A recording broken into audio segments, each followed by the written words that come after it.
signal.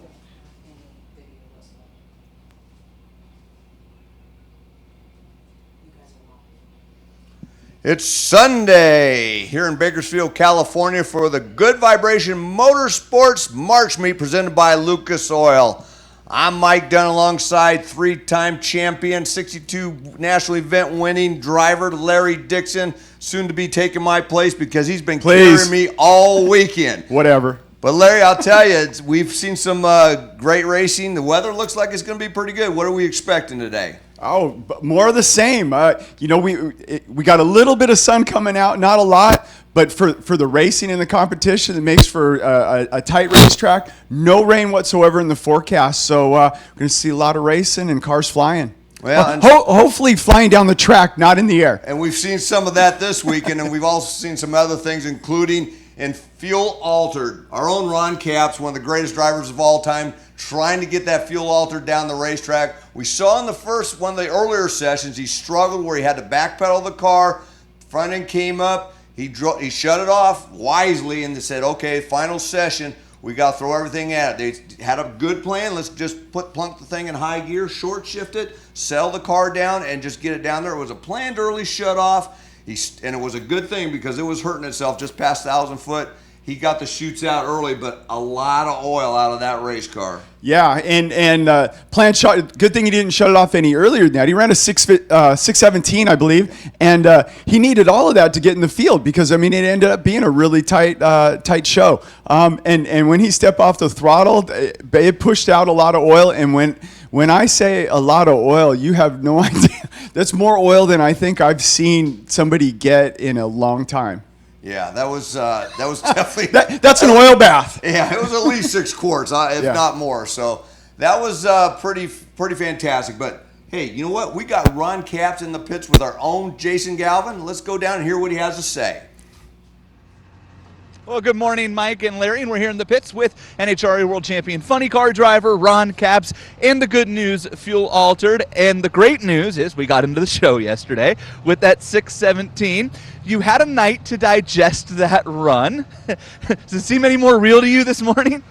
No. Everything kind of, and Mike and Larry can attest to this, everything slows down, and when you have some time to think about it, it kind of comes out like a computer. And then we get to dinner, and then all the Instagram and the Facebook posts of all these photographers start putting up pictures, and there's some pretty cool shots. I'm covered in oil, the car's, it's on 2 wheels, and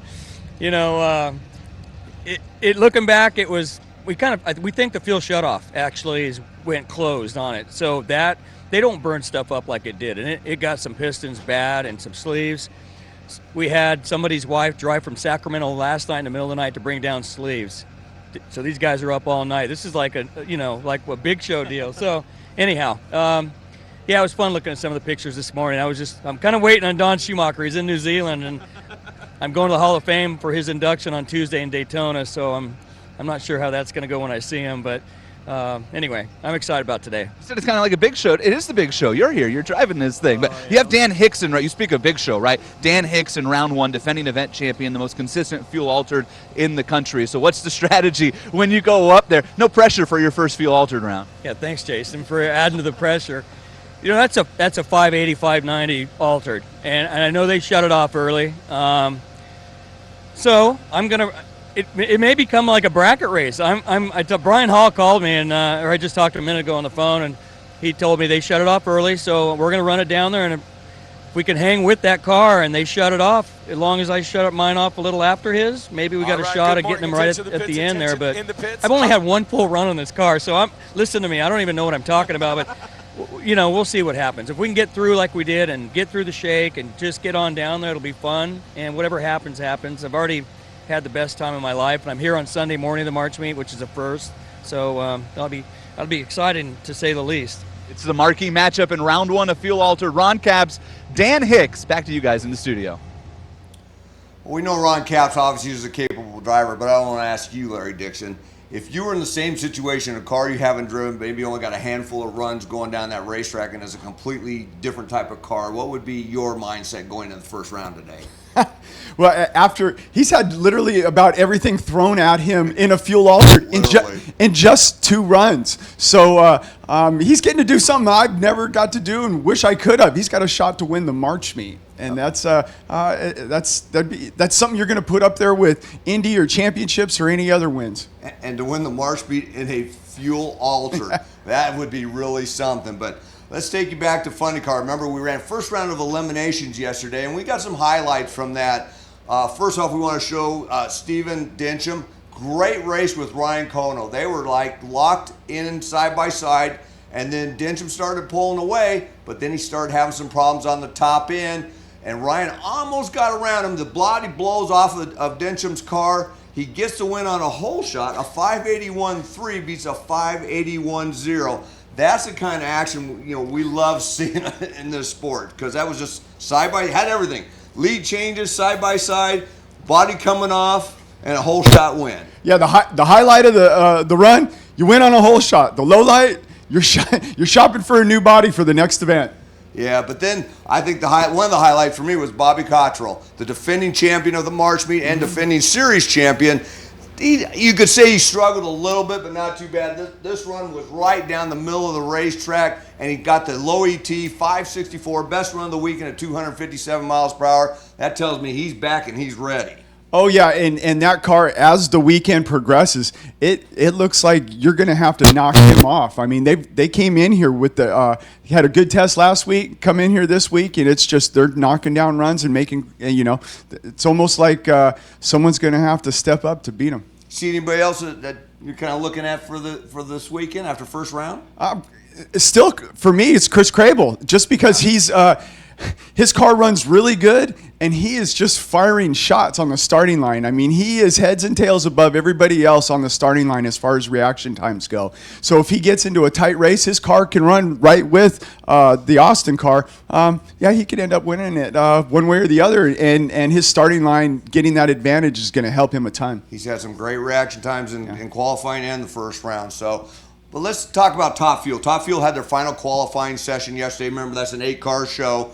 And when it was all said and done, it was Rick White getting that number 1 spot in that final session. He was in the left lane, the preferred lane, went right down the middle, which is what you're going to have to do always to get that number 1 spot normally.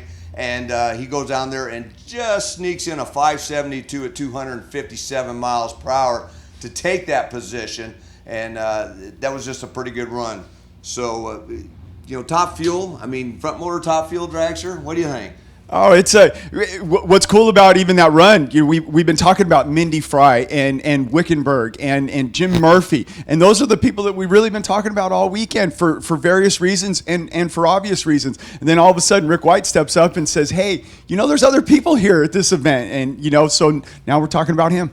Yeah, it's a good 8-car show. Absolutely. Like I said, Mindy's been having a ton of problems, but Jim Murphy, he's a 4-time world champion. I think we're going to have Jason in the pits. Are we ready with him? So, Jason was going to interview because he's got a story on Jim Murphy. There's something a little bit different coming in this first round of elimination for the 4-time March meet winner. Jason? And we're in the pits with Jim Murphy, a 4-time winner of this event here at the March meet, the 2017 Top Fuel World Champion. And Jim, I want to tell you, we looked it up. 1976 is when Jungle Jim came here to the March meet and won the March meet in Funny Car without a scoop on the injector. And we were talking about that because your car is so unique. You ran that 584 yesterday. You don't run the scoop on it, but we're making a change today. You told me it was because this car actually ran better when you tested with the scoop. So we're wondering, why not run the scoop during qualifying? Well, there's a whole new combination for this year, and we want to start out soft and not hurt the motor. So we seem to have accomplished that, and the early numbers were very good. The top numbers were a little sluggish, so we're putting the scoop on and get a little more boost. It helped us once before. We ran 264 with the scoop, and we would only run about 251 or 2 without the scoop. So we know it's putting some air in there. Hans is going to walk over and show the crew they're going to start putting the scoop on this car right now, and I'll walk over with Jim as he hands it over to the crew here, and they start to put this on it. And Jim, we're wondering, as you drive this car, the front engine car with the scoop like this, how will this, if at all, affect your driving? Well, actually, this is a better deal. And one of the reasons we run this injector is because I have a lot better visibility. You don't really see right down the track, but your peripheral vision lets it to either side. With a normal injector like most people have, they're much wider, so it kills that. That's one of the main reasons I run this scoop. But this will have no effect on the driving because it's tall, and I still see around it. So Jim Murphy going to put the scoop on today. They're hoping that helps this car on the big end of the track, and they might need that as they get into eliminations today. Mike, Larry? Well, Larry, I mean, that's kind of an interesting story right there with Murphy. And I mean, obviously, you know, four-time champion there. He's got to feel, you know, you want the confidence going in the first round, but you make those changes, you kind of have a little bit of a question mark. What, in your career, do you remember a time where you had the biggest change going from qualifying in the first round that you had to make an adjustment for? I can't pull anything out on me personally, but I can remember working for Don Perdome, and we're in the middle of qualifying at Indy, and he got we got a larger pinion built for that event, and halfway through they literally got it, set up a rear end for it, and then put 80 grams of counterweight on the 80 grams of counterweight. No, like it was for the Big Bud Shootout. Oh, how about that? You know, like, and then went out there. This is in 1989 with his funny car. I remember that year well. How about? Yeah. Yes, you do. You guys beat me twice. Yeah. And the car absolutely flew, and you know we could never run that much counterweight because it would break drivetrain parts, and we chased it all year or whatever like that. Got the big pinion built for it, threw a bunch of clutch on it, and it hooked and stayed, and we swept the weekend. And Snake didn't miss a beat, did he? Oh no, you guys kept him honest, that's for sure. That was a great weekend. And like I said, I remember it well, but it was great. But with that said, it lets you know the importance. In that case, that was Indy. This is a March meet. The Murphy team is not comfortable with where they're at, and they want to fire their best shot. And he wants a fifth win. There you go. Who wouldn't, right? Right. All right. Well, we're going to get back to the racing action, so we're going to throw it up to the tower to start calling the runs. Stay with us.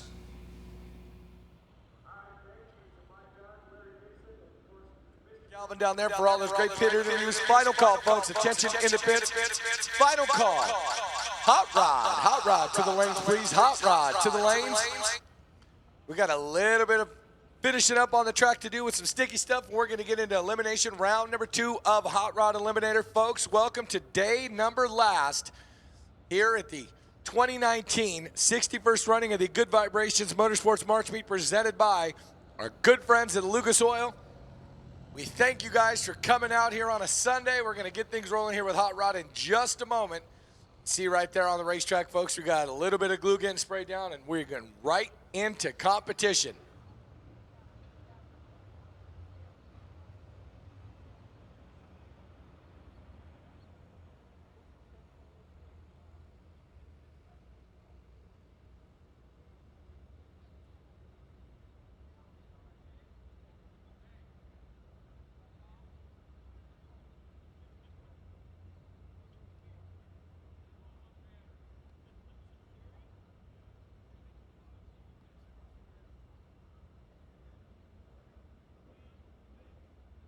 Once again, folks, final call, hot rod to the lanes, please. Hot rod to the lanes.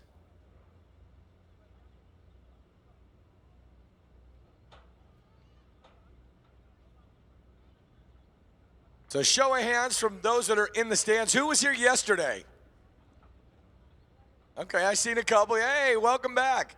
How awesome was yesterday, folks? Anybody get a chance to ride the Ferris wheel? I was in line or trying to get in line during jet cars, and it was backed up. So be sure to get over there this morning. When that thing starts running, get on there and be basically like a human drone. Some of the footage I saw to somebody's phones of mine, it is unbelievable. 70 feet plus in the air. Looking at nitro cars running down the racetrack, it is spectacular. It's awesome. $5 to get on that. That's the best $5 in drag racing, folks.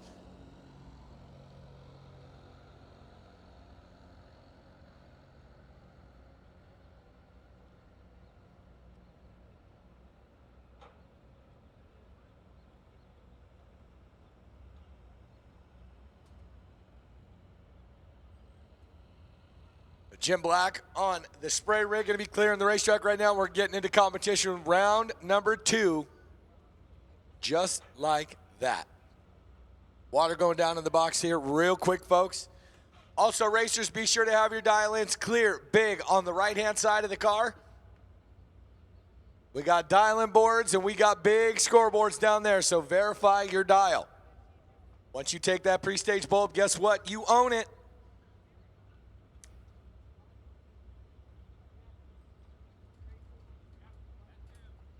Lanes are full. Hot Rod Eliminator round 2.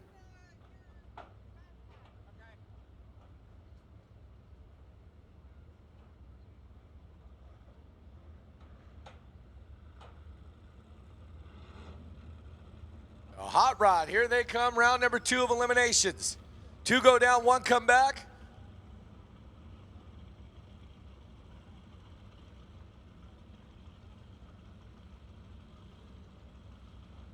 Combination in cars here this weekend is remarkable. I've seen some amazing, spectacular rides.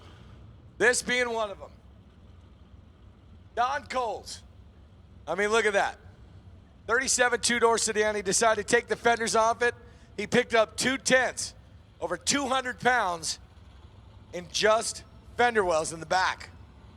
Can't imagine how much weight he trimmed off the front. That good old steel from 1937. He's out of McKinneyville. 1288 dialed, so he's going to get the head start. Ken Parks over there out of Placerville, 72240Z to start things off here in day number final here at Auto Club Famoso Raceway for the March Meet. The Good Vibrations Motorsports March Meet presented by Lucas Oil. 1060 for Ken Parks, 1288 there for Don Coles.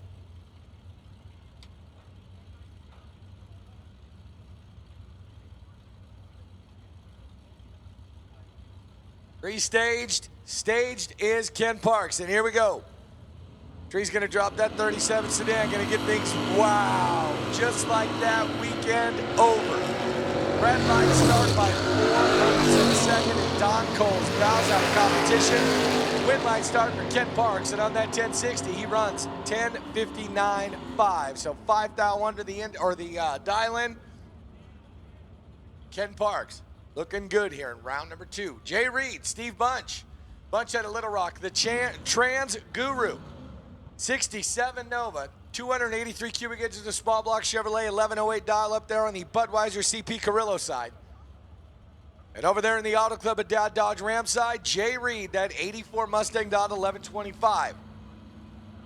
So not much separation, just a little bit. Steve Bunch gonna have to be the one to do some chasing. Pursuit is on, the Nova or the Mustang. A little Ford and Chevy matchup here for round number 2 of Hot Rod Eliminator. Green and green on this side, and on the top end of the racetrack, bang, zoom, look at that, Steve Bunch. 048 dead on the dial with an 8. Steve Bunch moving into round number 3. All right, attention in the pits, attention in the pits. D, David Gass, need you to the lanes, please. D, David Gass, need you to the lanes. Trent Lone, Jeff Kreider. Bedrock 71 Vega panel, the Wonder Wagon. Dragster Jeff and Wonderbread Jeff, 1204 the dial. 1223 in the head start going to Mr. Trent Lone. The Atascadero Base 64 Fairlane, dial to 1223. Red light start for the Fairlane. Win light start for Bedrock's Wonder Wagon. And Jeff Kreider, my friend, you dodged a bullet. You're going to see that time slip and go. Wow. Somebody get Jeff Kreider a cup of coffee. He runs it on out, 1208 on the 1204, and just like that, he's moving into round number 3. John Hildebrand, 31 Ford over there in the Auto Club at Dad Dodge side. 944 and the chase going into his favor. Ronnie Ornder, that big old 1970 Ford Torino out of Atascadero, dialed at 1150.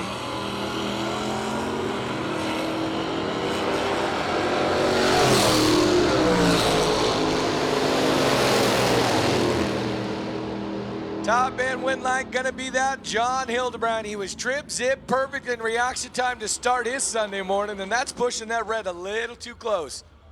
975 on the 944, and Ronnie Ornder got there, 1149.6. It took 2/10, and that was just too much.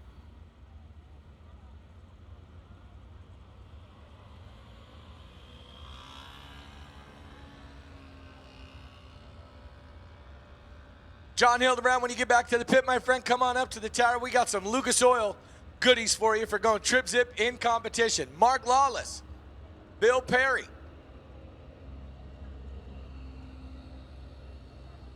'69 Pontiac, North Las Vegas, the mechanic, 1231 dial. Mark Lawless, '67 Volkswagen, 2276.1190.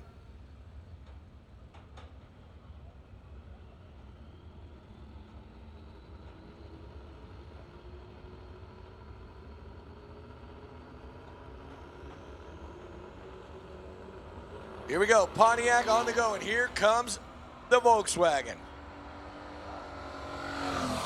Volkswagen having catastrophic failure here to start his Sunday morning off. Bill Perry looking behind him. Nope. He goes 1235 on a 1231. He didn't even look next to him. He just kept his foot in it, and that could have ended real bad. 103 miles an hour was 000 again in reaction time. So back-to-back triple O's. Bill, come on up to the tower. We got some Slick Mist Lucas Oil products to send back with you to North Las Vegas when your weekend comes to an end. But you keep going triple O, you're going to be racing a long time. A tough break for the Volkswagen this morning. Mark Lawless, one of those guys who comes out to this event every year. So not sure what happened. I'm assuming it's got something to do with the transmission or real wheel setup. So our track crew out here getting him off the racetrack.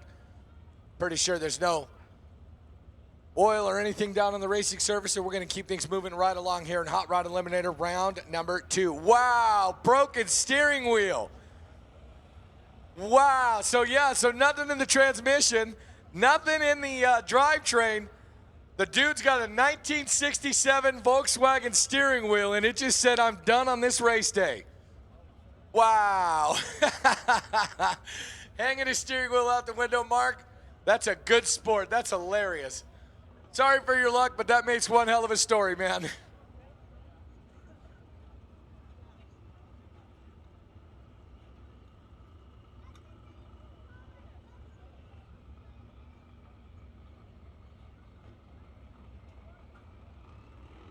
So he's just driving with the center connected to the steering column.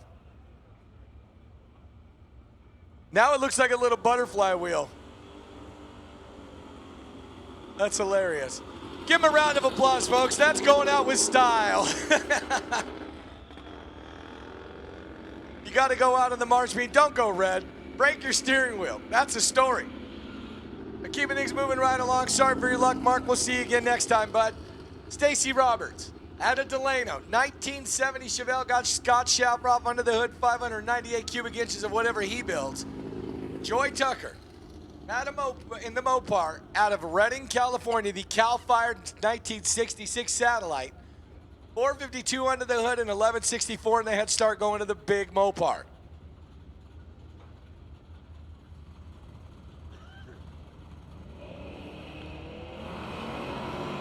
Red line start, Joy Tucker. Win line start, Stacy Roberts. Human Resources professional out of Delano, moving into round number 3, was 058 on this side, and on that 10:02, just like that, 10:06, and into round number 3. Stacy Roberts goes. Once again, attention in the pits, attention in the pits. D, David Gass, need you to the lanes, please. D, David Gass, need you to the lanes. We got Marty Staggs and Mike Little. Little in that 1969 Fastback Mustang over here in the Budweiser CP Carrillo side. He's down to 1162, and the head start going to Mike. Marty Staggs driving Dad's pick-em-up truck. He's looking to go 10:55.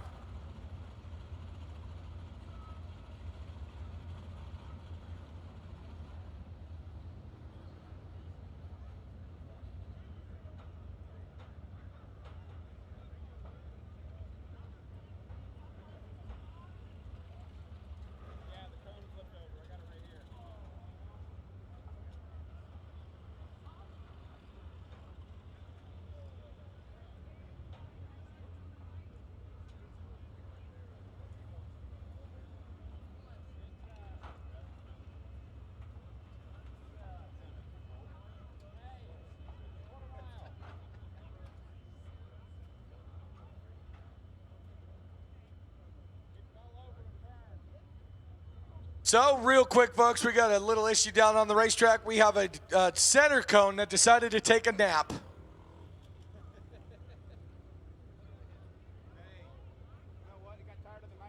So the center block decided, I'm done on this Sunday. I think he partied a little too hard yesterday, a little hungover. He decided to rotate. And now he's taking a nap. So we're going to put some glue on him, reset him, and then we're going to keep things moving right along here in Hot Rod Elimination round number 2.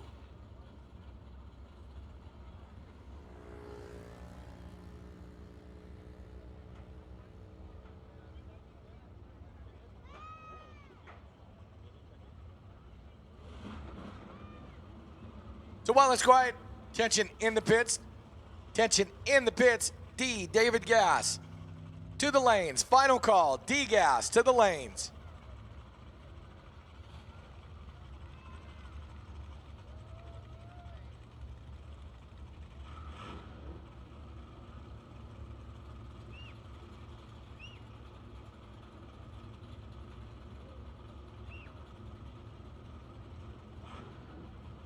I'm just still thinking about Mark Lawless and that Volkswagen steering wheel. That's the first. I've seen a lot of things on racetracks, folks. Some weird things. That is the first time I ever seen a steering wheel break in a guy's hand.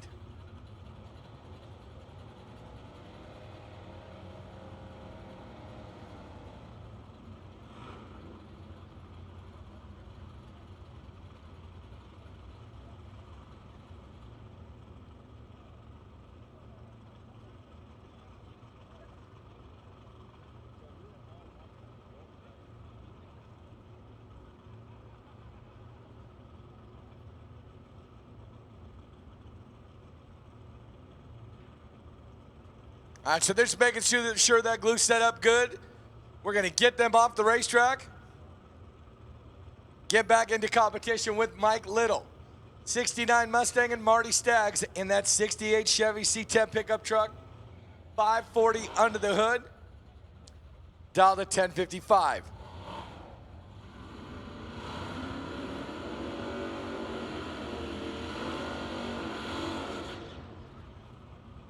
Here we go.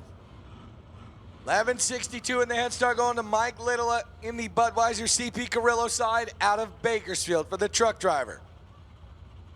Marty Staggs. The Auto Club, a Dad Dodge Ram side of the racetrack looking to go 1055, 540 cubic inch powered, 68 Chevy. Pre-staged for Mike Little. He's going to get the head start with that 1162 dial.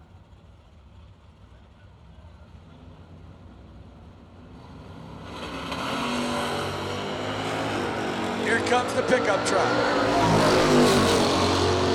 Mustang still ahead at 1,000 feet. Does he got enough room to close the gap on it? Nope. Gonna be Mike Little.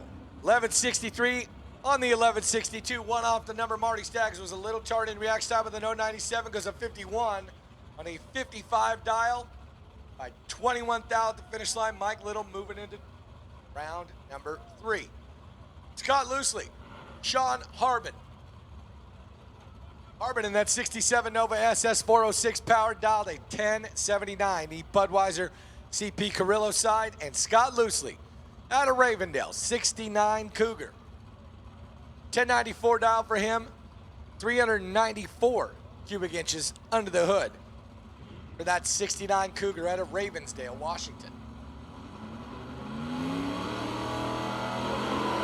Wheels up start for the Nova. Nova ahead just a little bit, about 1,000 foot. Top end of the racetrack gonna be Scott Loosely. This is those woulda, shoulda, coulda. Sean, you're gonna be very disappointed. You were 014, you were holding about 0.04 of a second. You go 1074 on a 1079, you needed 5 hun back, you took a 10th with you. So that's where the woulda, shoulda, coulda game comes into hand. And a tap of the brakes or one whack of the throttle, and you could have been going into round number 3. But you look good doing it, my friend. Ray Turley, Paul Wagner. Logandale, Nevada, 64 Falcon, down to 1217, 1076 for Paul Wagner, that 1970 Plymouth Duster. Top end of the racetrack, who's it going to be? Going to be Ray Turley, 1222. He was 040 and better in reaction time. Paul Wagner. 089 got there first, went a 75 on a 1076 dial. Took 11th out, needed about a hun back. Bob Wagner bowing out of competition here in round number 2 as we got Dan Davis, Sandy Mendia. Sandy, 35 Plymouth, 406 powered, dialed to 1223 and the head start going to the coupe. Dan Davis, Sioux Falls, South Dakota. 64 Savoy, 426 Hemi, dialed to 1060.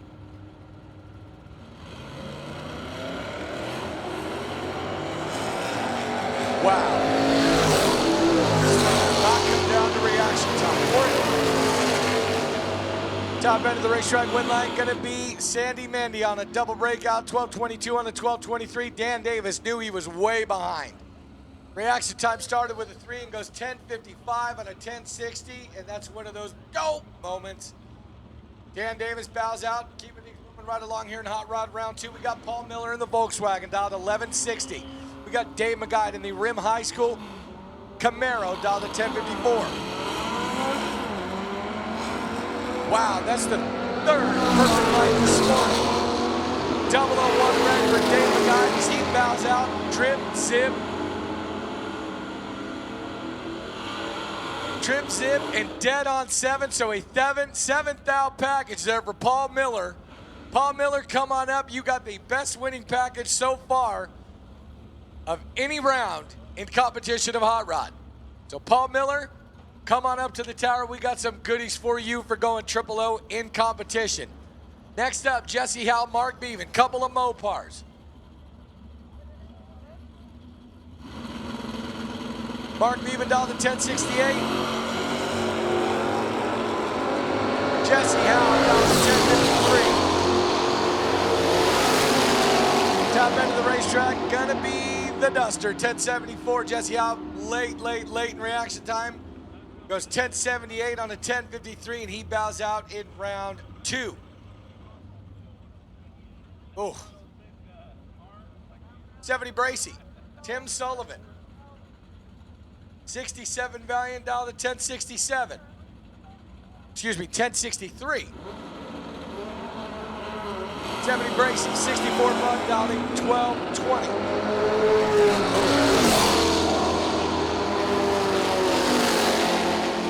Top end Volkswagen, nope, gonna be the Valiant. Stephanie Bracy got down there first by a day and a half with 12:08 on a 12:20, and Tim Sullivan moving into round number 2. He was 1087 on a 1063. We got Roy Haas, Chris Fredrickson. Chris Fredrickson out of Bakersfield, 71 Charger, dialed 1108, and the head start going to Roy Haas. Haas out of Santa Rosa, 64 Nova. And Haas moving into round number 3 as Fredrickson goes red by a bunch. 032 red. Roy Haas goes 070 win line.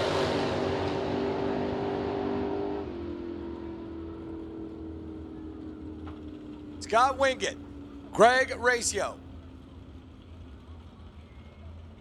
So Greg, 63 Nova. 1140 dial and the head start going to him. Scott, 70 Duster over there in the Budweiser side. Dialed 1122.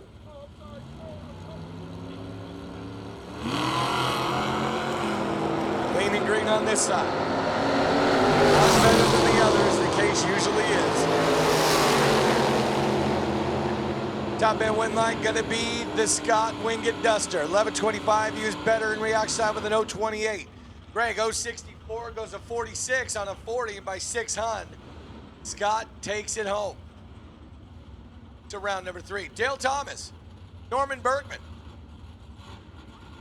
Norman out of Concord, California, 67 Mustang, 302 per power, dialed 1164.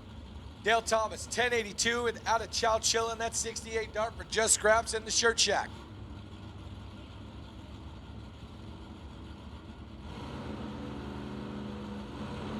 All right, attention in the pits, attention in the pits. C. Charlie Gas, need you to the lanes, please. C. Charlie Gas, need you to the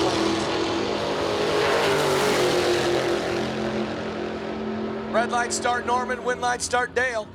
He's 0-16 in reaction time, runs it on out, 1089 on the 1082, and Dale Thomas moving into round number 3. We got Mr. Azevedo over there, Jeff, 70 Barracuda dialed to 1080. He's gonna get the head start because he's the slower car in this combination. Don Flanagan at a Bonita, the foreman, 67 Chevelle with all kinds of fun hanging out of the hood of that baby. I love that injected stuff. 572, fuel injected, red tips on it, and it's just one bad hot rod right there. 951 dialed for that guy. Yeah, pan into that. Aluminum headed, AFR heads, fuel injected. Love it. Gen 1 fuel injection, folks, not this computer stuff.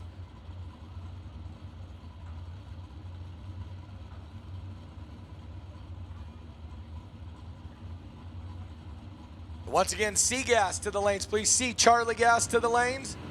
Staged and ready. Oh, look at that. Jeff Azevedo rolling the beat. Goes red 10, but 0-1. Red light start, Don Flanagan. I'm going to see that ejected Chevelle come on back. 953 on the 951 dial at 141 miles an hour. Looking good. Steve Pottersay, the Volkswagen out of Fair Oaks, dialed 1145. George Sturgis, 1054 dialed, 64 Pontiac for the fuel supplier out of Bakersfield.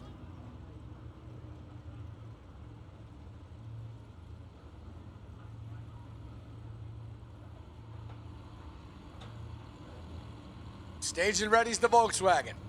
Here comes George, and here we go.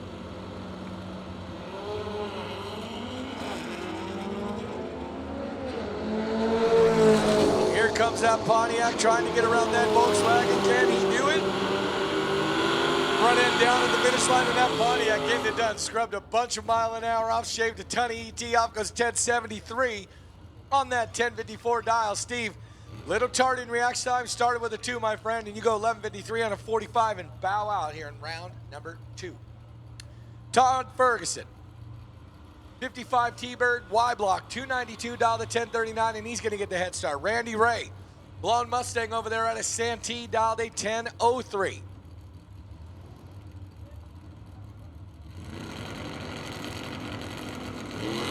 Red light start T-Bird, red light start there for Randy Ray. Just like that.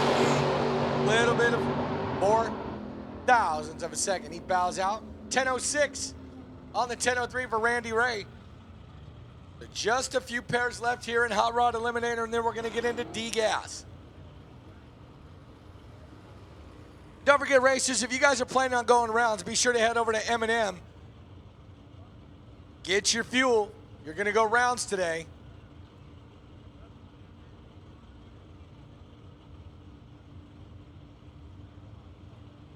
M&M Fuel's in the house. Here we go. Red light start, John Steyer. Look at that. Bill Freeman. That must be a victory dance there because he turned the wind light onto a red light and his trunk came flying wide open like, woo! Yeah, look at that one. 11-12 on the 1092 dial. Bill Freeman moving into round number 3.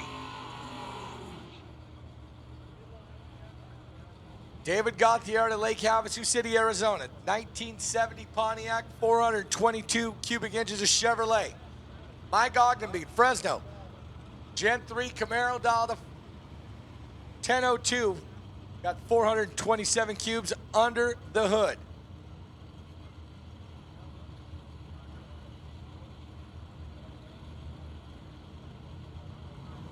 Staged and ready, Mike or David?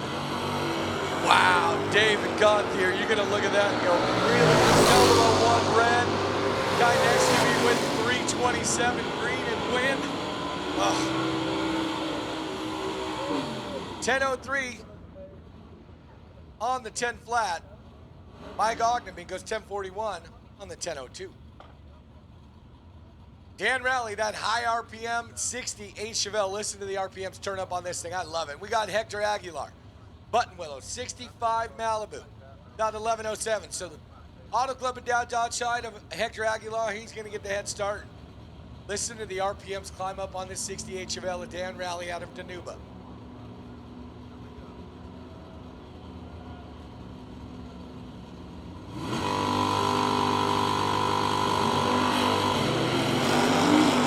Big old wheels up launch for Dan Rowley. Hector out front, leading green on his side, and here comes that 68 Chevelle trying to hunt down that 65 Chevelle at the top end of the racetrack. Brake lights on, and on a double breakout, Dan Rowley getting it done. 998.2, under by just a couple, and the final car here in Hot Rod Round 2, before we get into D. David Gas, is going to be David Bailey. Automatically going into round number 3.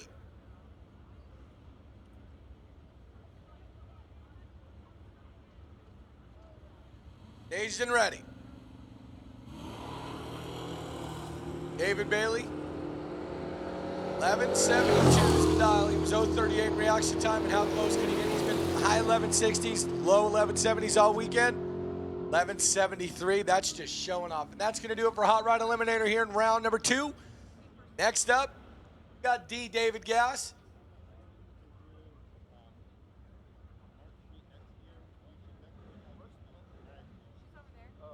And to bring you all that is right with D-Gas, we got the man, the myth, the legend, Mr. Mike English, the voice of everything. Coolest guy on the world, just ask him.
Well, thank you, Steve LaBarber, I think. But we're going to D-Gas. Take a look up on the scoreboard there. 1060. The game plan is lead the starting line with a green light. Get down there. Don't run quicker than 1060, and that win light will come on in your lane if you get there first. So we'll start off with a Camaro left side. That's Rick Gibbs, the 76 Camaro, and Ron Tucker, the 67 Cuda. It's in Barracuda. Heads up. They're both on that same index down there. Flashy yellow. And here we go. Somebody's going to round number next. That would be 2. That would be 3, I'm sorry. D-Gas, couple of green light starts to start it off. Chevrolet left, Mopar right, only one can come back. We're about to find out who it's gonna be about now. Oh, Mopar's coming back. 008 10637 for the win for Ron Tucker. Takes out Rick Gibbs, breaking out 1058 1056 on the tree. Mike Williams, Jeff Kleeman. Oh, good Bakersfield matchup here. Kleeman in the Camaro. Mikey over there in that Nova. For bragging rights for the king of Bakersfield. Couple of green light starts there again. 67 Nova, 70 Camaro. Small block Chevrolets, both cars down there at the other end. That win light says Nova. 10-6-9, 122. Mike was 5 better in reaction time and made it work against Jeff down there at the finish line. Now it's going to be Bill Norton. Comfortably numb Nova for the ANRA champion. You're in that Budweiser CP Carrillo lane. And Pat Walker, Auto Club Haddad Dodge lane over there, the Camaro. Couple of green light starts. I love this when we go green because we got racing. Somebody goes red, it's over and done. Down there top end, the ANRA champ coming back. Yep, 10-6-3 takes out a breaking out 10-53. And Bill Norton was 700 better reaction time. Well, Pat Walker's going to look at that and say things like heck, shucks, darn, and all that good stuff. So here we go. Mopar far side. Appropriately in the Auto Club of Dad Dodge lane. That would be Jeremy Griffey. This guy's been doing this a long time here. The Auto Club Formosa Raceway. And Patrick Williams, the S10er, the hay hauler over here in the Budweiser CP lane. Wow. That was bizarre. Griffey broke. Williams looked like a top fuel dragster. Goes 11:55, 123 for the win. Jeremy's car comes to a stop down there in something that very rarely happens to that Griffey Mopar. Broke. Which, just in the interest of fair reporting, Jeremy over there in the Mopar was 500 better in reaction time, but unfortunately that baby went nowhere, so we're going to push him off the track there. We'll be down for a second here at the Good Vibrations Motorsports March Meet, presented by Lucas Oil and all our friends out there on the World Wide Web on the Auto Club Formosa Raceway live stream. Morning. Well, I guess that depends on where you're at. You know, I mean, it's morning here, so I'm just going to take that calculated risk, and I'll say good morning. Which, by the way, I hope you remember to turn your clock forward.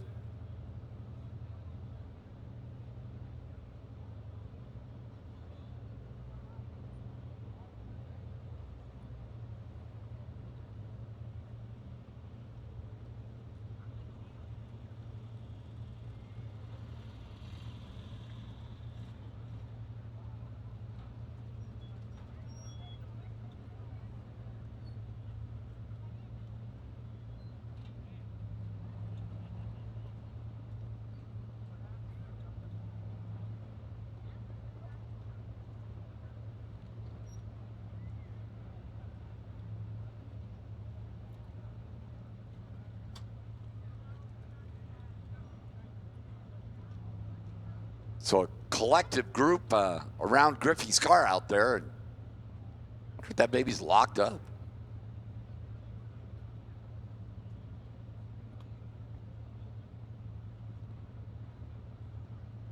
So it looks like and the floor jack under it anyway. That's technical stuff that I'm not very good at.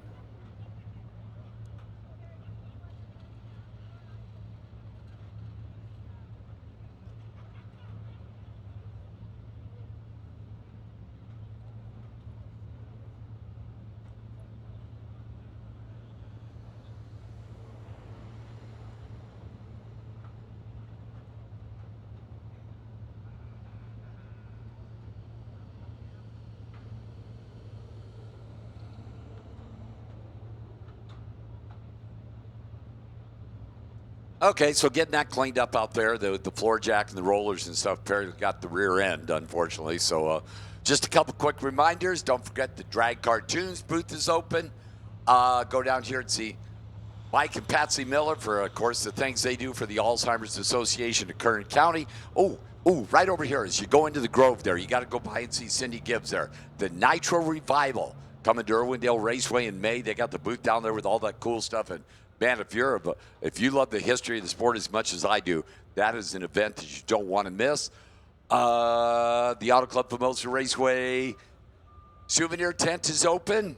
Moon Eyes is in the house. Go over there, get that cool Moon Eyes stuff. Automobile Club of Southern California. Good Vibrations Motorsports. Hospitality tent is open. Go over there and see Jim, James, Marion. By the way, Mom's in the house. Marion's here. By the way, attention to the pits, attention to the pits. Nostalgia Eliminator 3. Nostalgia Eliminator 3 Need you the lanes. Of course, that could be a Nostalgia Eliminator 6 divided in half. So NE3, Nostalgia Eliminator 3, need you to the lanes, please, for round number 2. Let's see. So we're going down the midway there. Classic Graphics is in the house. What do you want, Sarah? Sarah's yelling at me. Okay, John's coming by to pick up his phone. Okay, good. Thanks, Sarah. By the way, I have a set of keys in the grandstands that somebody found in the grandstands here. So if you lost your keys, come and see me in the tower and continue our march down the midway there with the Clay Smith Cam's booth. Napa Auto Parts has a spectacular display down there. Of course, the Curry Racing Rear Ends booth down there with Lucky and Diana Hudson, and they got Lucky's Nova on display with the new, all that new cool stuff underneath it, including that Curry rear end. Kevin Stith got his display down there. Classic Graphics has their stuff down there. Oh, you can just walk down there. There's all kinds of Christmas presents you can get me. And once you're done walking down through the midway, then go through the Grove. A lot of cool cars on display there. And, oh, one of my favorite things, food. Oh, and I got to bring this to your attention. This, right as you go into the Grove here, right over by the Ferris wheel, they have food there. They have bacon-wrapped hot dogs. And you know, those of you who know me know my affection for bacon. Bacon-wrapped hot dog, and I went down and got one. And, of course, they said, oh, do you want chili on this? Well, how could you turn that down? Oh, do you want cheddar cheese on top of that chili? How could you turn that down? And then, of course, do you want onions? Well, yeah. Oh, do you want them grilled? Well, yeah. So it was a bacon-wrapped hot dog with chili, cheese, and onions. If I didn't make you all in the grandstands hungry, I don't know what to do. Because, excuse me, I'll be back in a few minutes. I got to go get my hot dog. It's good stuff. Real good stuff. So smokers are set up down there, too. Of course, they've been part of this race since its inception back in 1959, which, of course, just a lot of history there. Of course, the late, great Art Chrisman won the first ever March meet. Of course, it was the Fuel and Gas Champions back there. Took out Bakersfield's own Tony Waters in the final round. Just a lot of cool history there, a lot of great stuff. And add your name to that list, as all the guys in competition here this weekend would like nothing better to have one of those great Bakersfield March meet trophies from Good Vibrations Motorsports and Lucas Oil. So, Sunday didn't go well for Jeremy over there.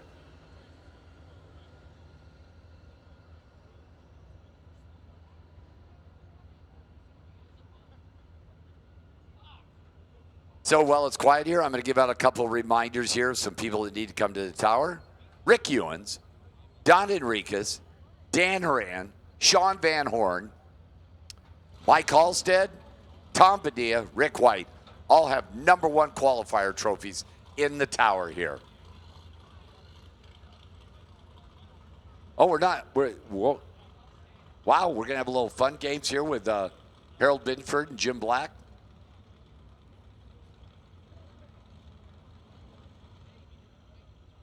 Harold wasn't scared. He was going to go after Jim Black. He's going to take out that tractor. Look at Jim backed up and chickened out. Harold said, bring that tractor on. I could whoop him.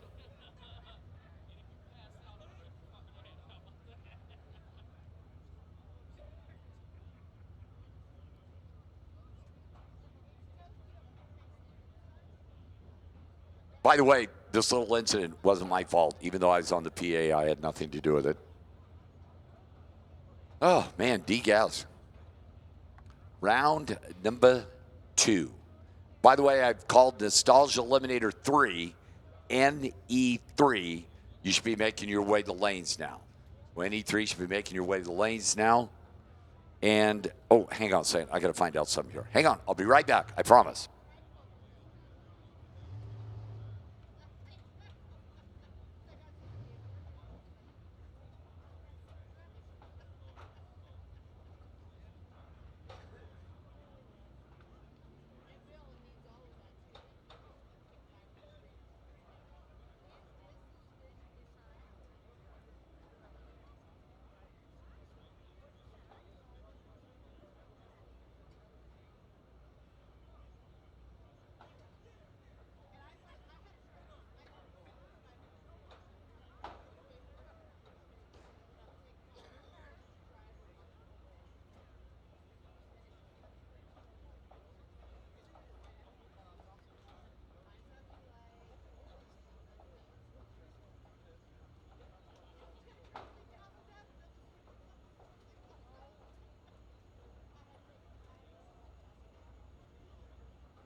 Okay, I found out nothing.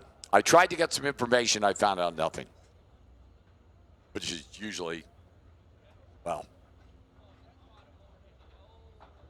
But I was actually gonna try and sneak down to get one of those bacon wrapped hot dogs and chili and cheese, and onions, but it's too early. I can't do that before 10 o'clock.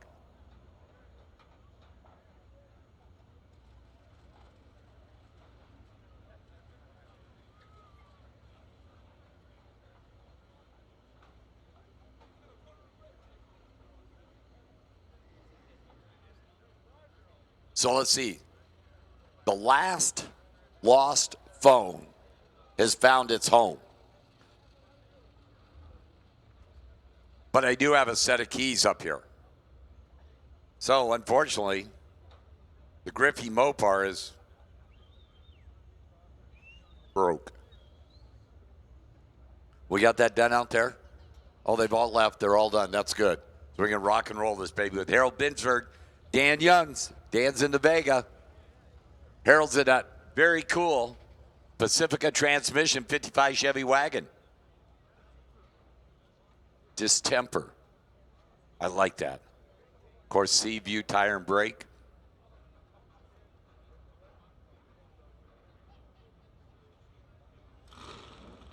Here we go. Continuing on, round number 2 of D-Gas, David Gas, the 1060 boys and girls. You know, Harold's got a great sponsor on his car, along with the Pacifica Transmissions and Seaview Tire and Brake. Gorilla Barbecue. That's just got a ring to it that gets my food urges rolling. So who's going to come back for round number 3 of D-Gas? Going to be the 55 wagon, going to be the Vega. About to find out. Green light starts. They've been rocking and rolling here. Harold, Dan. Down there, top end. Who's coming back? It's going to be the 55. 1065 takes out a 1062. Harold was 048 on the tree. Dan was 092, and that was his undoing. It's now the next pair rolling up. It's going to be Rhonda Who, the Lucas Oil Products. Chevelle for wife Ruth and the team, and Bob Gonzalez. That's the 70 Nova. Little NorCal right side, SoCal left side. Only one can come back.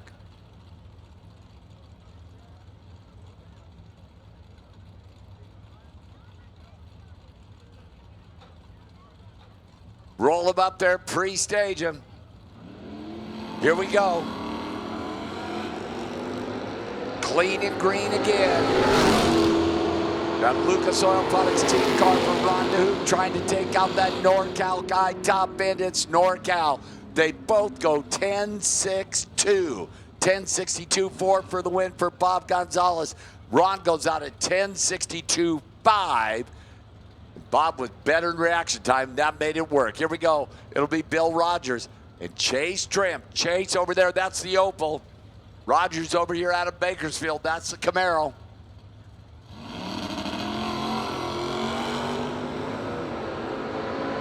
Green light starts again. Chase out there. That guy's been there, seen that, done that. Down there, top end. Wind light says Chase 10-6-3. 119 takes out Bill's 1070. Bill was 004 and couldn't run the number. Boy, those make you sting as your defending March Meet champion. Comes up Don Fournier, celebrated birthday number 81 on Thursday. And Ken Parks, the Datsun. That's what they called him back then. Datsun. Hadn't come Nissan yet. The 240Z. I'm going to go out on a limb and say it's not stock. It's just me. Fournier trying to get another one of those larger leader trophies down their finish line. Don Fournier. 1061 takes out, 1062 takes out a 1061. Don Fournier was 028 on the tree. Lights are up down there in that Budweiser CP Carrillo lane. Bruce Boardman Obsession. 55 Chevrolet. And Bob Wiley in from BC. That's British Columbia, you know. Oh, what happened to the wagon there? Oh, man. I dig that car. Two very cool cars, but only one of them's going to come back, and it's going to be that 55 as long as he don't break out. Nope, 11:05, 95 miles an hour. And not sure what happened to Rob over there. The British Columbia car broke.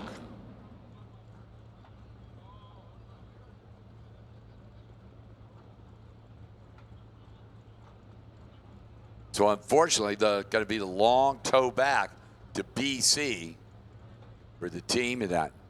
Very cool. Fairmont wagon. There's a lot of those, you know, Fairmont wagons, especially at the drag races. I mean, that car, just let's start off Sunday morning. That's going to be the first car I'm going to put in my fantasy garage because that thing is just way cool. Which, by the way, and just to be fair, the Beer Hunter wagon, I know it's a Ford Fairmont wagon, but it is Chevrolet powered. Just, you got to be fair. You know, I always try and be fair.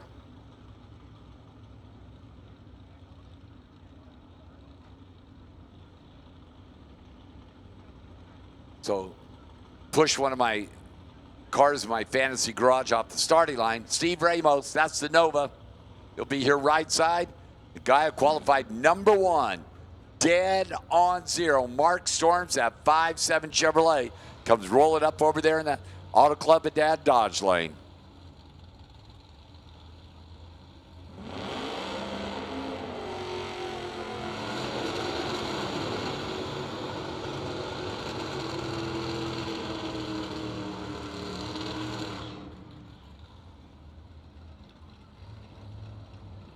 So the 57 Chevrolet and the 70 Nova.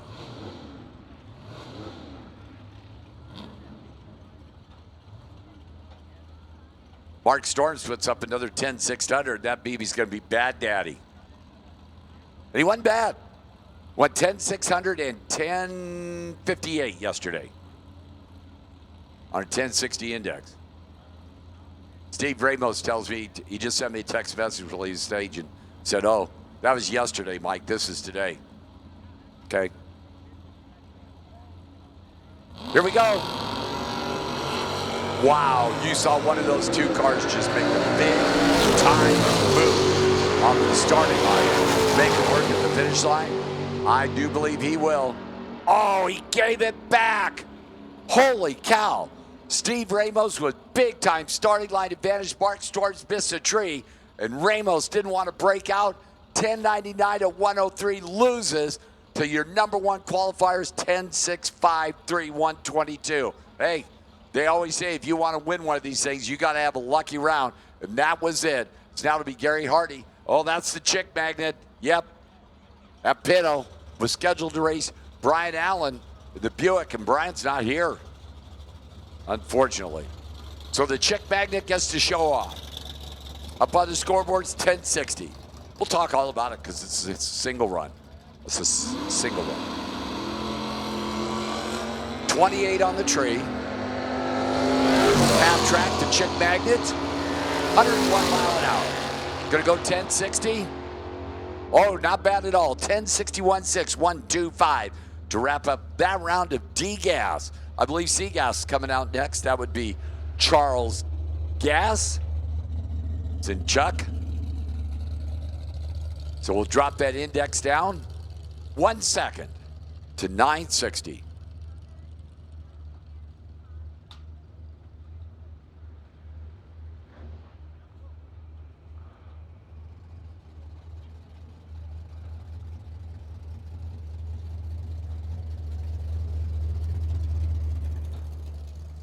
So, moving into round number 2, coming out of Charles Gas, C-Gas. Hey, all my friends out on Facebook there.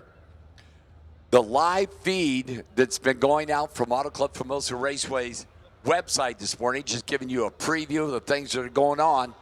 That baby's about to stop. So if you want to continue to watch the rest of the action here today, you need to go to the Auto Club Formosa Raceway website and Sign her up. It's been fun. It's been great. It's been a good time.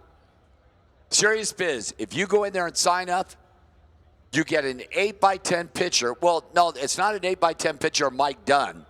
It depends on how big your TV is.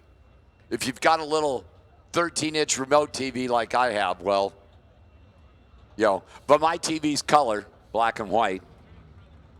But I know some of you have like those. I have a friend that has an 89-inch screen.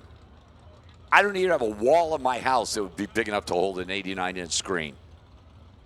Well, my house is a 10. Oh, here we go. Seagas. See up on the scoreboard there? 960. It's going to be Billy Teague over here. It's going to be David Stage over there. Billy got that Nova. That thing cool. I dig that car. Of course, David Stage, you know how I have an affection for slam down in the dirt cars? David Stage is like in the front row. Because that baby's cool. So the game plan's the same as D-Gas, only it's a second quicker. Green light start, get to the finish line first. Don't run quicker than 960. That little white light will come on in your lane. I'll have a little, yeah.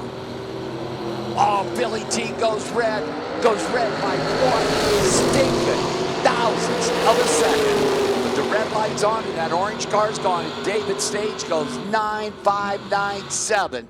He was 055 on the tree, and Billy is 001 RED. So here we go. John Brocott and Bill Perry. The Pontiac over there for Bill, the GTO in from Las Vegas. John over here out of San Francisco, retired from the police department out there.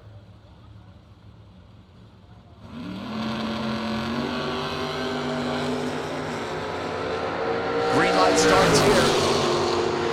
Pontiac, Nova. Who's coming back? Nova.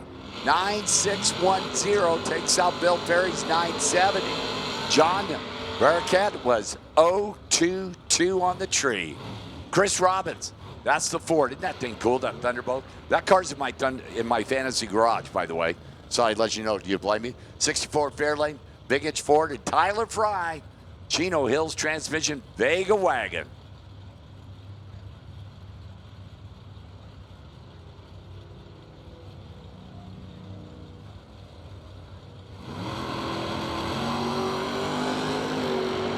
Wow, not sure what happened to Tyler there.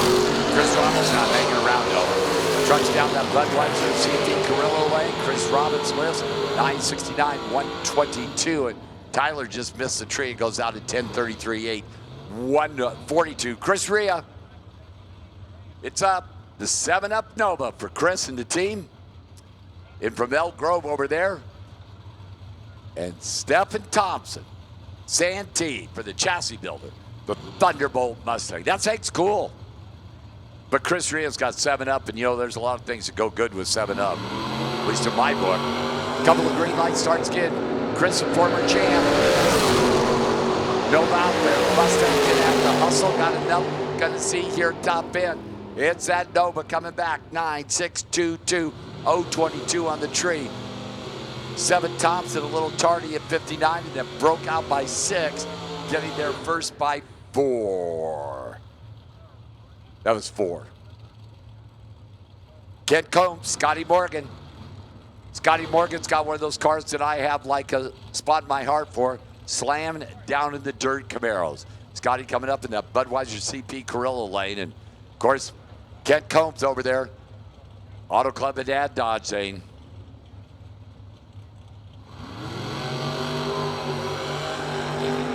couple of green light starts. Couple of first-gen Camaros down there. Ooh, this is good down there. Top end, that wind light says. Scotty Morgan, 961's a pair. 961.4 for the win for Scott Morgan. 961.5. Kent Combs is out of here by a thousandth of a second. Jason Barta. Jason Barta, George Zoo. Ooh, this is good. Couple of different generation Chevelles. George over there in the Auto Club and Dad Dodge lane. Jason, former champ. Daughter Ava, Dad Steve, and the Racing Barta family. The very swoopy Chevelle for Jason. Did you get that? swoopy.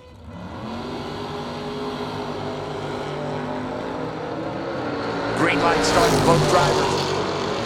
A couple of guys found their way to that winner's circle. Down there, top end, it's Jason. Oh, Jason Barta goes dead on 7.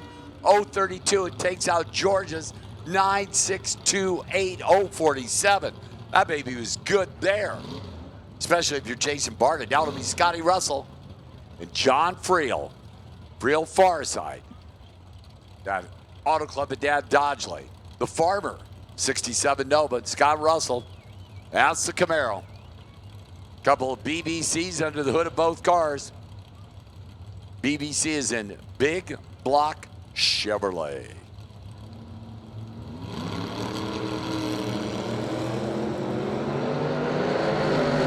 This baby's gonna be good. They are 5 thou difference in reaction time. And it goes to Scott Russell. 969, 126 takes out John Friel's way off, 1017. That was weird for John. But Scotty doesn't care. He lights it up here in the Budweiser CP Carrillo lane. Ernie McAllister and Cale Mallory. Cale over there in the Camaro for M&D Demolition. And Ernie McAllister, the fabricator, Norwalk. Now Wes Anderson tuned Corvette.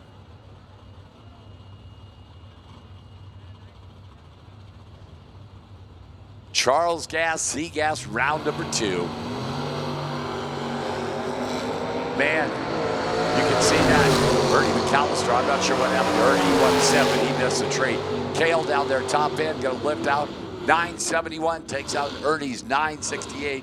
Cale was 059, and that was a bunch better on the tree.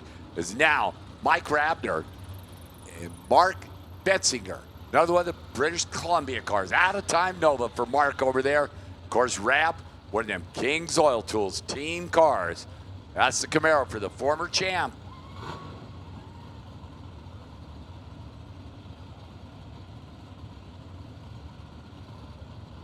In and set. Woo! Look at that, Nova. Wasn't that fun? What was he up on Sunday morning? This is great. Oh, man, that's good down there, top end. Mark Rabner, 962, takes out Mark's 961. Rabner was 59 on the tree. Mark missed it by 4. And now Mark Rabner moving to round number 3. It's now Santiago Lopez and Danny Topol in the next pair. Danny, Rachel, and the team over there in from Las Vegas, the far side. And of course, that Racing Lopez family. Santiago, wife Kara, and of course, their kid Micah. That kid's pretty good, you know. Of course, Dad ain't bad either. So a couple of different generation Novas. Danny on the left, Santiago on the right. Another great one here. This baby's good. Identical reaction times. Santiago's coming back at 987, 128. Danny was off the throttle, could only run a 996. They were identical in reaction time. Wow. Defending March Meet champion at C-Gas, PJ Giacalone over there far side. The Pizzazz 55 Chev for the defending champ. And Amber Rutherford, 66 Mustang, in from Wembley. Not England. No. Wembley, Northern California. Okay. Here we go. The defending champ in that 5-5. Trying to hold on to Miss Amber in that 66 Mustang. PJ top end, Auto Club and Dad Dodge Lane, 966. They both go 966. PJ was 966.1. Amber was 966.5. But unfortunately, Miss Amber had one of those reaction times that started with a 1, and the defending champ moves on. So that does it for that round of C-Gas, round number 2. Next time we see them, they'll be in round number 3. And Nostalgia Eliminator 3 will come out next.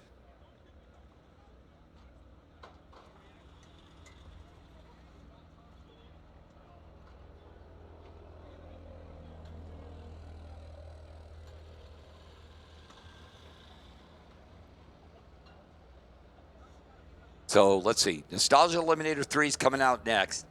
NE2, need you to the lanes, please. Nostalgia Eliminator 2, need you to the lanes, please.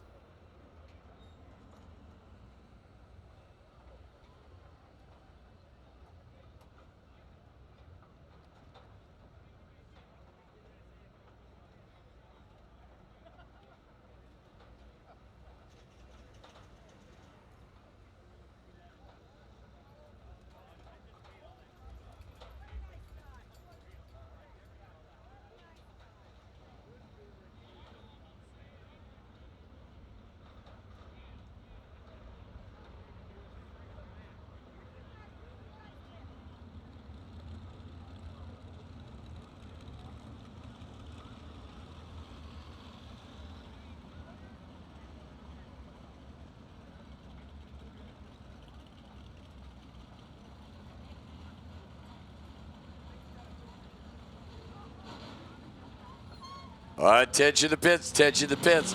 Nostalgia Eliminator 2, you should be in the lanes. Nostalgia Eliminator 2, need you in the lanes, please.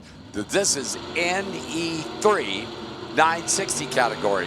And former world champion in the Lucas Oil Products Series and ANRA champion Ed DeStout, far side, the Corvette for high torque starters in the team.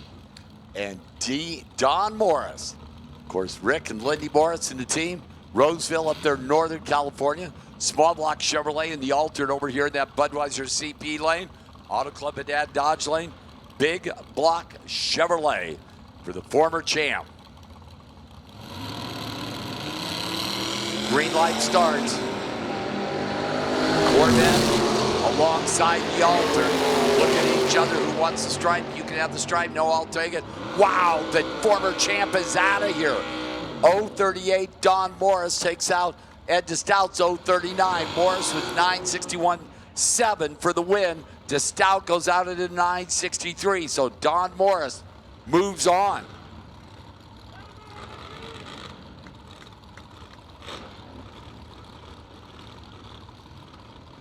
Ron Anzalone, Mike Gillespie.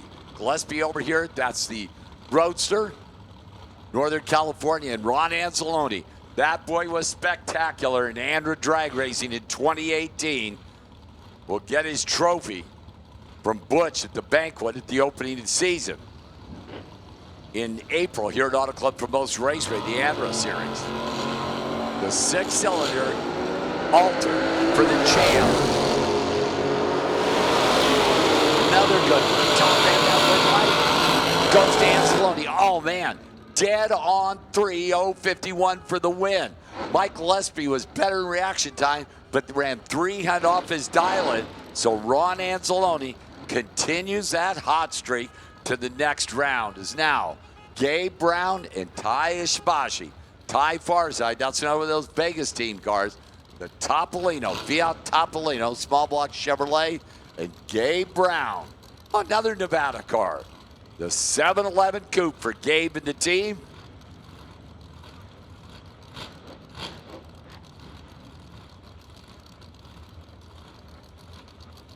The winner of this matchup gets that Don Morris next round.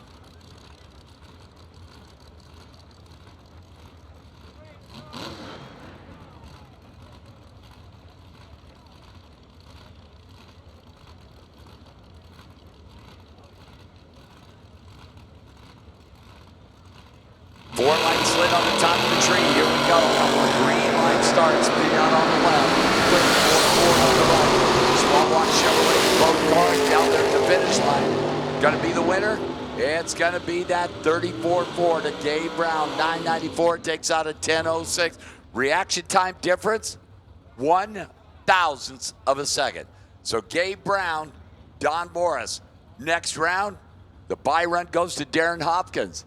The Bakersfield 67 Camaro.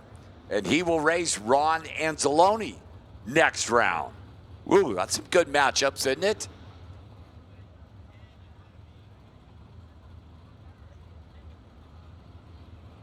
So final car.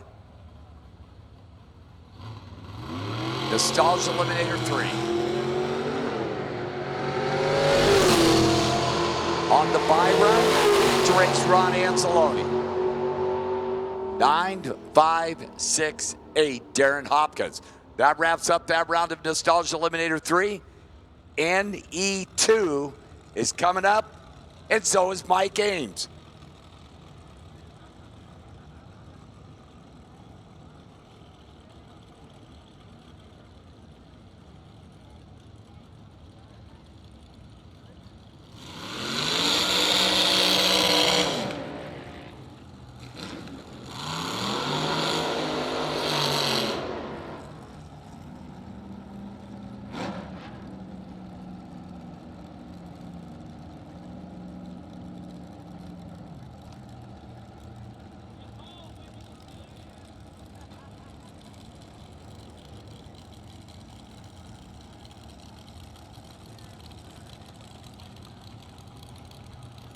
All right, Mike English, thank you very much. Great work as usual. I need B Gas, Baker Gas. B Gas needs you in the lanes, please. B Gas.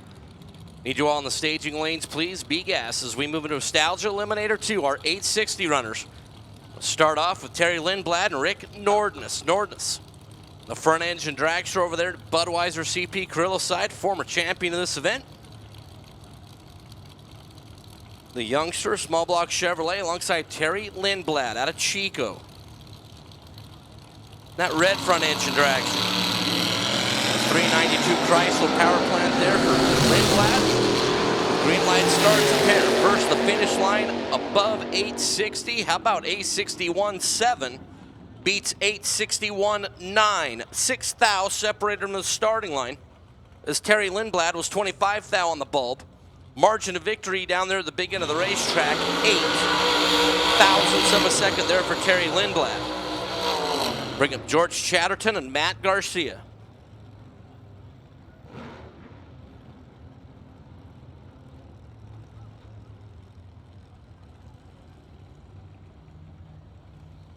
Chatterton out of Escondido in that Hitman 37 Fiat bodied.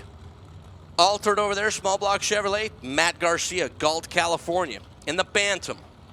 A shotgun injector slapped on top of the big block Chevrolet.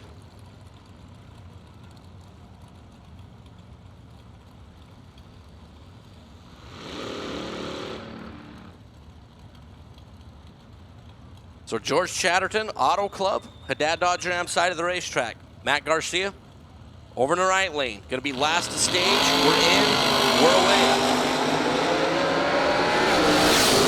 The Fiat of Chatterton. Looking to the right, trying to pull up alongside Matt Garcia, and on a breakout, George Chatterton gonna get the win. Matt Garcia goes 8:55. Breaks out by 0.05 of a second. George Chatterton goes 8:68 to advance into round number 3. Real good matchup right here. Jeff Kreider, Miguel Lomas.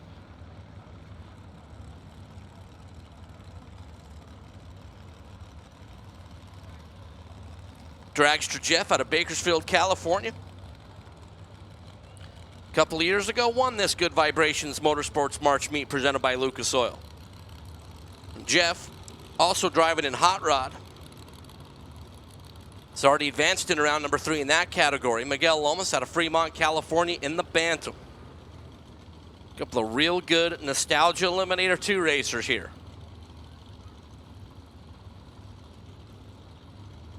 A couple of big block Chevrolets. A front engine dragster. There's dragster Jeff Kreider. That low-slung Bantam of Miguel Lomas. Oh, and Lomas turns it red, and Kreider misses the tree. Mike English talked about it before. You know, to win one of these deals, you got to have a lucky round, and Kreider goes dead on 7, but man, he was way late getting his finger off the button. Dodges a bullet. Miguel Lomas, 42 red. And Kreider will take on Terry Lindblad in round number 3. It's Michael Beebe and Justin Herbst. Beebe out of Porterville, California, and that green on green injected small block for the Beebe family. The gorgeous front engine dragster there for Doc and Justin Herbst. Towing out from North Platte, Nebraska to be with us this weekend. Small block Chevrolet there for Justin. Couple of injected small block Chevrolets here in Nostalgia Eliminator 2. Again, B Gas, Baker Gas, you should all be in the staging lanes at this time, please. Baker Gas, you should all be in the staging lanes.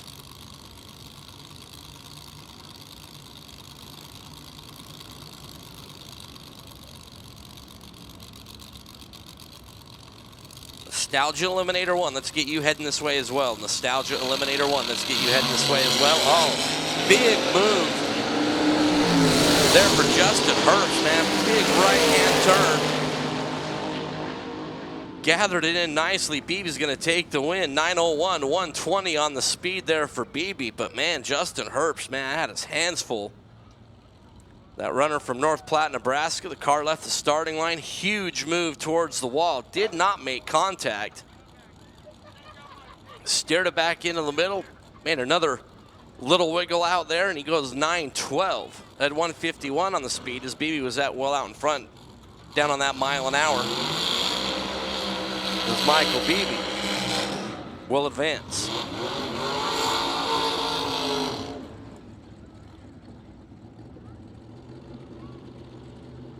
$16 cars were left in Nostalgia Eliminator 2 coming into this round. Well, take us down to 8 in the quarterfinals is Gabe Wood and Eddie Lucas. Gabe out of Bakersfield. The 48 Fiat, big block Chevrolet. Over in that Auto Club, Haddad Dodge Ram side of the racetrack, and Eddie Lucas out of Modesto. That 32 Austin Bantam, a little higher setup there for Eddie. Once again, Baker Gas, you should all be in the lanes. NE1 needs you rolling too. Once again, Baker Gas, Nostalgia Eliminator 1, need you all rolling.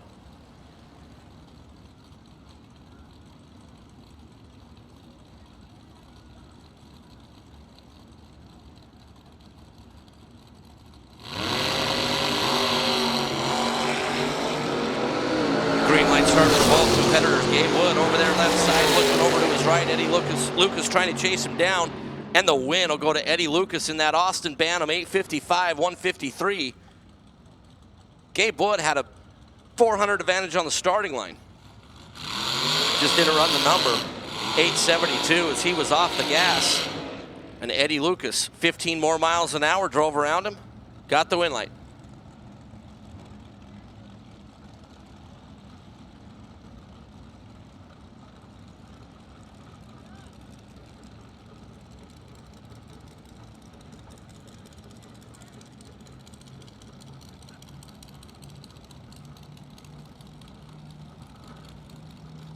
So Robert Johnson, John Lyon. Johnson, that injected Ford out of Azalea when we were here in October. The young man was your California Hot Rod Reunion champion. He's also your 2018 Heritage Series champion. John Lyon out of Overton, Nevada. Small block Chevrolet there for Mr. Lyon, who for a number of years ran a Nostalgia Eliminator 3. Picked up the performance a second to bump up here in the Nostalgia Eliminator 2 category, and here he is alongside the champion of the category here in round number 2.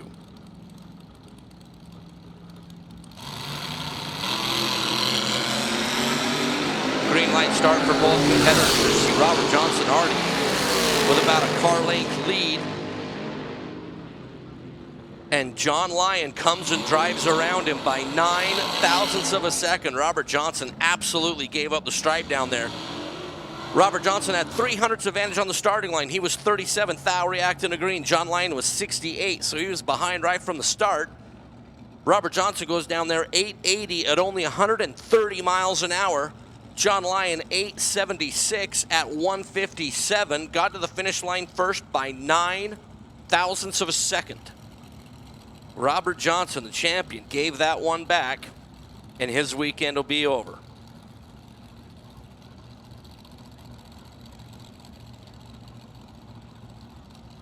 Danny C., Jason Justice. Danny out of Clovis. The altered, the Auto Club side of the racetrack, and Jason Justice, that unique 41 Jeep Willys. Small block Mopar there for Justice. C in the altar. Justice in the Willys. A little bit behind, and we'll bow out how here in this round is Danny C. Goes 865, 139. Jason Justice 891. He's 3/10 off that 860 index at 149. On the speed is Danny C.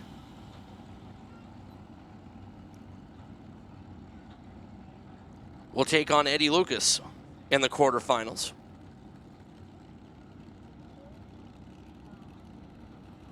As we have Troy Moyle and J. Todd Fernandez.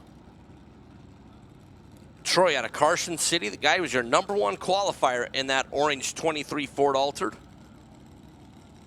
Alongside J. Todd Fernandez. The injected Bantam out of Tulare. 2017 March Meet champion. That red Bantam, the Budweiser CP Carrillo lane, that lane that's closest to the grandstands.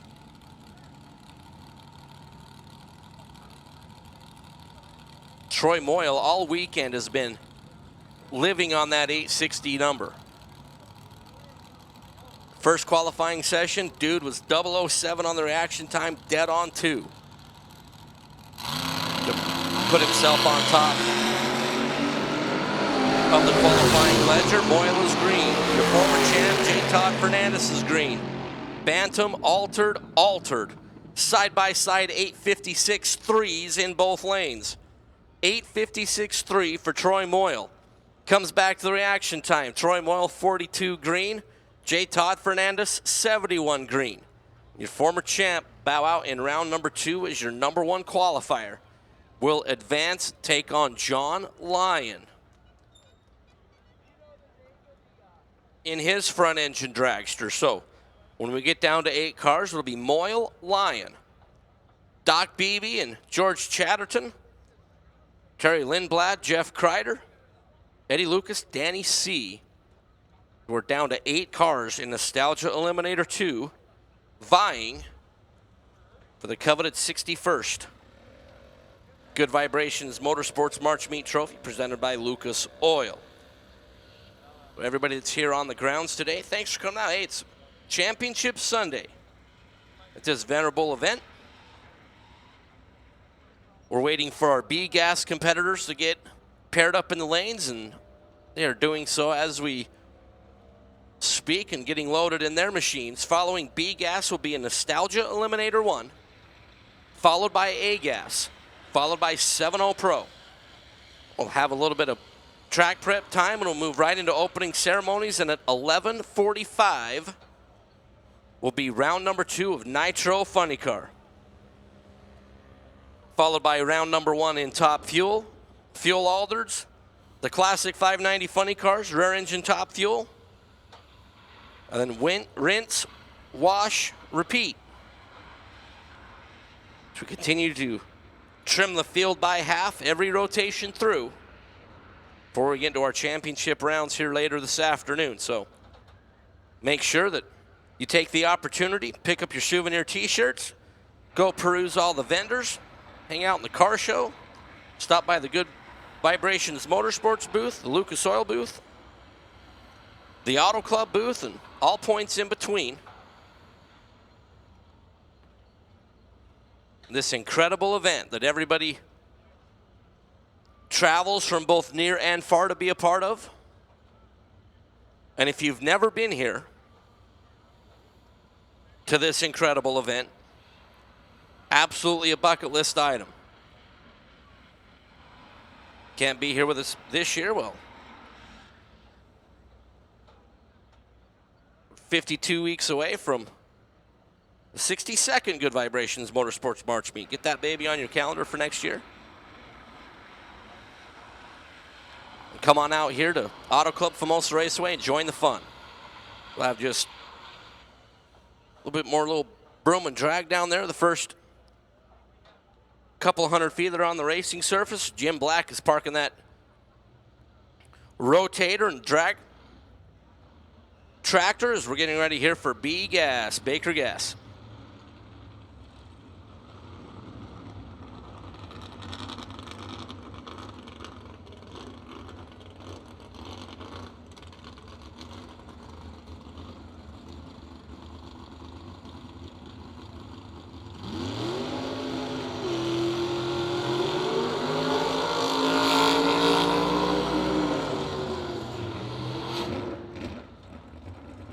Val Miller, Brian Busick.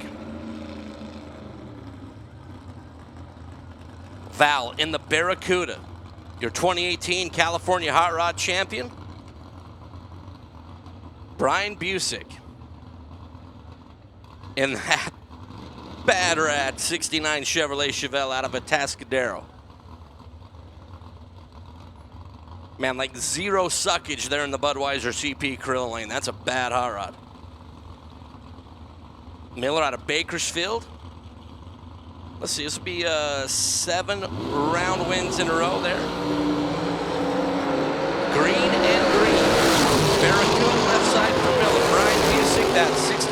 Porterville, right lane. And it's going to go to the Barracuda. Val Miller keeps on keeping on. 887, 136 on the speed. Brian Busick just didn't run the number. He was 897. Val Miller had a pretty easy one there. Brent Handley and Randy Armstrong. This is a fantastic ANRA matchup. Handley, 72 Nova, out of Azalea, your 2018 ANRA champ. A series that Butch Hedrick runs so well, and Randy Armstrong out of Paso Robles, former champ of the category. He finished number 2 in the ANRA points last year.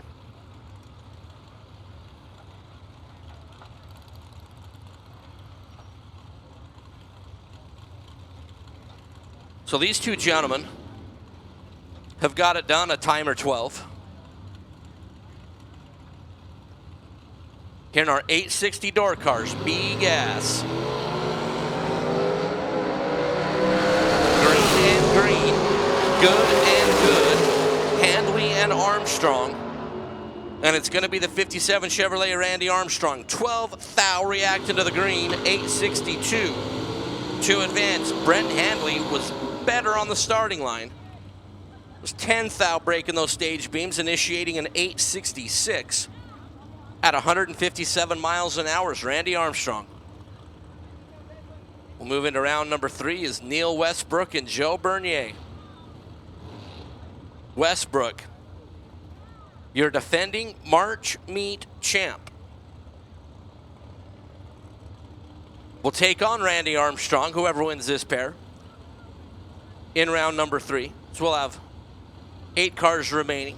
Joe Bernier at Chula Vista in the Vega. Westbrook, Pixley, California. The Camaro dug himself a hole on the starting line. Can he dig himself out of it? No. Your defending March meet champion is Gonzo in round number 2. Joe Bernier, 26 on the bulb. Westbrook, 77th thou reacting to green. Very uncharacteristic. Then goes 868 does Joe Bernier take the win. 151 on the speed. 870 there for Neil Westbrook. And he will bow out.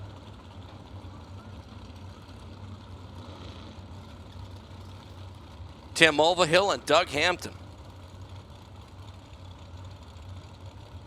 Mulvihill made up half of the final round last year alongside Neil Westbrook and didn't illuminate that final round win light.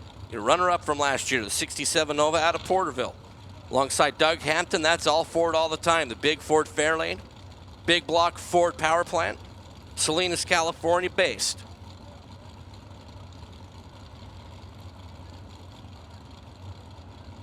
The winner here will take on the winner of the Parrots in the water box. Once again, Nostalgia Eliminator 1, Nostalgia Eliminator 1, you should all be rolling. Yep, once again, Nostalgia Eliminator 1 and Nostalgia Eliminator 1, you should all be in the lanes. Green and green, Ford v Chevrolet, the bow tie. There for Mulvihill, the blue oval for Hampton, and it's going to go to the blue oval as Tim Mulvihill goes 8:59.4, taking a 1/10 of a second stripe. So Mulvihill was in front, couple car lengths. Or at least a car length and change. Down there at the finish line, Doug Hampton goes 8:71, a 1/10 off. Tim Mulvihill just nom-nommed the stripe down there.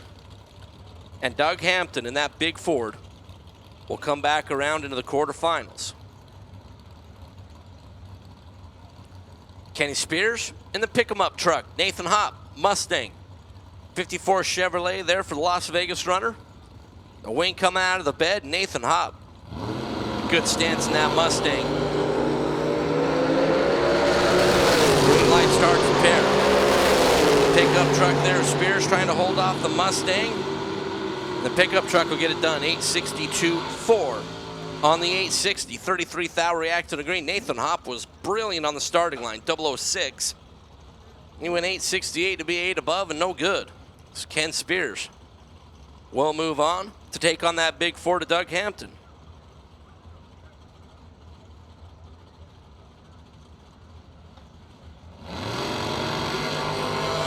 Greg Peterson, Jason Small. Both drivers, the reaction times that they're not going to broadcast openly. Small out of Bakersfield in the 66 Nova will advance 861-149. Greg Peterson was a $1.59 reacting to green, 5 under, going 855-154 on the speed as Jason Small will advance. Mike Munoz and Steve Pullen. A couple of veterans in the category. Mike out of Ventura, California. That big, heavy 65 Olds 442. Big block Chevrolet there for Munoz. And Stevie Pullen out of Indio. 69 Camaro. That unique scoop slapped on top of his 500 big block Chevrolet.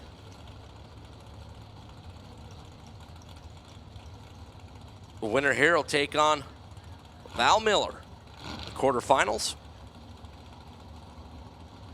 As we have our competition single. Close out round number 2. Munoz is green. Steve Pullen is green. The GTO. Bow out via the breakout. Mike Munoz 858 on the 860 index. 154 on the speed. 870 be the winning elapsed time. There for Steve Pullen. Camaro come back around to take on Val Miller, our competition single, number 1 qualifier. That 65 El Camino of Nick Kendrick, Lake Havasu City, Arizona runner. We'll take on that Nova, Jason Small.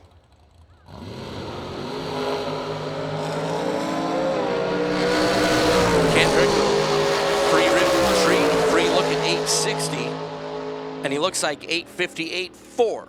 About exactly where you want to be. 157 on the speed. Probably wanting to know why 858 is what you're looking for. Well, a lot of guys down there want to hold a little bit of elapsed time. You can make up a little bit of a deficit on the starting line if you are holding. You set your car up to be a little bit quick when you get down there at the big end of the racetrack. Little womp on the throttle, womp on the throttle, womp on the throttle, tap of the brake, and it kills a couple of hundredths of a second. Gives you a chance.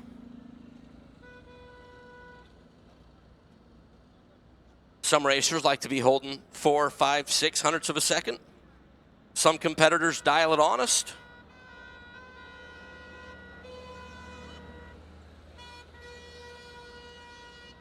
But everybody kind of does their own thing. When they pull up into the burnout box, they have a plan of what they think they're going to do down there at the big end of the racetrack.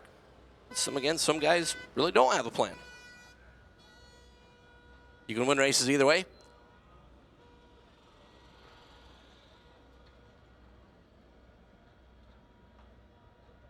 All right, I need A-gas, alpha gas, A-gas needs you in the lanes, please. Muy pronto, A-gas needs you in the lanes. So we are getting ready to run Nostalgia Eliminator 1, or round number 2. Our 760 players will be followed by A-gas. Then 7-0 Pro will have a little bit of track prep. Then our opening ceremonies. Then at 11:45, so about an hour and 15 minutes from now, it'll be round number 2 of Funny Car, followed by first round of front engine top fuel or fuel altereds, classic Funny Car, the rear engine top fuel or nitro classes. Then we'll move into A fuel, junior fuel, and back through the remainder of our categories as we work our way through Championship Sunday.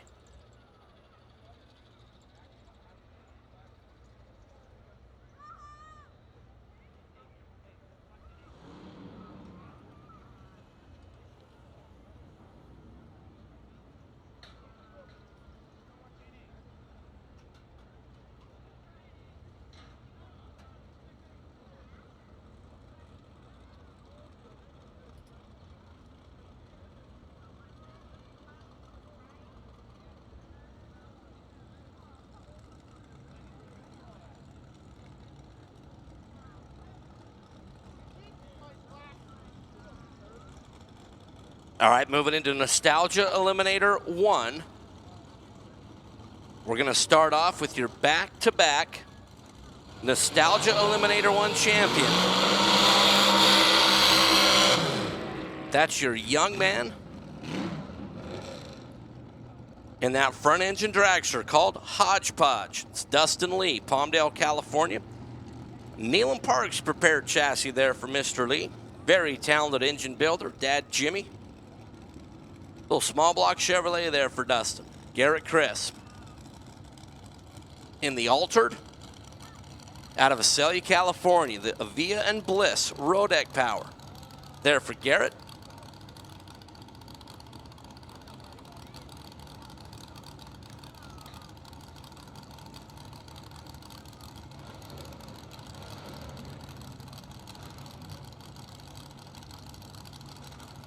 Garrett was your number 8 qualifier. Dustin Lee slid in the number 14 qualified position.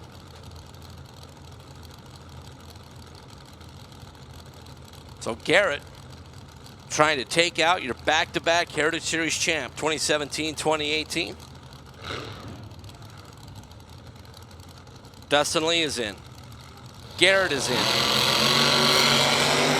You could see that from the naked eye. Dustin Lee just tattooed Garrett Crisp to the starting line, and Dustin Lee will advance 773, 160 on the speed. Dustin Lee was 15th thou on the green light start. Garrett Crisp was 207, giving up close to 2/10 on the starting line. As Dustin Lee will move on as Dan Skrokosh, Ken Fullerton. Skrokosh, guy over there in the Auto Club, Haddad Dodge Ram Lane. The bad dude over there, back-to-back March Meet champion. Out of San Marcos, the front engine dragster, big block Chevrolet, and Ken Fullerton out of Cedar City, Nevada in his 23 Ford. Blown big block over there for Ken, who is your number 1 qualifier.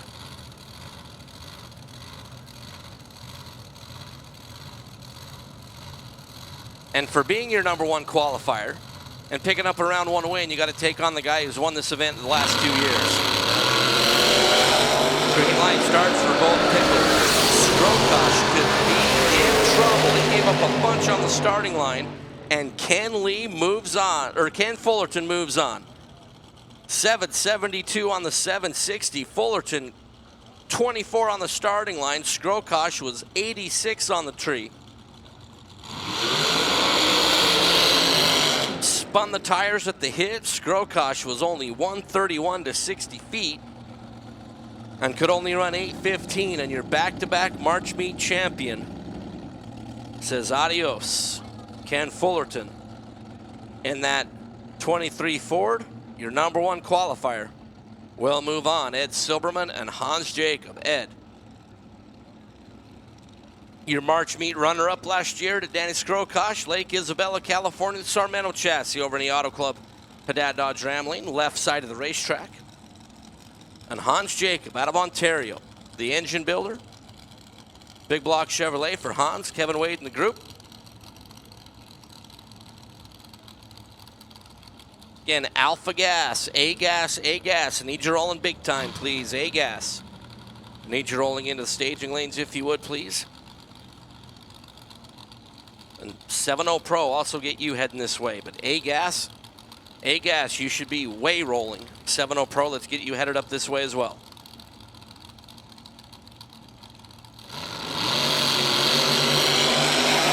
Silverman and Hans Jacob. Just 6th thou, going to separate him on the starting line. 760s down there. How about Ed Silberman on the double breakout? 756.4. 10th thou reacting to green there for Ed. 175 on the mile an hour. Hans Jacob, 16 on the tree, not too bad. Then 755 down there at the racetrack. And on a double breakout, Ed Silberman will advance, and his reward for that is he gets to race Dustin Lee in the next round.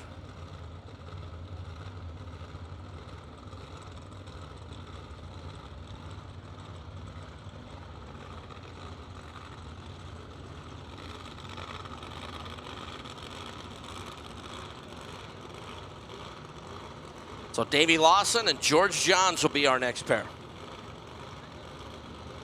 Lawson out of Mariposa, the front engine dragster. with the red paint, yellow flames, George Johns. In the Thunderstruck 48 Fiat.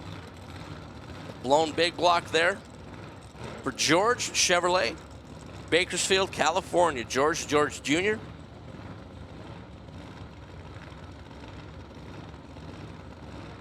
Dave Lawson has really had a performance base this weekend that is not his normal standard. Kind of got a lucky win yesterday as his opponent went down there, broke out by 0.003 of a second, as Dave Lawson was barely like at the 1,000-foot mark, and George Johns 48 Fiat does not want to back up. Once again, final call A-Gas. If you are not there, you are way tardy. As we're missing 5 cars for A-Gas, you guys need to be there. And 7-0 Pro, you should also be in this way. Tough break there for George Johns. Cannot get the car to back up. He will exit the racing surface. And Dave Lawson will move on after he stages that under his own power. So a tough break there for the Thunderstruck machine. Dave Lawson will get the solo.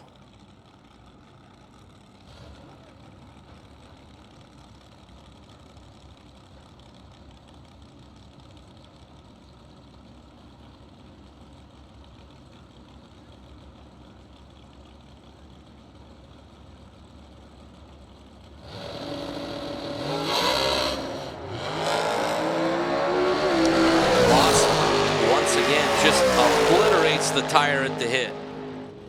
822, 177 there for Lawson. He's been having a hard time all week getting off that starting line.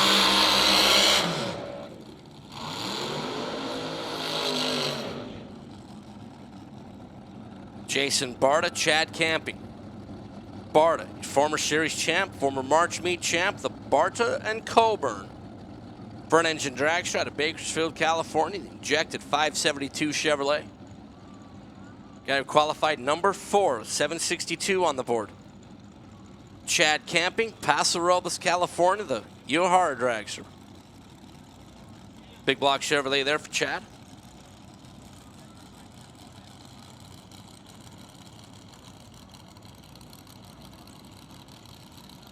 Guy who qualified in the number 10 position.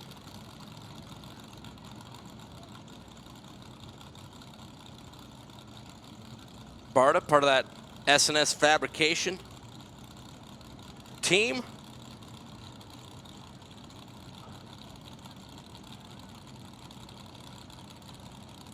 Jason also campaigning in C-Gas this weekend.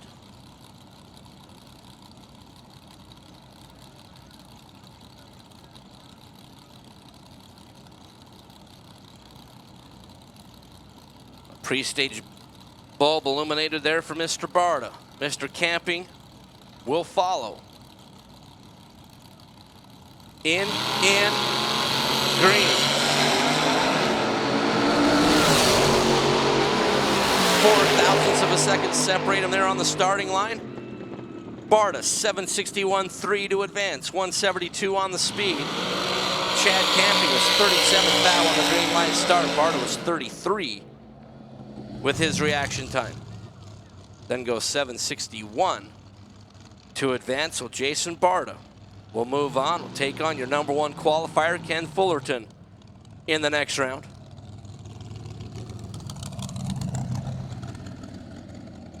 And our competition single, the young man coming down from Saskatoon, Saskatchewan, Canada. It's Lloyd Harder. 565 cubic inches of big Chevrolet slapped in front of Mr. Harder. We'll take on Dave Lawson. Once again, 7-0 Pro, 7-0 Pro. You should all be rolling. 7-0 Pro, round number 2. You should all be rolling and pretty much in the staging lanes at this time. 7-0 Pro you should be there. So Lloyd Harder on his side of the ladder, where the competition single fell. Harder, it's 12th thou reacting to green, and then 758 with a 2. Good run there for Harder.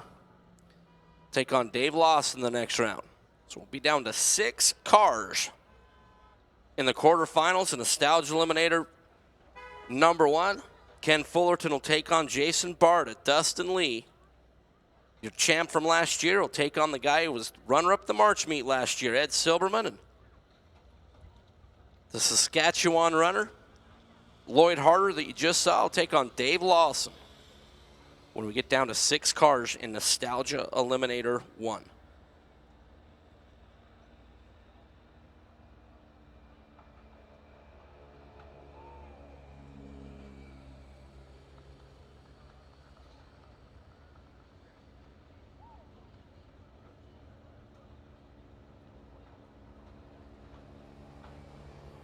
Okay, A-Gas Eliminator being paired up back here behind us in the tower. Drivers are getting suited in. We'll have 14 cars left in A-Gas. So this takes us down to 7 in the quarterfinals. A-Gas, one of the coolest categories in all of drag racing, in my humble opinion. 760 index, bad fast door slammers. With a whole slew of cars that just cosmetically are awesome. Love A-Gas. Love all the categories. One of the great things about the March meet is just the quality of vehicles that are here on display and here running.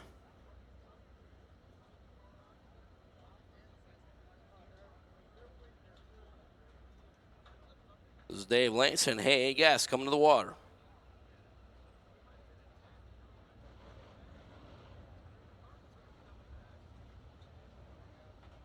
We're going to start off with a pretty good matchup with Frankie Miranda.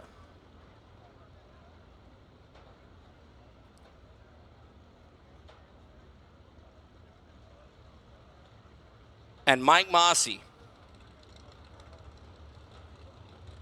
Miranda in the Home Wrecker 4 59 Nash wagon. Guy who's your defending March meet champion. Last year was your ANRA champion and your NHRA Heritage Series champion in A-Gas. So a banner year for Frank Miranda. Pretty much won everything you could win. And Mike Mossy out of Napa. Stagner Construction 69 Camaro. These guys have done battle through the years here in A-Gas.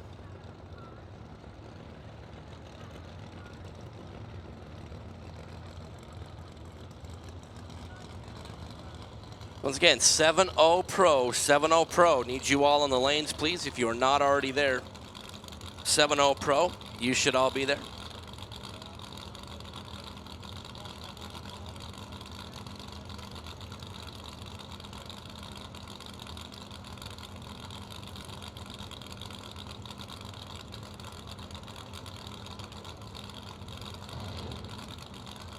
So Mike Mossy over there in the left lane, that Auto Club. Haddad Dodge Ram side of the racetrack, and Frank Miranda. Hey, just literally had a banner year in 2018. Won both series, won the March meet, and that Home Wrecker 4.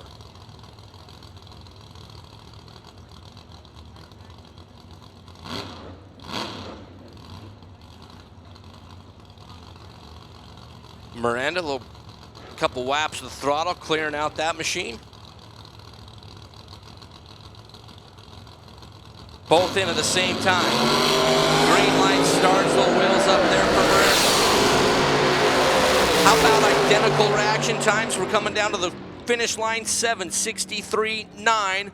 Wow, look at the numbers. 7:63.9 for Frank Miranda, 162. 7:64.0 for Mike Mossy, identical reaction times, and your margin of victory for your defending March meet champion, 13 13/10 thousandths of a second. That's a way to start off the round. 13/10 thou, margin of victory. We'll see what Tom Fowler and Ray Castanetto have planned for us.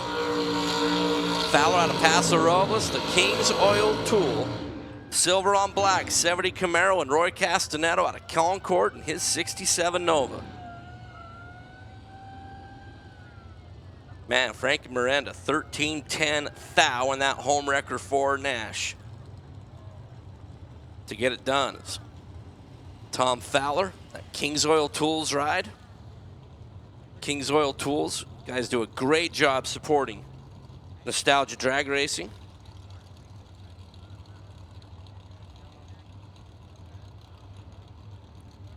Roy Castanetto. These guys have been A-gas competitors for a long, long time. Done battles throughout the Heritage Series for a number of years.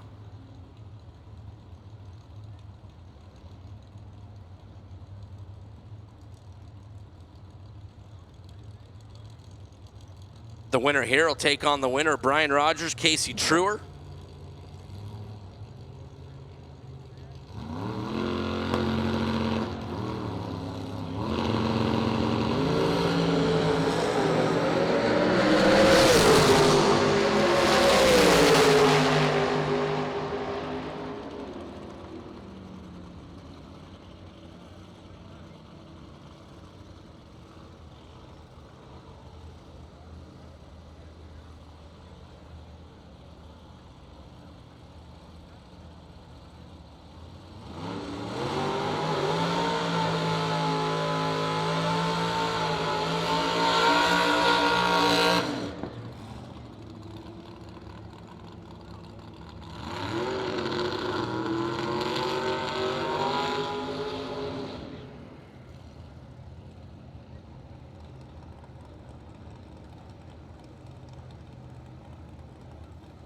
Harrison out of Lakewood. His 69 Camaro, and Tony Foti, the detective, part of the LAPD racing team. 68 Camaro there for Tony. Tony out of Paso Robles, California. Final call, 7-0 Pro. If you are not in the staging lanes, you need to have a written excuse from your parents. 7-0 Pro, 7-0 Pro, you should all be in the staging lanes, please.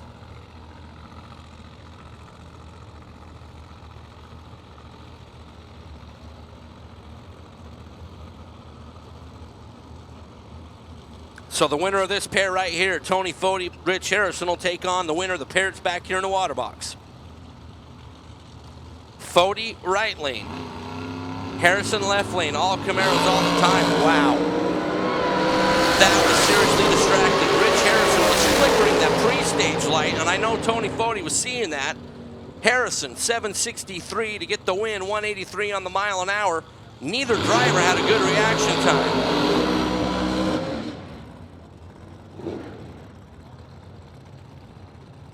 Harrison's pre-stage light started to flicker. You cannot deep stage in this category. Do so, the red light will come on. Harrison's car got enough of that pre-stage bulb to keep it illuminated, but it did flicker a time or two. Tony Foti, normally really solid on the tree, just missed it, and I know that pre-stage light flickering was probably a distraction.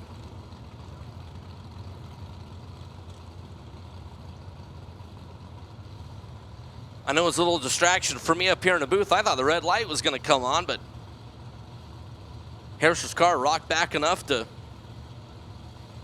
illuminate that pre-stage bulb, and Harrison will advance to bring up Al White, Terry Newton. Al and Brutus, that big blue 65 GTO. Terry Newton, the 53 Studebaker champion out of Camarillo. Alan Johnson, power plant there for Newton. Big Pontiac power there for Al White, and White will turn it red. You saw it right there. Pre-stage bulb win out. Cannot deep stage in the category. Terry Newton get a freebie here. 766 there for the Stude. 179 on the speed. And a Deep stage situation there for Al White. Terry Newton will advance to take on Rich Harrison.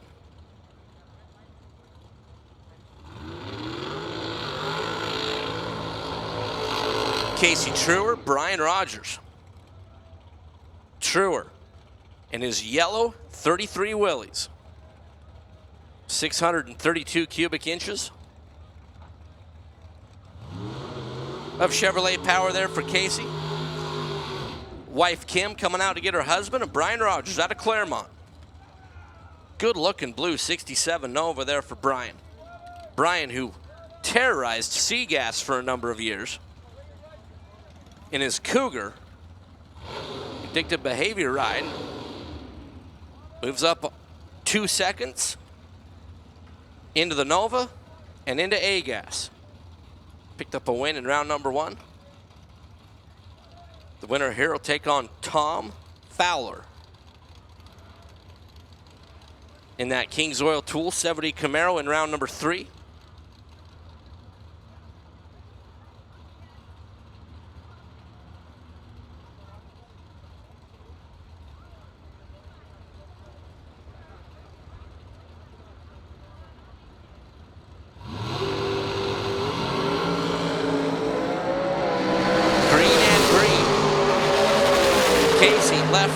Brian right side. Brian Rogers, 757 on a double breakout, 180 on the mile an hour. Brian a little bit better on the starting line. He was 37th thou on the green light start. Casey Truer was 62 on the green light effort. Gave up 0.03 of a second there and then went 751 to be under by 9. Brian Rogers under by 3. Will advance to take on Tom Fowler.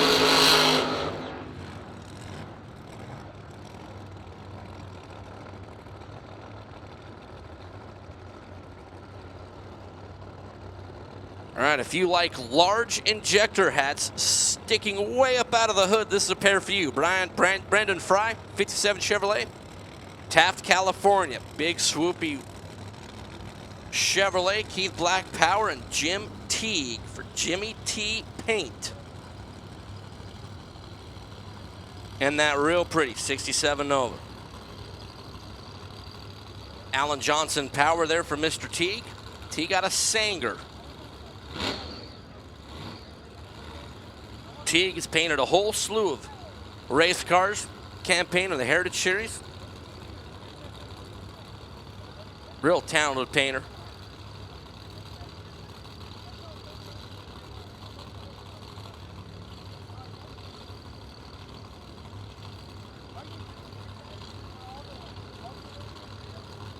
I mean, either one of these cars I wouldn't kick out of my personal garage for dropping a little bit of oil down on the concrete.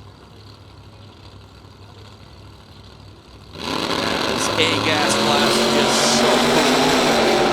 Green and green. 57 Chevrolet. Fry, 67 Nova, Jim Teague. And how about Jim Teague? 31 green, dead on 2. For 33 thou on the combined number. Brendan Fry was 39 thou reacting to green and was doing nothing but wasting fuel and wear and tear on the valve train. Brendan Fry had no mathematical shot to win that race. As Jim Teague, 31 green, dead on 2.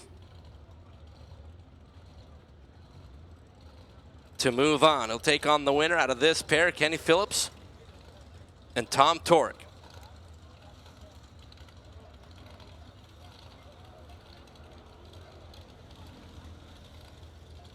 Kenny Phillips, that's all AMX all the time. American Motors Corporation, Las Vegas, Nevada runner. Phillips alongside Tom Torek. That radical 55 Chevrolet out of Surprise, Arizona. 600 plus cubic inches, a big Chevrolet. There for Tom. Now both runs yesterday, Torek's machine, a little bit of smoke coming out of the pipes in that rod.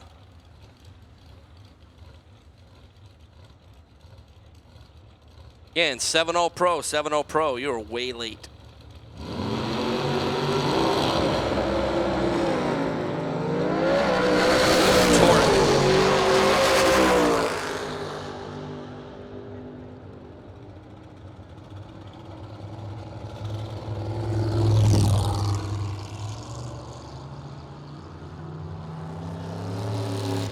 Not getting off the starting line there. Ken Phillips pretty much on a solo. 53 green, 873 there for Ken Phillips in the AMX.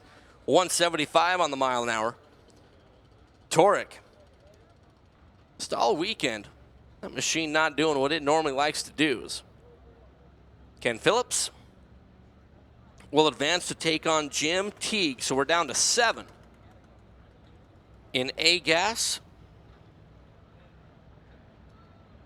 be Terry Newton, and Mr. Harrison, Ken Phillips, and Jim Teague. Frank Miranda, that home record 4 with the competition single when we get down to 7, and Tom Fowler, Brian Rogers. 7 really good race cars left for us in A gas as we work our way towards crowning our champions, the 61st annual Good Vibrations Motorsports March Meet presented by Lucas Oil. So everybody that's out there milling around, perusing our vendors, getting yourself something hot to eat, cold to drink, we'll have 7-0 Pro coming around the corner, and then we will move into our Nitro session. 11:45 start time.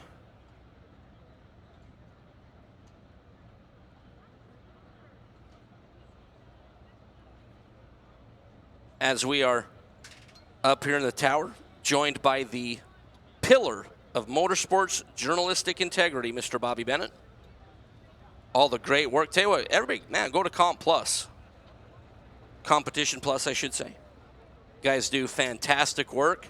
Your boy Jake, killing it on the video. You killing it on the editing.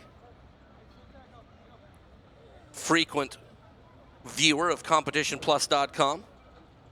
We love Bobby Bennett, affectionately known as B Squared. At least that's what I call him anyway. He says he loves me too, but I think he has low standards.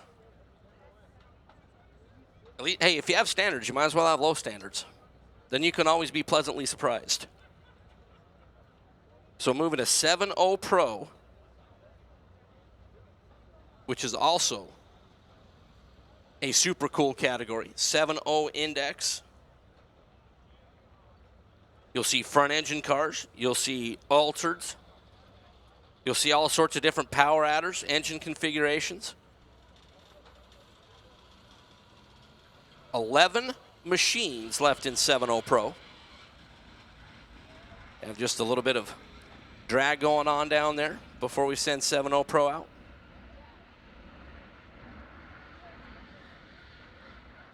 Hey.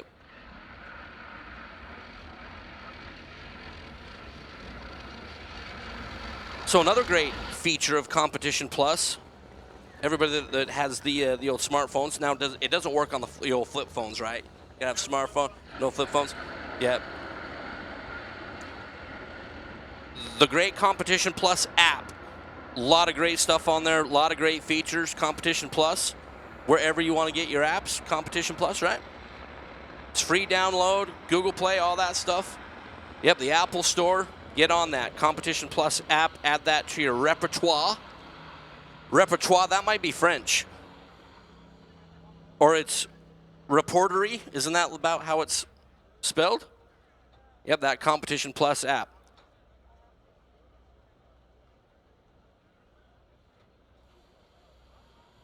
So, looking down here in front of the tower, the Tony Trimp driven, Harvey Williams owned 7-0 Pro car.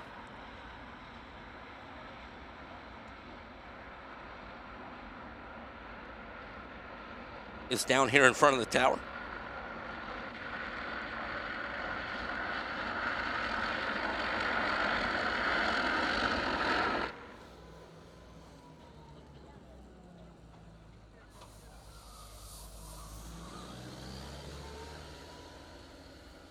Frantically working on that machine down here to my left, right at the side of the tower.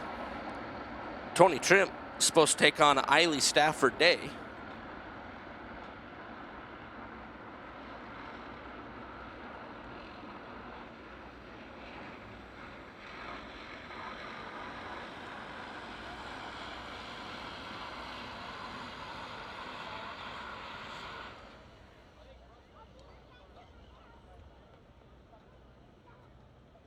So the rest of the 7-0 Pro field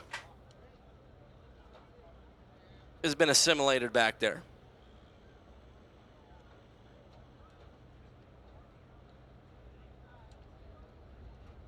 Our first funny car has rolled in the lanes, Mr. Chris Crable.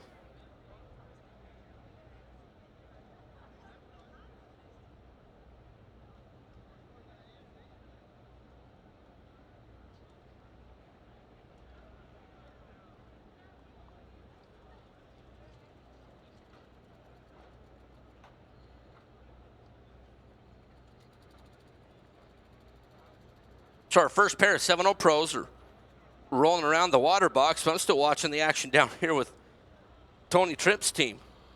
Harvey Williams owned Roadster with the big airfoil on the back, quasi-wing. The car is here. The team is here.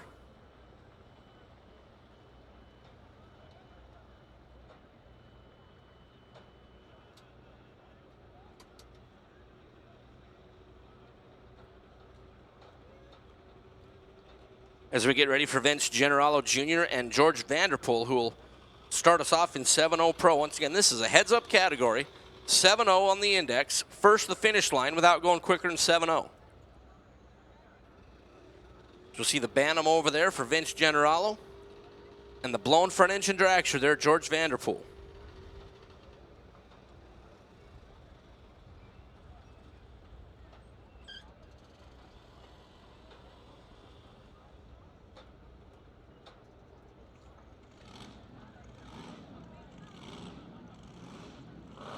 All right, as both competitors come to life, this will be round number 2 in 7-0 Pro with 11 competitors left. This takes down to 6.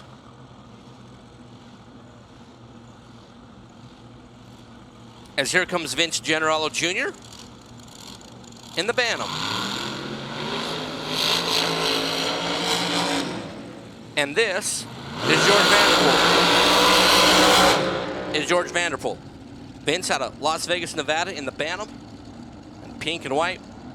Blown big block. George Vanderpool out of Redding, California. Uehara chassis. Chrysler power there for Vanderpool. Qualified number 3, 704. Vince Generalo Jr., 727, his qualifying number. This is the number 13 spot.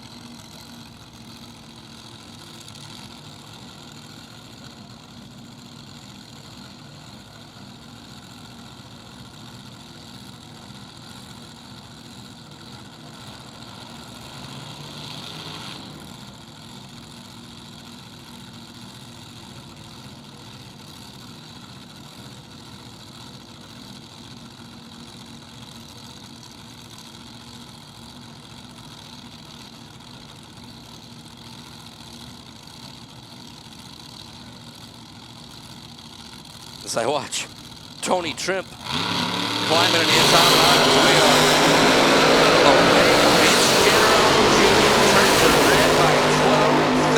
rod. George Vanderpool dead on 2. 21 reacted to green there for George Vanderpool, and George on Generalo Jr.'s red light will advance, but George is pretty good there. 23 thou on the combined number. 21 on the bulb, dead 2. There for the front engine drag shirt, George.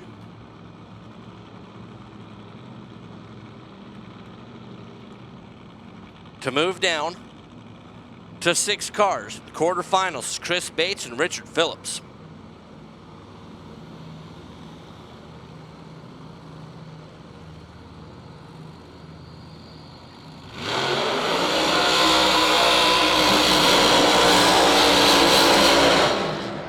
Chris Bates out of Anderson, California, the Bodakian brothers.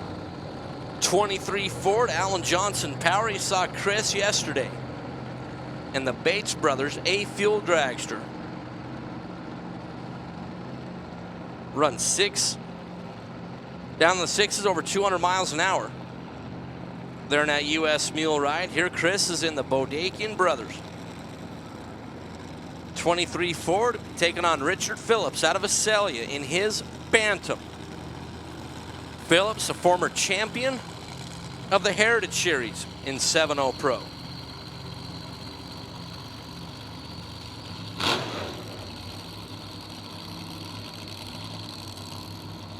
Bates qualified in the number 5 position. Richard Phillips qualified in the number 8 spot.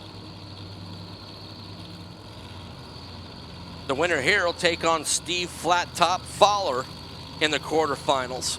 How do I know that? Well, Fowler's got a bye to move down into the quarters.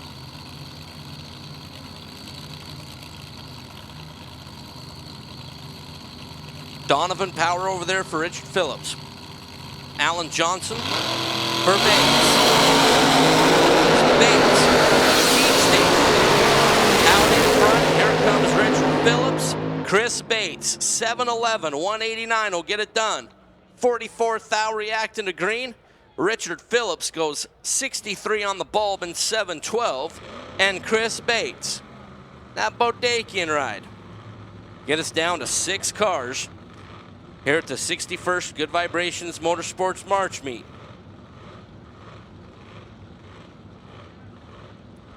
So Lawton, Ferreira, the second. Spring Valley, California, the Top Flight Racing. 48 Fiat Topolino.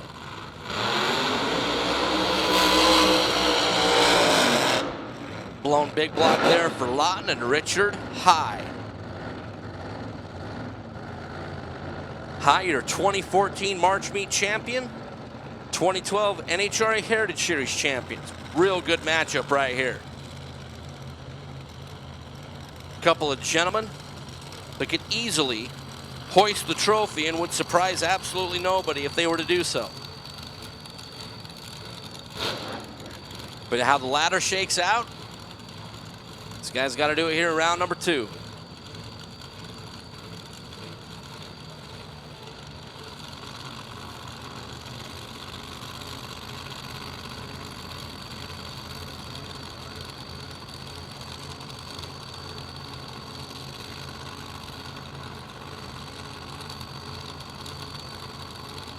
Lawton is in. Pre-staged anyway. Richard High, Lawton fully staged. Richard High, green. You can see the slightest of pole shots with the naked eye. Lawton Ferreira. How about 7:02.6? Lawton Ferreira beats 7 flat for Richard High. Lawton Ferreira and the team. 7:02.6. Lawton was 46th thou reacted to green. Richard High was 92 on the bulb. Gave up 0.05 of a second. They're on the starting line. As 7:02.6 on a hole shot will be Richard High's dead on 6.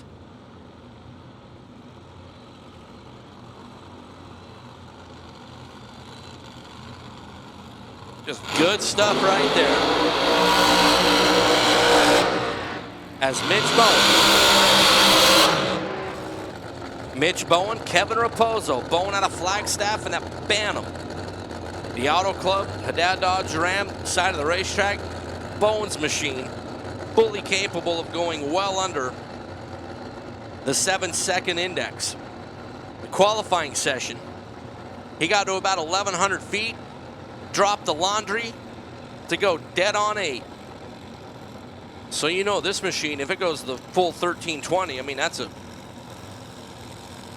670, 660 players. Kevin Raposo coming from Hawaii. Kevin's Automotive Repair, Spitzer Chassis, Rodec Power. There for Raposo.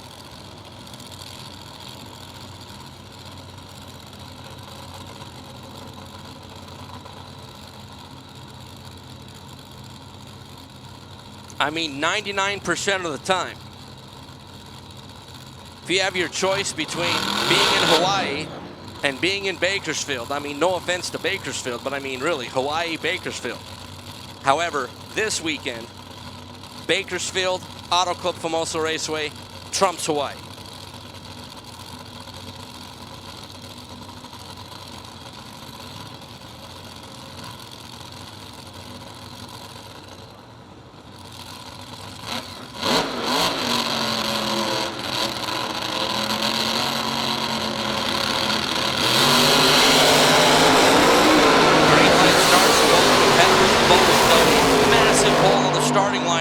Kevin Raposo gets it done on a hole shot. 7:02.7 for Kevin Raposo. Beats 7:01.1 for Mitch Bowen as the Hawaii resident. We'll move on to take Lawton Ferrer in a battle of hole shots in round number 3.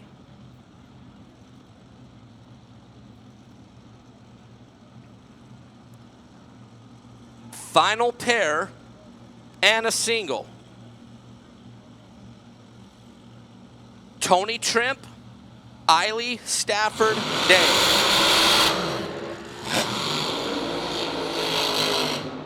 Tony Trimp in the roadster with that wing up on the back behind the roll cage there for Tony, and Eiley Stafford Day out of El Cajon, the Killer Crower.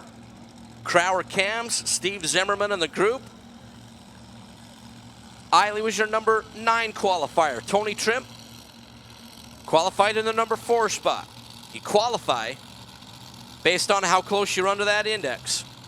Tony Trimp was 7:05. Eiley Stafford Day was 7:13. That Killer Crower team. Winner will take on George Vanderpool in the quarterfinals.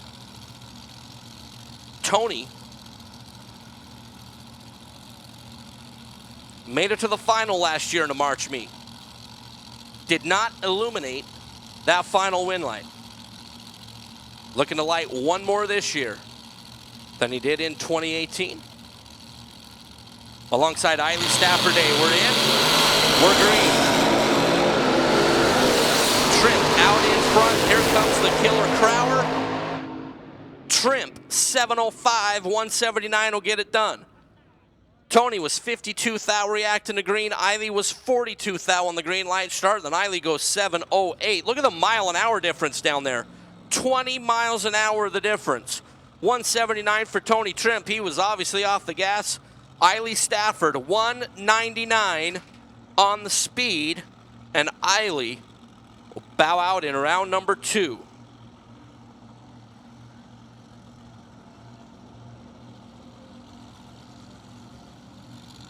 And our competition single here in round number 2 be Steve Flat Top Fowler, who in 2018 in October, the California Hot Rod Reunion, guy held up the trophy at the end of the event. Flat Top and wife Stephanie out of Lake Havasu City, Arizona.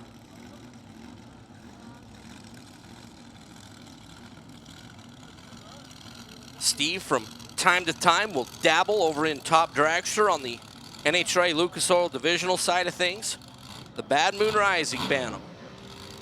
A blown big block Chevrolet there for Flat Top. See wife Stephanie over there on the left side of the Bad Moon Rising Bantam. Steve Fowler will get a free rip at the tree, free look at 7-0. This will be our final card down the track before opening ceremonies and our nitro cards. See that right front tire dancing up in the air there for Steve Fowler, 24 thou on the green light. 697 there for Flat Top, 195 on the speed, as that'll give him a couple of hundredths of a second down there to play with. So a good run there on the solo there for Steve Fowler. So our quarterfinals will be Kevin Raposo, dude out of Hawaii. Lawton Ferrer the second in a battle of the hole shots from the previous round. Steve Fowler take on Chris Bates in that Bodakian Brothers ride. George Vanderpool and Tony Trimp will be our round of 6 in 7-0 Pro. Hello, Mike English. Hello, Mike Ames. Hey, well, the game plan is a little bit of track prep here and stuff like that and everything. And right now, while we're doing that, we are going to go down to the booth with Larry Dixon and Mike Dunn. All right, guys, thank you. Here we are at the Good Vibration Motorsports March Meet presented by Lucas Oil. Larry, we're getting ready to go in the first round. Yeah, no, big deal. Liked all the racing that was going on this morning. My Actually, my godfather, Terry Caldwell, runs in the 7.0 Pro class. He's crew chief on his own car. And good news was he runs 7.0. Bad news, lost to a 7.02. That's never good. Yeah. But at least he had the right tune-up. I guess his driver was the one that let him down, maybe. That's what I'm going to go with right now. I hate when that happens when you're a driver. Oh boy, yeah. So what do we expect? What are you expecting since you haven't since you're a newbie? Well, first off, as a racer, the number one thing is I'm always concerned about the weather. And the weather seems to be fairly consistent. You know, we've seen a little bit of sun, a little bit of clouds, not a lot of heavy heat on the racetrack. So track conditions are going to be really very consistent through the week. And so that really helps the teams out, that you can't blame the racetrack for the setup. It makes it nice, I guess, from that standpoint. Then it's on whether or not you got the right setup in it to get the win light. Well, you say you can't blame the tune-up, but you and I have worked for crew chiefs that will definitely blame the tune-up no matter what. But the good ones, you're right, don't. Yeah. They take full responsibility for what happens with the race car. If it's you, if it's them, those are the ones we always did best with, right? For sure, for sure. So obviously, this is your first time here. I sent you out this morning to do a little interview. Your very first interview. It's our title sponsor. It's Good Vibrations with Jim Mayer. He went out there and did a great job. I want to have you take a look at this video that was shot a little bit earlier today with Larry Dixon. Here at the March meet, there's a lot of action going on the racetrack, but there's an equal amount of action going on in the pit area. On the vendor rows, you see lots of great nostalgia-based souvenirs, used parts, new parts, cars, food, everything. And the title right sponsor of the March meet is Good Vibrations. What is Good Vibrations? Well, let's ask the man himself, Jim Mayer from Good Vibrations. Tell us a little bit about what you sell. Simply put, Good Vibrations Motorsports, we sell the go fast, hardcore stuff. Whether it's the blowers, the fuel injections, that shiny stuff you see sticking out of the funny cars and dragsters, that's what we specialize in the past 30 years. We have all the good add-on stuff, the gaskets, the fittings, and so forth. We have the parts, but we really excel with the service, especially here domestic. More important, all of our good international customers, Sweden, Australia, and so forth. What made you pick the March meet to sponsor this event? About 5 years ago, we realized a lot of our international customers we talked to over the phone and so forth, we didn't really get a chance to see them face to face. So we were presented with this opportunity to be the presenting sponsor, actually the title sponsor of the March meet, and it gives us a podium, a platform that when they come over from Sweden, Estonia, Canada, New Zealand, we can not just show them the products, answer their questions, also we give them hospitality, make them feel welcome, and it just cements those relationships. So it was an opportunity that fell in our lap, and since then we've grown with Auto Club for Most Raceway, not just for this event, but throughout the season.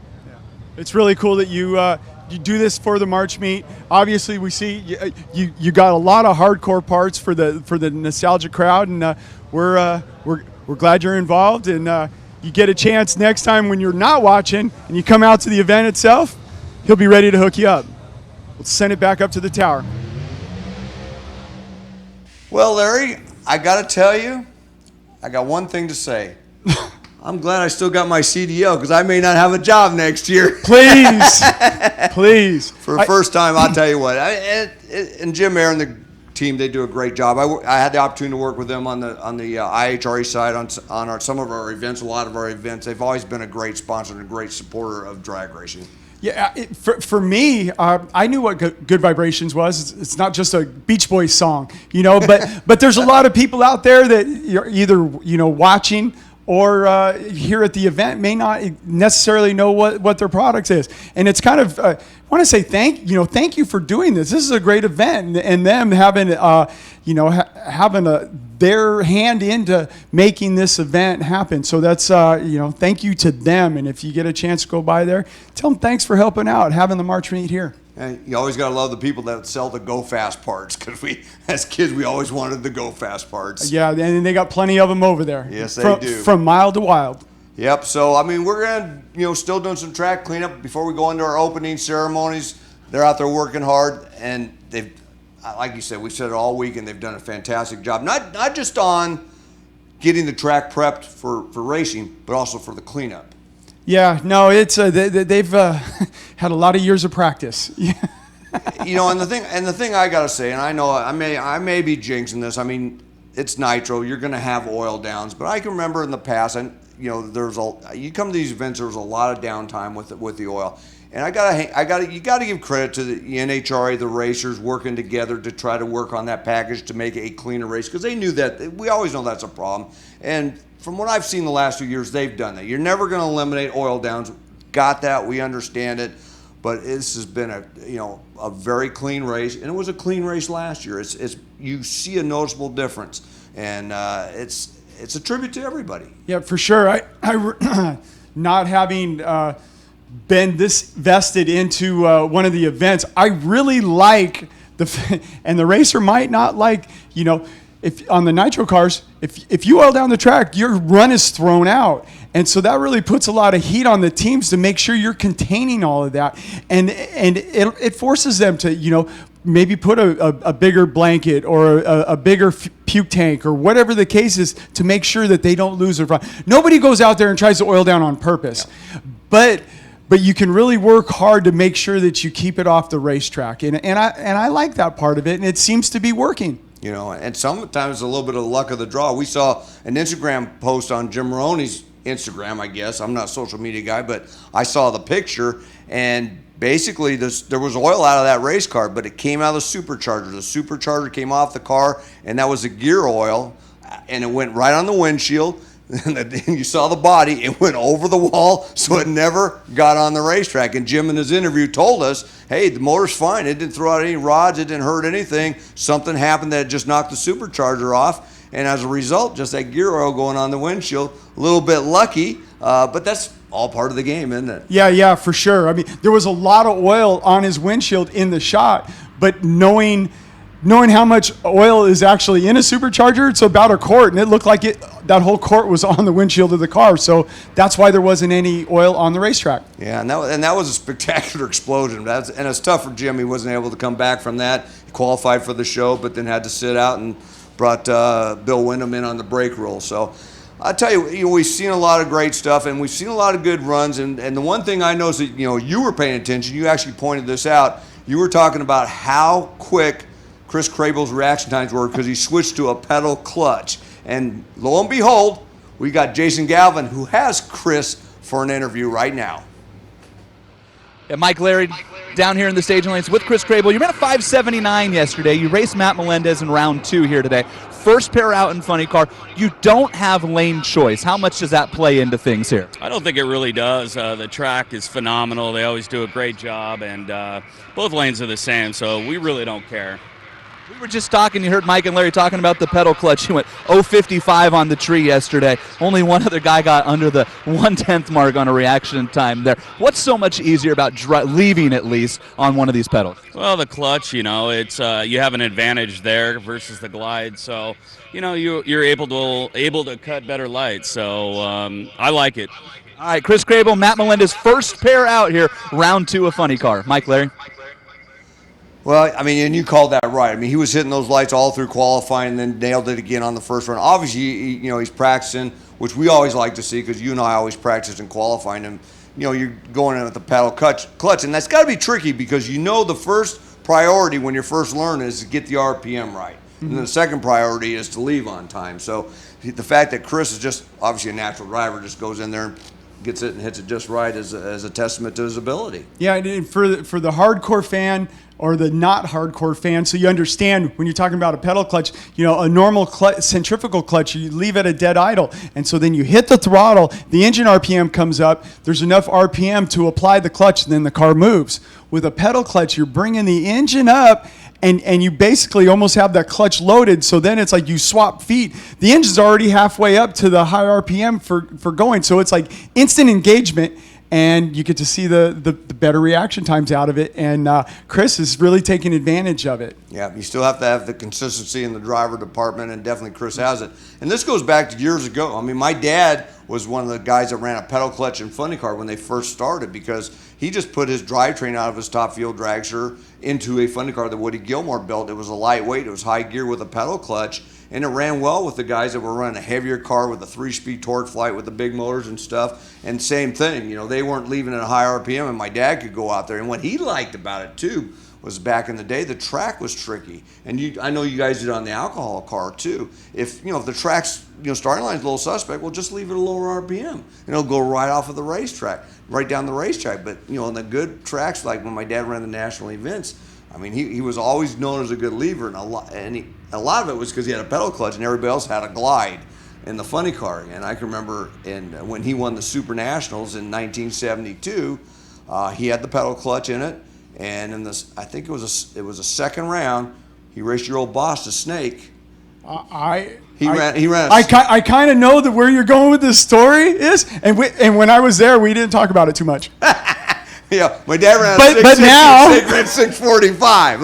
Let's just put it that way. So a 666. Oh, was it a 6? No, is that what you're saying? 660 to a 645. I think it was a 660 flat. It was ouch. Yeah, it was substantial. So, but we didn't have reaction times listed then. You just had the numbers on the board at the end, so everybody kind of knew. You do the math, and you went, okay, he got beat on a whole shot by quite a bit. So yeah, we didn't know what the reaction times was. So, hey, speaking of funny car drivers, we got one that's driven in the big show and now driving here this weekend he's been doing it for a while. Let's go down to Jason, and he's got Jeff Arend. Yeah, Mike, and we're just talking about experience driving these funny cars, right? And Jeff Arend, Mr. Cool over here, as calm as could be as he gets ready for round number 2 against Jerry Espeseth. Jerry Espeseth's in round 2 for the first time in his life at his first ever race. Jeff Arend's in round 2 for like maybe the 200th time in his life, and a totally different demeanor probably going through your mind right now. But that car yesterday stepped up big time. An upset of Ryan Hodgson in round 1. Jerry was quick on the tree too. So what's the mindset here as we get ready for round 2? Kind of do your own deal, obviously. When you're racing a guy with a pedal clutch, maybe you race him a little bit different than somebody else because you're spotting him 500-600s at the tree. So we'll see how things go, kind of make up our mind. But Ronnie's pretty smart, and he got a good tune-up in the car, and go out there and see what happens. Between you and Ronnie Swearingen, the crew chief here on this California Hustler, a lot of experience going down drag strips, a lot of experience going down this racetrack. As you guys looked at the weather as we get ready for Q2 here, what are things looking like compared to like what we've seen the last 2 days? Probably not a whole bunch different. The track should be a little bit better, maybe because a little bit of heat on it right now, a little more forgiving, let's say. And, we go out there and try and run probably a mid-60 to a 70, something along that line, and see how that goes. Jeff says the track might be a little bit better. Means this could be an exciting session here, guys. Well, I'll tell you, Jeff Arend's one of those natural drivers we talk about. I can remember him. He went to Frank Hawley's school. He got a ride in Paul Smith's car, and his first year, I think it wasn't very long. He hadn't ran very many races. I believe it was 1996. He won and I don't have Lewis Bloom here to give me the stats, but I kind of remember Lewis telling me, I think it was 1996 at Maple Grove, he got his first win. Just a natural driver, and he's gone on to have a number of good rides, including the one he has this weekend. Yeah, he doesn't talk like he's got a whole lot of butterflies for this round. And that's my point. He never has, because he won right off the bat. So he was good to go right initially, and you like to see that.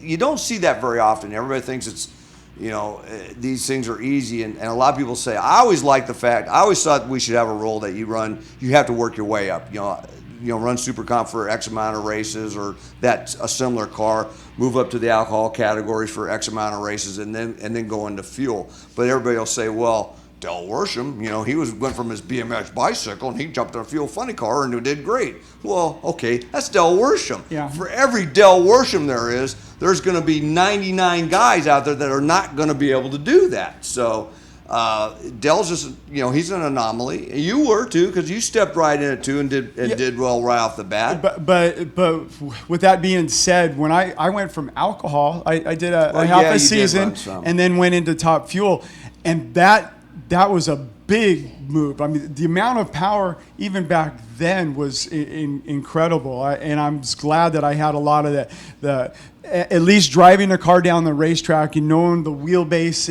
and with the car itself helped a lot. I didn't have to worry about that as much as just being able to hang on to that beast. Those cars accelerate so fast. Yeah, and that's everything. It's like you said, there's a lot of things you take for granted. Just getting the car turned off the track.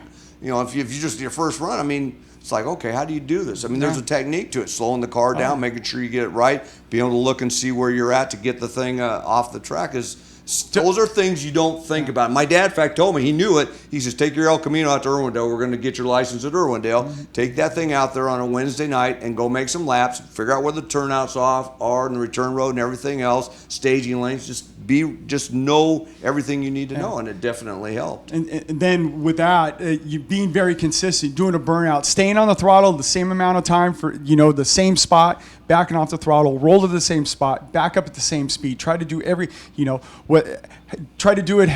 whatever you do it exactly the same every single time. Yeah. All right. Well, you and I were a problem child when we were growing up. Well, now still a problem child. Yeah. Trust me. But now let's go back down to Jason. He's got Billy Morris. Yeah, I think this is a different type of problem child down here than what you two were growing up. Billy Morris, the second season behind Eddie Knox's problem child car. I've been told that in order to win a drag race, you got to have one lucky round. Yesterday, you guys get a little lucky there. Tony Gerardo goes red. You smoke the tires at the hit. I heard you guys here awfully late last night trying to find where you can make this car better. What did we learn as we get ready to race Dan Horan, now the fastest car in the world in round 2? Well, Jason, really yesterday I saw Tony leave a day early, and I just kind of decided to save some parts and click it early there. So we think we got a pretty good tune-up for it. Like you said, to win a drag race, you do need a little luck here on Sunday. Very happy to be racing out here at the March meet, and we think we got something for these guys. All right, Billy Morris and the team here, they've not hit on all cylinders yet, but we've seen this car, when it's gone down the track, it can fly, and they should have a good race here with Dan Horan in round 2.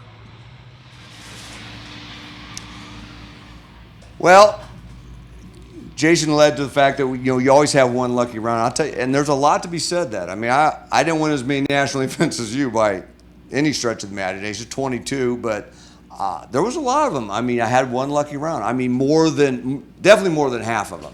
The thing that I tried to always, to keep it real is that you're not racing everybody at the track.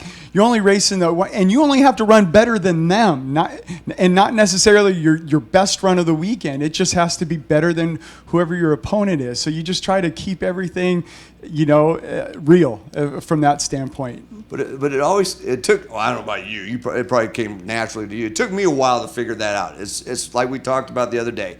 You have to get the car down the racetrack as quick as it will go, whatever conditions are handed to you, whether it's a perfect run or whether it's a tire smoker or a tire shaker, whatever. If that car is only capable of on that day and on that run of running a 550, your job is to make it run a 550. And then you do the math. If the math adds up, you get the win. If it doesn't, you lose. But that's all you can do. And to be able to do that, you're one of the best, I think. You just did your job, no matter what you drove, and you just go out there and that's how you win races. You just try to focus. Just not worry. The more you worry about, the harder it gets. So you just try to keep it really simple. From your job as a driver, you don't even have control over the tune-up of the car. So it's like literally just get in that car and cut a light. Hope it's enough. Get the car down the groove the best you can. Hope it's enough. And if you got the setup, you get the win light. If it's not, then whoever you ran closer to perfect than you. Do you have, out of your 62 wins, you have one that you felt like it was just the perfect day between the car and the driver and the team to get that Wally at the end of the day? 2001 Indy. Right there, you knew it. Yeah, it's because of who I raced in the final. Oh, I so set him up for that. Oh, God. I forgot all about that. Oh. Did you? You didn't forget. Well. By the way, I happened to beat Mike Dunn there. That wasn't, but I wanted to just get a rise out of him, and it did. It worked. It did. Yeah. You know what mine was? Houston? Sometime like 2000-ish. That was good. I'd say 99 Winter Nationals. Oh, yeah. We smoked the tires, didn't we? In the final round on Monday. On Monday. Yeah, we smoked the tires, didn't we? We had a great car on You Sunday. did, but we had, I mean, yeah, we did have a great car. That car Yeah. was spectacular, set the national record, went down the track every time. I was on my game, and we were going to be tough to beat in the final anyway, but... But if our car hooked up, man, we would have had something for you. yeah. Whatever. And if I had main bearings in the final round at Indy in 2001, we'd have gave you a run too, so... All right, we've had enough talking here. We're going to get ready to go to opening ceremonies with Mike English is going to be calling the action from the starting line, and we're looking forward to getting ready to racing. So we're going to throw it over there, trackside. Take it away, Mike.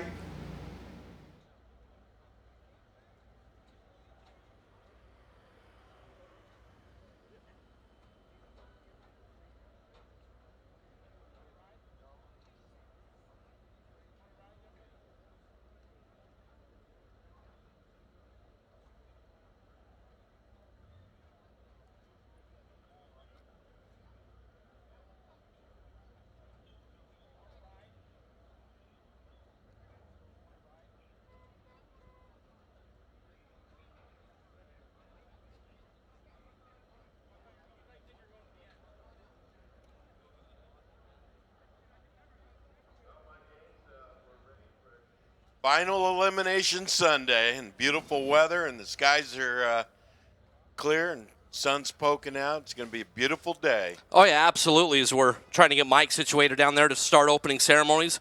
Tell you what, a cloudy and cool day. The skies parted.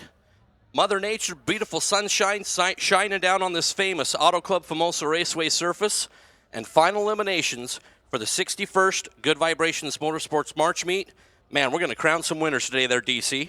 Well, there's some exciting pairings coming up in Funny Car, Top Fuel, Rear Engine Top Fuel, and the Fuel Altereds today. So all the classes are looking good. Man, and everybody that was here yesterday, how about that last final qualifying session there in the Fuel Altereds? Man, that was some wild stuff with Caps, bumps. Yeah, Caps, man, getting totally blasted with oil side by side there with James Day running on down there. And, man, the Witch Doctor got bumped out right at the end.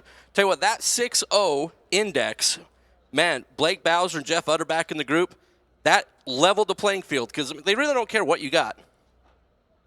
As we're getting our funny cars belted in before we get ready to send it on down. But that 6.0 index class and that Fuel Altereds, man, it don't matter what it is. If it's like the real, like the true authentic Fuel Altereds, the late model kind of transformer model, you know, like the Witch Doctor and Dan Hicks Heat Seeker machine, that 6.0 index, man, that just levels the playing field. And that was a really good thing that Blake and Jeff Utterback came up with. I think what the bump ended up being like in the 630 range. So I thought it was like 625 if I'm not mistaken. No, 625 it was, but for 8 cars for this new, pretty new class and a bunch of new people jumping in, to be a 625 bump, that's pretty tight racing out there for him. Yeah, Dan Hicks was telling us down in the staging lanes last night when he got down there, because that machine can run way down in the fives. Well, he's won the March meet, 3 times? Correct, yeah, but that machine has got to slow down to run 6.0.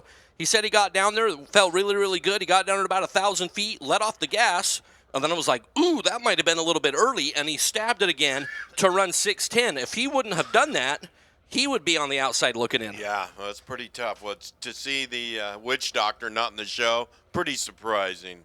Yeah, absolutely. Keith Wilson, that team. I mean, that's just a cool hot rod in itself. But we have 8 great Fuel Altereds. And it started off with Tom Padilla and that Red Dragon thing running dead on the 6.0 index. What a great run that was for that team. Hats off to them. #1 qualifier and a tough field out there. Yeah, and the tough field, I mean, it's tough all the way around. I mean, you're a defending top fuel champion, not getting in the field. That was a surprise. Yeah. It was crazy stuff. We've seen Mindy Fry. They've had struggles over there with that high-speed car. And talked to Tom Sheelar over there, and they just been having some issues they've never had before. And, blown a couple blowers off, and they had the rear end damage last night. Had to take the rear end housing out of the car, drive it to Los Angeles to repair the flanges on it, and then bring it back, put it in the car. So a lot of work going on to get these cars down the track. Yeah, absolutely. She shook the tires so hard, it bent the brackets that hold the rear end to the race car, correct? Yeah, and ripped the welds out. So that's just insane. Pretty scary deal, earlier in the week, Larry Dixon on the live feed, which has been spectacular, was talking about, people have asked him what tire shake feels like. Yeah. And he said it's like trying to read an eye chart while sitting on a paint shaker. Paint shaker. That's a good analogy of it, man. But, hey, like I said, the fans are in for a real treat. Funny car guys are getting buckled in now, and we're not far away from first or second round of competition for the funny cars. First round for Top Fuel and the other classes, so it's going to be exciting. So. Yeah, and talk about the dream weekend there for Jerry Espeseth. He gets to climb in that Littlefield Rupert car, and, man, he ended up picking up the win yesterday in the first round over Ryan Hodgson, the guy who's won this event before and a champion in the category a couple years ago. Well, how about you never driven a funny car. You come to the biggest race of the year, most prestigious race that everybody wants to win, and all the cars there. And we've seen him struggle in the early rounds of qualifying, and first round, left, right. I mean, that's a pedal clutch car, so you got to raise the RPMs up. That's hard to do anyway for a veteran. Left on the guy, went straight as a string all the way down through there. I was really impressed for a new driver. Yeah, like right in the groove. We talked to Bobby Cottrell a lot. He says, man, one of the most important things in the car, no matter what, is to keep that thing in the groove. Yep. And good things will happen. Yeah, you get out of the groove on there, get the tire out where there's no traction or the rubber. The groove is, where the cars go down, there's a lot of rubber there. You get off of that. We've seen Matt Bynum get out of the groove the other day, and, of course, we saw what happened there. He lost that car and pretty much totaled it. Yeah, that was a tough break there on Thursday for Matt Bynum, who done a pretty good job in the funny car class over the last couple of years, and you've known Matty for a long time. Yep, he's a good guy and the car chief for the global funny car out there, and very talented guy and doing a great job as a driver. I got some news, though, that, we saw Jim Maroney, Candy's used car, blow the body off. Everybody's rode him off. I went by this morning. They borrowed a body from somebody, and they're trying to fit it on their car still. So. Yeah, and then we saw Steven Densham yesterday in the first round there alongside Ryan Kono, blew up the body. And, when Steven was talking to Jason Galvin down there at the beginning of the racetrack, the ironic thing of that whole entire deal was that before the round, Steven and Dad Gary were talking about, man, this body's 10 years old. It's kind of almost at the point where we got to be putting another body on this thing. Well, now they have a reason to put a new body on that thing, is it split it right in half. And it's a tough break. It was in sad shape. But, hey, look at this. Hollywood Chris Grable in the Cascade Automotive car pulling around. He's going to be in the Budweiser CP Carrillo lane, and his opponent will be the Cracklin Critter, Matt Melendez, who's done stunning numbers. This is a new team over there and a new driver, and we've seen him run in the 570 range. Yeah, yesterday, first round, man, he did a really good job alongside Jeff Moniz. Put that thing 569 in the first round yesterday. Incredible. And you have experience with the car itself. It's a real good car they picked up. It was the Vitalator funny car, and it had won the IHRA championship and run 560s, 570s by the Bowen family, and just a great car. And this car was out here last year. Corey Lee drove it to break it in, and they were trying to teach the new team, how to run the car and drive the car. And obviously, they took good notes. Yeah, absolutely. In a new team like that, it's really, really smart to put a guy like Corey Lee in the car, guy who's been around the thing for a long time. You really just take baby steps on the steel. You sneak up on it, sneak up on it, sneak up on it. I mean, you don't want to come out right off the bat as a brand new team and try to run 550s all day.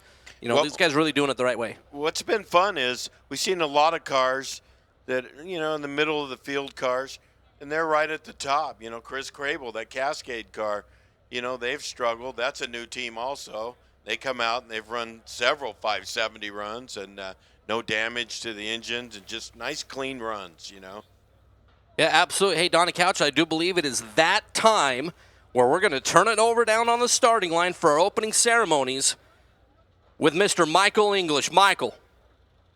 Thank you very much, guys. Appreciate it. And good morning, everyone, and welcome. What a beautiful day, isn't it, for the Good Vibrations Motorsports March Meet. And we're about to go into round number 2 of Funny Car to crown a champion today. But before we do, if you'd all please stand for our invocation from Racers for Christ chaplain Matt Miller. Thanks, Mike. Let's pray. Lord, I just want to thank you so much for giving us a country where we can freely pray to you, where we can freely and wonderfully come out and race. What a great blessing it is, Lord. And I want to thank you for all those that are protecting our freedoms right now. Please keep them safe. And I pray, Lord, you protect all our racers that are going down this track. Keep them safe, Lord. Keep all their crews safe as they work on the cars. Keep all our track personnel and safety safari safe as well as they're keeping the racers safe. And bless all of our spectators here today. And we'll give you all the glory for it. Pray this in Jesus' name. Amen. Thank you very much, Matt. And if you haven't already stood, please do so now and remove your hats. As Nostalgia Eliminator former national champion Roger Turley will sing our national anthem. Roger? Thank you, Mike.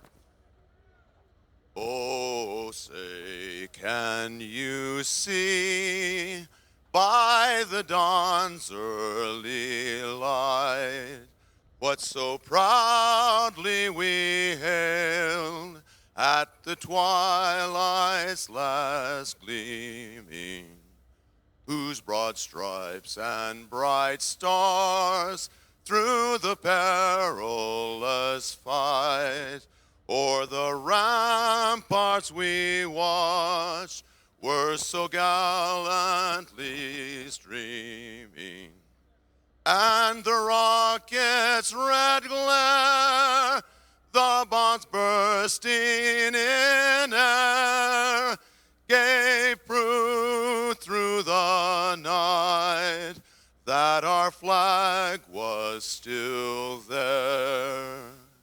Oh, say, does that star-spangled banner yet wave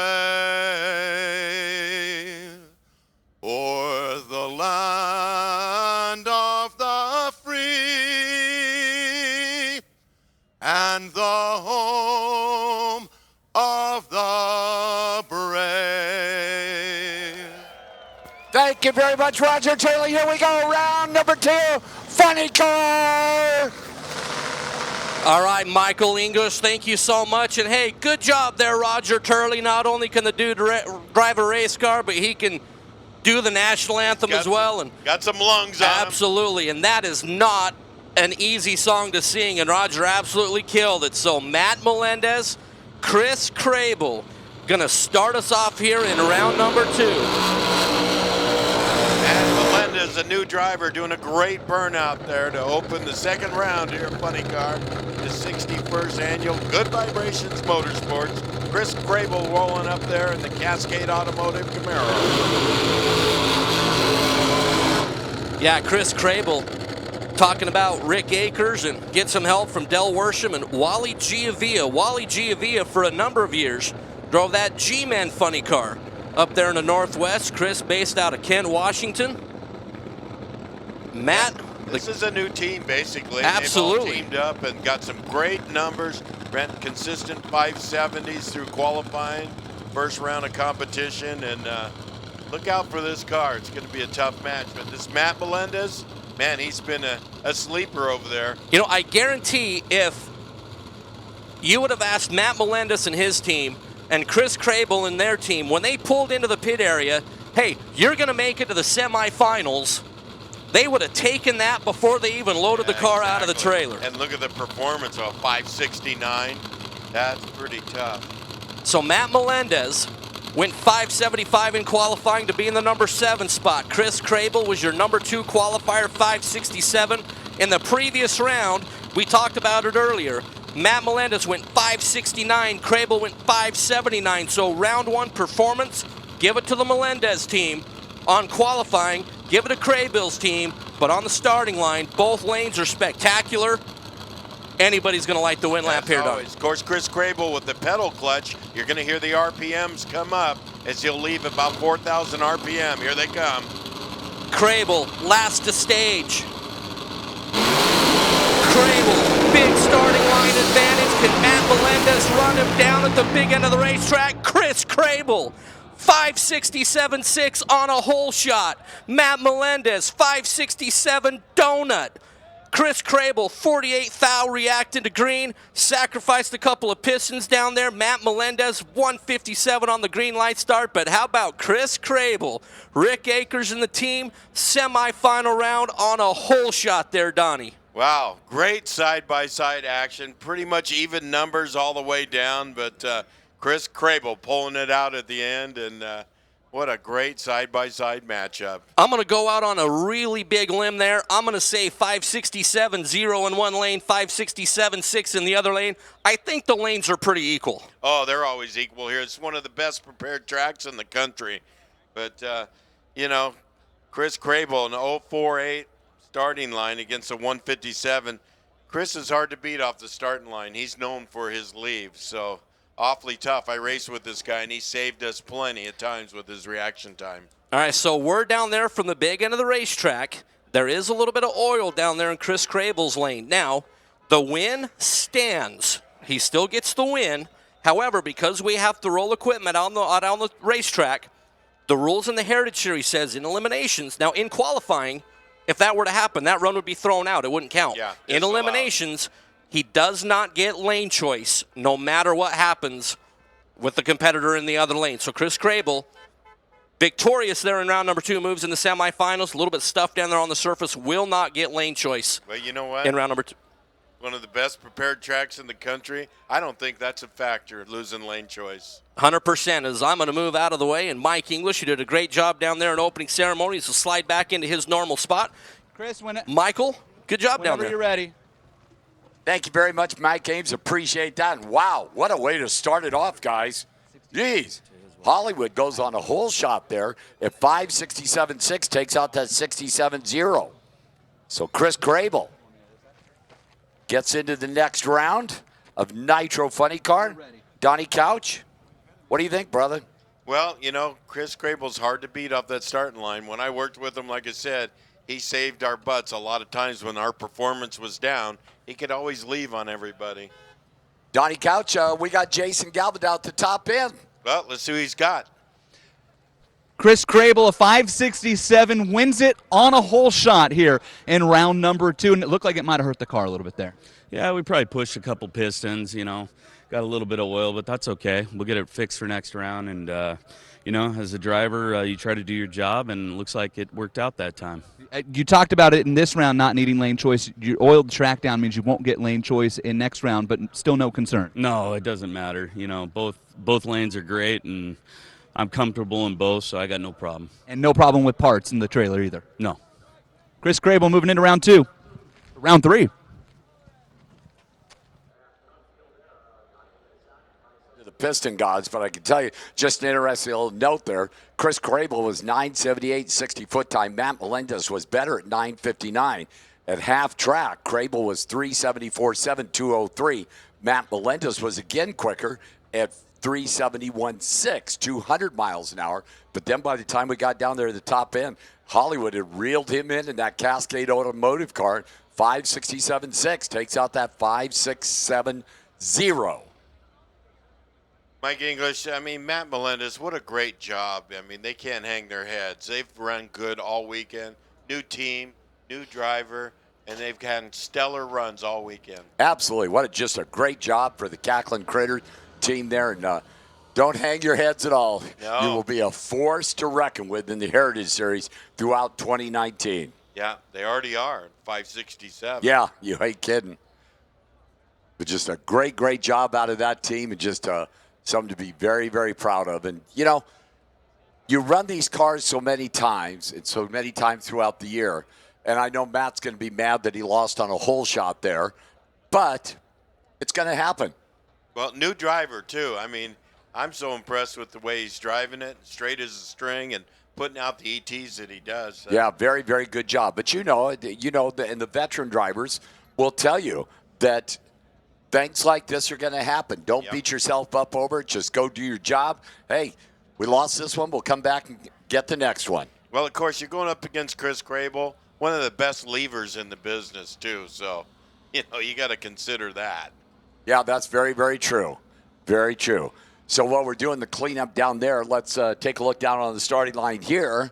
We got Jeff Wren Don Nelson's California Hustler will be here in the Auto Club CP Carrillo lane and over in the Budweiser CP Carrillo lane. Sunday morning, it's been a long week, And in the Auto Club Haddad Dodge lane over there, Jerry Espeth, his funny car debut for the former Nostalgia Eliminator champion.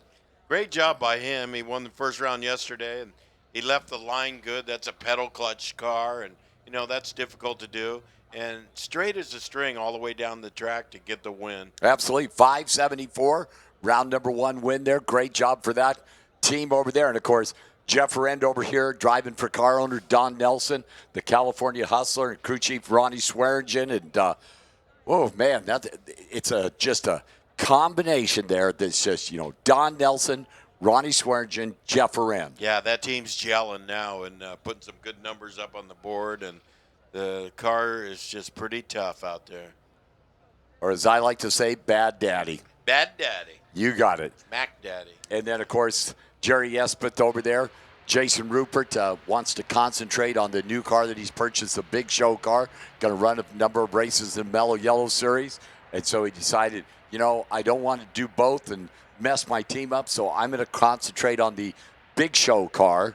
And Jerry Espeth, who has been a crew member on this car when he's not raced his own Nostalgia Eliminator car, they put him in the driver's seat. Jerry's like, Jason's like, hey, Jerry, would you be interested in driving the car? Mm-hmm. Hey, he didn't even finish the sentence, and Jerry's like, yeah. He's in the seat getting fitted, right? Yeah. Well, he's done a great job, and, you step into a championship car like that's won all these races, a little easier to drive. Yeah, top 10 all-time in elapsed times. One of the 260-mile-an-hour club cars, the Legends of Nitro from Stith Printing. So just a great, great team over there. Just what a great opportunity for Jerry. Yeah. Of course, you got Jason Rupert teaching you how to drive and showing you the ropes. That's not a bad gig. And a Brad Littlefield tune-up. That isn't bad there. And a whole host of sponsors with Manton Push Rods, Lucas Oil, and B&J Transmissions. Just a great combination, of course, and a salute to both their dads. Brad Littlefield's dad, Bert Littlefield,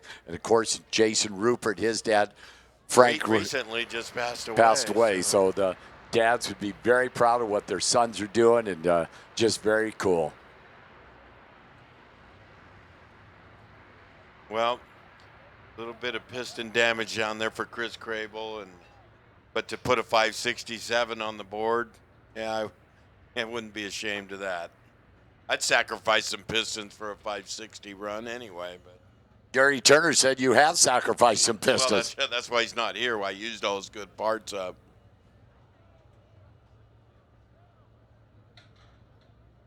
Yeah, you and Gary Turner had quite a run with Chris Crable as your driver there. Championship season, went a full 12 months without a loss. Is pretty impressive. Yeah, it was a good team, and everybody gelled. And I'll tell you what, Gary Turner loves to work on the car, and he was a big part of that.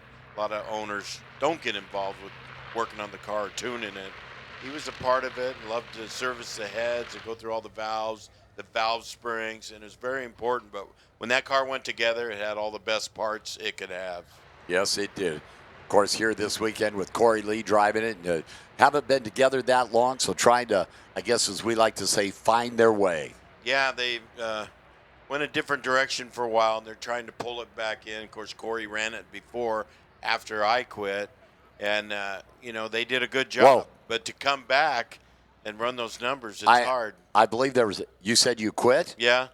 That's not what Turner said. Just he fired me again? Yeah, again. Yeah. Dang. That's 5 times then. Yeah. But, yeah, just a great team down there. Of course, great crew here doing their work as they do. And, hey, fans, what a Sunday, huh? Man, start that off with side-by-side 567s. Woo!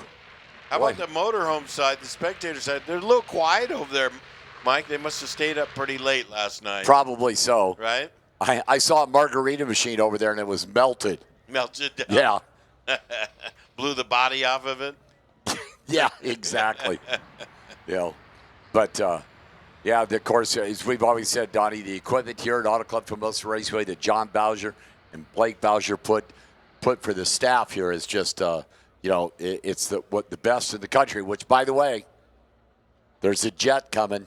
A jet dryer's coming to Auto Club. You know, I see it over there tucked in underneath the little garage area there.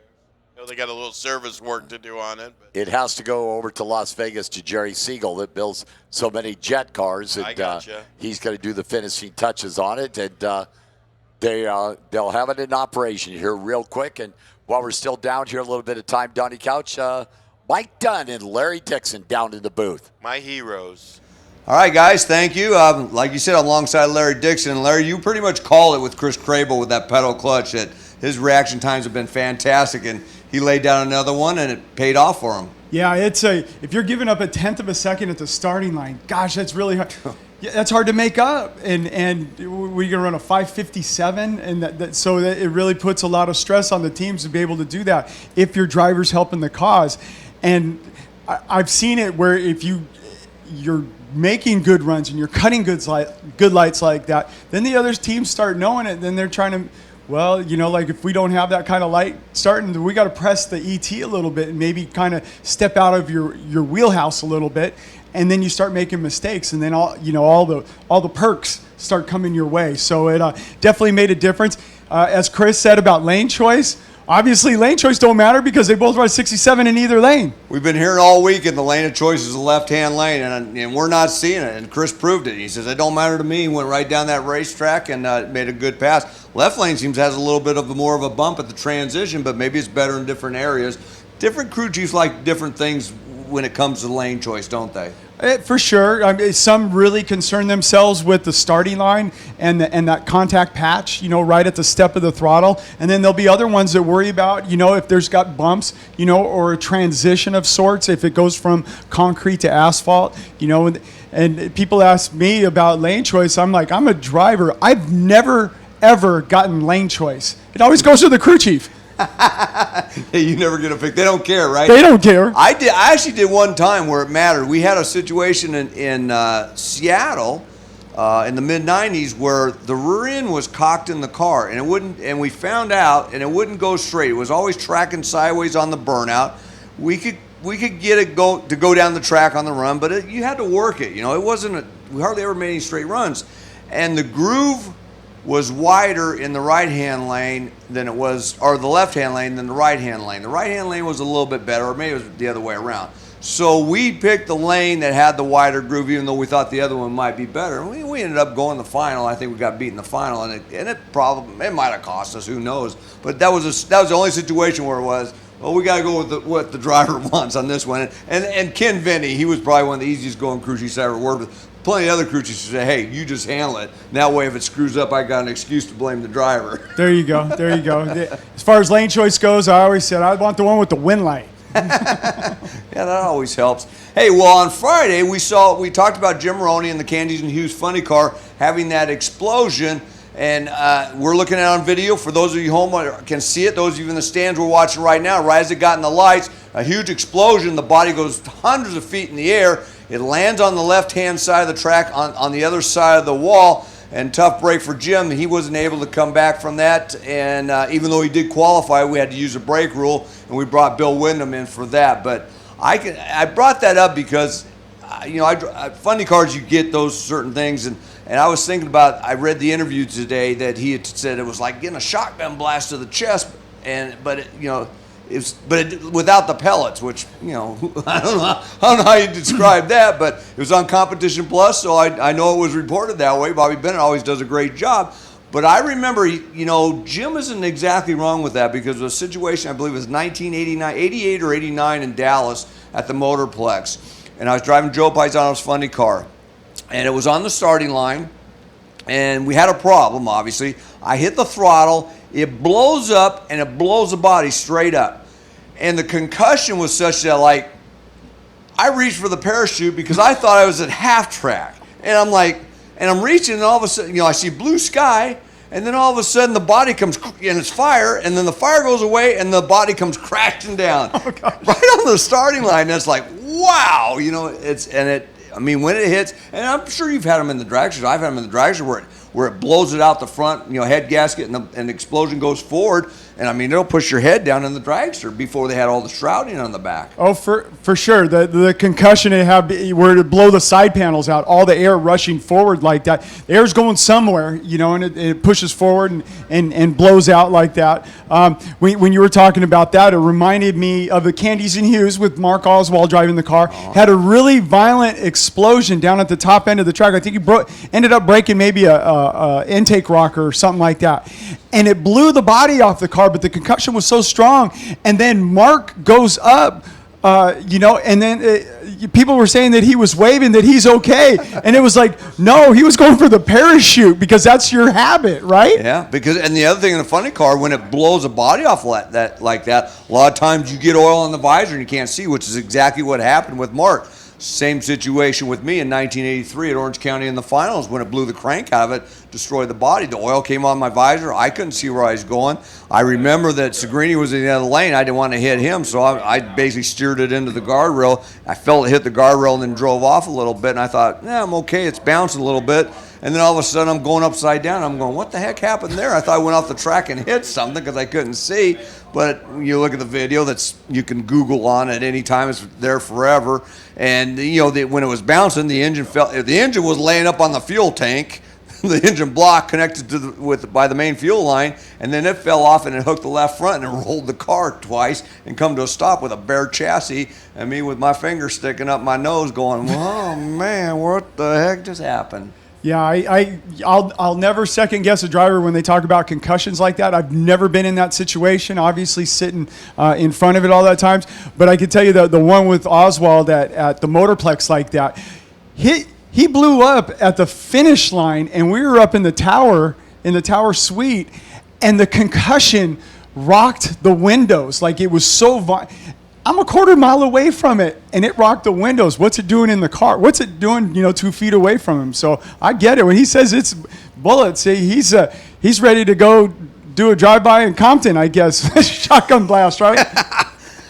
Yeah. And I'll tell you what, you got to know the concussion is there, because you get pictures like the one at Orange County where they catch it just right, and the rear wheels are off the ground 2 feet, Look, of course, it doesn't hurt that there's a crankshaft blowing out the bottom of the car, but, I still didn't drive over it, because it was still it's just the concussion explosion of everything going down and going up, body's gone, and it's a wild ride. Which one was it? I don't know if it was Columbus or Orange County where they asked you about it, and you're like, that was nothing.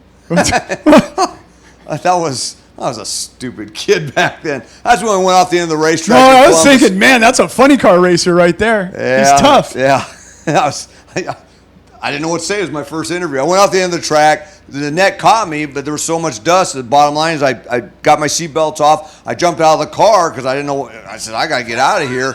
Well, good plan. The safety safari comes in there. They didn't see me running through the dirt, and they're looking there. So they started looking in the woods, thinking I got thrown out of the car. And then finally somebody hits him on the deal and says, "Hey, he's over there." I was over getting interviewed by Steve Evans. And Evans goes, "That's one of the worst crashes I ever said." And like a dumbass kid, I said, wasn't that bad. All right, I hear Funny Cars fired up, so we're going to get back to the action, and I can't wait. Thank you very much, guys. Good news, track is clear. Here we go. Round number 2, second pair with Jeff Moran, California Hustler. Jerry Espen's Funny Cars debut has been a good one.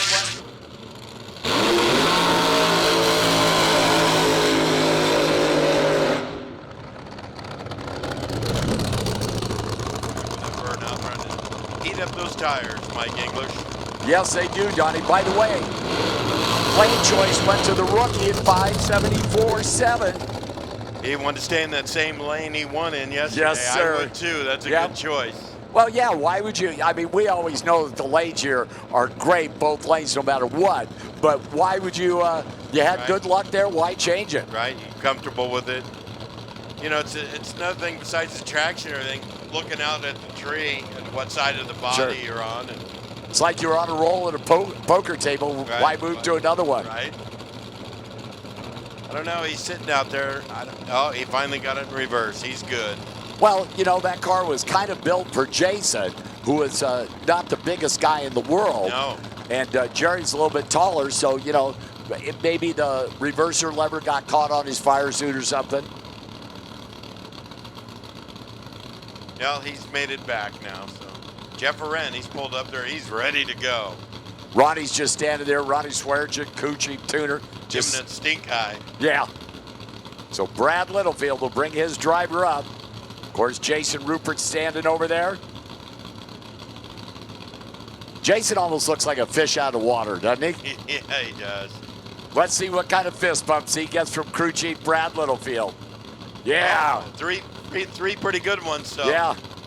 Aranda's pre-stage. Jerry Espin pre-stage. RPM starts to come up. Here we go. Woo, that's pretty good, Donnie. That was a move there. Wow, watch that rookie top end. Holy cow, goes quicker yet. 573. Oh, no. Wow, on a hole shot. Aran goes 572.3. Jerry Espin goes 573.4. 4 thousandths of a second at the finish line to the rookie, and he's going to the next round. Man, to leave on the veteran Jeff Aren, that's pretty stout. 573.4, his quickest run to date. Man, your rookie debut, and you're going rounds at the March, mate. By 5 thousandths of a second. What a spectacular way to start off Funny Car. Holy cow. So here we go with the next pair. Your number one qualifier, Dan Horan Jr. That is the quickest funny car on the grounds. That is the the fastest funny car in history at 265.22 miles an hour. For the StriveTesting.com team car, David Fear, the crew chief, alongside the car chief, Pete Kaiser. They come up over there, that automobile club at that Dodge lane. Budweiser CP, Carrillo Lane, Billy Morris, the problem child. Problem child, these guys are new to the sport. They came from Top Fuel Hydro Racing and Sand Racing. Billy Morris drove Top Fuel Sand Rail, and Eddie Knox was his crew chief over there. Sure was. This team's been together for a while, but not racing on asphalt with a funny car, but they're learning the ropes. Lane choice in this pair did go to Dan Rand, and it was a 606, which is not anything to that they wanted, but we talked to Dan, and he said, hey, we got to win, like that's the most important thing. Yep, that's all that matters is the W.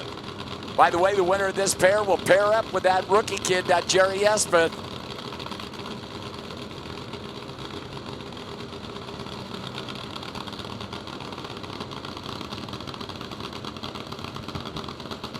Back to the more traditional clutch, like we like to say, Donnie. Yeah, traditional clutch and the problem child over there. Final adjustments on the wheelie bars. Eddie Knox and David Fear looking at each other, nodded the head, and here we go, last minute adjustments.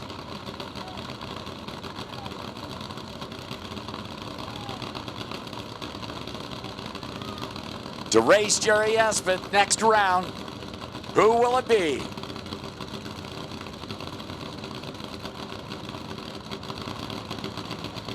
About to find out. Another great one. Oh, a little bit of smoke out of that problem child. Dan Horan Jr. Holy cow. 569.4, 262 miles an hour. Another top 5 mile an hour all time for Dan Horan. 569.4. And oh, by the way, he will pick his lane. Better reaction time went to Billy Morris, but by the time we got to that 60-foot clocks, that StriveTesting.com car was trucking 259 to the 330, 380, 204 at half track. Pretty exciting race there, and man, Dan Horan just laying it down. Talked to him earlier, and he thought he would run good like he did the other day because the weather conditions were the same for him. So they set up the car for the weather conditions. Donnie Couch, we're going down top end to Jason Galvin. All right, let's see who we Thank have. you, Mike. Jerry Espeseth goes 573. You take out Jeff Aren on a hole shot into the semis at your first race. Can you even believe how this is going? No, I mean, I can't. You know, last night I was actually thinking about this crew, and they've got hundreds of years of experience. There's people on this team mounting push rods, you know, little field blowers, marine crankshafts. These guys make these parts, so when they're going through the car, they understand what to for mountain push rods. And those rockers, those fuel rockers, man, that's the way to go. Congratulations. Thank you.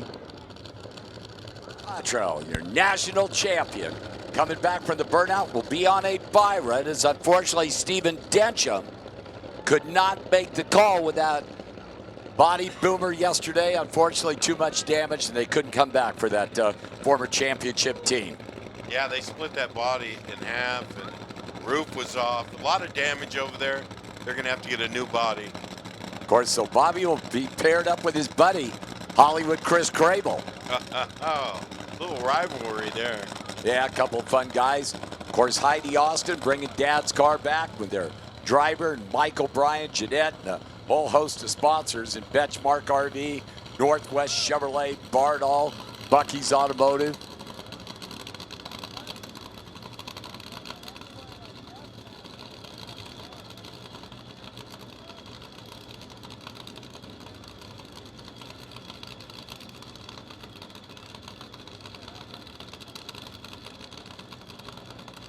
Well, Donnie, if you're the crew chief like Bucky Austin is, you're going to go for it. He's going to lay down. How did I know you were going to say that? Well, I know Bucky very well, and he don't back down for nobody. Not at all. On a single run or So racing Don Gartlets. He'd Yep. be full throttle. So the final car, funny car, with a date with Hollywood Chris Crable.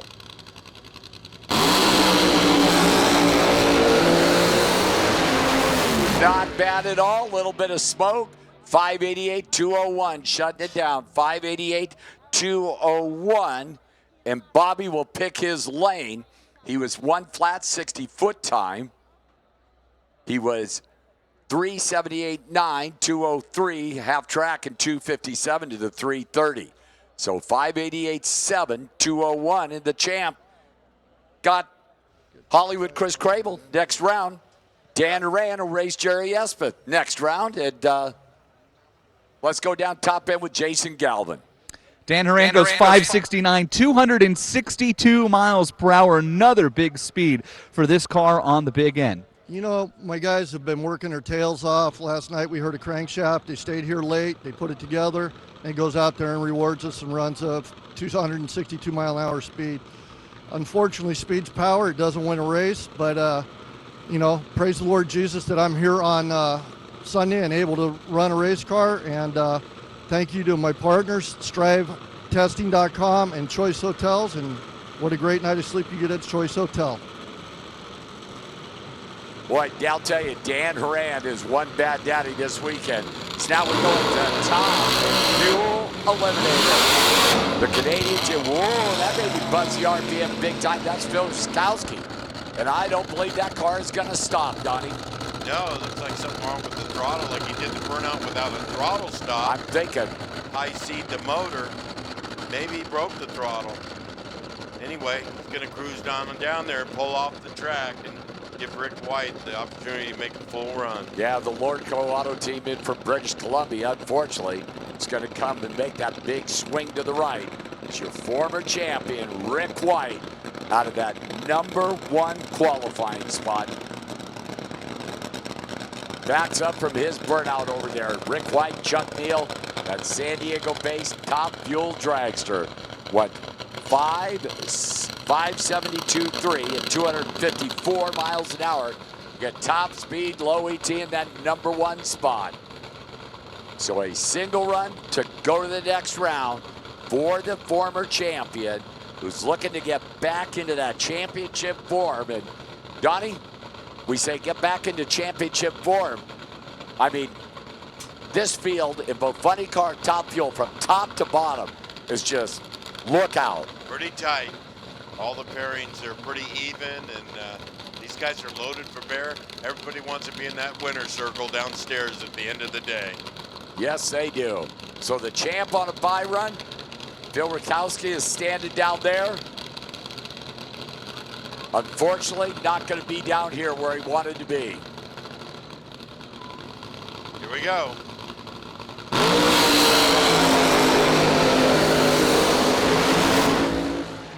shuts it off.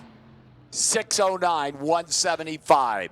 101 60 foot time, 260 to the 330. Half track was 381.9, 206. And shuts it off to 6:09.3, 175 for the former champion. Be in the next round. Oh, gee, lucky you. You win this round here on a single run. Unfortunately, with Phil having problems there. And you get the winner of the Adam Sorokin, Rick McGee Perry. Ooh, that's a tough one. Yes, it is. Speaking of tough ones, we have Brett Williamson, Brendan Murray coming up next pair.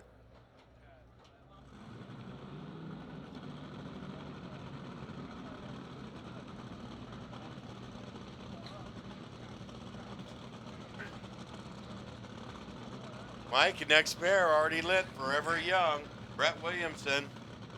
A very steady 570 car is that Mike Fuller, Henry Walter, Dave Yahara combination over there in that Auto Club Haddad Dodge lane.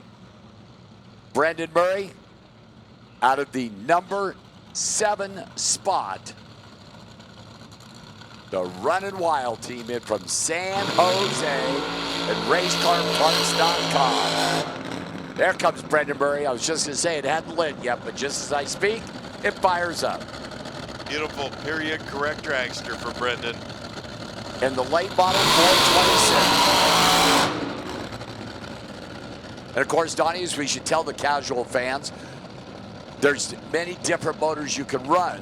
But Brendan, one of the few guys that's gone to the late model 426, where most of the other guys, i.e. in the other lane there, Brett Williamson, have that early model 392 style motor.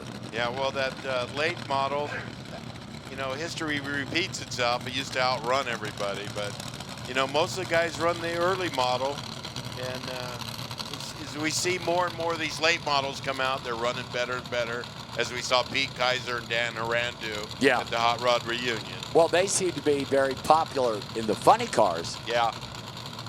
Just not a proven factor yet, but more guys run them, you're going to see them come around. Well, Brendan's not going to give up, that's for sure. Yeah. So here we go. To go to the next round, Brendan Murray right side, Brett Williamson left side. Couple of San Jose, Gilroy, California neighbors.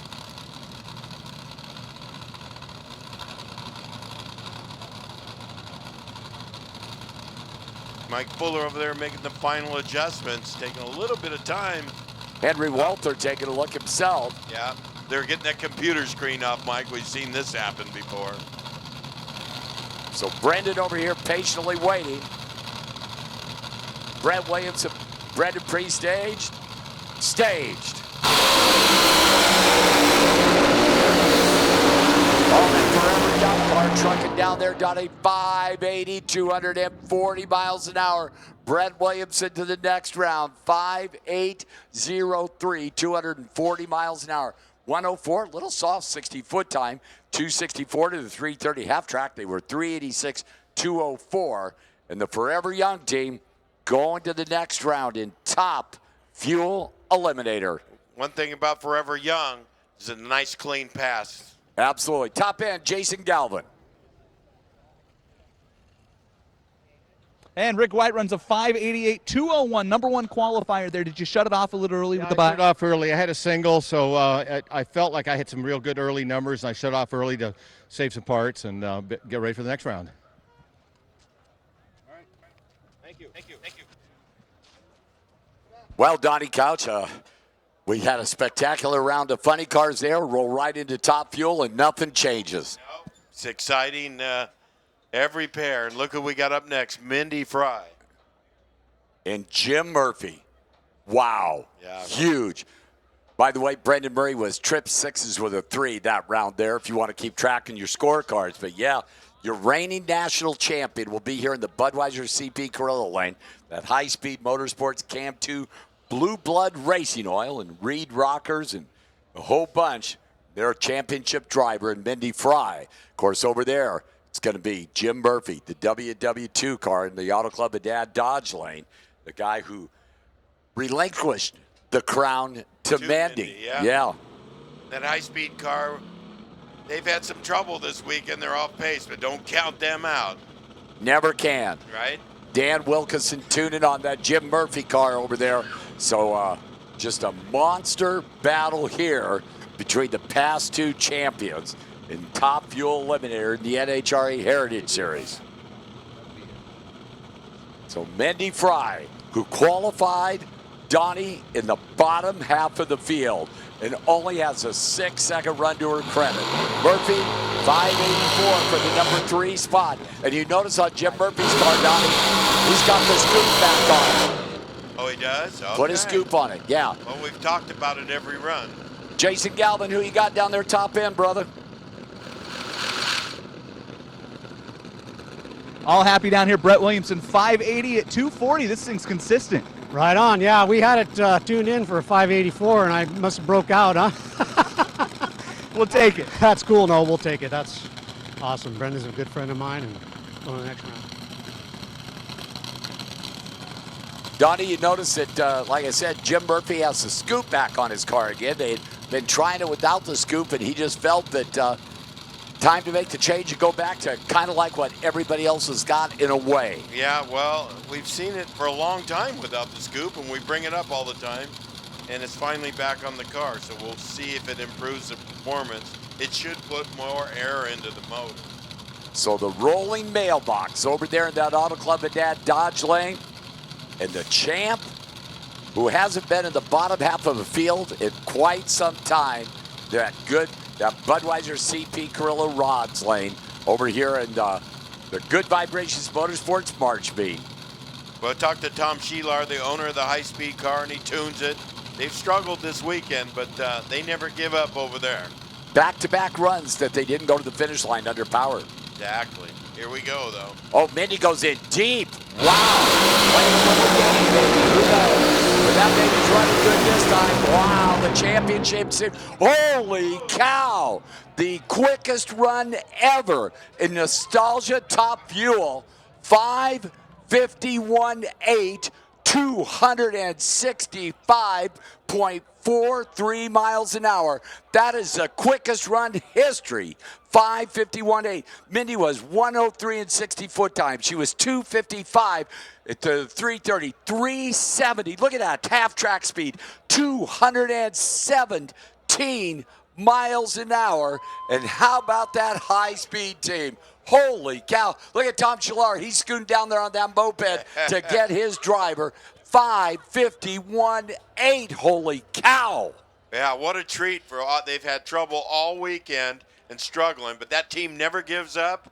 And see the quickest run in history at 5:51.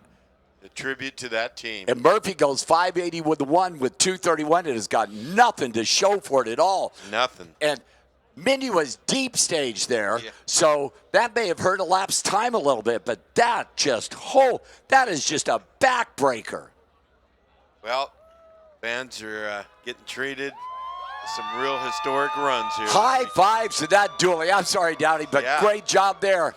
Wow, just a backbreaker for the rest of the Top Fuel field. The quickest run ever, the fastest at half track.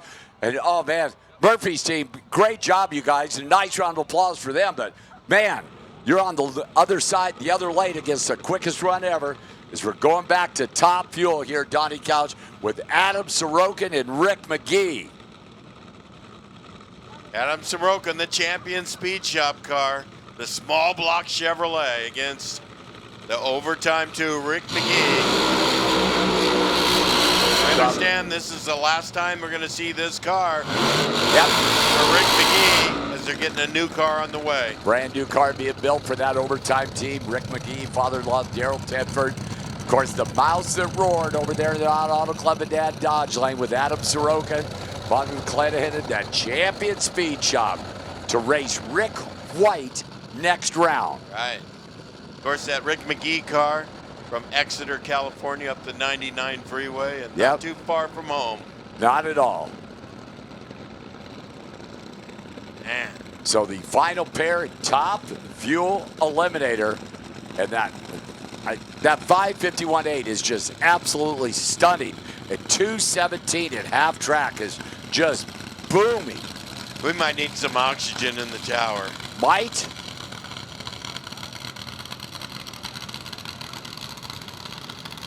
Well, I'll tell you what, the rest of the Top Fuel field says, I hope they never have problems again. Because they came back with a vengeance.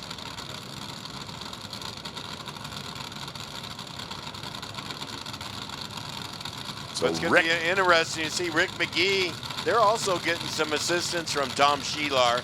We've seen this car improving. I talked to Daryl Tedford this morning, and he said that they actually have a new camshaft in the car that they got from Tom Sheelar at High Speed Motorsport. So the champion team walks away, the overtime team. To race Rick White, next round, they both need stage. Wow.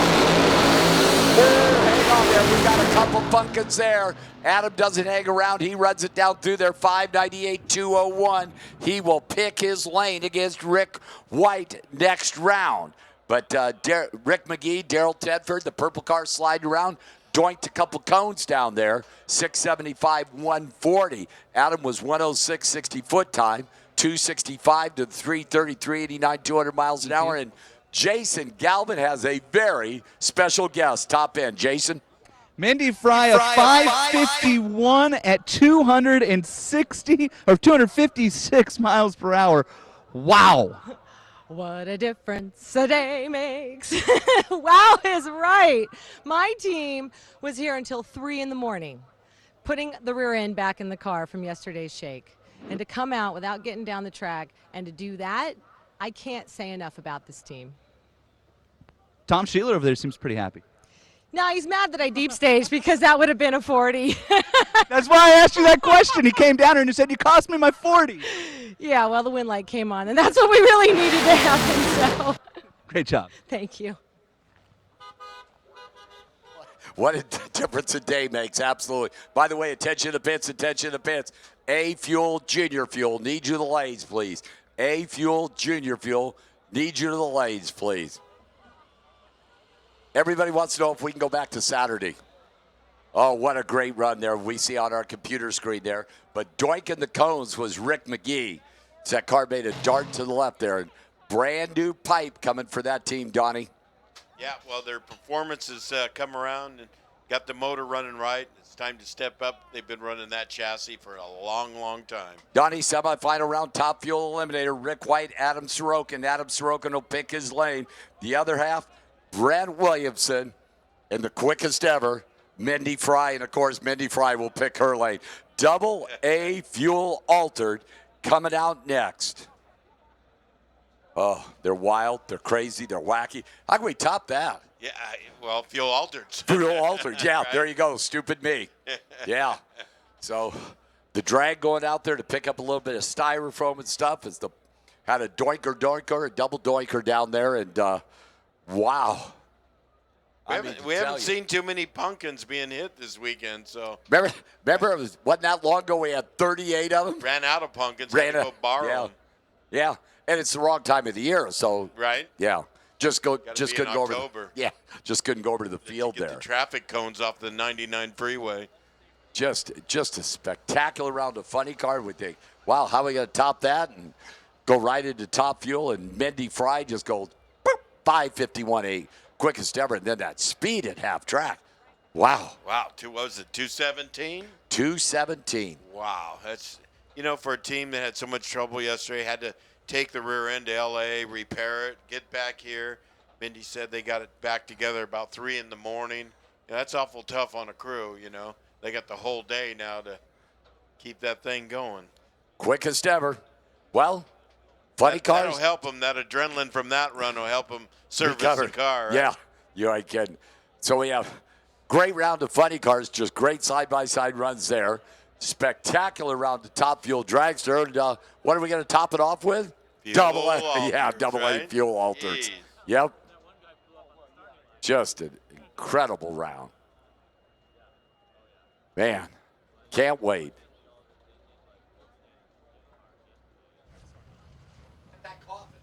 Thank you.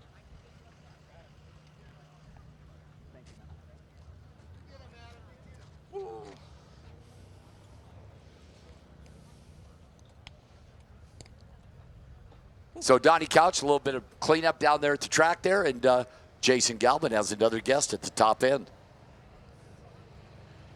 Adam Sorokin runs 5.98 at 2:01. Did you know that Rick caught the cone out there? I did not know that. What I saw was we got out there for a while, and probably a little bit past half track, I saw him shoot back, and that's why I clicked it. But those guys over there are so good. You could never take him for granted. I never do. I think we're about 50-50 as far as who's kicking whose ass right now. And what a credit to the team, man. They put the car together. We just wanted to make sure it went down the track. As soon as I saw him shoot back, I wanted to save the motor, so I just shut it off, just so we're not giving everybody too much work right now. So. You ran a 5.98. Did you get a chance to look everything clean? Yeah, everything looks clean so far. We never know until we open it up, but yeah, I think we're okay. We got parts, so we're good to go. Number 1 qualifier next round, and he has lane choice. How much does that matter? Here, I don't think it makes much of a difference. I like both the left and right, I sometimes will take the left because my dad won here, in 66 from the left lane. So sometimes I'll just do it for good luck. But here it's such a good track. I think you could win from either lane. So. Wow. So just a spectacular. Man, I'm out of breath. I don't know about you, Donnie. Yeah, it's exciting. First funny car, dragster. Now we got fuel altered. Yeah. Oh. We better catch our breath before they start up. Yeah, it'll be, spectacular funny cars, spectacular top fuel dragsters. We might as well calm things down with fuel altered. Yeah. The number 1 qualifier over there in the far side, that's that red Dragon car, Tom Padilla. Just a great job there for that team. 6 flat 9, and he will take on Nitro Jim Holtz, the CB truck repair team in from the Valley, and just fuel alter's just been spectacular, man. Love it.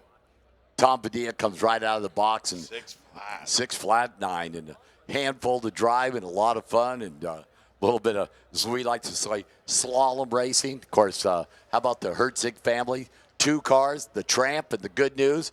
James Day driving the Tramp, and of course, funny car champion of the world, Ron Capps, getting behind the wheel of a fuel altered for a chance to win a March Meet trophy, the Good News car. Yeah, went over there. They had some piston damage on that car, but the Tramp was fine. They serviced that car real quick, and everybody from the Tramp crew went over to the Good News crew with Ron Capps and helped them service that car. Well, remember, we saw the pictures yesterday of Capps, and, he just, shall we say, got a Pennzoil bath. Well, I talked to him about that, and he said, I got my helmet clean, but the fire suit is still soaked. Well, he's going to have to hustle. He's got a date down in Gainesville, Florida next weekend. Yeah, but he said this was his spare suit that he used to wear. They always Just say brings that. it around, right? They always say that. Yeah. But he's having a good time, and it's his dream to run here at the March Meet in a fuel altered. So, Ron Capps, hats off to you.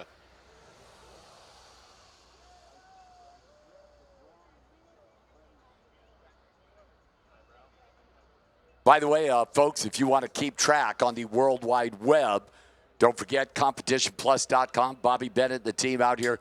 Pictures, results, just all kinds of great stuff, man.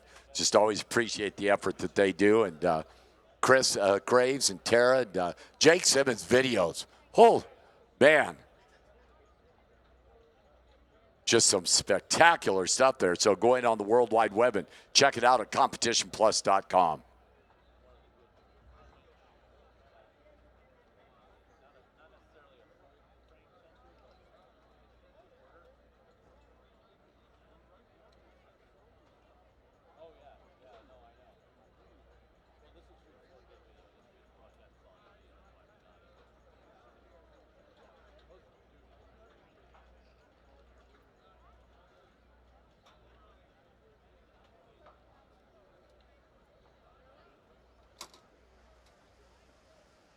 So I believe this will be the last pass with the thing I refer to as the picker-upper, that drag behind the truck. It's pretty The Swifter? Neat.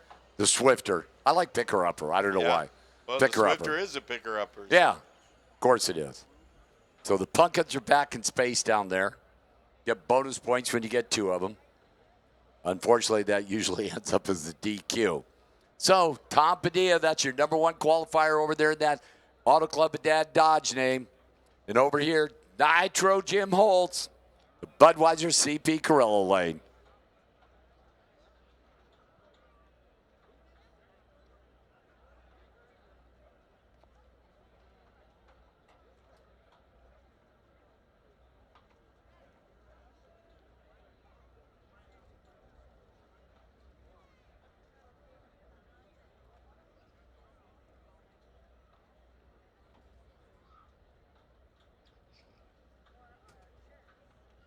Dave Layton says, fire them up, boys and girls. Nitro Jim over here, Budweiser CP, Gorilla Lane.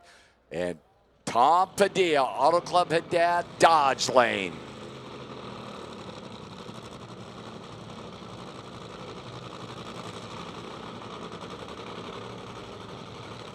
Yeah, perfect weather conditions. Track conditions are excellent. We're going to see some good runs here of these fuel alters.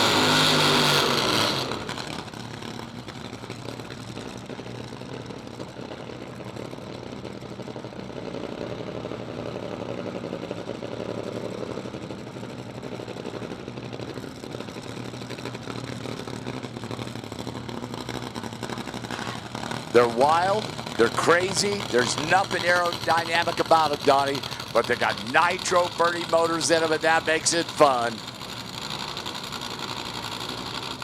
On a scale of 1 to 10, this is a 25. Yeah, I mean, where do you pick these guys to drive them? Yeah, right? on that funometer, yeah. So difficult, yet you got Ron Capps fighting to get in one of these things, and Begging. they got in it. Begging. So here we go, first pair, round number 1, fuel alters. The Good Vibrations Motorsports March Meet, presented by Lucas Oil. Nitro Jim on the right side. Tom Padilla, your number 1 qualifier on the left side. The Red Dragon. Free stage, here we go. Hang on there, Nitro Jim. Whoa, doink, doink at 628, 170 for the win for your number 1 qualifier, Tom Padilla. Of course, Nitro Jim, you saw that car. Jim Holtz make a move towards the center line there. And that was, again, a double doinker down there at the finish line. And that 632 will not count, but it's immaterial now as it was a DQ crossing the center line. But 628, 170 for Tom Padilla. And the Red Dragon's coming back. Pretty even numbers, Mike English, all the way down the track. But Jim Holtz, he was coming on strong at 204 miles an hour, but getting it close to the center line and taking out those cones did him no good. Great round of applause for that Red Dragon team going down there. Boy, that's going to be high fives down there, and that's just a great job for Tom and the bunch there. But, yeah, you're right, 204 miles an hour for Jim Holtz. That car was really trucking down there, but started to move over towards the center line, and Jimmy was reeling it back and went for the parachutes, but unfortunately, doink, doink. Doink, doink, and your day's over. Look who's up next, the Tramp. The Tramp and the Nitro Mamba. Be James Day. Of course, we talked about it yesterday, Donnie. James 3 weeks ago was saying, hey, guys, I'm coming to the March meet to support my wife, Eiley, who unfortunately went out last round in 7-0 Pro. Down there, she'll back him up. Which, by the way, 7-0 Pro needs you back to the lanes, please. 7-0 Pro winners need you back to the lanes, please. But James said, I got nothing to drive. And the Hall family and Hertzig Motorsports here that own the Tramp said, hey, what are you doing March meet weekend? And he says, well, I'm going to watch my wife race. And they said, how'd you like to drive the Tramp? And you know James, man, he said, oh, I've got my helmet, I've got my fire suit, I'm ready. Well, I'm a big fan of James Day. I've seen him drive a lot of different cars, from funny cars to top fuel dragsters to fuel alters. Always does a great job. Brings them home safely, and he deserves a good ride. And we always joke about it. What would be the conversation at the dinner table? Eiley's down there in the Killer Crowder dragster, and James, whatever he's driving that weekend, there, Eiley's like, well, you know, honey, I did this, and James is like, well, I did that, and I was better than you, and you know it could be just a whole lot of fun. But a great, who got the trophy is what matters. Who's got that trophy up there? But just a great racing family, and Eiley does a great job, and James also a great job. Donnie Couch, Jason Galvin's down there top end. Tom Padilla, you follow up the 600 in qualifying with the 628 to get the round 1 win there. Did you have any idea that Jim took the cones out? I saw the front tire come a little bit close to me. It was pretty exciting. You know, them fuel alters, we share lanes. We're okay with it. We love that stuff. Share lanes, and you're going on into round number 2. Tough matchup. You either get Dan Hicks or Ron Capps. Yeah, oh yeah, it's going to be tough. Those Hicks guys, they've won this thing 3 times. They're good, but we're coming after them. Number 1 qualifier. Everybody wants to talk to me now. It's great. I love this job. This is the best job ever.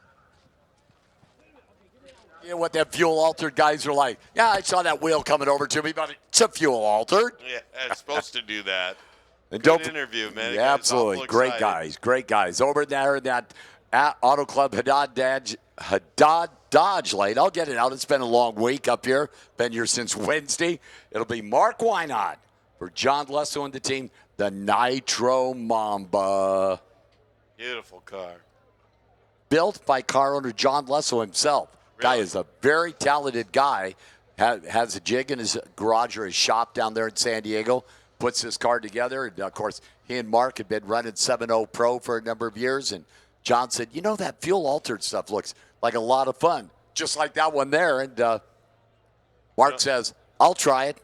A lot of people are saying that. We're seeing more and more every event. Every event. Yeah, of course, Mark, who is now based back in Michigan and works for Coletta Motorsports on the Doug Coletta Top Fuel Dragster, had a pretty good Pomona run. Yeah, not bad. Right to the victory circle. You bet. So qualifying, Mark's going to come out of that number 7 spot. Of course, James Day in his fuel-altered debut, the number 2 spot. Just good to see James back behind the wheel. And he has driven fuel alters before. He drove for the Gandys in that Black Sunshine car, but it is his fuel-altered debut here at the March meet. Yeah, he's in the show here and doing good. Yeah, absolutely. He got to run against his buddy Ron Katz. Yeah, How's teammates. that? The Herzig Motorsports teams, that's just a great deal. Just love to see that happen. 2 guys that are just, they love to race. Yeah. And you know what's funny is John Lesso, who owns Mark Wynot's car, you go around to a Volkswagen race or something, Lesso's out there checking the stuff out. This guy just right? yeah. He's all in. And, of course, an interesting note in the Wynot family, Mark's sister Caitlin is a Division 7 champion in the Summit Series in a 7-second, 180-mile-an-hour dragster. Wow. So Mark's over there, you know, man, this is cool. We're going to – Caitlin's going, yeah, look at this trophy I got. You know, Exactly. Yeah. Bragging rights again. Yeah. Of course, their dad, Cliff, that poor guy, he never has any, you know, he's track manager down at Verona Drag Strip. He gets a weekend off, and the kids are going, Dad, we're going racing here, we're going racing there. No weekends off from the track. Out of the junior dragsters, the NHRA Summit Junior Drag Racing League, and just goes to show what a great grounds that is to bring them into drag racing. People that are running the big show just came out of junior dragster racing. Leah Pruitt. And J.R. Todd, Erica Enders, I mean, the whole bunch there. Sean Langdon. Sean Langdon is the only driver in NHRA history to win a Junior Dragster National Championship, a Lucas Oil Products National Championship, and a Mellow Yellow National Championship. Yeah, and he's getting better and better driving that global funny car. Oh, that baby's starting to find its way. Added Del Worsham over there tuning on it Nikki now. Bonifanti and Del Worsham working together. And that car, look out, that car will probably be in, no, not probably, will be in the winner's circle this year. Guarantee you. Yeah, Sean's been a champion in everything he's driven. Yes. Yeah. Of course, you know where that comes from. That Langdon family. Yeah, boy, absolutely. His dad, national event winner Chad, and brothers Tom, the late Tom Langdon, and Uncle John, you know, just a great, great family that's done so much, and glad to say I've known them for a long time. Yeah. Hey, Mike, I'd like to give a shout-out to Chad Langdon. They're back in North Carolina, him and his wife Sherry, and going through some health issues, but we wish him the best. Absolutely. Just got an email the other day for the liver transplant. Yes. So hopefully that comes to fruition here in the next few weeks, and Chad gets in there, gets taken care of, because I know we want to see him back out at the racetrack again. And he wants to go watch the sun race. Yeah. Well, who doesn't? Right? Yeah. I know I do. For sure. Love that team. All right, here comes the track drag. The fob boss. The fob boss. Picker-upper. Swifter picker-upper. Maybe this is the last pass. We might get into the altered next pair. Oh, can't wait. Boy, it's, the World Wide Web has just been lit up all weekend with this Good Vibrations Motorsports March meet presented by Lucas Oil. It's just been unbelievable, the great conversations and stuff that we have had, as I believe Jim Black is going to park the truck. See, don't ever believe anything I say. you know, actually, Jim was going to park the truck until I said something. He said, "Prove you wrong." Yeah. I can't let Mike be right. You know. But be like Mike. Nobody wants to be like Mike. I do, Mike. Do you? Yeah, you're No. my hero. I'm glad you set your standards low. Well, it's always fun coming up here with you and seeing a lot of great racing this weekend and today For sure. especially. Appreciate it very much.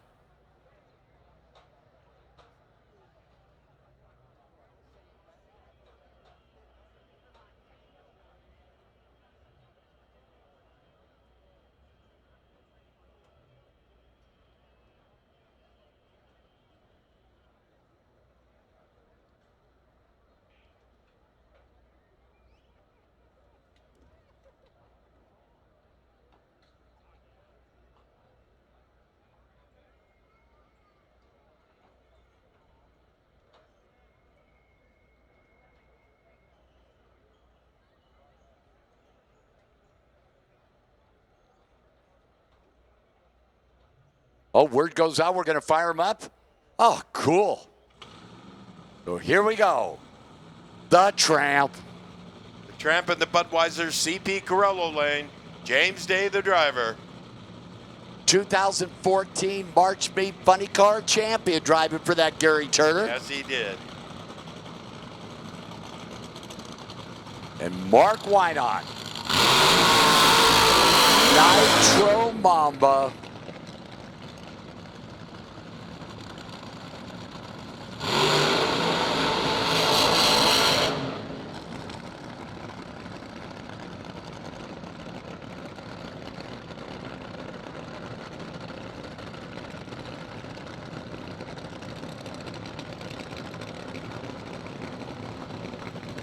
Oh, Mark Wynot kind of sat there for a second. I wasn't sure if he's having trouble. But here comes the Tramp. And, of course, James' wife, Allie, out in front, bringing her husband back. And here comes Mark Wynot.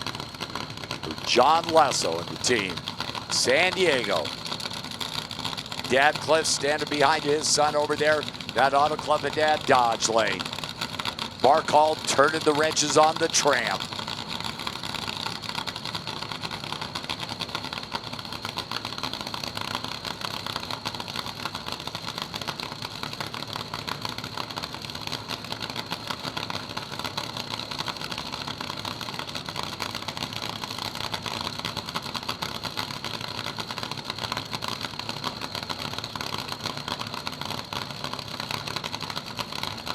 Here we go. James Day is pre-stage. He'll wait on Mark Wynot.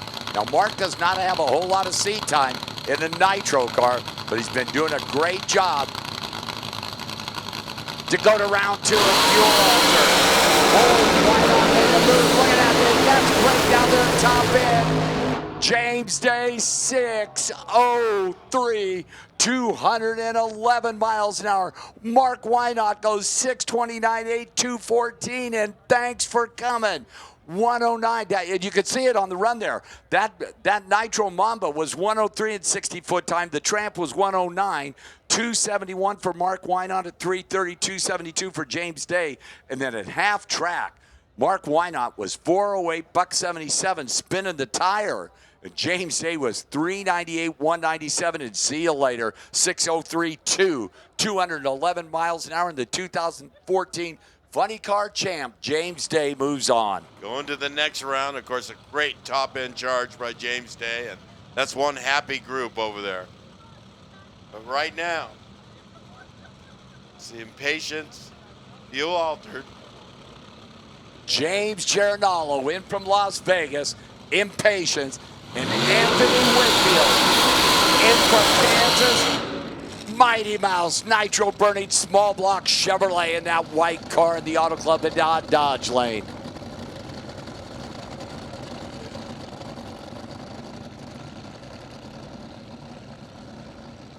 So the Racing Giancarlo family, James Jr. coming back over here in that Budweiser CP Corello lane.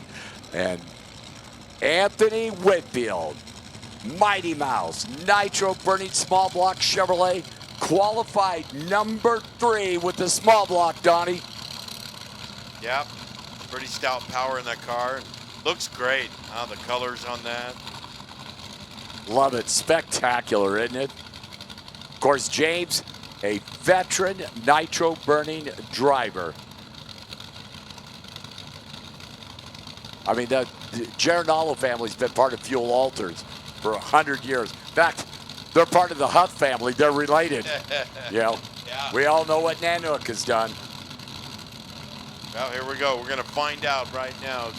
Pulling him into the pre-stage beam. Gets James Day next round. The winner does. Ready, set, go. Oh, dominating that small block. Wow, Mighty Mouse trucking down there top end. 6:16, 210 miles an hour. The small block's moving on. Wow, nice impressive run for that team.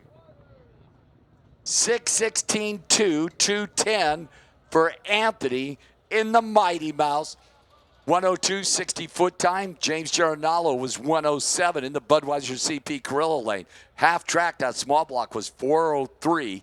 That's right in James Day's zip code, 184. Whereas James was 418.9, 176. And Jason Galvin, top end. James Day, a March Meet champion, 6:03 in the Tramp. This car awfully consistent right now. You know, Brian Hall and John and Roxy Hertzig, they gave me a great race car, and all the Tramps back there, they're working hard, man. We had to thrash on Caps's car to get it back together after his ride yesterday. So we're here to cheer on Ron now, and man, let's just keep going rounds. Final pair, AA Fuel Altered. Three-time March Meet champion, the heat seeker Dan Hicks for Chewy's Motorsports, being that Auto Club and Dad Dodge lane, and Ron Capps, funny car champion of the world. The good news, Fiat in that Budweiser CP Carrillo lane. The Hertzig family Motorsports got one car in round two with the Tramp. Let's see what we can do with Ron Capps. Coincidence, it's painted Napa blue. Yeah, there you go. Right. By the way, Napa's got a great display in the midway over there. They do. That big 18-wheeler, Yep. all kinds of things to buy. Capps, who qualified with a 6:17. Dan Hicks, who qualified with a 6:10.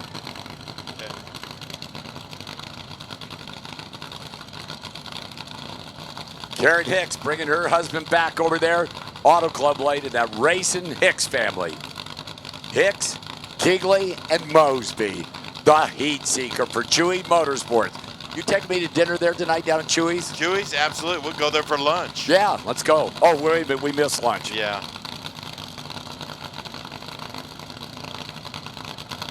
So the Fiat and the 34 Chevrolet to race number one qualifier, Tom Padilla, next round. Veteran of the Fuel Alters, Dan Hicks, far side. Guy's got a lot of success in funny cars over here. Oh, God, look at that heat seeker moving around. Here comes Capps, top end, trying to run him down. 6:02. Wow. 208 miles an hour for the champ. 6:02, 2:08. Dan Hicks, Tom Padilla, next round. That will be huge. 6:021. And D-Gas winners, need you the lays, please. D-Gas winners, need you the lays. Look at Karen Hicks down here, Donnie. She's high-fiving everybody. Got those orange boots on, too, right? Great job for that heat seeker team. And of course, Capps went out at a 7:02, 160 miles an hour. She saw a little bit of piston smoke down there top end, Donnie Couch. And now we're going classic funny car. Yeah, people don't leave your seats because we got classic funny car coming up and rear engine top fuel dragsters still. Just been awesome. Of course, Dan Hicks is going to have to hustle because he's got the mean streak in classic funny car. Yeah, it's in line. I see it over here. So he's going to have to get down here right away, and that's a tall order with all the people in the pits and all the cars. Right down the return road right? here. I would. But here we go. First pair, your defending classic funny car March Meet champion, Dean Oberg, the Holy Toledo Jeep. Be over there in that Auto Club and Dad Dodge lane. And over here in the Budweiser CP Carrillo lane, Jeff Utterback, the surfer dude, for the Paisano family. Of course, the final Paisano funny car ever will be this car here for advancedsurfaces.net.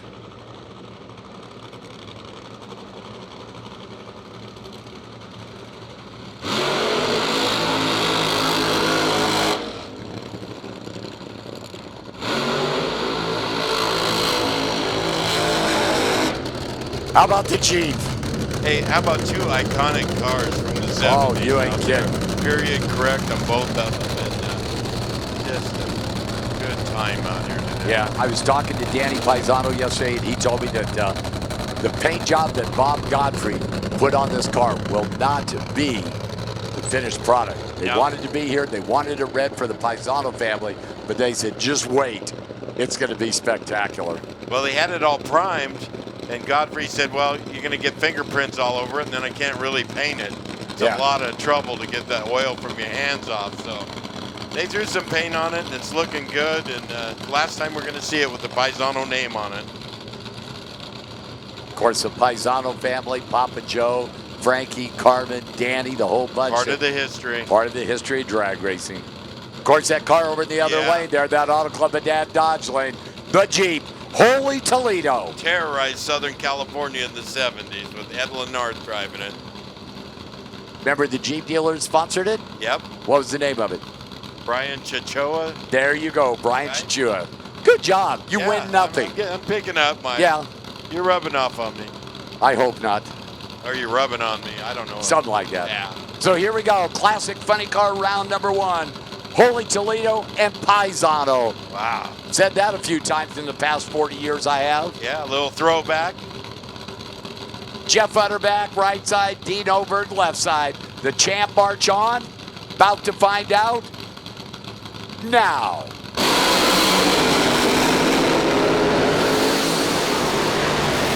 Oh, a little bit of smoke, Paisano car. The champ moves on. 685, 200 miles an hour for Dino. 685, 200 miles an hour for Dean Oberg. That's a Paisano car, 751.5. Excuse me, Donnie, 751.5. Shutting it off at 132 miles an hour. Better reaction time went to Dean, and then he trucks down through there at 685.8. So let's go down to the top end with Jason Galvin. Well, the end of the March meet for Ron Capps and round 1 that Dan Hicks ran that 6:02 out there. But how much fun did you have this weekend? A lot of fun, man. It just, I really want to thank everybody for, especially the fuel altered people, just welcoming. I know when sometimes I show up to race, it's a kind of a pain in the butt, you know, a little more than they're used to. But they've been great, and just yesterday's run was so exciting on both ends of the spectrum that I just. Thought about it all night, all the pictures showing up on the internet, and just so much fun. And this run, it rattled a little bit. He was out there, and I was either going to see him break out, hopefully, and but they did what they always do, and they run good. So I didn't want to take a chance on running it too far, bring a good car back to everybody in the pit area. They work so hard. I can't even tell you, man. I'm getting emotional right now. I had so much fun, and I'm so out of my element in that car, believe it or not, that you know, it's just, it really heightened everything. I think it's going to make me a better driver. It really brought me to where I had to think about a lot of things. And when I go race dirt cars, I feel the same way. And I tell Don Schumacher that I believe it helps me in the funny car. So, it was a win-win situation. It's been so much fun watching you this weekend, Ron. Good time, man. Thank you. A better driver. Wow. That's stunning. Hey, Mike English, we just saw Dan Hicks running his fuel altered and take out Ron Capps. I just saw him ride his motorcycle back. He's getting strapped in the funny car now. Yeah. The staging lanes to come out. Of course, guess who he gets to race? That his pair out there, the crazy horse? Nope. No? Choo Choo Mama. Oh, there you go. Where are those A&W root beers? We got them yesterday. Yeah, we did, and they were good. A&W root beer alert. So Rodney Flournoy going to make a single run here as Wes Morrison, the Joker car, unfortunately had some parts breakage. They're not going to make the call. So the Mattel Hot Wheels Crazy Horse. George Doty and the team. Brother Robbie walking out in front there as he's done for a long time. That masked man. What a great looking car, the Hot Wheels Crazy Horse. Harleys and hot rods. George Doty, the car owner.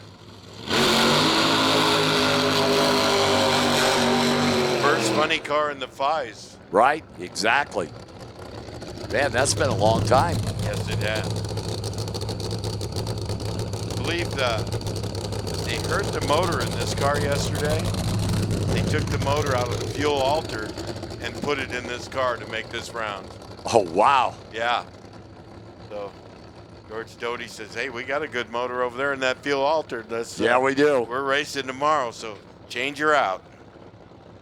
That was nothing. Yeah, well, George Doty giving this opportunity to the Flournoy family. Hats off to him. Rodney, the driver, Robbie out there backing brother up. And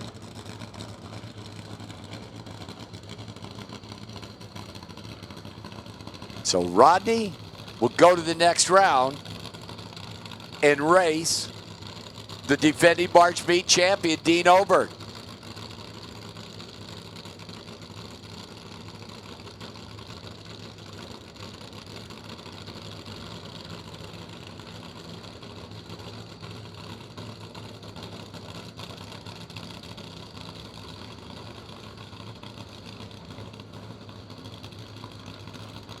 So on the single run,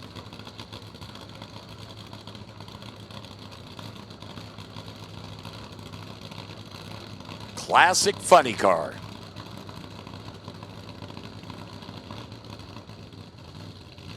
Comes up on the high side there. Well, that's pretty good, Donnie. Little raw fuel left side there. Rodney runs it through. 649, 191 for Rodney. 649, 191. And he will pair up with the defending March Meet Classic Funny Car champ. That'd be Dean Oberg in the Jeep. Yeah, well, nice run, nice straight run for Rodney, and looked clean down at the other end, shutting it down, and he's going to the next round.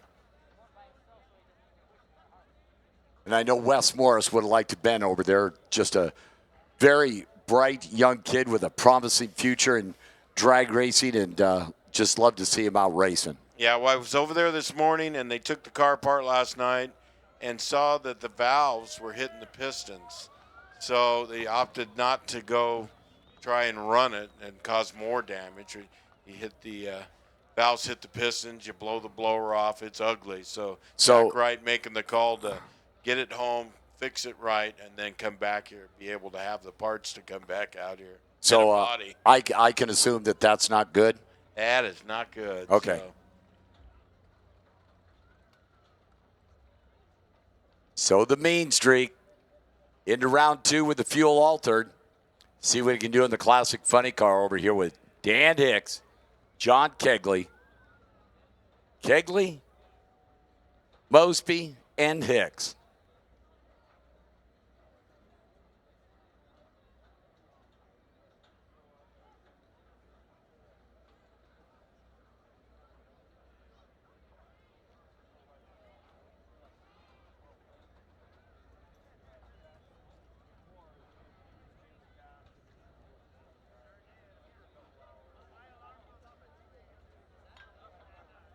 So word is it's going to be a single run for the Mean Streak team, and their driver Dan Hicks is Choo Choo Mama wounded. Yeah, I didn't see him back here in the staging lanes. Of course, we'll have to ask Chris Nance what's going on there.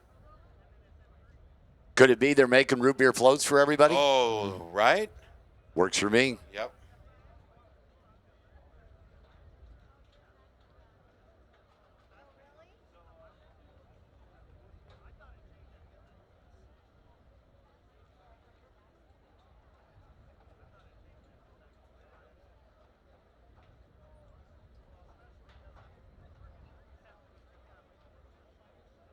So a quick check of the track there in the Auto Club Haddad Dodge lane. Did you go sign up for that jacket down in the booth there to win from Haddad Dodge? I need to because that's a good-looking jacket. Yeah, it is. Did you see the Hellcat down there? Yep. You know, Mindy said she'd buy it for me. It's only 120 grand. Those cars haul, though. Yeah, I saw Don Perdome had one at Pomona. And Did he?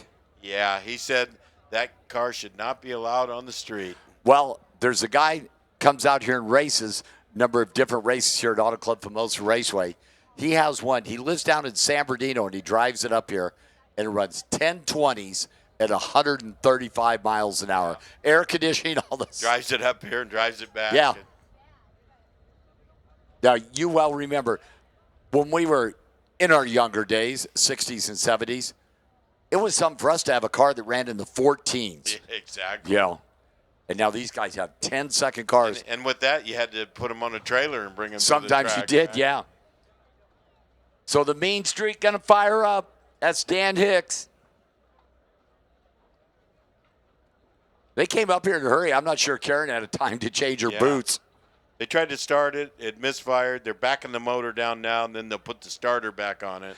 And, Donnie, to the folks in the grandstands, when you say backing the motor down, it fills the cylinders with fuel. Yes. So they want to turn it over manual with a breaker bar. Turn it over backwards, and it just throws the fuel into the pipe. That way, I mean, you can explode the motor just starting it if you've got a cylinder full of fuel. And that's not good. No, you Okay. compress that fuel and put a little spark to it. You're going to see bodies fly. That's a kablowie. Yeah. And not just the cones.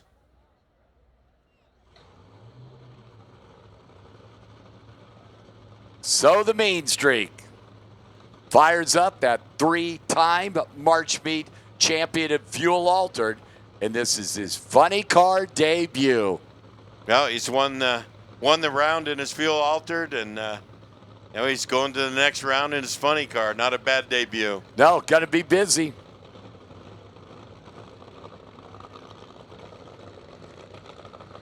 Good looking car. Beautiful. Former Shack Attack.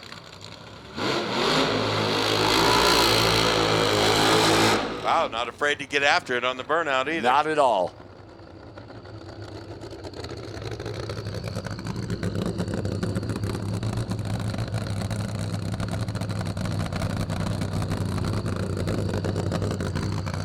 So, the mean streak. They pick good names. The Heat Seeker.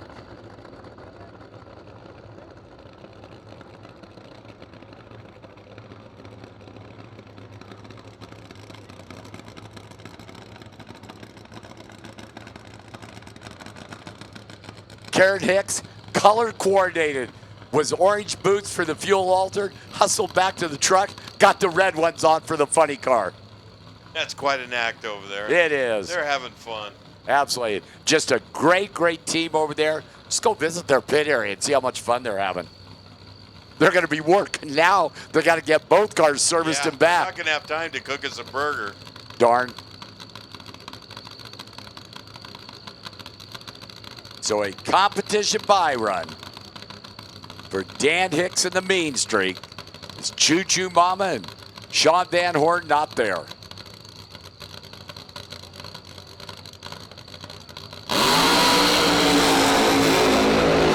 Not bad, Donnie. Runs it out, 700-800 foot, shuts it off. Puts up a 709, 137. 709, 137. And the mean streak is coming back, and Karen's going to have to change boots again. Yep. Well, nice straight pass for that team and shutting it off early, and good job. They're going rounds. First event out. Look what's up next now, Mike English. Rear engine, top fuel dragsters. And look who's up. Warren Colburn and Miller, the Rain for Rent Spatial, Bakersfield's own car. History there. Brad Thompson, the team bringing it, just resurrecting just a car that's had so much history here at Auto Club Pomona Raceway. And, of course, Billy McDivitt over there. He'll be in that Auto Club, Haddad Dodge Lane. The Bourgeon Auto Center team car. Qualifying went to Billy. But this is Eliminations. Pete Jensen turning the wrenches on the Rain for Rent special.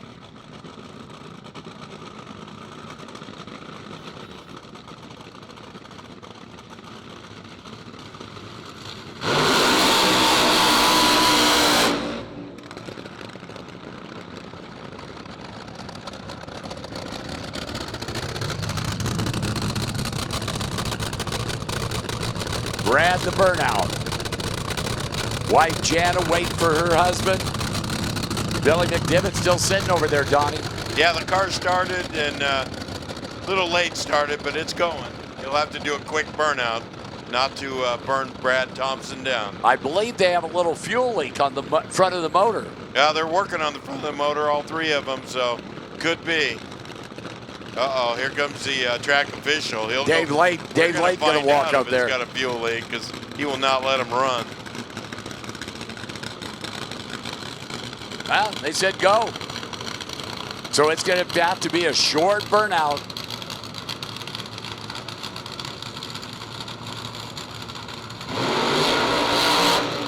Yep.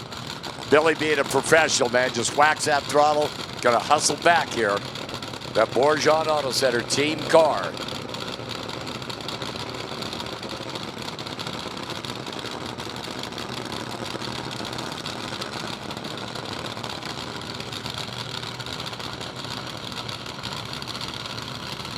See Pete Jensen standing down next to that Rain for Red Special, Donnie, just looking at the motor. Billy's back from his burnout. Yeah, Pete Jensen's done a good job tuning this car this weekend, making some nice passes. I know they're pointing at something back there.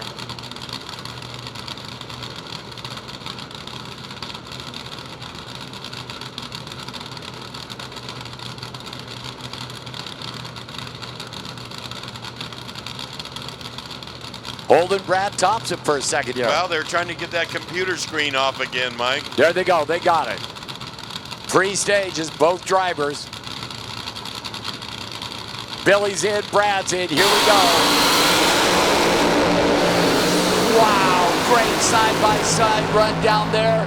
Billy McDivitt, 597, 237 miles an hour. Take about Brad's 6 flat. They were identical in reaction time. And Billy gets it down there at 5,970 at 235 miles an hour.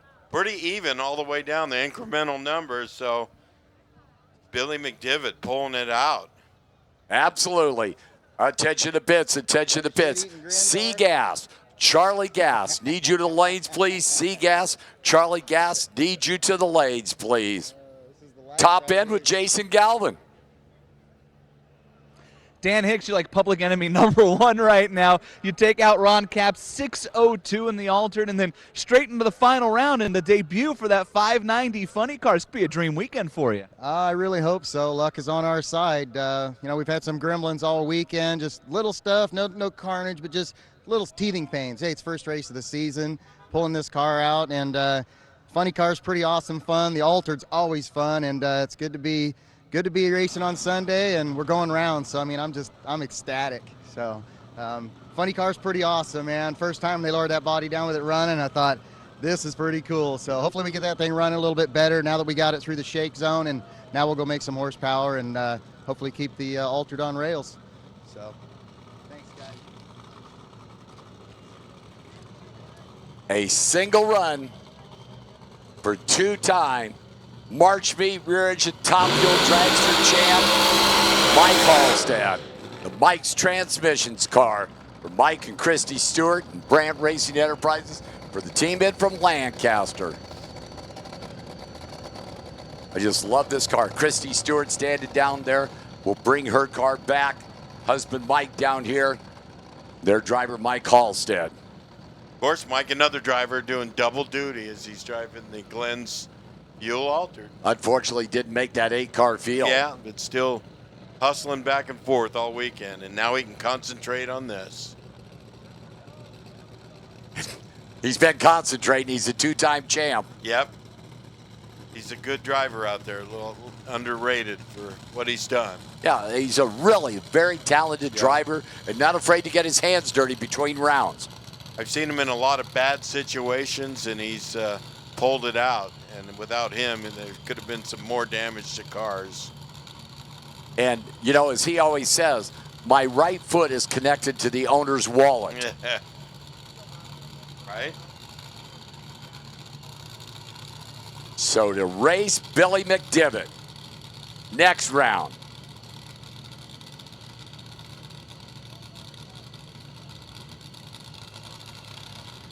The champ. Not bad. That car moves around a little bit down there, Donnie. 6:12:234, Mike Halstead. 6:12:234, Mike Billy. For the rear engine top fuel trophy, that's going to wrap up the nitro cars. A Fuel is coming out next. A Fuel's coming out next, and Mike Ames is coming in here next.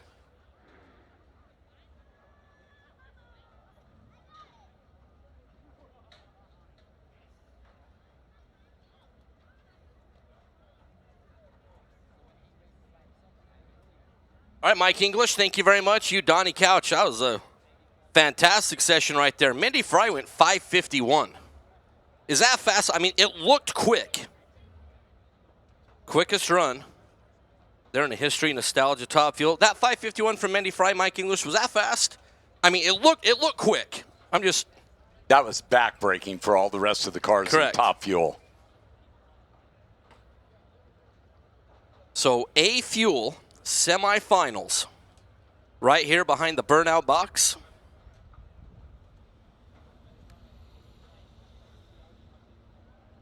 As we are moving into A Fuel, I'd like to welcome a big happy birthday, or say big happy birthday. This is Brina Coomery. Samantha Coomery, sorry.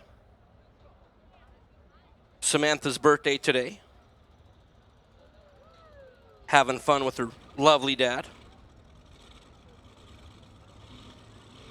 As we fire Rich Ewens and Wayne Ramey. Now, Rick and Wayne, this is a real interesting match. Wayne's dad and Rick's dad raced for a long time. Wayne and Rick are cousins. So cousin on cousin crime. These guys are having a lot of fun with it. A couple of blown on alcohol combinations.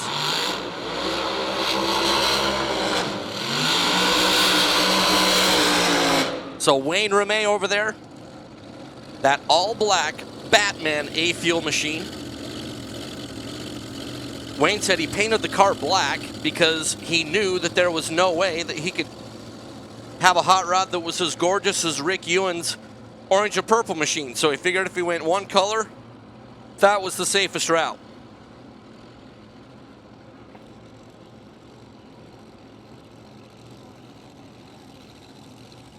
So Wayne Ramey, Neal and Parks chassis there for Wayne. I saw Scotty Parks down there around that car. Down in the staging lanes. In fact, Scott Parks over there on the starting line just to the left side of Wayne Ramey. Rick Ewens, Paso Robles, he was your #1 qualifier in that purple and orange machine. Wayne Ramey in round 1 went 6:018, 225 miles an hour to take out Chris Bates. Rick Ewens on the solo went 6:29. So the qualifying advantage was Ewens.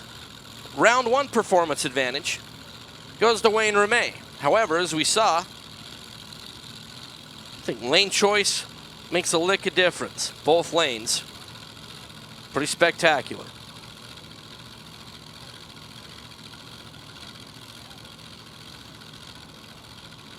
So the two cousins are going to battle it out to see who is going to run for the trophy. Ramey is in. Ewens follows. Green and green. Ewens with a little hole shot, but look at Wayne Ramey streak away. 6:027 for Wayne Ramey. 225 miles an hour. Wayne Ramey getting it done. Ewens had a little bit of advantage on the starting line. You saw by 330 feet. Race was pretty much already settled. Wayne Ramey 956 to 60 feet. 8th mile was going 185 miles an hour. That Neal and Parks chassis. So Wayne Ramey will run for the trophy against either Dennis Allen or Dr. Ken Bates.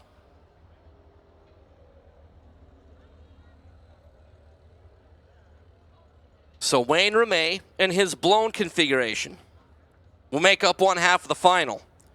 So we have a couple of injected nitro machines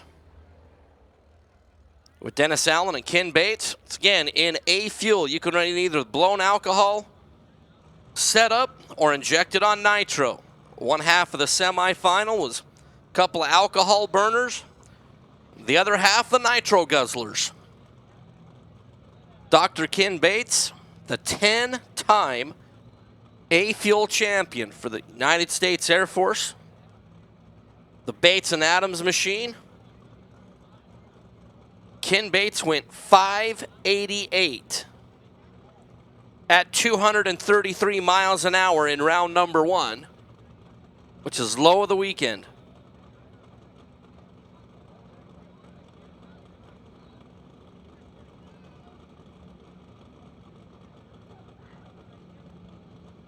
All right, Nostalgia Eliminator 2. Nostalgia Eliminator 2, I need you in the staging lanes, please. NE2. I need you into the staging lanes, please. The nitro machines come to life. Once again, Nostalgia Eliminator 2, NE2. Need you in the lanes, please. NE2. I need you in the staging lanes.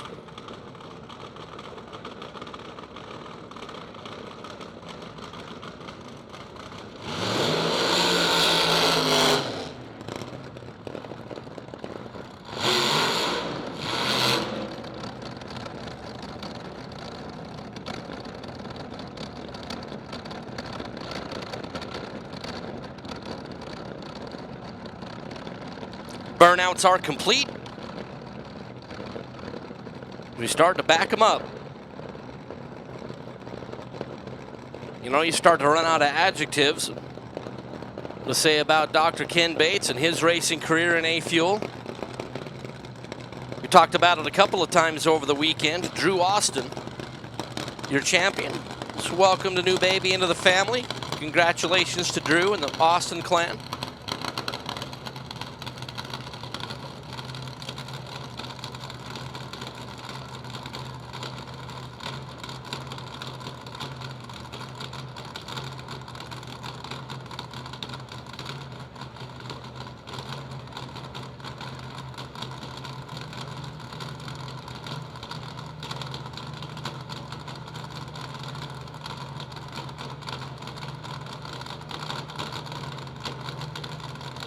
So looking to make it down into the final round to take on Wayne Ramey. Ken Bates, left side. Dennis Allen, the Allen and Cowan injected nitro machine over there in the Budweiser CP Krilla lane. Allen is pre-staged.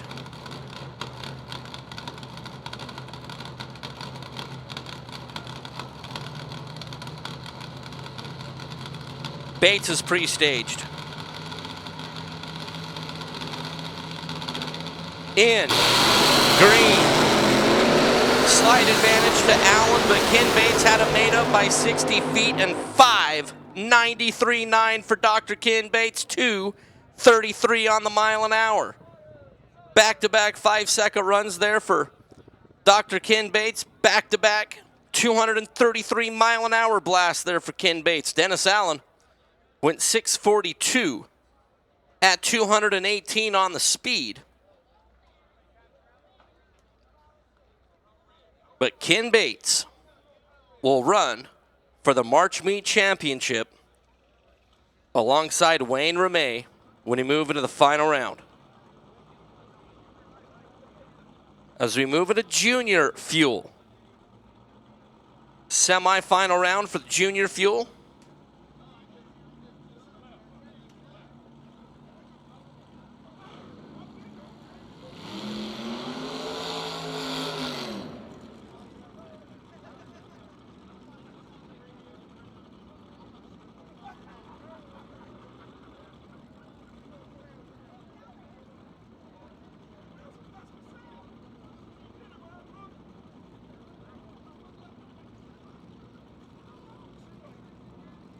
Alan Hall, Matt Baldonado.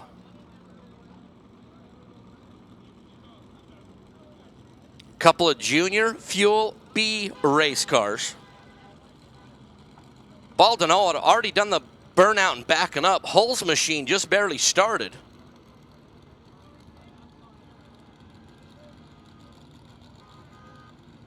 Baldano had already backed up after the burnout. Hull hasn't even struck the tires yet.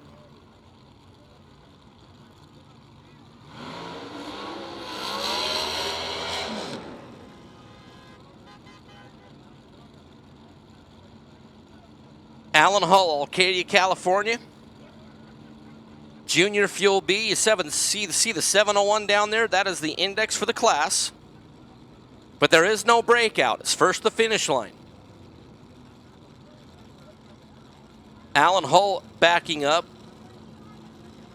The Newman, Farr, Notska machine. Baldonado has been backed up from the burnout for what seems like an eternity. Matt out of Camarillo. Guy was the runner-up at the March meet last year, looking to run for the trophy again. The Hammer, Hansen, and Hook team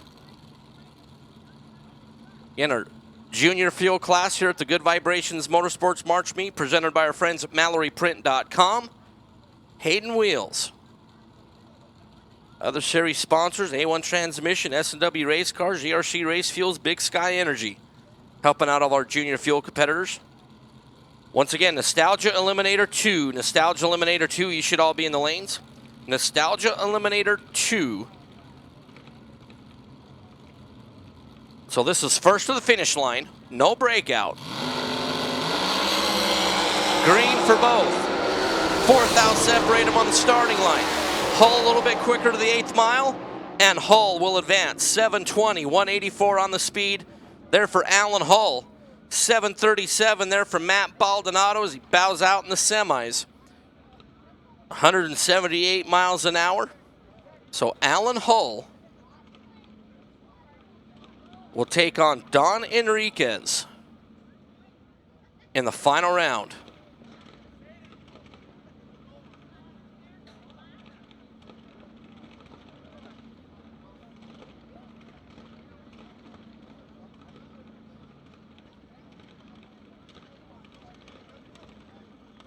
Enriquez's Junior Fuel C car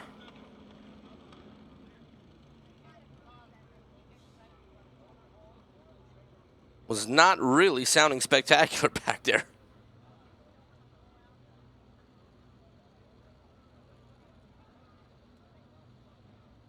Enriquez, this guy's been the national champion in the Heritage Series on 4 separate occasions. Finished number 2 in the points last year.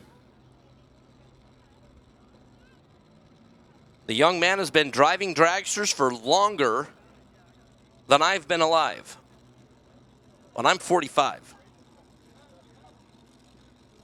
Has been doing this for over 50 years. Bob McCrae and the team out of Mission Viejo. 77 years young there for Don Enriquez.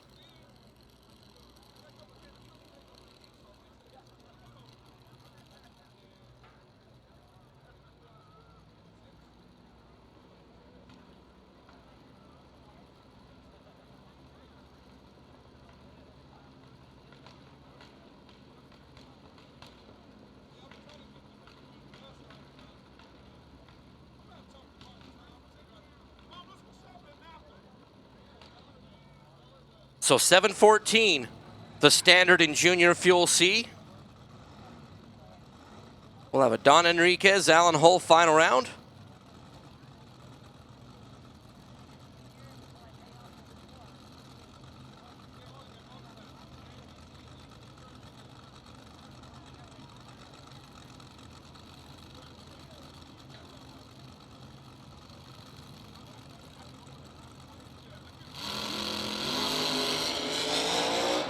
Enriquez 119 on the green light start.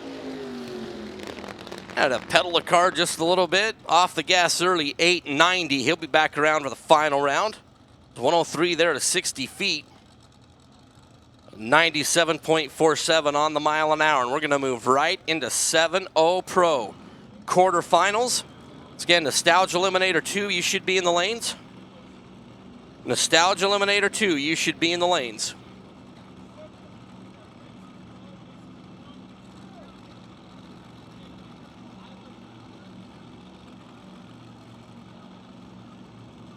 So Steve Fowler and Chris Bates will lead us off in 7-0 Pro. Chris Bates driving that Bodakian Brothers 23 Ford.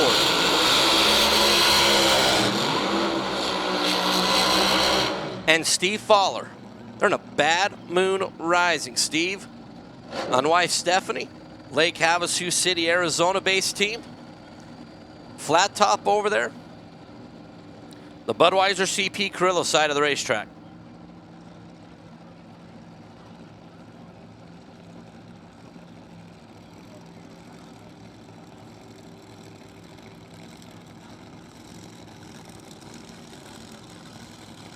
When we were here last October at the California Hot Rod Reunion, that Bad Moon Rising 32 Bantam defeated all comers.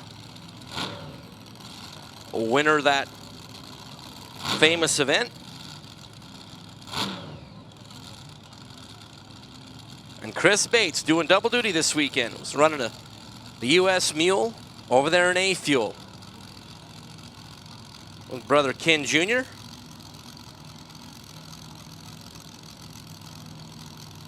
Chris qualified in the number 5 spot. Took out Rich Phillips last round. Steve Fowler had the competition single in round number 2. Chris deep.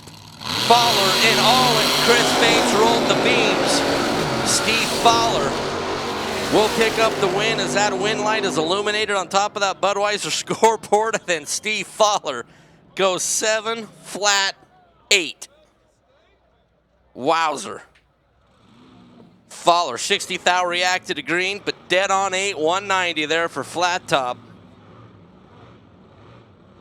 As he will move into the semifinals, where he will take on the winner of this matchup, Lawton Ferreira II and Kevin Raposo. Lawton in the Top Flight Racing 48 Fiat.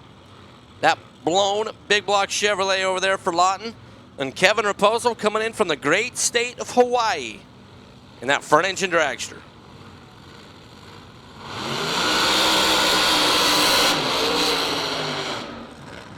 So Lawton left lane, Kevin right side.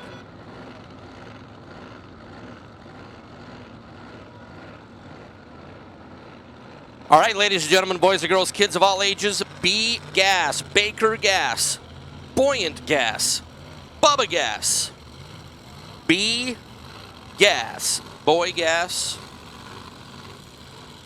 Bodacious Gas, Bubbly Gas, B Gas. Need you in the lanes, please.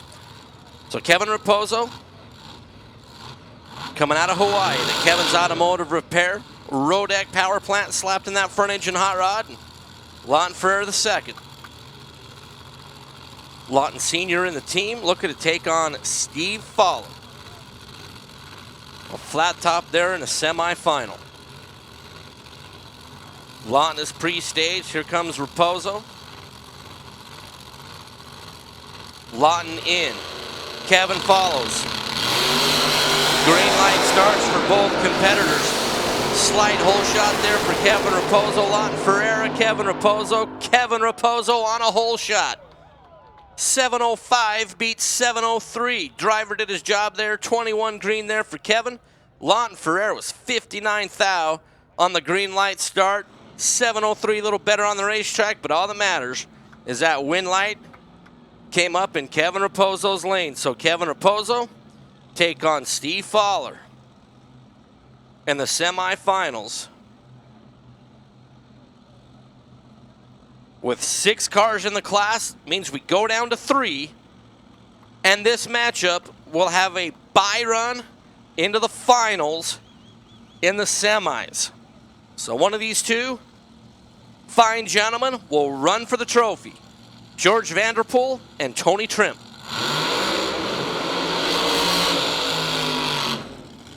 George out of Redding, California, the front engine dragster. Uehara Pipe, Chrysler Power Plant there for George and Tony Trimp.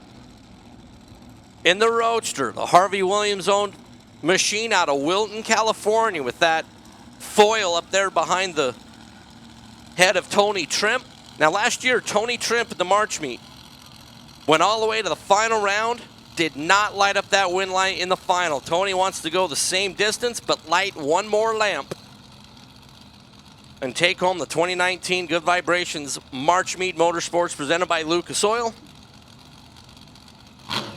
Take on that trophy.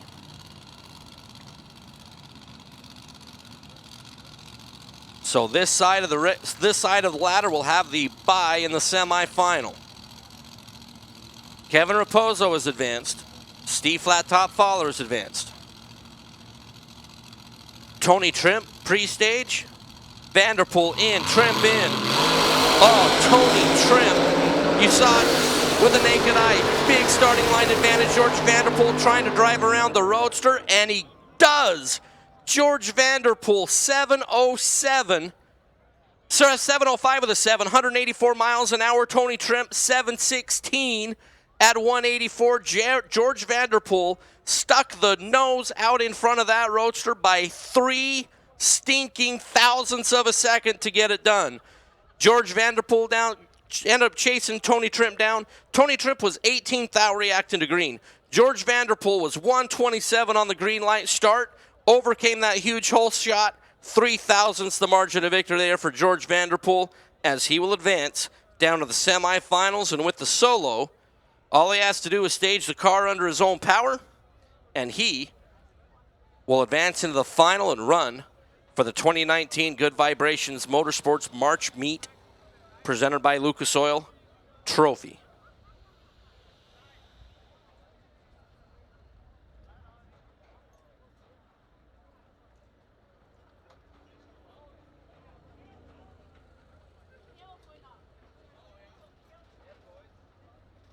All right, so B-Gas, I need you in the lanes, please. B-Gas, I need you in the lane. B-Gas, I need you in the lane.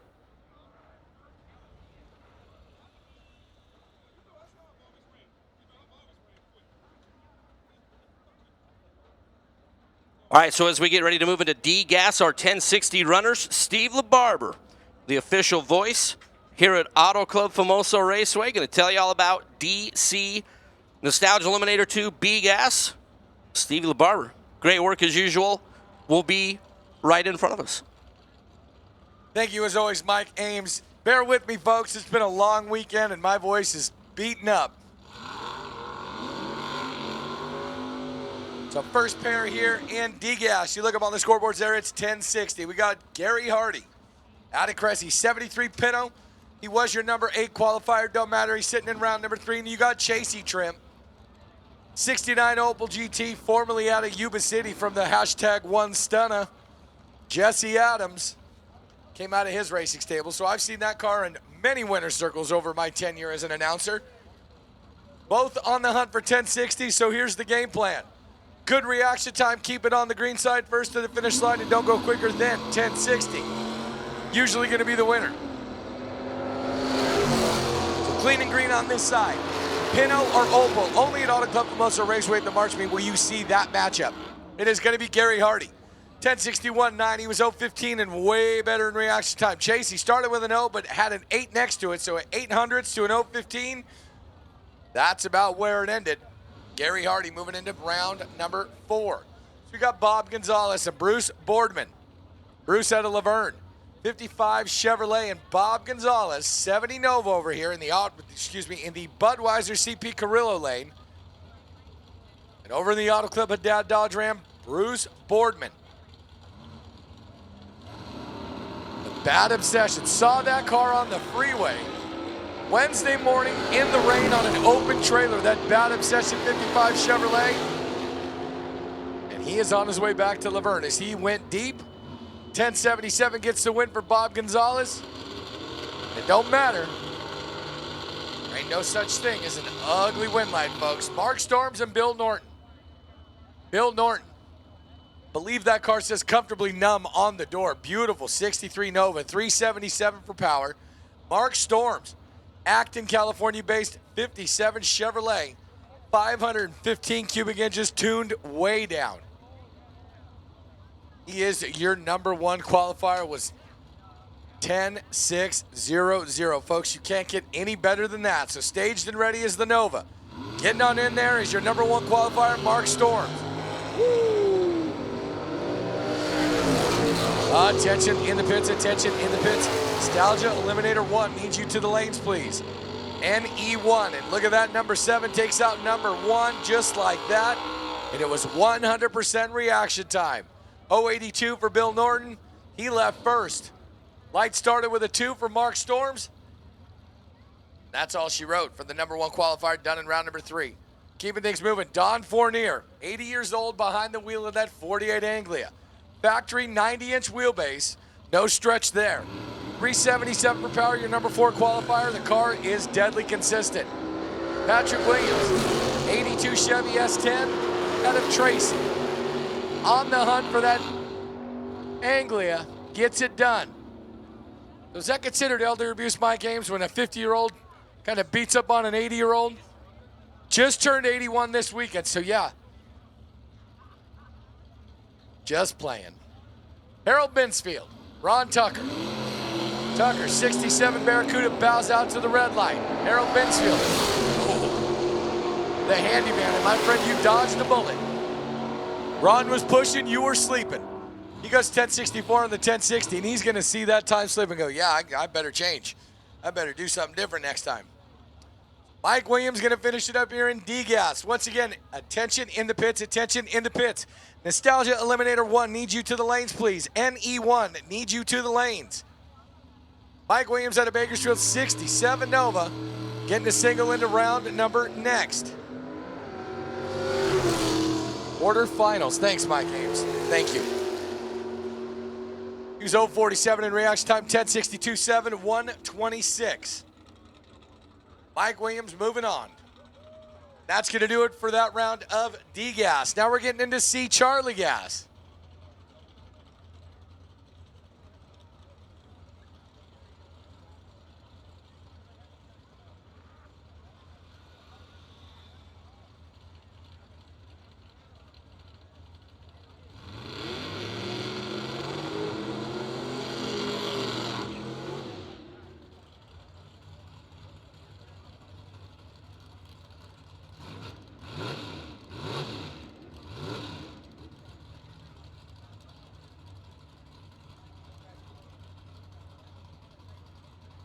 So fresh off the pits, if you're missing a set of keys, come on up and tell me what they look like. Looks like a early 2000s vehicle. GM product. Stage and ready here at Gas. David Stage, Santiago Lopez. Adam Madera, 62 Nova, 67 Camaro. Top end of the racetrack gonna be David Stage. 970 with a 5, beats a 970 with a 2. 21 thou at the finish line, or 200. David Stage moving on. Santiago wraps his March meet hopes up right here in round number 3 of C-Gas. Chris Robbins, Mike Rabner, by the way, folks, birthday boy here in the Budweiser CP Carrillo side, part of that King Oil Tool racing stable. Great people over there, Tom and Evelyn Fowler, and son-in-law right here, Mike Rabner. Happy birthday to you, Mike. Former D-Gas champion, you wanted to step it up just a little bit, put 565 of Rodix under the hood. And he's moving into the next round. And wouldn't it be awesome on your birthday to take home one of those beautiful Kern County Racing Association championship trophies from the Good Vibrations Motorsports March Meet presented by Lucas Oil? I think so. Attention in the pits, attention in the pits. A gas to the lanes, please. A gas to the lanes. A alpha gas to the lanes, please. So keeping things moving right along here in C Charlie Gas. We got Chris Ray, Elk Grove, the sales manager for 7-Up. Can you tell where he works? 64 Chevy 2 and Jason Barton. The Batmobile Chevelle for the UPS driver out of Bakersfield, looking for that 960. And can he do it? Nope, gonna be Chris Ray. 962 won on that 960 index. He was 019 and better by just a little bit. But look at that margin of victory, Mike Ames. 0.03 of a second going to Chris Ray. That's like 2 toenails, a thumbnail, and maybe a couple eyelashes. And Chris Ray moving into the next round. And great matchup there. Exactly, Mike. Cale Mallory, Scott Morgan next up here at C. Charlie Gas. Morgan out of Tracy, 67 Camaro here in the Budweiser CP Carrillo side. Cale Mallory, the other Camaro in the field. He's right here out of Bakersfield. Wow. 300s to play with. I'll tell you who in just a second. Yeah, it's the guy who won. He was 010 to Cale's 048. Because the 67 backed into him a little bit, scrubbed about 4 mile an hour off, and by 14 thousandths at the finish line, Scott Morgan moving into the next round. Cale Mallory bowing out, not a bad lap though. 048, 964 in the 960, just tough to beat when the guy next to you has got a 010. Here's a guy that's been to about every winner's circle on the West Coast, PJ Jacquelone. The crane operator / header builder out of Wilmington, 55 Chevrolet, and Scott Russell, 68 Camaro. And somebody was either way good or way early, and Scott Russell fell victim to the red light. PJ moving on to the next round. PJ was 027 on this side, goes 957 on that end at 139 miles an hour. And that, I believe, was your final pair in C-Gas, and we got one left. And that lucky racer is going to be Joe Barucare out of San Francisco. He's a retired San Francisco police officer, 63 Nova. Good looking car down there in that auto club, that Dodge side. 017, now he's just flexing his muscle. Let's see if he goes 961. Wow, 961, 141. Sometimes we're just that lucky at guessing. So that's going to do it for C-Gas.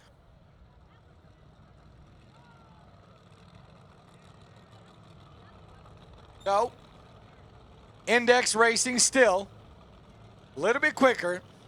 860 on the scoreboard now. So this is Nostalgia Eliminator number 2.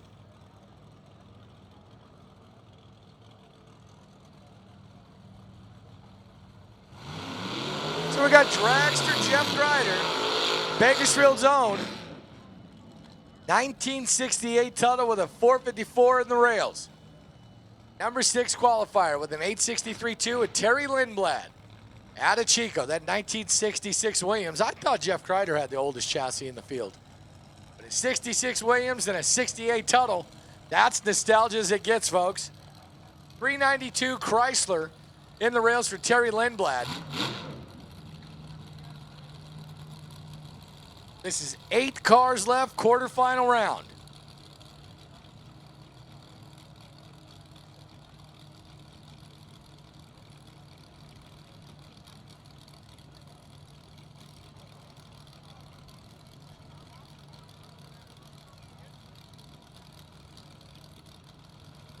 Jeff Kreider getting his car situated. He's rolling into the beams. Who's going to go to the semis here for Nostalgia Eliminator 2? Kreider doing double duty this weekend. He was driving Bedrock's Wonder Wagon, where we were calling him Wonder Bread Jeff. And here he is at Bedrock's dragster Jeff Kreider.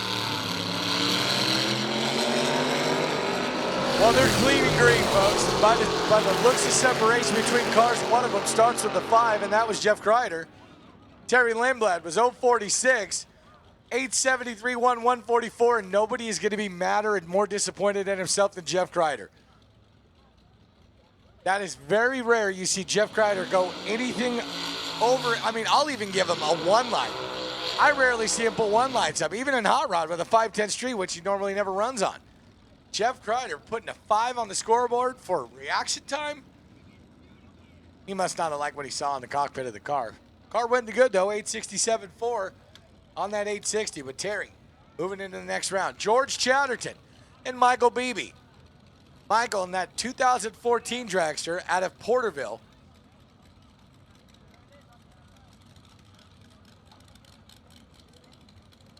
George Chatterton out of Escondido in the 1937 Hitman Fiat. A little stretched out, 406 injected small block, and George He is one of those tough guys. When he starts getting on that win line streak, he's a tough competitor to slow down. He's got Rachel Chatterton out making the decisions for him. He just gets to have fun in the hot rod on the weekends. Met his brothers the other day. They all look alike. One of his brothers owns a Willys. He's got the Fiat, and his other brother owns an Anglia. You think they like nostalgia cars? George and Michael Beebe. Here we go. Dragster, stretched out Fiat. George going to be playing those top-end games like he does. Top-end win line going to be George Chatterton, 865, 145. Pushed him out. Michael Beebe wanted that thing bad. George said, take it, my friend, 856 on the 860, and that's just too quick. Troy Moyle and John Lyon. Lyon out of Overton, Nevada. Do you have any idea where Overton, Nevada is, Mike? Where is it, north? Barely north. Okay. I've heard of Ely, Nevada. Never traveled to Ely. On the way to Utah. Perfect. So Troy Moyle, Carson City, Nevada, 23 Ford over there. See, it's always a lesson. And I'm learning something new every day, especially from these old guys I work with.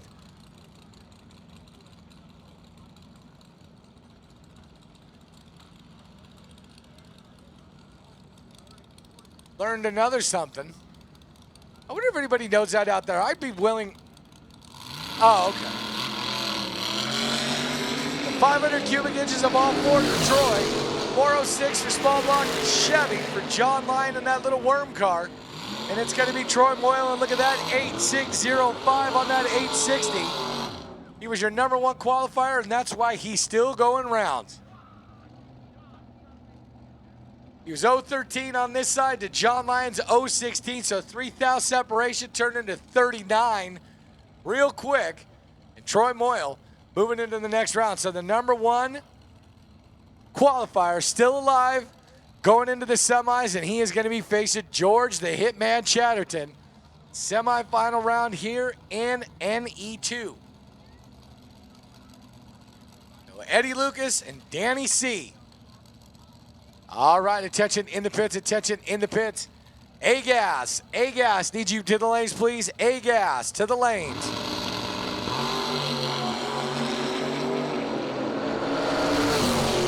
Couple of good green lights, top end win line gonna be, wow, double breakout style, Eddie Lucas. The Modesto-based Austin Bantam goes 858.4, under by a couple hun, 858.0. So under by less by thousandths of a second, folks. Wow. Eddie Lucas. And that's why I love drag racing. It always determines a winner and a loser. I don't know about you, my games, but I've seen it go out to the fifth digit. There's no judging. There's no judges. It's all right. Attention in the pits. Attention in the pits. Hot Rod Eliminator to the lanes, please. Hot Rod, first call. Hot Rod to the lanes. Also, final call, A-Gas to the lanes, please. A-Gas.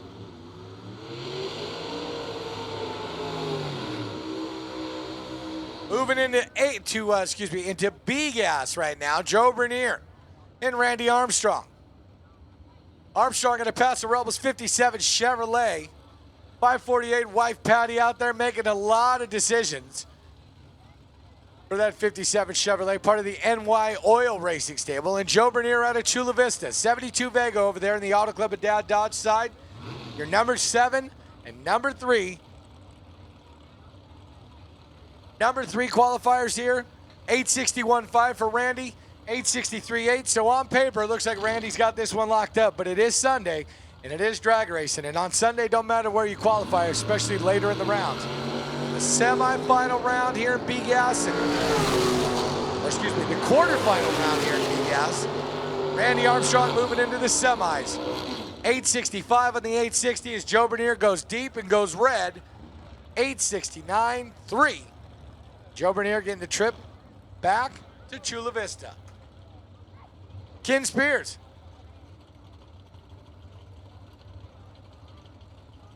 Doug Hampton. Good looking 66 Fairlane out of Salinas. 600 cubic inches for power there for the number 2 qualifier with an 861 on that 860 index. Ken Spears Las Vegas, Nevada-based 54 Chevy, 3100, 605 under the hood. Red light start, win light start situation. Doug Hampton goes red by 4th out. Ken Spears goes green and win by 39 and legs it out. Goes 859 on the 860, under by a hun. But moving into the semis, you're okay with that. You could play with the hun down there at the big end. No need to make any adjustments but tire pressure. Nick Kendrick had a good discussion with this guy this morning. That 65 El Camino out in the pits out of Lake Havasu City. That is a beautiful car. Back in the late 90s, I remember there was a blue El Camino similar to that.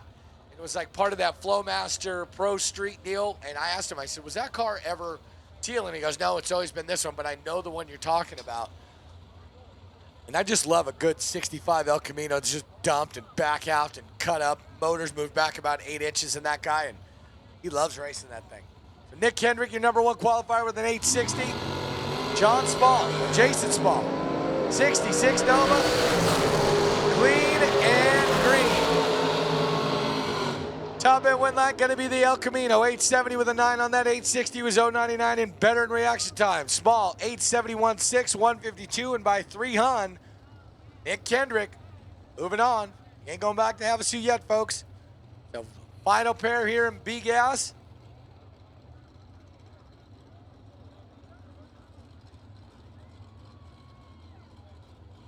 Val Miller, Steve Pullen out of Indio. Look at that body on that 69 Camaro. We want to go real low.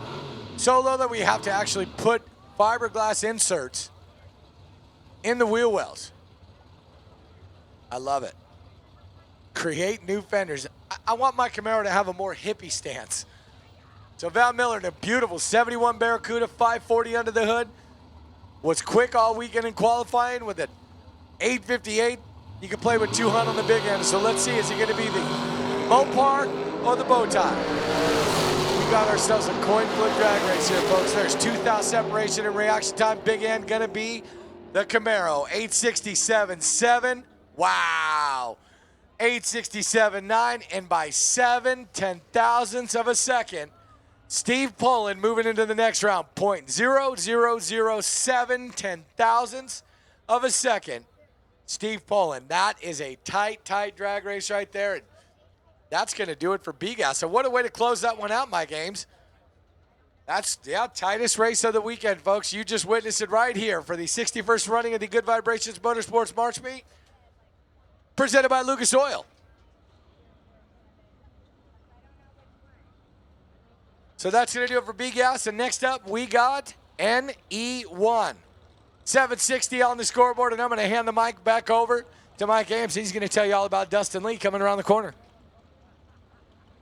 Great work, Steve LaBarber, as always. I expect nothing less than you, good sir. So, Dustin Lee, Ed Silverman. Dustin Lee, Auto Club, Haddad Dodge Ram side of the racetrack.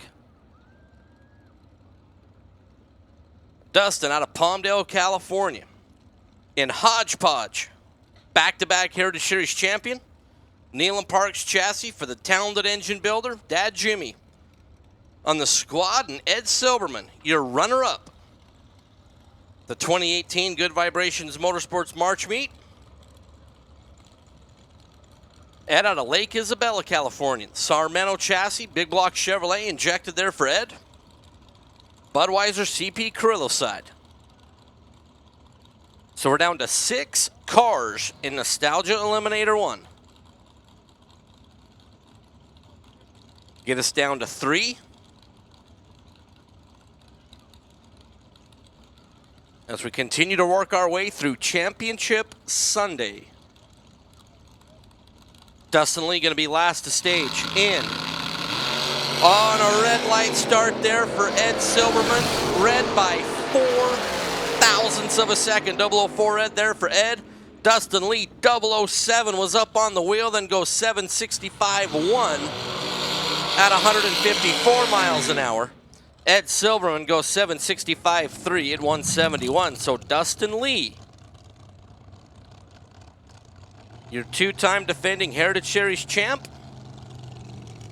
advances down to the semifinals where he will take on one of these two competitors. Dave Lawson, Lloyd Harder. Now, Dave Lawson has been living his best life this weekend. That car has yet to run in the sevens. And yet here he is in the quarterfinals of the Good Vibrations Motorsports March Meet presented by Lucas Oil. It doesn't matter how you light up the win lights, as long as you light them up. Lawson alongside Lloyd Harder. Saskatoon, Saskatchewan, Canada. Front engine dragster over there in the Budweiser CP Carilla lane. The winner here will take on Dustin Lee. Dave Lawson's car, every single run this weekend, qualifying passes, every round of eliminations, has just annihilated the tire at the hit. So be watching that Auto Club side of the racetrack. Hey, for the first time all weekend, Dave Lawson got off the starting line. Lawson trying to track down Lloyd Harder. Lloyd going to get the win, 767. Lloyd Harder was 002 on the reaction time. Dave Lawson's reaction time started with the .2. The guy in the other lane's 002. That rarely works out in your favor. 767 for Harder. And the Saskatchewan, Canada resident will advance to take on Dustin Lee.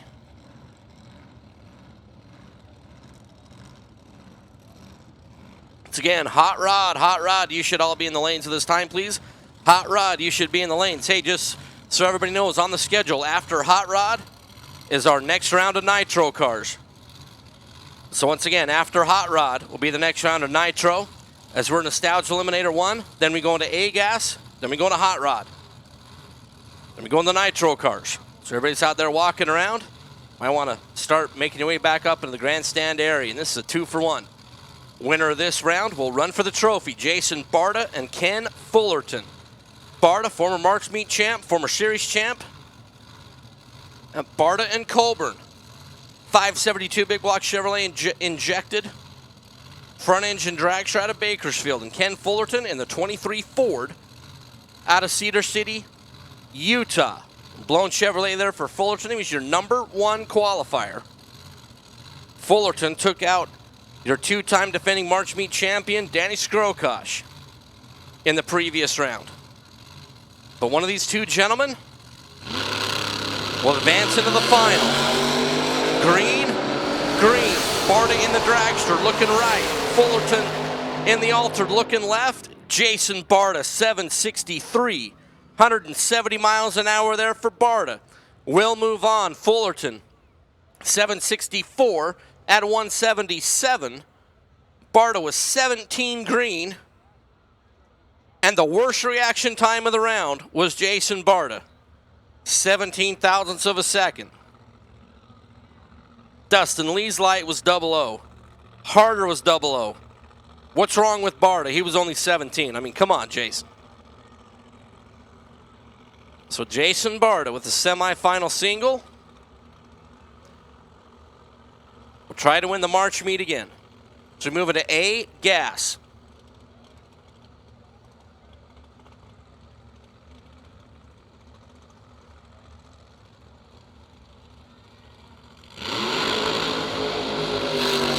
Quarterfinals here in A-Gas, 7 machines left doing battle.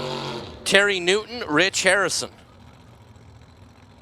Newton, Camarillo, California, in the Studebaker champion over there for Terry. Alan Johnson, Bullet there in the Studebaker there for Newton, and Rich Harrison out of Lakewood, California, the 69 Chevrolet Camaro. The white on red hot rod. Harrison took out Tony Foti in the last round. Newton took out Brutus and Al White in the previous round. The winner here will take on the pair that's pulling into the water box, Kenny Phillips and Jim Teague.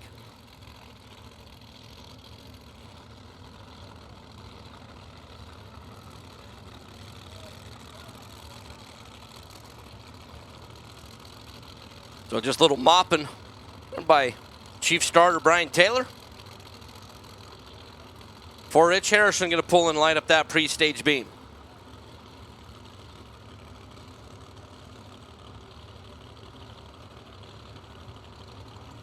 Both drivers in. Both drivers are green. Studebaker left lane. Chevrolet Camaro right side. Rich Harrison, Terry Newton. Rich Harrison, 761 with a 3, and the Camaro will advance. 173 on the mile an hour. Terry Newton, 171, 771 on the elapsed time. 177 on the speed for the Studebaker and Rich Harrison. Keep on keeping on into the semifinals. This is Ken Phillips and Jim Teague. Ken out of Las Vegas, Nevada, in the very unique 69 AMX, and it appears that Ken's machine is not backing up on its own after the burnout. Jim Teague, Sanger, California. The Jimmy T. Paint 67 Nova. That injector hat way over the hood, almost even with the top of the roof line there for Jim Teague. You get Ken Phillips' machine pushed back behind stage beams. Phillips moving forward. So the winner here will take on Rich Harrison in the semifinals.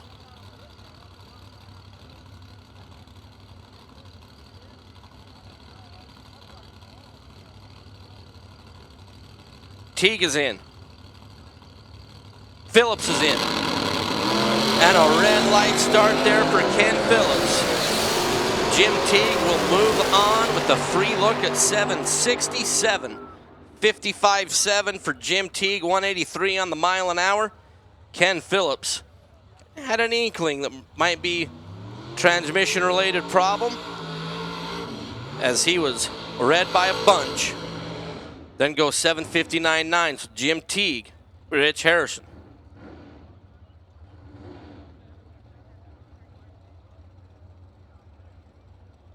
So Jim Teague, Rich Harrison, half of the semifinals. Tom Fowler, Brian Rogers.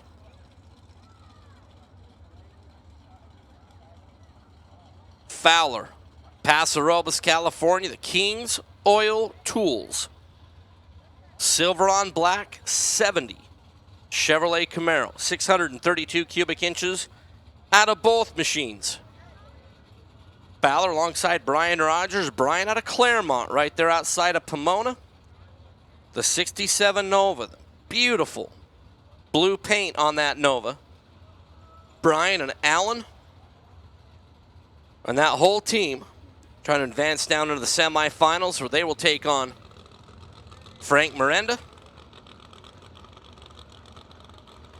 and that home wrecker for Nash.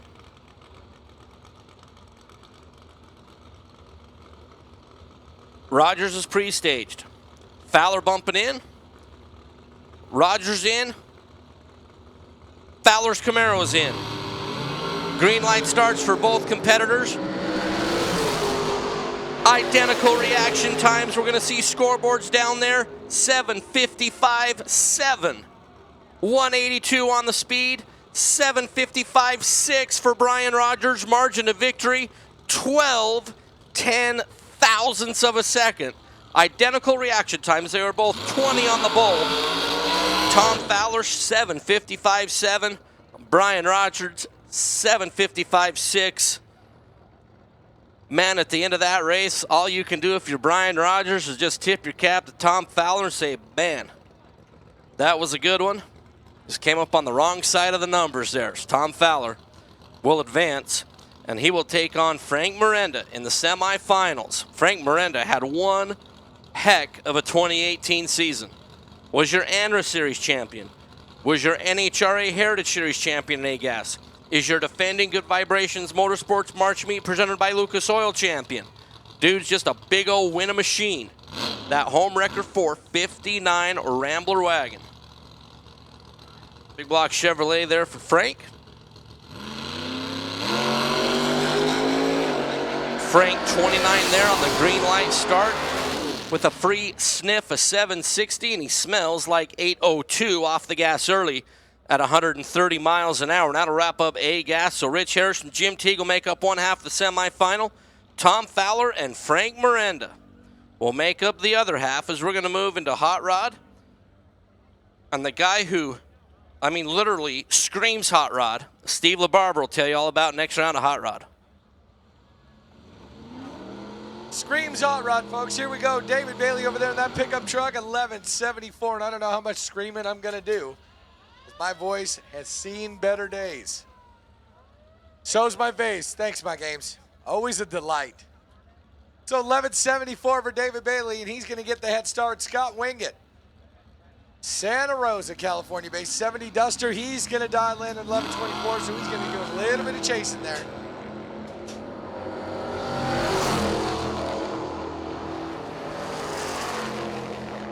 Top end of the racetrack going to be that Scott Wingett. 11:31.9 on the 11:24. He was second in reaction time with a no 94. David Bailey was on a good pass, took a big finish line stripe. 1/10 and some change. That's all she wrote for David Bailey. He's on his way back to Lindsay. As we got Stacy Robertson, Ray Turley. Turley out of Logandale. 64 Falcon, dialed a 12:19. Stacy, Shafroff powered Chevelle right out of Delano. Moving into the next round is unfortunately Ray Turley. Going red by 14.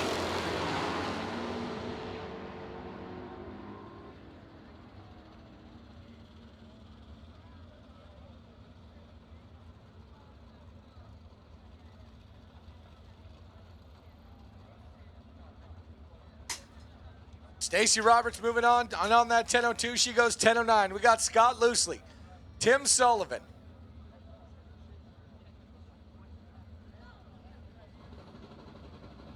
Tim Sullivan dialed in at a 10:63, and he goes red by 002. Scott Loosely goes win light by 0:63. And on that 11 flat, he legs it on out 11:04 with a 2. Tim Sullivan, that's a tough one to swallow, too. It's almost easier to go big-time red than that close to perfect. A tough break, good showing. We'll see you next time. George Sturgis, 64 Pontiac dialed to 1056 and a 1223 dialed Sandy Mendia. Sandy, that 1935 Plymouth Coupe, 406 Chevy under the hood. Looking for a 1223. Green light there. Green light, and on the hunt for the Plymouth is that GTO of George.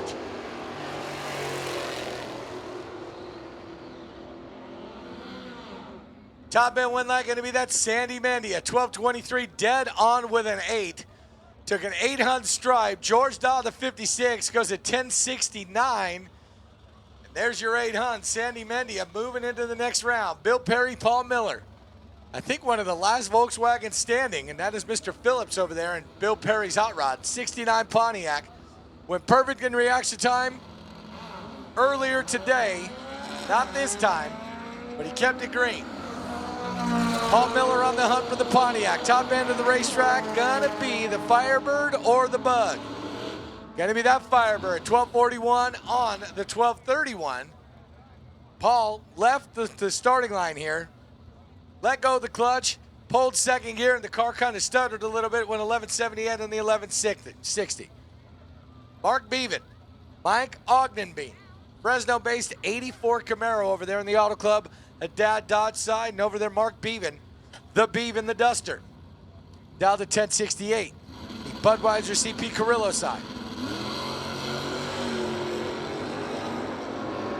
Clean and green. And I love this camera angle on 1,000 foot. It is awesome. Top end win line going to be the Beeve. 1074 on the 1068. He was 029 and better in reaction time by 5 thousandths of a finish line stripe. Wow, 5 thousandths of a second at the finish line going to the Beeve. 10.073 on the 10.02 as we got Dale Thomas, Roy Haas of the Nova and the Mopar. And our starter out there, Brian Taylor, going to go pick up a lug nut or whatever fell off that car in the Budweiser CP Carrillo side. Dale Thomas out of Chowchilla. Signal Jim Black up there, right? Send him here. 1082 we're looking for out of Dale Thomas. Roy Haas, the head start in the Nova, looking for an 1156.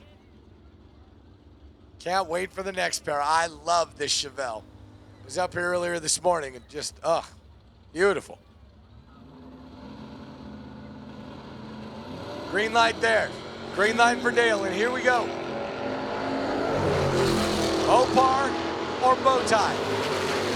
Top end of the racetrack coming up sooner than later. Win line gonna be that Dale Thomas. 1089.6, 112 on that 1082. He was 106 and better in reaction time than Roy Haas. 164, goes 1161 and bows out here against Dale Thomas. Mr. Thomas moving on. So Ken Parks out of Placerville, 72 240Z. Don Flanagan, 67 Chevelle injected, 572 cubic inch big block Chevrolet, and he goes red by 106. Ken Parks goes win line in that 240Z, and on that 1060 goes 1068, 125. So the final pair here in Hot Rod. Nope, not the final pair.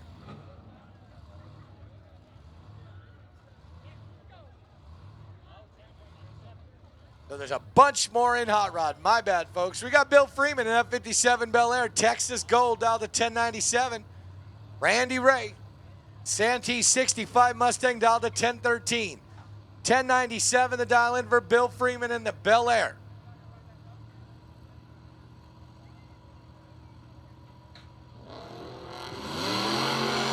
Couple of green lights. One good, one, oh my, wow, not good. Top end win light going to be the one that had a good reaction time. 1098 on the 1097. One off the number for Bill Freeman.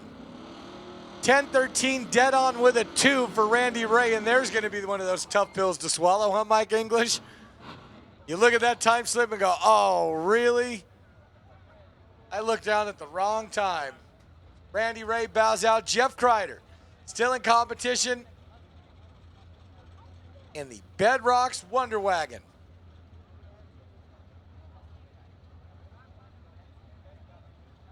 So Mike Little over there in the 69 Mustang. 1162 dial, and Kreider going to get the head start in the Wonder Wagon.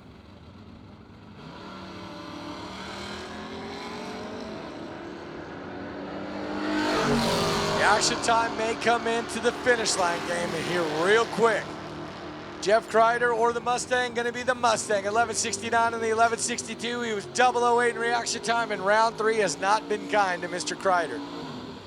Kreider was 091, goes 1214 on a 1208, and by 7 hun, Mike Little. Moving on, Kreider bowing out. So here's my high RPM turning Dan Rowley 68 Chevelle out of Danuba. He's down to 1001, went 998 on a freebie last pass, and he's got a big competitor next to him. Steve Bunch, 67 Nova out of Little Rock for the Trans Guru. Listen to the RPMs climb up on this 68 Chevelle. Pretty impressive. Staged and it just goes right to the floor.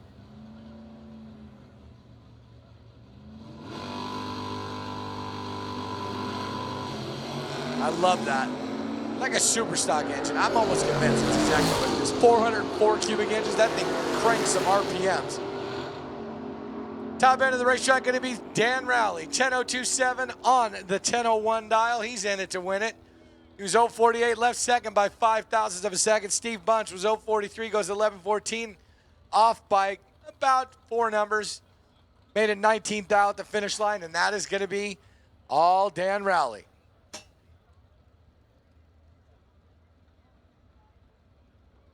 John Hildebrand down to 9.48.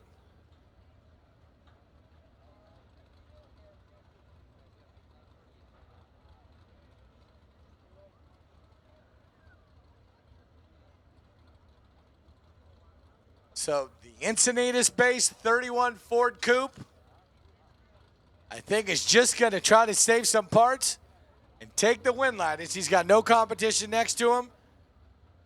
The race cars are finicky things, and he doesn't want to play with nothing between rounds.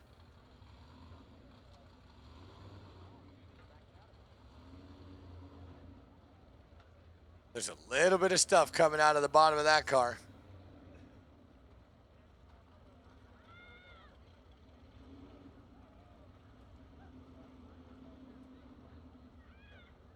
So that's going to do it for Hot Rod. That's going to do it for Hot Rod Eliminator. Next up, we got our Nitro session at Donnie Couch from the West Coast Funny Car Factory and Mike English from the planet of Mars.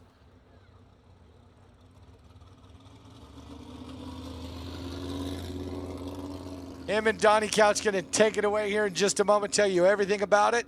But first, I think we're going to send it down to Larry and Mike Dunn down in the booth. All right, thank you. We're here in a little bit of a break. We're going to do a cleanup on the racetrack before we go back to the action here at the Good Vibrations Motorsports March Meet presented by Lucas Oil. And Larry, let's talk about the funny car semifinals. Cottrell and Crable. That's going to be a strong matchup. Cars are pretty close to being evenly matched, I think, by the numbers that we've seen through the weekend. Very, very strong passes all the way through from test day to now. Crable might be, a couple hundredth behind, but there's been times in my career that we necessarily didn't have the quickest car, but it was like, I felt good and I was driving good. It's like, just keep me close. Don't jump outside of your window on the tuning side. Get me within a couple hundreds. I'll bring you the rest. Let's together as a team. Let's go attack it. That team's got that going on right now. You know, it's funny how crew chiefs, they wouldn't sit there. You know, a lot of times they wouldn't look at the fact that your driver's good for 200 or 300s normally on a lot of the class. They always look at just the elapsed time. We got to make sure we run quicker than them. And a lot of times it's not the case. No, yeah, a lot of times crew chiefs don't want to take that chance, and that's fine. You can understand it. So you've got that matchup, and then on the other side you've got Espeth, and he's a Jason Rupert car. It's a strong car. I mean, it's won a lot of races. It's won here. It's won everywhere. So it seems like more about getting him up to speed driving that car. It appears there might be more behind the scenes. I don't know, but just kind of looking at the numbers, every run he's going a little bit quicker and he's a little bit more comfortable. I mean, you saw early in the weekend, bringing the engine up. Pedal clutch is not the easiest car to be learning in, and he's. What actually might work out better if you're going through some of those learning curves, you're doing it during qualifying when it really doesn't count. Today's the money day, so and he's getting better and cutting the tree down. I mean, he's definitely settled down because he did struggle in qualifying with that pedal clutch, and he just brought it all together on race day at the right time. So that's the key. And he's going to need it against Dan Horan. I think that Dan Horan, big speed, the fastest car in the land. And so it'll be real good. Haran had a easy run. He clicked the car off. It saved the parts. That's the one thing I have noticed here. It's tight rounds, small crews, and all that stuff. If you've got a single, nobody's caring about lane choice. It doesn't appear it makes a difference because we've seen side-by-side 60 runs in the previous rounds. Save the parts. Make sure you've got a great car when you roll up and need it. Yeah, because we know these guys don't have the extra bodies back in the trailer. We've already seen with Steven Dingham, Jim Maroney. They lose a body and you're done, and they can't afford to come back and just throw another one on like the Big Show. But they do. I mean, they do a great job, obviously. And how about Mindy Fry with that run she made? Because you made the observation that she did it. Said in her interview, she definitely deep staged it. How much do you think she gave up on that deep stage, putting the top light out? Top light in my world, it's always been 4 or 5. So it's like, gosh, if take 4 or 5 off of a 51, and I mean, you already run low ET of the earth. 46, 47. Yeah, so you have that in the back of your mind. And at first I thought maybe that was a staging tactic, but at the same time, maybe it wasn't. Maybe it was a braking, because they had a braking issue the other day. So because we went up there and her light wasn't overly stellar with it, sorry, but truth. And so it could have startled her that the car, you're so reliant on the car having really good bite as you're rolling the car into stage. And if it rolled in a little bit, still gathered herself up to be able to make sure you get a green light, run it down the track. So they've got to run under their belts to adjust that, fix that, and they'll certainly be ready for this round, and they're going to need it. Yeah, definitely. So, well, that's it for now. We're going to kind of, like I said, we're going to finish up the cleanup, going to do a little presentation, and then we're going to go right down into the next round of racing. So we're going to throw it back to the tower, guys.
All right, so they're Donnie Couch.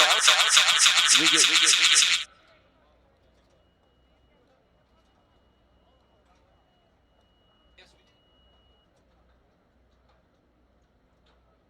So Donnie Couch, as we continue to finish a little bit of track prep, as Bobby Cottrell and Chris Crabe will be coming around the corner. We're going to have just a little bit of a deal down there on the starting line with Mike English here in a couple minutes. But hey, semifinal round here in Funny Car. One of these two is going to run for the trophy. Well, it's going to be a barn burner against Chris Crable and Bobby Cottrell. Of course, Chris Crable formerly drove for Bucky Austin in that Bardall car, and they parted ways. And Bobby took the ride, and a little bit of dissension there in the camp still. So there's a lot to prove. And kind of an interesting side note to this whole entire deal here in the semifinals with Bobby and Chris. Just a couple of good guys. I mean, really, and just, Best in the business. Situations, just made it so Bucky made a change and Bobby got in this car. And, this is something that, Chris has probably been looking forward to here for a little bit. Well, they both moved on, and they're both doing fantastic. Of course, Chris has really stepped up this weekend. And Bobby and Bucky won the championship last year, and they always run strong. So, it's going to be quite a race here. A lot of emotion in it. Yeah, in the that last round, Bobby had a single, didn't run it all the way out the back door.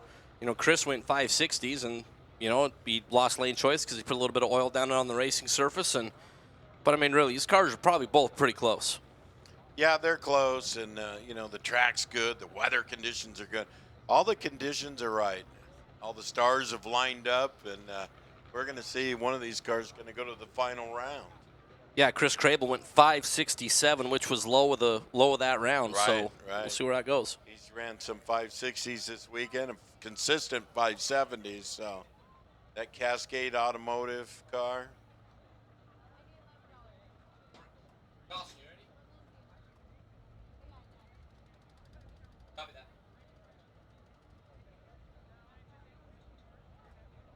Yeah, so then after we get Bobby and Chris, we're going to have Dan Horan and Jerry Espeseth. Man, Espeseth, talk about a dream weekend for that guy. Well, talk about perfect matchups in each pairing out there. They're both equally paired out there. Oh, yeah, Dan Horan, he went 265 miles an hour in qualifying, and then there in the last round, 262 miles an hour. Right. Just big speed for that team. Well, I talked to Dan, and their weather conditions came back to when they ran that 265, so they set the car up exactly the same as those weather conditions, and proved to be pretty good notes they took. We had sunlight out on the racing surface for pretty much all the day, and look here in the last couple of minutes, just a little bit of cloud cover. Is that going to want to make anybody make a couple of changes out here before they light them up? It'll make the track a little tighter, and this track's prepared so good here. All right, down the couch, let's turn it down to the starting line of Mike English down there. Thank you very much, guys. And, each and every year at the Mart here, we give out a special award. Ken and Sigrid Dorf have been friends with the late, great Jack Williams, who meant so much here to the March meet and Auto Club Formosa Raceway. And we give out this very special Jack Williams Award to a person who does just a fantastic job each and every year and just goes above and beyond to give just some very great things here to this March meet. And we appreciate everything that he does with his website, Competition Plus. Bobby Bennett, come on up here. Come here, man. Nice round of applause for Bobby Bennett. Just a great job. And Jack Williams would be very proud. Of course, Jack died a number of years ago, and he wasn't into that social media stuff. But Bobby, you come out here every year, and you do so much for us. And on Competition Plus there, and we really appreciate that. And then Jack Williams' daughter giving the award there to Bobby, got her dad's pin on there, and that's just very, very cool. And turn him around here for the TV cameras. Hey, Bobby, I know you're a little bashful, but turn around for the TV cameras. Get a look at your mug there. Right on, man. Congratulations. Very great and very well deserving, and thank you very much. Of course, Ken and Sigrid, thank you very much for all you do, and that's special. Got him getting a little choked up here. I know that doesn't happen very often, but just a very good deal with Jack Williams. And, hey, thanks for your dad. He was great here and meant a lot here. And way to go, Bobby. You finally got something, man. Congratulations, brother. Yeah, I got one on you for a change, but thank you, and a great job. Well, what do you guys say we go funny car racing? How about that? Absolutely. Here we go. All right, Mike English. Hey, congratulations to Bobby Bennett. B Squared, Competition Plus, all the great things they do. That's very well deserved. And just kudos to Bobby and, Jack Williams and all the staff here at Auto Club Formosa. That's good stuff there for Bobby Bennett. Yeah, it is. And they got the signal to fire these funny cars. So here we go. Chris Crable and Bobby Cottrell, the Bardall car in the Good Vibrations lane, Auto Club Haydat Dodge lane.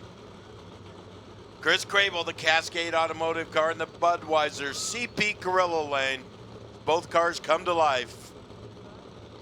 Yeah, so it's time right here, Donnie Couch. Everything that happened in the past, everything that happened this weekend, everything is right down here. Bobby Cottrell, Whittier, California, the very talented fabricator.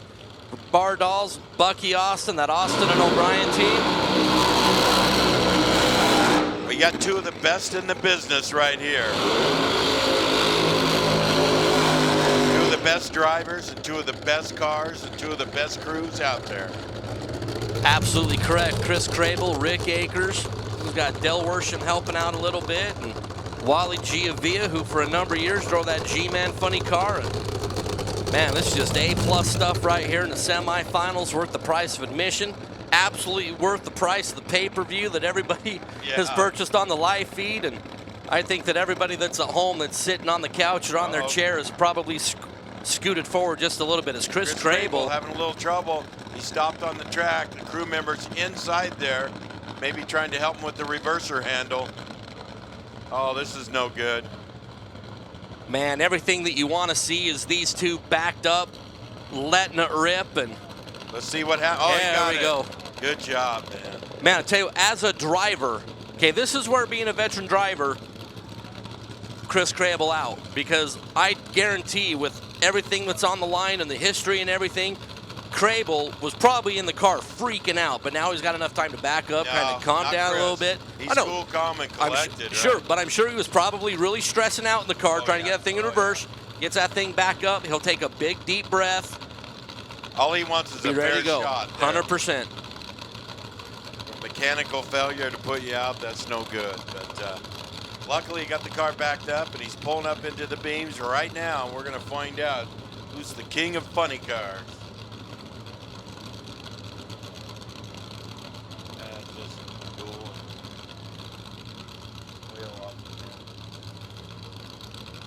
All right, they're sitting there. Nobody wants the stage. Cottrell goes in. Chris Crable taking his time. So Bobby over there on the left side. Chris Crable pre-staged. Crable with that clutch car. You hear the RPMs come up a little bit. Bobby is in. Here comes Chris Crable. Green light start. There goes Bobby, 566-1, 256 for Bobby Cottrell and the Austin O'Brien team, and your defending champion will run for the trophy yet again there, Donnie Couch. Wow, great job by that Austin and O'Brien team out there, really putting up a statement of who's the king out there. 566, 256 out there. And of course, Chris Crable looked like he lost some traction out in the middle and was fighting it, and only coming up with a 659 at 150 miles an hour. A tough break for that team because they've run so good this weekend.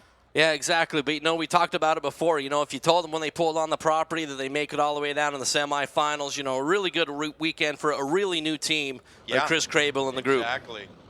Exactly. As we fire the next pair, it's Dan Horan and the Auto Club Haydet Dodge Ram Lane.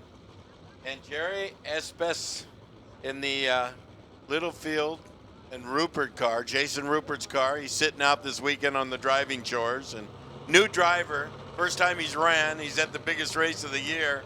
And he's in the semis fighting to go to the finals. That's right. Jerry Espeseth for a number of years has campaigned in the Nostalgia Eliminator categories. The 860 cars, the 760 cars, and that's Dan Horan, your 260-mile-an-hour machine at a Rancho Cascades. Dan's been on a roll this week. A great performance out of this car.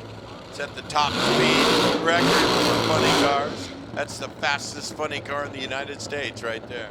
On the Heritage side, absolutely. Jerry Espeseth. I'll tell you what, if you're a new driver and you get to jump into pretty much any car that you could choose, you get into a pretty good car right there. Yeah, and you got, a pretty good trainer in Jason Rupert. He knows what he's doing, but, we've seen this car improve. He's leaving the line good. That is a pedal clutch car. It's bringing the RPMs up and swapping feet, and that car's going straight as a string.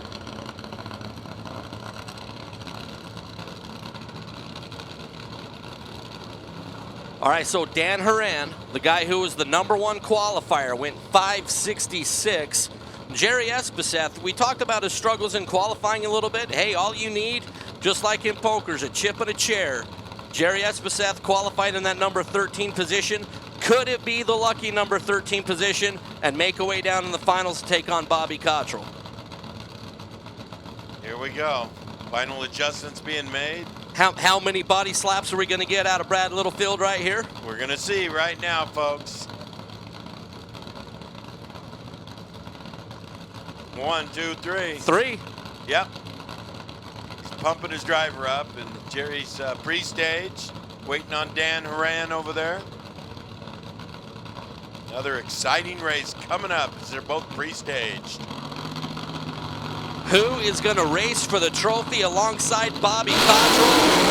Wow, Jerry Espeseth, big hole shot. Dan Horan moving around, big end of the racetrack. And how about Jerry Espeseth? 574, 251, and the brand new driver is going to run for the trophy there. Donnie Couch, how great is that? Well, look at the team all high-fiving. They deserve it down there, bringing in a new driver. And, hey, I think we're going to go to Jason Galvin down there at the top end. 566 for Bobby Cottrell as Jerry Espeseth props up. He gives him the thumbs up there. Another final round against that car, but a new driver. How about that? Some things never change. That team's always up on their game. I can't wait for the final, man. Another one. Bucky's in a hurry down here, guys.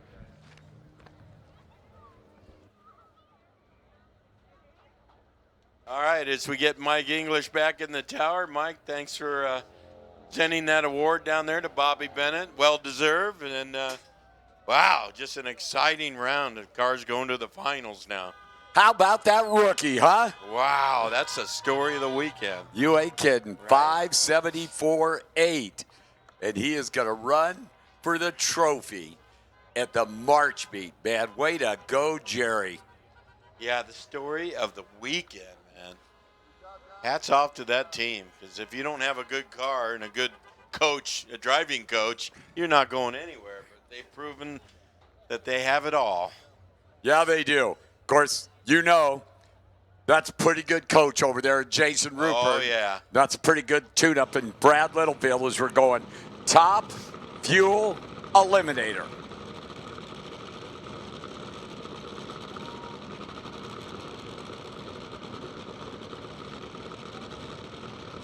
Adam Sorokin, the champion speed shop car, will be over there in that far side of the track.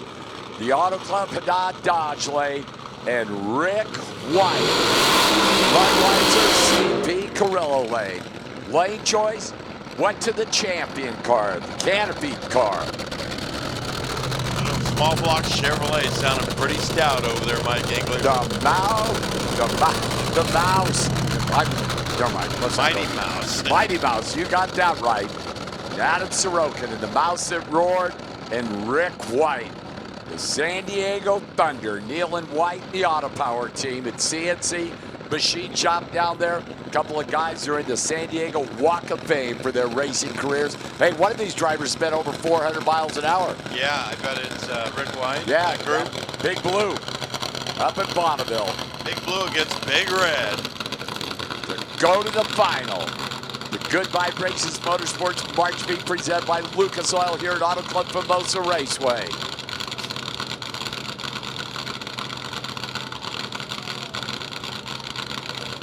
Chuck Neal, cool, calm, and collected as ever. Just got to ease us up to the starting line. Got to bring his driver in. Bobby McClanahan over there at that Auto Club Haddad Dodge lane. Looking at that thundering small block Chevrolet.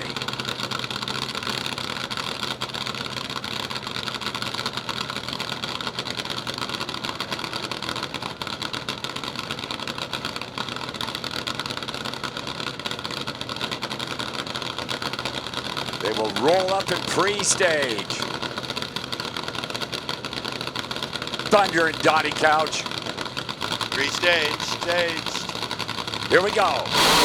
Oh, and it's broken. They have big time move off that starting line, and that champion car is going to the final with a flash of fire. 583 for Adam. 103 60-foot time, 2,600 to the 330. 381, 204 for the small block at half track. And then 583, 212, 583, 4. Adam Sorokin to go to the final, the March meet. Wow. Yeah. Man. Let's go down to the top end with Jason Galvin. Where the Cinderella story continues. Jerry Espeseth, 574 into the final round at your March meet and Nitro Funny Car debut. Can you even believe this is happening right now? No, not at all. It's trippy. I know Bobby. We're kind of friends. I haven't been able to talk to him at all this weekend.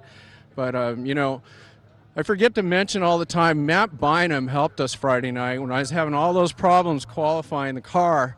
We had cockpit problems, and he came over from being in those pro crews, and he spotted it out right away. We had a few other issues on, you know, the throttle and all that, you know. We had to figure it out. It's do or die. We didn't have time to test. It was a week and a half ago. Jason was still mounting Rick's body, and he was coming up front, and me and Kurt were actually going over the heads, and he's going back and forth. So it's, I mean, just to even be here after, you know, all Jason had to do to get the car ready to get here. It was literally, we fired it up Monday before we came here, and that's the first time I was even in the car for a fire up. Congratulations. Thank you. What a Cinderella story there. You know? It's like Caddyshack. Yeah, there you go. Cinderella story, a virtual unknown coming into the March meet. Wow, you did that pretty darn good. Right? Yeah. One of my favorite movies. Yeah, you ain't kidding. And Dennis Austin, thank you. Yes, I am, but I've been called worse by the best of them. So just a little text message that I get there. You guys must be really good friends. He doesn't have friends. He has acquaintance. Yeah. So a little bit of cleanup work going down on the top end there. Unfortunately, out of that Neil White car is Mendy Fry, the quickest top fuel dragster in the history of the NHRA Heritage Series. Be over there in that Auto Club at Dodge lane. And Brett Williamson, I apologize. Forever Young, Mike Fuller, Henry Walther, Dave Yahar, that whole bunch. Number 2 qualifier. Guess, I mean, you know, when we looked at it Saturday evening, you'd go, well, but now Brett, after that thundering run for the high-speed team, comes in as the underdog. Yeah, well, Mindy, after all the trouble that team has had in the high-speed motorsports car, they've worked through it. They never gave up, and, man, the results paid off. Paid off big time. Of course, you know, I talked to Walt Stevens yesterday afternoon, and he said, hey, this thing comes in a couple here, and we're ready to go. So Adam Sorokin down at the top end with Jason Galvin. 583 for Adam Sorokin into the finals at the March meet, looking for your second crown. How's that run? That was good. You know, it hauled ass from the starting line to about half track. Saw a little flash out of the left bank. My guys, they do the work. They do the work. This is just a photo bomb. The people in the stands can't see it, but photo bombing Adam here on the pay-per-view broadcast. This team, I know, has worked so hard, and I was out here. We got a little time with the oil down there from Rick, but I was out here for testing a couple weeks ago, and you guys were so excited. The car went down the track, ran a 60, didn't hurt anything. Nope. You guys had a lot of confidence. How much has that played into how this car is running now as we head to the finals? You know what? They give me a car every time I get in it that is capable of winning a race, you know, and it may be on fire, it may blow up, but that thing hauls ass.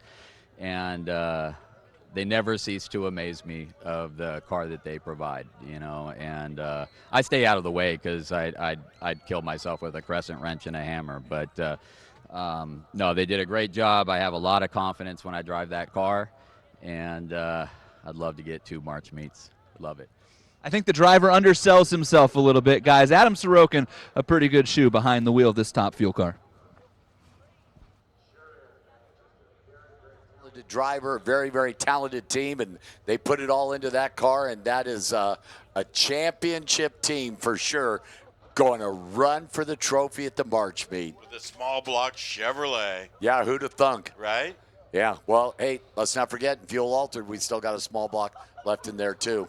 We never forget those Fuel Altered. No, not at all. Right? So, and hey, by the way, how about that Jack Williams Award going to our buddy Bobby Bennett at Competition Plus? I was honored enough to be down there and surprise him as we were. Yeah. Told him Steve LaBarber got him and said, hey, they need you out on the starting line. We're going to do the Jack Williams Award, and I know you want to put it up on Competition Plus. And he had no idea. That was just great. You know, the guy does a lot of work and comes out here. You know, lives in the Midwest, back east somewhere. He's a Tampa Bay Buccaneers fan. Is he? Yeah. Yeah. Well, sorry about that. So, you know, but a great guy and a great website. And by the way, folks in the grandstands and out there on the World Wide Web, let's not forget all the media that's out here, you know, that just does a spectacular job covering this thing. With social media, there'll be so many pictures up there that you can go by that are just incredible what they do. Yeah, the Nitro reports. You can check that out. Yeah, you and Dar Hawthorne. That'll be a great show. Which, by the way, speaking of Nitro reports, we're going to get a little report from the TV station with Mike Dunn, Larry Dixon. All right, thanks, guys. It's Good Vibrations Motorsports March meet presented by Lucas Oil. And, I mean, it just keeps getting better. It's a tough break seeing that, you know, Rick White going out the first round. Boy, he really spun the tires hard against that matchup with Adam Sorokin. Yeah, but, you know, half the battle is having the car under power at the finish line. LaHaye, he ground that into me, and I got to reap the benefits of that. You know, you got to get the car to the finish line under power if you're going to have any chance at all of winning. Yeah, and the key is, I mean, it would have been tough anyway. I mean, Adam made a decent run, ran a 582. You know, if Rick maybe could have got the thing, recovered initially, which is, like I said, very hard to do, might have had a shot to run him down, but even a 582, that would have been tough. Yeah, completely tough on that side of things. But, you know, whatever took place, you don't want it to smoke the tires at the step. You got no chance at all to win that way. Yeah, well, you know, and that's the situation. Just try to control that wheel speed early. And obviously that wheel speed went really fast, really early. And, you know, it's a tough break for Rick and the team. For sure. We got a good matchup, final round for Funny Car, though. Yes, we do. Yeah. I mean, hang on. It's and Bobby Cottrell, I mean, we knew when he ran that 64 in the first round last night that he was back and he was going to be ready to do it, and he's showing it once again. Obviously, you can never count him out. I mean, he's defending champion. He won the championship last year. He's just on a roll again, and we'll see how, as Donnie Couch says, how the Cinderella story will play out. Yeah, yeah. What was that Donnie Couch that said that, or was that? I thought it was Bill Murray. I thought it was Bill Murray too. I'm like, man, we got some celebrities here at the March meet. I was actually waiting for Don Perdome to show up in the tower. Yeah, he's been known to here, hasn't he? He has won this race a time or two. Oh yeah, yep. He definitely has, and he never wanted driving for Roland though. We got Roland in the booth keeping an eye on us, So we got to be on our best behavior because we know how Roland is just prim and proper, straight down the line. Yeah. we'll go with that. Yeah, that's a little pun there, but all right. So we're coming in the final round. Obviously, the track conditions. Well, before we talk final round, let's talk about Mindy Fry. I mean that car was just unbelievable in that previous round. What in your mind do you think they're going to try to do this particular round? Make sure that they got good brakes, make sure it's shallow stage, and go out and really, once you have that one number on the board, I mean, that's almost a relief to the team. Like all of a sudden you got the complete focus now. It's like, okay, we've got this. They haven't needed to put that number on the board at any point until race day. So being able to go out there, do it, it's like, okay, they have that in their pocket. For themselves and the competition, does that make who they're racing? Do they change their adjustment because they know that car can run a high 40, low 50? Well, and the thing is, you've got such a cushion there. They could soften the thing up just a little bit. Mindy goes in and just shallow stages it and it'll run the same number.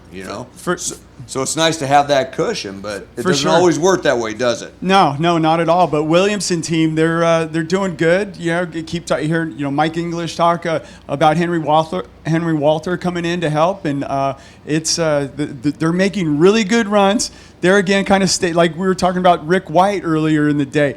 Staying under the radar, but they're going rounds. The car's running good, and here they are. They still got a shot at winning the March meet. Well, I mean, they were number one qualifier until they went in that final session. Rick White took it away from them, and I think Brett's probably been running a little more consistent. So, they obviously you look at the numbers and they're going to say, well, we're going to have to step it up for Mindy, and then they're going to have to. Mm-hmm. But it's the same situation that we've seen all along. You don't want to just go crazy with it. You have, you've never ran if you've never run a 550. How can you tune it for a 550?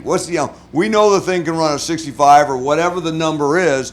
Tune it for that number, and then just go out there and try and do your job and try to get the win. I didn't like crew chiefs that went there and said, "Well, we're so far behind. We got to throw everything at it and try to run something we've never run before." It's like, well, it's almost you're guaranteed you're going to lose. If you go out and run the number you're capable of doing, you might have a chance of winning that round. Yeah, just let the team beat you. But it's so easy to say that from here. It's like it's the thing like when you go through the finish line over 330 miles per hour and you pull the chute and it doesn't work. So it's a situation we know what we're supposed to do. Just kind of ease on the brakes, and then with the carbon fiber, you just kind of keep bringing in more pressure, and as it gets hotter, it just drives in. It just kind of augers the car in, and it makes the turn. I mean, it's easy. It's easy to say, but man, you're in that car. I can remember my first time going off the track at Columbus. It was one of those deals with Roland's car. I pulled the parachute, throttle stuck, and I'm trying to pull the thing back. And I'm on the brake, thinking first thing is a brake.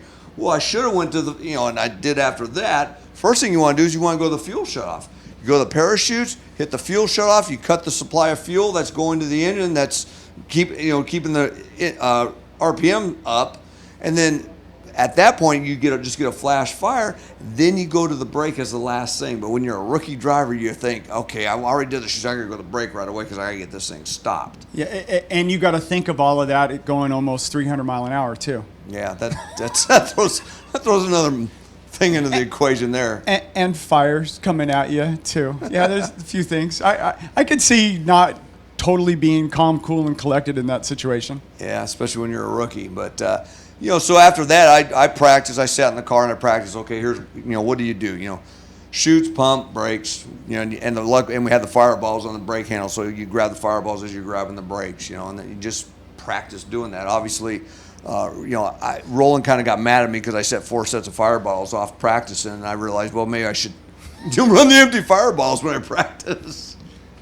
He would have fired. Trust me, if I'd have done that, Roland would have fired me, or at least maybe pay for him. Would he let, when you're on fire? Did he get mad at you for using the fire bottles? He never did, but because usually that was the least of the problems was the fireballs when I caught on fire. Yeah, no, you made the highlight reels for sure. Yeah, it's like I used to say. The only way I could get on television when I drove a Roland was being upside down on fire. So I got a lot of TV coverage, unfortunately. I'm kind of seeing a pattern with the guys that they have in the booth here as far as making it on the highlight reels. You've had a few. I've had a few. You're one in Gainesville. What year was that? 14 or 15? 15. 2000. Yeah. My last year doing the show. I mean, that got, how many views did that get? Oh, NHRA told me that it's the most watched YouTube video in their history, and it's over a couple million. And we're talking about Larry Gainesville on a qualifying run, just going up in the air, or the chassis breaks, and once that happens, you're just along for the ride, and that thing went higher. We've seen that happen before, but that one was spectacular. And then and plus it's 2015, so we all got all the great camera shots, super slow-mo, and guess what?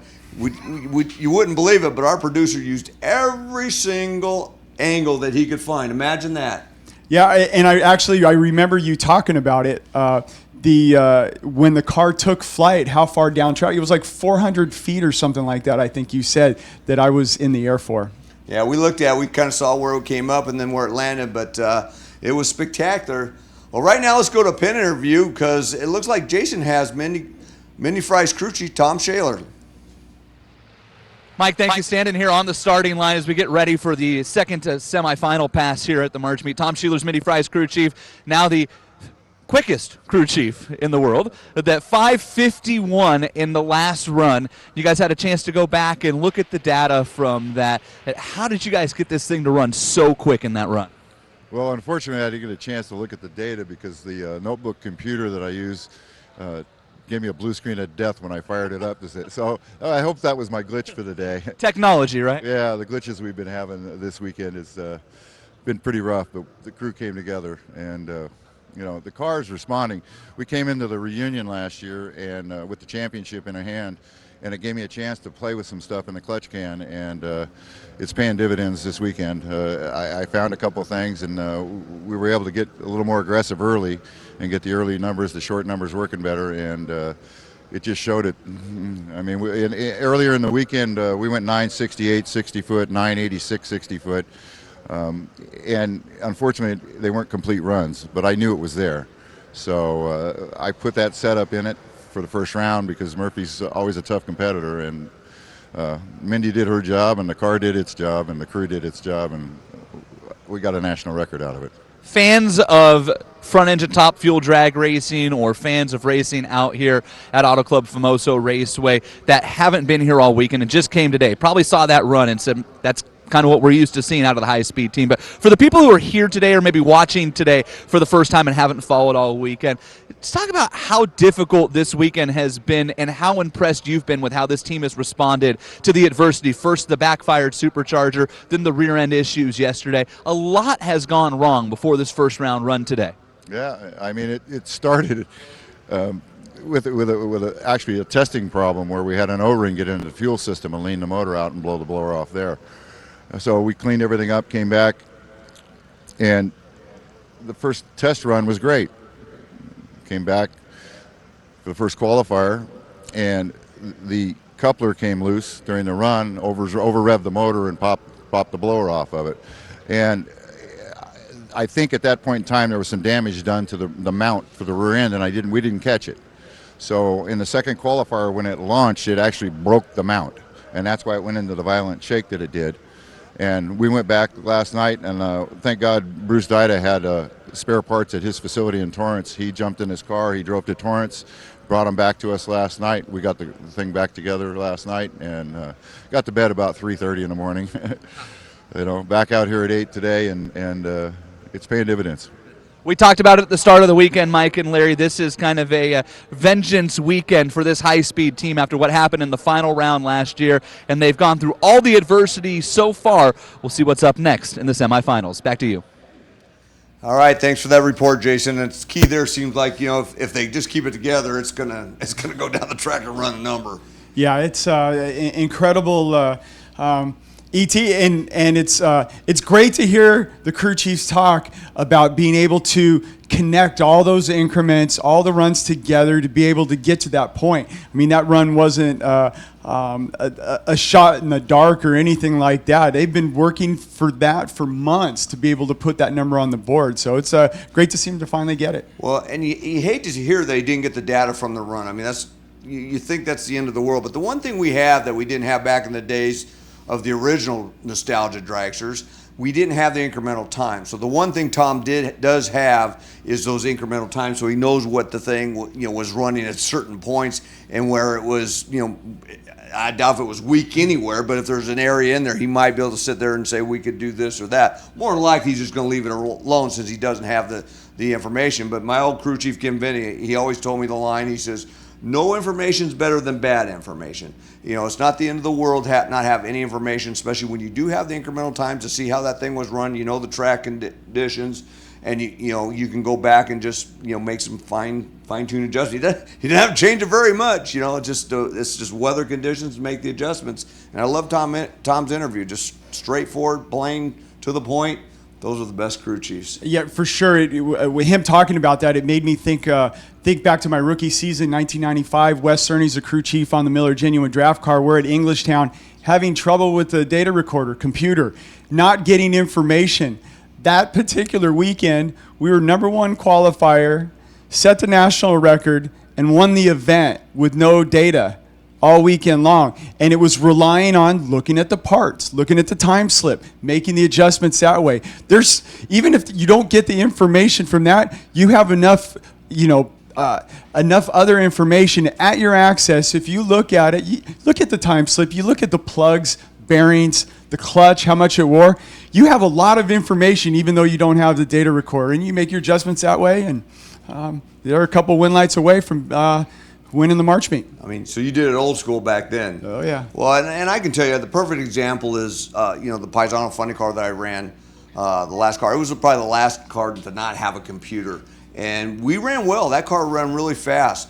But the problem was, where the computer, and this is probably, I believe, probably the only thing that might bite Tom and Mindy on this run, is if you have something that's going wrong, the computer, you can look at that and you can pinpoint that and catch it to where if you don't get the information, a lot of times it doesn't show up till the second or third run, and unfortunately then it's too late, you lose it. But if they don't have any problems, the data recorder losing that information, as good as they are, shouldn't affect them. But that's going to be the key, just making sure you got everything right, and you don't know if that one thing that's wrong that the computer would have caught, that's the thing that can bite you. And that'd be a tough way to go, but that's all part of drag racing. Part of drag racing. You can't cry about it. You just got to deal with the cards that you're dealt and go up there and do the best you can. You know how we had incremental times back in the day, before they had the timing blocks out there? How's that? The driver would just go, "Man, it was on one."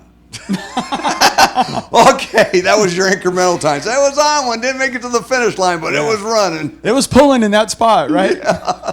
It's a lot better having incremental times are so much better. And I know the timing blocks out there. There's more of them to hit, and that the teams or the crews, track crews have to go out and replace that. But they are so vital and so instrumental in giving that information for these crew chiefs and drivers to know what's going on out there. And as a result, you get a better show. You shouldn't be that close to a block anyway. Coming from a guy that's hit enough of them. I've hit a few too. Yeah, it's part of it, and it's important. What I do like is even though that sometimes it looks like you hit a block with a funny car or something like that, and it does a lot of damage. I mean, you want to go back, old school 60s. There was clocks out there, and you hit them clocks. Not only did it destroy the timing system, but it destroyed your car at the same time. Yeah. How about the Snake? I don't ever remember him taking any blocks out hardly. I mean, he was pretty good, wasn't he? Yeah, not when I was there. He was good. Yeah, I was 2 years of the funny car, and then the last 4 or 5 seasons in Top Fuel, and now he didn't hit any cones. Didn't hit any cones on my watch.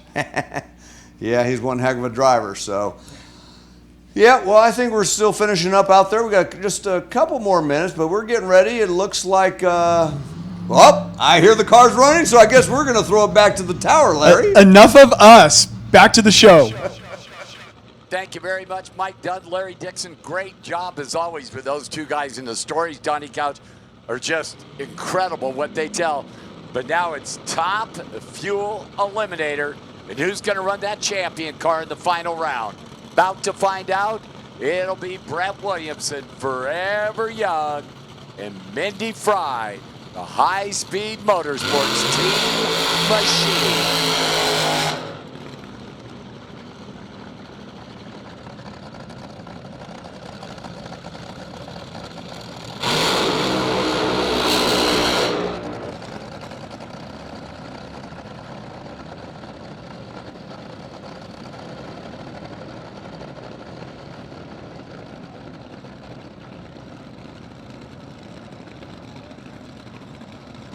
Well, the quickest Top Fuel dragster in the history of the NHRA Heritage Series, coming back from there, burn down that Auto Club Haddad Dodge lane.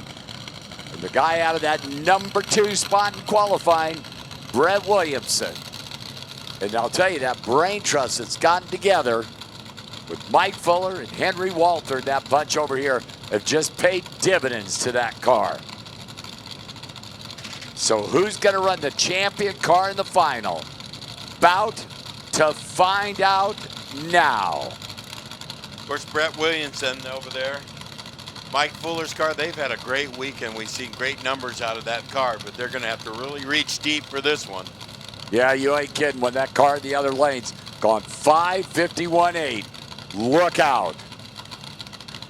For a weekend, Donnie, that just started off just absolutely horrible for that team, has definitely turned around, and that hard work has paid off. Yeah, broken rear end, blew the blower off. I mean, they've had a tough time. The drive shaft came out. They've never quit working over there, and it's paid dividends to them as they're going to final, hopefully. That's the game plan. They're in it set. Here we go. Check it out. Watch that scoreboard. 549, 259 miles an hour.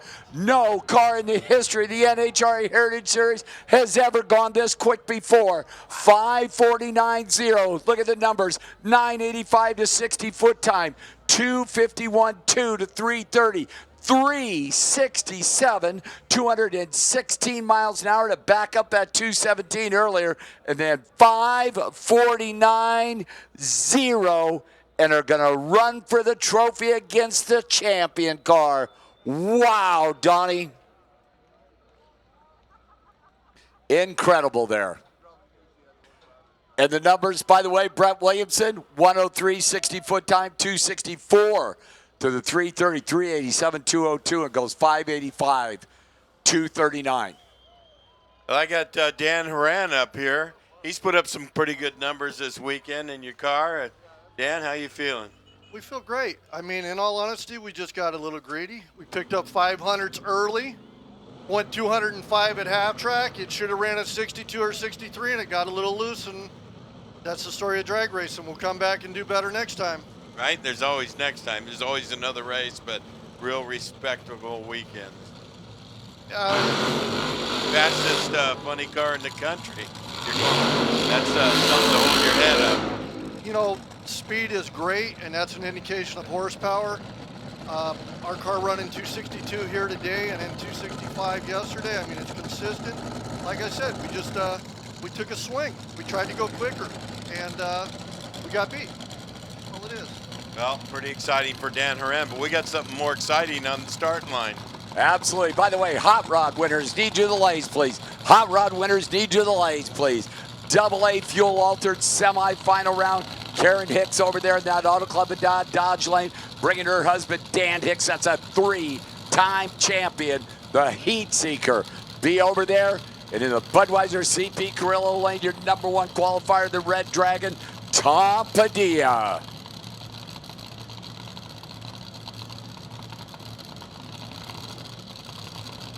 Here we go, inching forward. Pre-staged, Mike English. They're set to go to the final round with fuel altered. Oh, baby, check that out down there, Donnie Couch. Top end, that scoreboard says 231 miles an hour on a hole shot. Tom Padilla ran down through there, goes 591, and could not catch the 3-time champion. So Dan Hicks to the final at 6:16, and hey, we got a big-time player, Jason Galvin. Tell us all about it.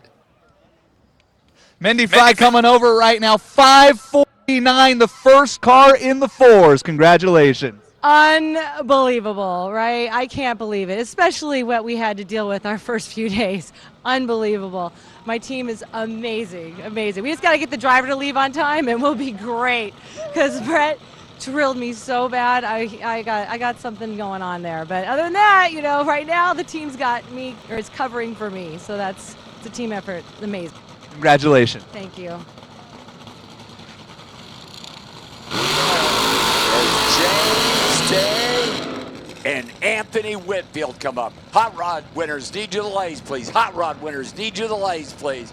The Mighty Mouse small block fuel altered for the team out of Kansas. And Anthony Whitfield being that Auto Club Haddad Dodge Lane. Good Vibrations Motorsports March Meet presented by Lucas Oil. Fuel altered Eliminator.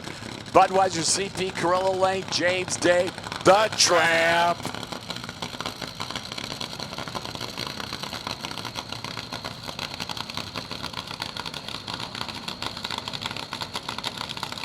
Eiley Day bringing her husband back here, the Budweiser CP Corilla Lane, to go to the final and run that 3-time March Meet champion, the Heat Seeker, Dan Hicks and the team.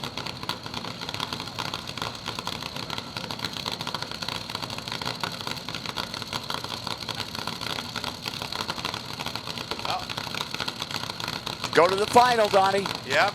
How about that small block over there? Yeah, he's got his hands full. That Tramp's been throwing down some numbers. James Day's hungry. Well, we're going to find out, though. Yeah, we are. Anthony went 6:16 last round. James went 6:03. Here we go. Oh, that small block jump down there, Donnie. The Tramp got enough top end. That's great down there. Oh man. 6:15, 2:06. James Day takes out Anthony 6:16.7, 234 miles an hour. But James stole 400ths on the starting line, and he's going to run Dan Hicks for the trophy at 6:15.2. Wow, great run for the Tramp and that whole group over there. Look at Anthony, the Mighty Mouse small block, 234 miles an hour, and couldn't run him down. Great side-by-side racing from the fuel alters, the Top Fuel dragsters, and the funny cars. People are seeing record-setting runs here at the Auto Club Famosa March Meet, presented by Lucas Oil and Good Vibrations Motorsports. Just spectacular, man. This is just so often. These great runs going on here. By the way, Hot Rod Eliminator winners, need you to the lanes, please. Hot Rod Eliminator winners, need you to the lanes, please.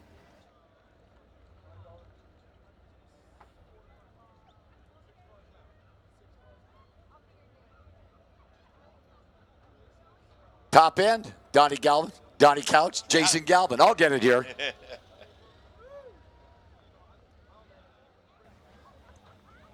6:15 for James Day, stepping into the Tramp this weekend. Your first time in the car. You're going to the final round at the March Meet. Hey, Brian Hall, I know you're at home, buddy. This one's for you. But John and Roxy Hertzig give us some fantastic parts and some great race cars, and it was so much fun playing with my brother Ron Capps. And, man, I can't believe we're going to a final round, and I think that's lane choice. I think it is. Good, I'll stick it to him.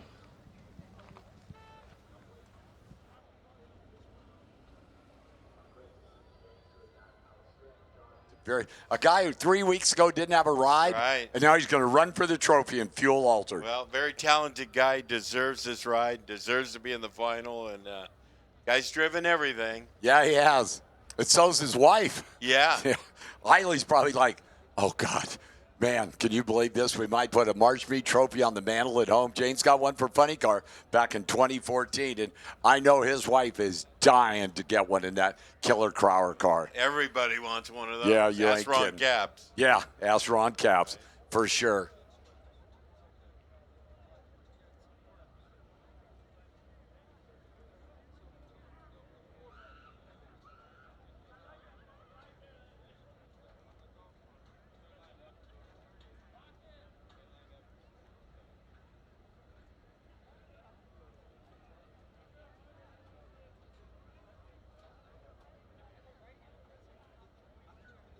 So while we wait for some of the categories to get back into the lanes, we are going to run some test and tune runs here.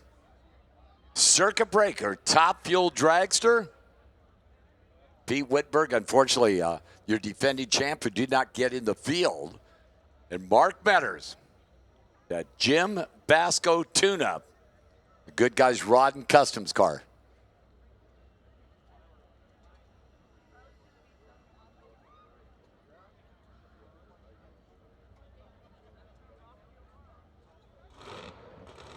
So a little top fuel, funny car, match race. Well, the good guys, Pure Hell Tribute Camaro, Mark Metters, the driver, against the circuit breaker. Top fuel against funny car. We don't get to see this too often, Mike, so a real treat for the fans.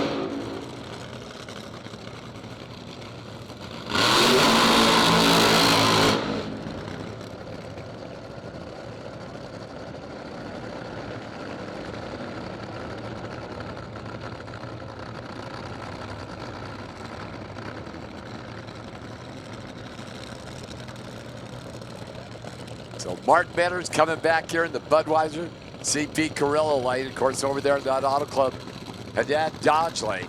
The circuit breaker car, there was a DNQ.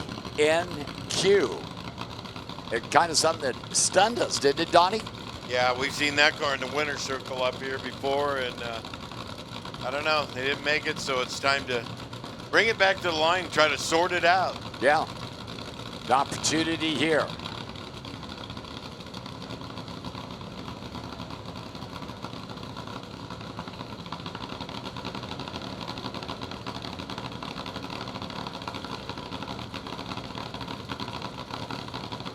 Love this. Funny car, top fueler. Of course, it's a tribute to the Pure Hell and Rich Quasco Down right on behind the car. Yeah. Right? Oh, that's good.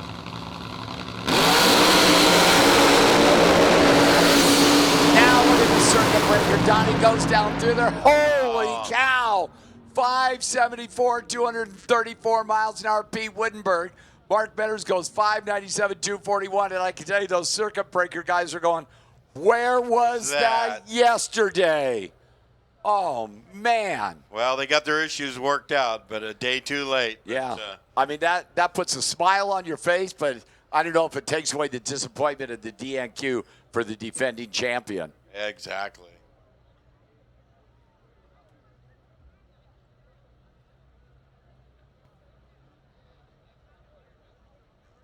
Pro mods, Donnie. Mike English, I love these cars, man. They're like the early funny cars used to be in the 70s. John Durden out of NorCal. 59 Corvette. Mike Doshkunian. Mikey D, the Scrappers Racing. So the Corvette, the Camaro. Pro Mod.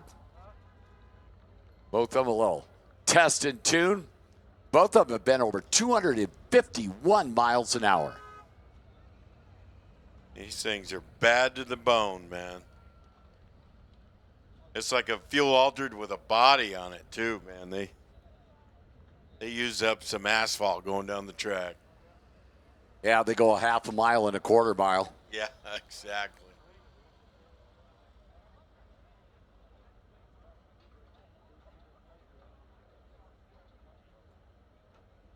They run the motors like you'd see in an alcohol funny car, you know, with the sprung rear end. And oh, that makes it wild, doesn't it? Low to the ground. They're sexy looking. I am? Yeah, Oh, yeah, oh. absolutely. Yeah.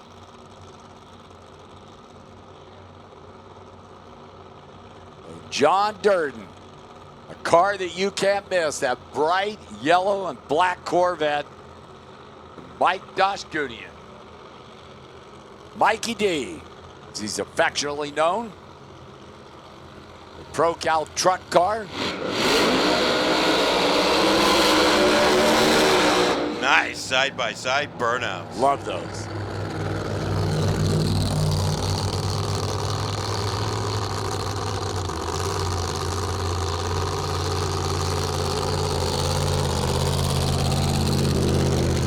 Attention at the pits.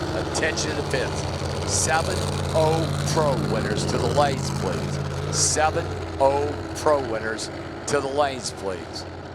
A gas. Apple Gas. Need you to the lanes, please. A gas winners. Need you to the lanes, please.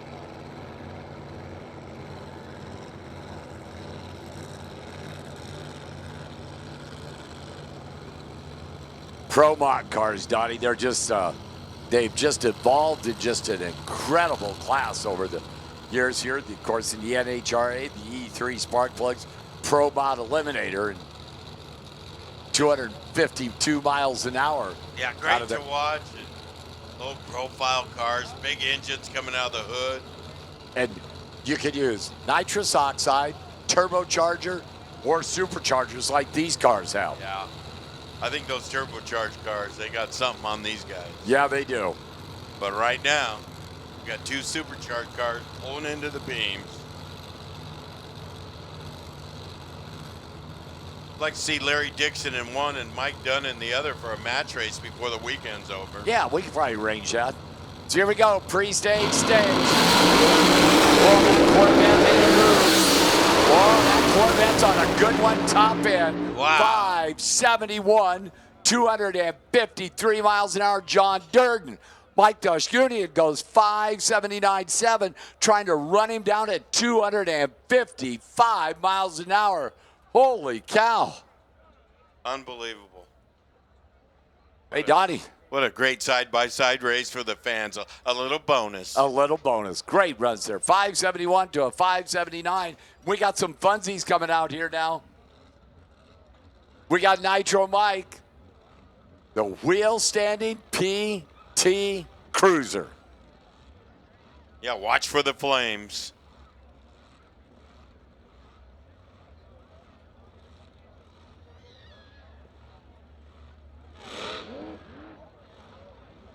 Wheel standard burnouts are cool.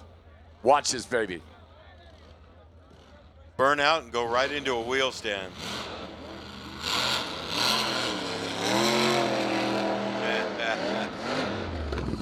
Your pickup truck does that, doesn't it? Yeah, a little bit. It's only when I'm hauling some of my friends in the back. Have them sit on the Jason Galvin. Have them sit on the tailgate. Yeah, some ballasts back there.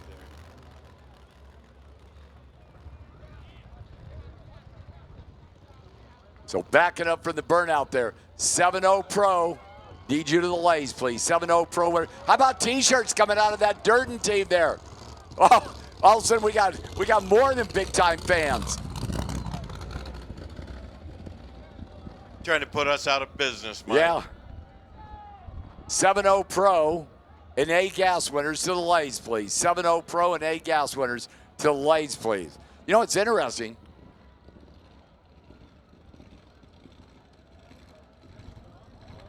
We haven't been able to go out there and give away T-shirts today. It's been such a smooth day.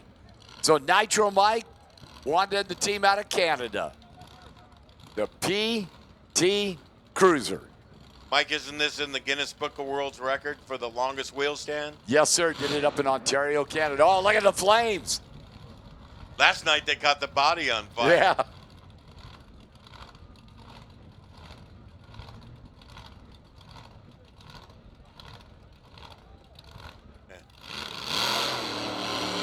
Oh, look at that show, Donnie. That's awesome, isn't it? Sparklers coming out the top. Gonna go the whole quarter mile, folks. Viagra in the tank. 1243, 106 on two wheels. Woo! What a great show, that Yeah. PT Cruiser. Remember last night we had Ed Jones out on the track and Nitro Mike on the return road here doing a flame shows for each other.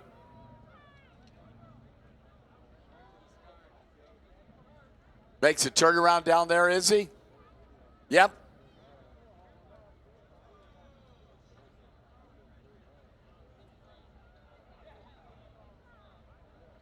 So again, 7-0 Pro and A gas winners to the lanes, please. 7-0 Pro and A gas winners to the lanes, please. So here comes Nitro Mike down the return road. I'm sorry, the track. Return road was last night. It's been a long day. It's Been a long week. Yeah, yeah. At the finish line, watch the PT Cruiser. There we go. Get a look at the underside of that baby.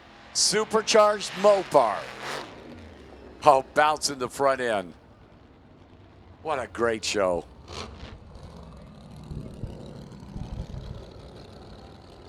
Look at that, Mike English. We've got some other entertainment coming out here. The Lucas Oil Terminal Velocity Jet Dragster. Right now, it's all about Nitro Mike and the PT Cruiser. Let him hear it. How about that? What a great job there for the team in from Canada. What a cool ride. I got to get me one of those. Oh, and you can go sign your name on the front end, right?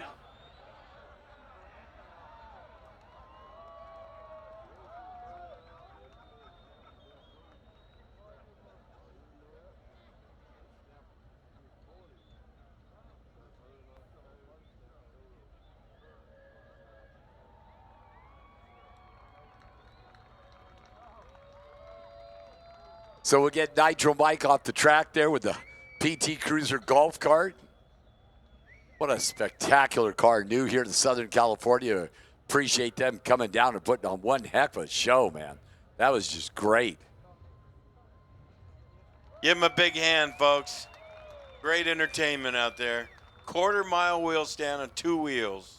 Which, by the way, Donnie, we're not going to do that just once. We're going to do it with Ed the Outlaw Jones and the Candyland stage, the Jelly Belly Candyland Stagecoach. And I know what comes after that is treats. Yes, it does. Wanda, thank you very much. Nitro Mike, thank you very much. Great show.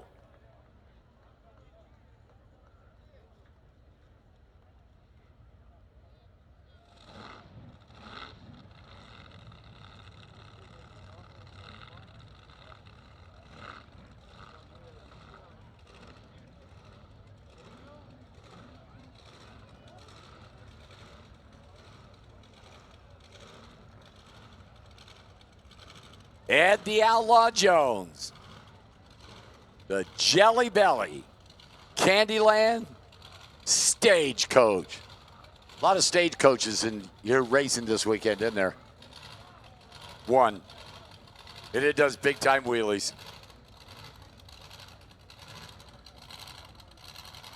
So the little warm up here.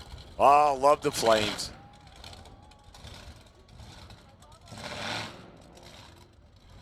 Ed needs a little urging, folks. He needs thumbs up. Let him know what you want. Over there in Margaritaville.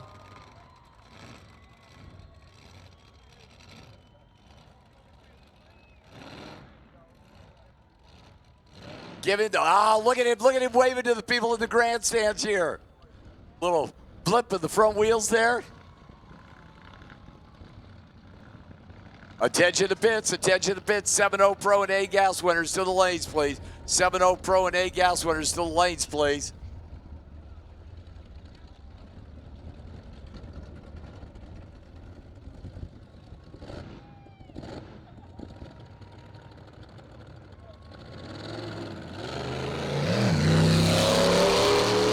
Oh, a little warm up down there with the Jelly Belly Candyland stage.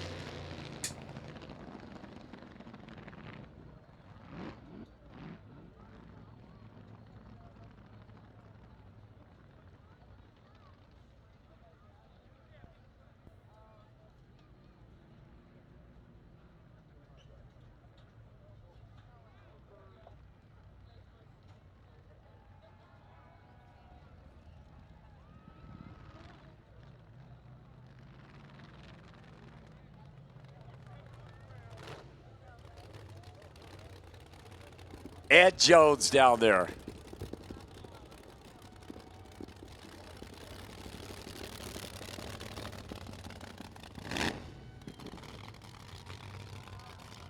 Folks down there, 1,000-foot mark. Ed Jones needs, he doesn't just do things on a whim. He needs you to encourage him. Give him thumbs up. Let him know. Look at, he's flaming you.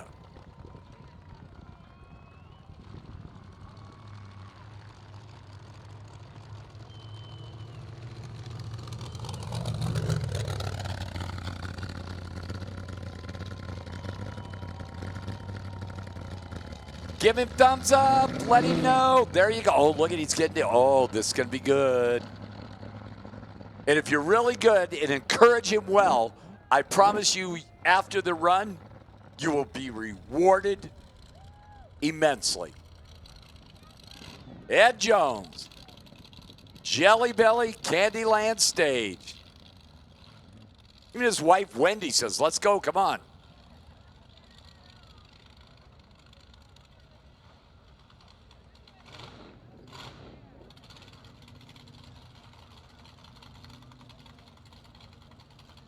Ron Kraft down there along with Jane, wiping the tires off us. We are about to have some fun, Donnie. I'm going to go for a ride in that thing. Let's go, man. Maybe we can hang off the top. Yeah. Your wife says you're like dead luggage, so strap you down. I just want to hang some Jiffy Pop off the exhaust and have it flames.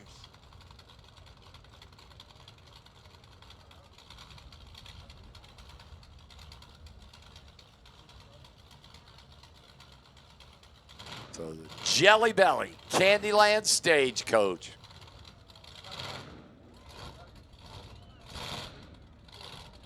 Oh, look at the flame show. Love it. Let him hear it. Let him hear it. Here goes Ed Jones.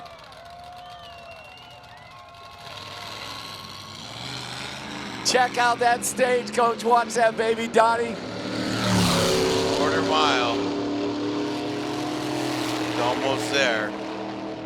At the top end, 13:27, 97 miles an hour for the Jelly Belly Candyland Stage. The big flame flash down there at the top end. And Ed Jones will turn around and come back.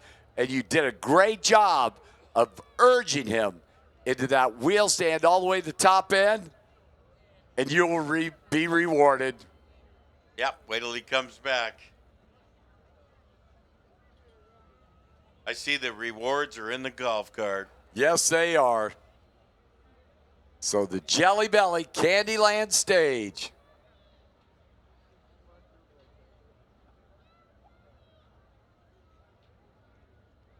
And it'll come to the stop at the finish line there.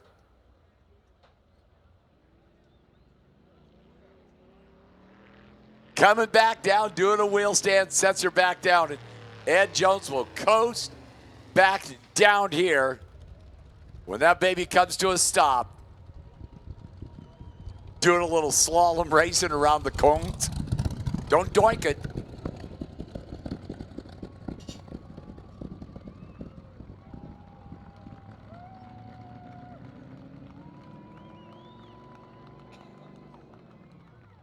Let him hear it. Spectacular job for a great showman there. Ed the Outlaw Jones, wife Wendy, Ron Kraft, Jane all out there. By the way, let him hear it because he has rewards. The louder you are, the greater the reward.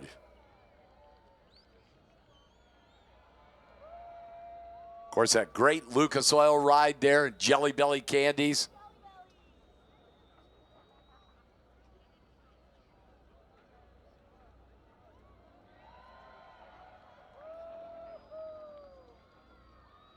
Attention to the pits, attention to the pits. Nostalgia Eliminator 1, Nostalgia Eliminator 3. Winners to the lanes, please. Nostalgia Eliminator 1, Nostalgia Eliminator 3. Winners to the lanes, please. Donnie, I've been told it's a little cool outside. You think we need to heat things up? I think we need to heat things up. Well, good call, Mike, because on this starting line down there, the terminal velocity, Lucas Oil Jet Dragster, getting ready to fire up. Tony Franco Sr. told Tom Bogner to go home. They were having a couple issues with that dragster, but Yeah. I'll settle for one. Hey, guys and gals, Ed Jones is down in front of the grandstands here.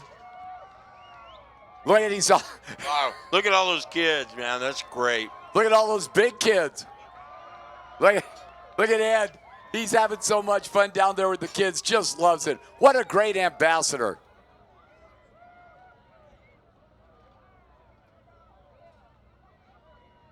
Just absolutely loving that, aren't they? It's a great show. Oh, what a way to go, Ed. That little girl couldn't get up in there, and Ed goes over and gives her a bag of candy. Just a great ambassador there. Good job. Love that.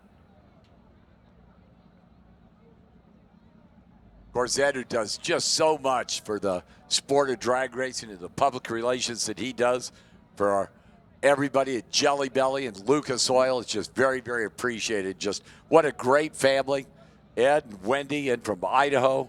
Just a great show. And First class operation. yeah, Ed, you have friends in the tower, you know. Remember I took you to dinner last night? He probably doesn't remember how easily they forget. So Ed passing out, says, I need more candy, Wendy. So the Lucas Oil Racing TV missile. Tony Franco Jr. will be in the Budweiser CP Carrillo lane. And Tony Franco Sr., the Lucas Oil Terminal Velocity. The Auto Club Haddad Dodge lane will be over there. Look at Ed. Never runs out of candy.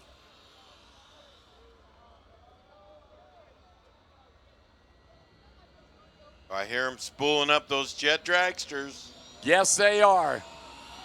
Here we go. We're going side by side jet dragsters.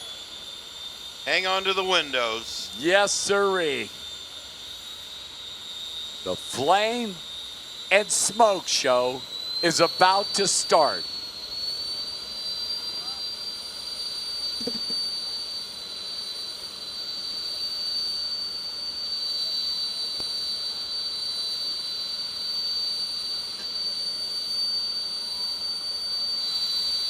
Crew members head to the top end as we fog in the starting line here at Auto Club Formosa Raceway.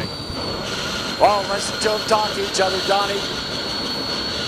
The burner pops.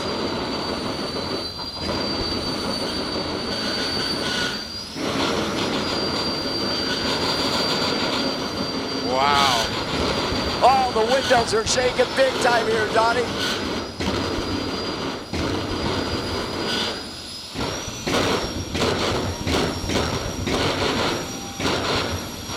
Wow. Unreal. I can't believe the windows are still in the tower. Thanks to Bakersfield Glass. Yeah, They built them strong. Credit to Bakersfield Glass. So the Lucas Oil Racing TV missile and the Lucas Oil Terminal Velocity jet dragsters, the Good Vibrations Motorsport. Oh, here we go. Problems with velocity again. Look at the missile, Donnie. Watch that baby top end. 621. 263 miles an hour, the Lucas Oil Racing TV missile. Problems over there in the Auto Club lane again, and that car seems to be having problems with the turbines there, but a bang, poop, pop down the track there, but still, the missile is 621, and how about that? Well, it's got to wait around for the finals now as they prepare the cars, and fans don't go too far away. Mike English, it's been a great round of semifinal action, and we're going to crown some champions next. Yes, we are, but we've still got our sportsman categories in the Heritage Series to run. And, of course, doing the absolutely spectacular job this weekend. And Mike Ames is going to come in here and take you through another round of the sportsman categories here at the Good Vibrations Motorsports March Meet presented by Lucas Oil.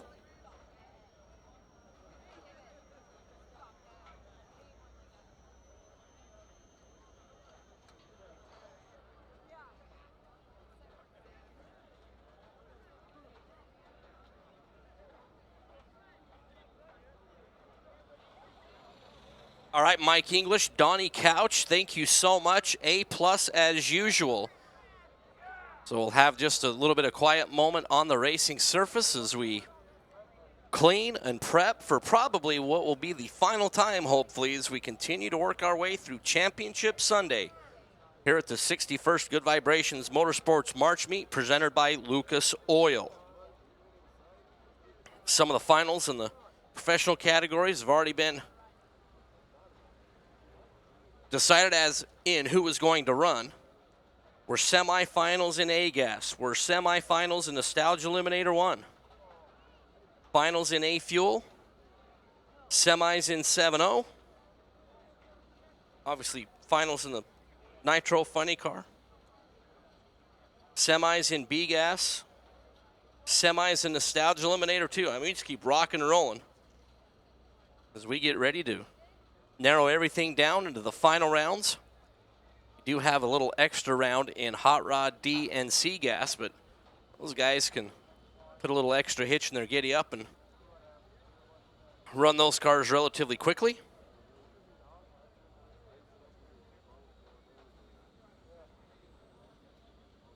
So everybody from near and far that has been with us this entire weekend here at the Venerable Auto Club Famoso Raceway, cannot thank you enough for your patronage. Everybody who has joined us across the world on the live feed, I really hope that everybody has enjoyed the coverage and the camera angles and not only the calls from the tower, but Jason Galvin doing the interviews and Mike Dunn and Larry Dixon just doing a fantastic job, not only with analysis and just the great stories and all the history that those two gentlemen and all the stories that they have in their head, all the stuff that they've shared. It's just been a fantastic weekend here at Auto Club Famoso, 61st Good Vibrations Motorsports March Meet presented by Lucas Oil. We've been talking about it all weekend. This is absolutely a bucket list event. Next one's 52 weeks away. Start saving now and make the pilgrimage here to the patch. So a little drag going on down there. A little stuff going on here on the starting line area. Hopefully no more than just a few minutes as we get the track ready to go for the remainder of the racing and kick it down to the studio to Mike Dunn and Larry Dixon Jr. Guys. All right, thank you. We're once again doing a little bit of track prep, just a nice little cleanup to make sure that we got the maximum traction allowable at this point at the March meet. This is we're still waiting to get all the finals ready, but we got the finals in the fuel cars. And what are we looking for in your mind, Larry? Well, I look at two stories in Top Fuel. One, Mindy Fry, all the struggles that they had throughout the weekend, finally really putting it together at the right time, and their car is absolutely flying. No data in the second round or the first round didn't seem to bother them. They go out there and run a little bit quicker in the second round, getting ready for the final. But Sorokin, that's a... It's almost, for me, it's a little bit of there's a story there just from the standpoint of the other night we're at the Smokers event and talking about, the car that his dad drove and all the history and all that. And then you have a Sorokin in the final, at the March meet again. And so we talked a lot about him winning in 1966. And, now his son's got a shot at winning here. So I like both stories. I wouldn't be disappointed either way. Yeah, the Surfers are legendary. As we've said before, just 3 years that car was on the circuit. Skinner, Job, and Sorokin. Obviously, we lost Mike Sorokin, Adam's dad, way too early. He was a great driver. Adam never even got the chance to know him because of that. Bob Skinner was the other teammate with Tom Job. Tom Job was the one that spoke at the Smokers. Elegant speaker. He was nervous, but he went out there and just told some great stories. And one of the stories we haven't talked about on the show, it's legendary. A lot of the racers out there watching on pay-per-view probably know this, and some of them in the pits. Fans up in the stands, we appreciate you coming here for this event. You're seeing great racing, so we're not letting you down at all. But the one story, and this is probably one of the more famous stories of the Surfers, this was at Fontana Drag City probably in 1965 or 1966. They actually had won the semifinal round matchup. They kicked a rod out the side and it put a decent hole. And then back then it was cast iron block. So they went back and they just no spares. They were a bare bones budget team, even though they ran really well. They put the car up on its side, and they went and got some cardboard, and they cut the cardboard in place, and and they basically they taped it. And Tom told the story about how we had like 100 people over there trying to help, and he said I needed a project manager, so he went and got Jim Brissett. And Jim Brissett's been around for years, Brissett Noyce, and he's tuned, even later in his years, Doug Herbert back in the day, really knowledgeable guy. And so he hired him as a project manager to kind of oversee everything to make sure this thing was going to work, and everybody dug in to help. And they put the cardboard on the side and tape and glue and whatnot. And then what they did with the one connecting rod that broke, they actually went up there, he said, and they cut it off as close to the piston as they could. And then they pushed it up into the combustion chamber, and then they basically took the sleeve, took a hammer and just beat it so that the piston wouldn't fall down. And then they took a hose clamp and some tape and taped it around the rod journal to keep the oil, because obviously it would lose oil pressure if you didn't, and also gave it a certain amount of in play. So, and then they took and they rolled it back over, put the oil in, rolled it back over, and went up the starting line. And I can remember the picture. I remember being at that race. I couldn't see anything. I was young, but I could remember seeing the car up on its side and the front wheel sticking up in the air, thinking, what are they doing? I said, they're trying to fix that motor. So they got it and went up to the starting line. They said, and made the run, let the clutch out, and they said that thing was really flying until about 1,000-foot mark, and then it all came apart. And but it just shows the ingenuity of these people back in the day. The other story he talked about too, he was talking about the Bakersfield group up here. He said all the racers in Bakersfield, he said, there would be like, he says, pick a number, probably like 15 or 20 of them, so a bunch of them would go out in the first round. And so what they would do is he said, it's kind of like we circled the wagons. He said you knew everybody, and they were parts suppliers for the other Bakersfield teams when they start going later rounds, because nobody had backup stuff, and they would just be putting the parts back on this thing. And he said in the final, when James Warren come to the final, he had a different blower on it. There was just no part was the same when they went to the final to race the Surfers at that race in 1966, and it just shows how back then racing was a lot different. When it really gets tough, obviously these racers will jump in and help everybody, but back then it was that was the way everybody did it. Yeah, listening to the story, for me, it almost seemed like it's the smokers meet, it's the March meet. They're defending their town, their race. They want Bakersfield to win, and they didn't care who it was from Bakersfield, but they wanted somebody from Bakersfield to win that event. And everybody that had a top fuel car in the Bakersfield area, they were going to do everything they possibly could to make sure that they got, somebody in the winner's circle. And it was close. They got James Warren all the way to the final round. But the Surfers, they were that was the window that they just made them legendary. Yeah, and to do that, you and I were talking about it. To do that in 3 years, trying to remember a team that was just together for 3 years and achieved that level of legendary status, notoriety. Yeah, sure. it was unbelievable, and it was because of the whole aura around them, being the first guys to run 100% nitromethane. The car sounded different. It was bare bones. They didn't even put paint on it. They just, because they wanted to save the money. It wasn't about weight or anything. They just wanted to save the money, and it was in the Surfers' name. And they said, well, nobody ever surfed on the Surfers, and I said, well, nobody in the Beach Boys surfed either initially. Dennis Wilson went out and finally tried it at one point, but they didn't surf, so it didn't matter. The name stuck. Yeah, and for me, growing up in the sport, and to think about those guys and the notoriety that they created just for that small window, and they're in their early 20s. That's the other thing that I think gets lost on it. You talk about different guys of legendary status, whether it's Austin Coyle or Alan Johnson, Dick LaHaye, Tim Richards. They had a lot of years to build up to be able to create that legendary status. They're kids. They're in their early 20s, and they're smoking off everybody in the sport at that time. A 3-year window, and boom, they're gone. Yeah, and there's some pretty sharp guys running back then. Yeah, 20. They started at 20, and they remind us 22 years they started out, and they retired at 25.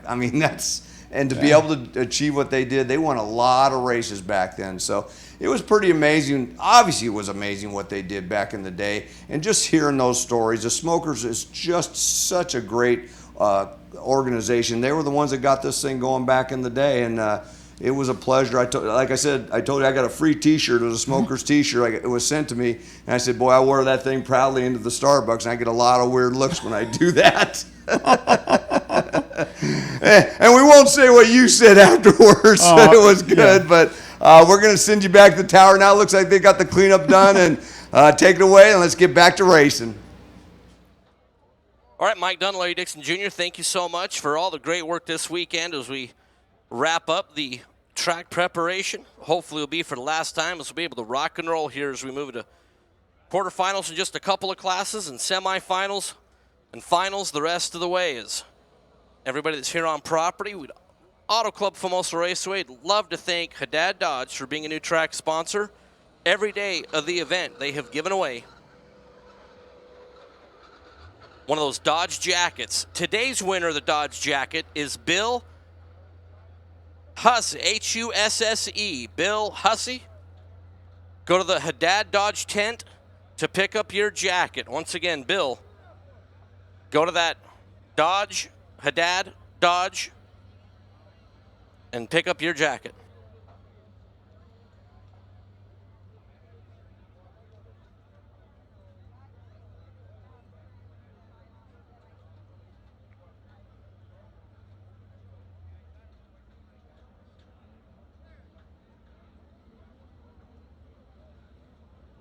All right, we're down to 12 cars in Hot Rod.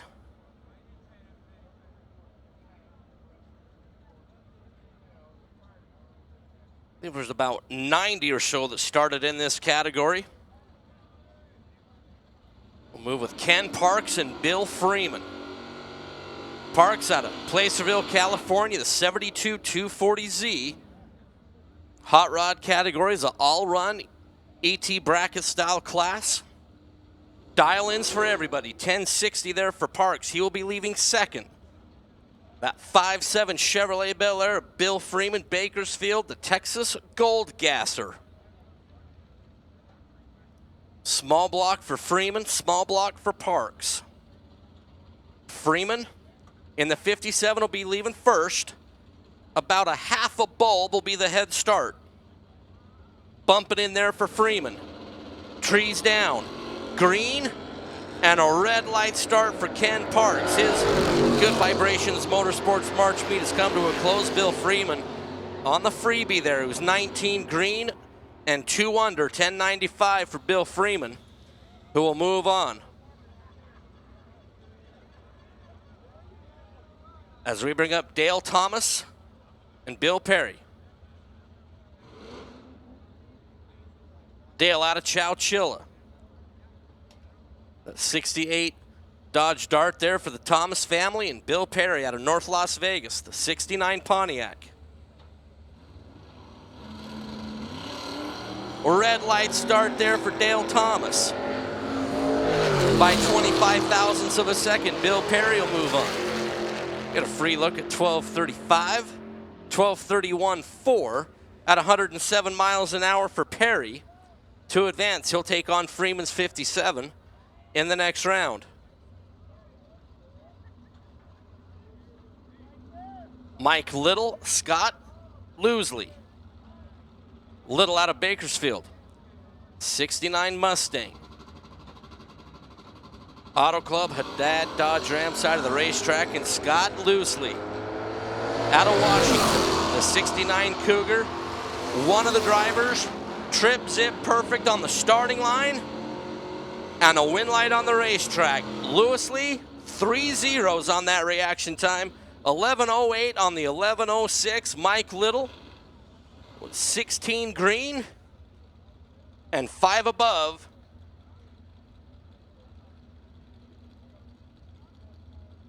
Scott Loosely will move on.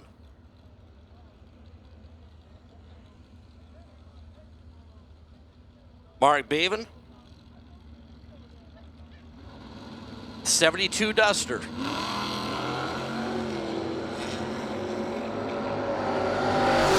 Got Wiggins, Duster, turns it red by a bunch. Mark Bevan out of Clovis and his 440 Mopar will advance.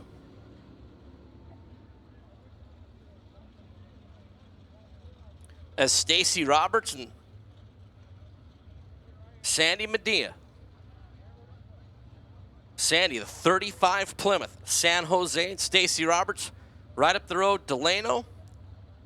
Scott Shavroff, 598, 70 Chevelle. 10:03, the dial in for Stacy. 12:21, the number for the 35 Plymouth, so more than a full Christmas tree is the head start. There goes Sandy. Here comes Stacy. Can the 35 Plymouth hold off the hard charge in 70 Chevelle? You see Stacy already off the gas, 10:06, 122, dragging the brake. Sandy goes 12:22 in runner-up effort. Stacy Roberts had a huge starting line advantage. And Roberts will take on Mr. Perfect, Scott Loosley, in the next round. Final pair in category, John Hildebrand out of Encinitas, that 31 Ford Coupe. Guy's been running hot rod here for a long time. And Dan Rowley, Dinuba, California. 68 Chevelle, high RPM, little wheels up action. And a red light start for Hildebrand. We'll see that wheel stand in Chevelle back in the quarterfinals with a free look at 10:02, 10:037. Rowley was 12th thou reacting to green. That's pretty sporty. 131 mile an hour there for Rowley.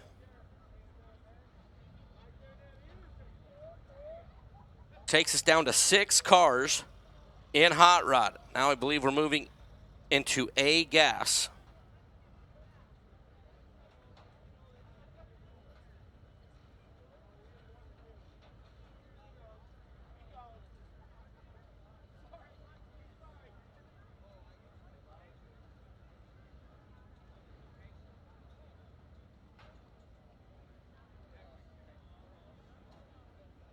All right, Nostalgia Eliminator 2. Nostalgia Eliminator 2. Need you in the lanes, please. Nostalgia Eliminator 2. I need you in the lanes as we're moving into A gas. Semifinals. We're going to see who's going to run for the title. It'll be Tom Fowler and Frank Miranda. We talked about it earlier. Frank Miranda had one massive 2018 season. March Meet champion, Heritage Series champion, ANRA championship, that home wrecker for Nash Wagon. The Rambler will be taking on Tom Fowler.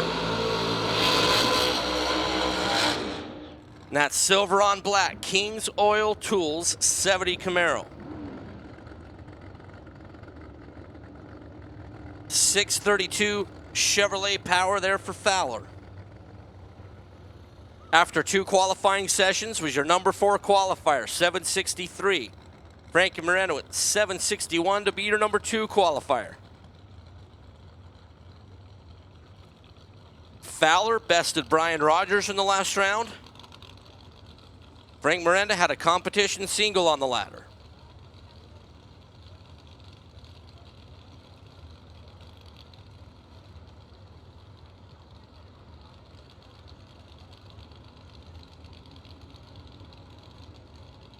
A couple of real competitive race cars here in A-Gas. No surprise that these two machines are down here in the semifinals. Both cars are always a threat to win every race that they enter.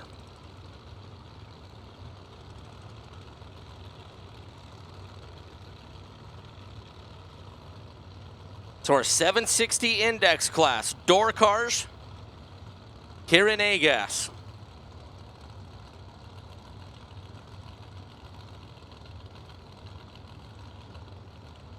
Miranda pre-staged.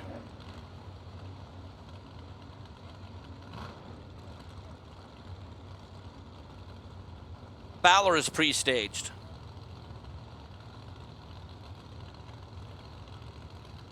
Now we're going to think about it for a minute. Miranda goes in. Fowler's got 7. Takes about 4. And a red light start there for Tom Fowler by 1,000th of a second for Tom Fowler, turns it red. Frankie Miranda, 37 green, 9 above to advance. And Tom Fowler, 1 thou red. Man, that is just brutal.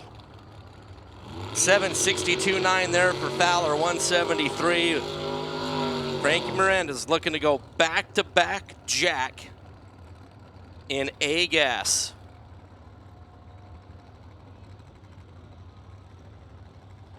Man, that is just so tough for Tom Fowler. Jim Teague, Rich Harrison. Man, I almost think, like, I don't want to be 50 red. I mean, I guess red is red, but I mean, man, 1 thou is just tough, man. Jim Teague, Sanger, California. Rich Harrison, Lakewood, California.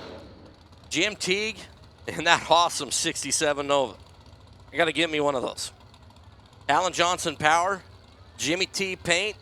Guy's a real talented painter over there in the Auto Club. Haddad Dodge Ram side of the racetrack. And Rich Harrison. The white on red 69 Chevrolet Camaro. 632 cubic inches of Chevrolet power there for Harrison. Looking to join Frank Miranda in the final. Teague is in. Harrison's in. Green lights. You can visually see the starting line advantage to one of our competitors. Teague looking right, Harrison looking left. Jim Teague will run for the championship. 761.6 was 20 thou reacting to green in that Radical 67 Nova. 177 on the miles an hour. So we're going to have Jim Teague, Frank Miranda, to run for the 61st Good Vibrations Motorsports March Meet presented by Lucas Oil Championship as we move into 7-0 Pro. Our 7-0 index category, semifinals. Steve Flat Top Fowler and Kevin Raposo.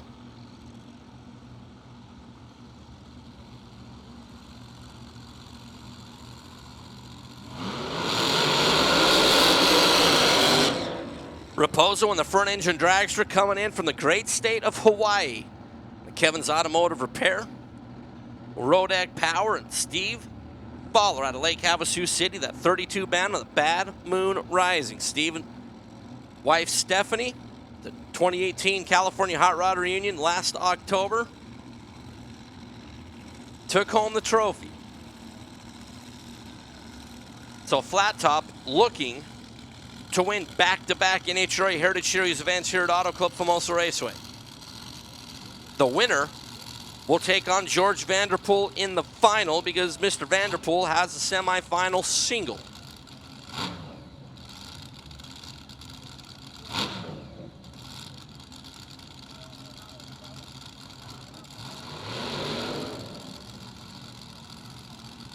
Both competitors clean it out just a little bit before they get ready to stage it up and look to run 7-0.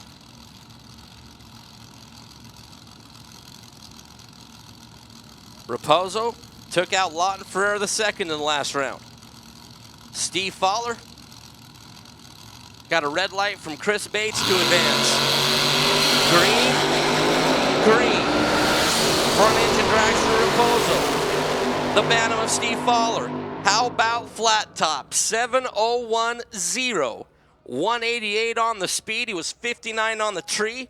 0.02 of a second separated him on the starting line. Kevin Raposo was 61 on the bulb and 8 above to go 7:08. Fowler just a little bit better on the starting line. 7 hun better down there at the end of the track. And Steve Fowler will look to go back-to-back the last 2 races here at the Auto Club Famoso Raceway. California Hot Rod Reunion winner looking to win the 61st Good Vibrations Motorsports March Meet presented by Lucas Oil. We'll be taking on George Vanderpool in the final as soon as we get George fired up back here.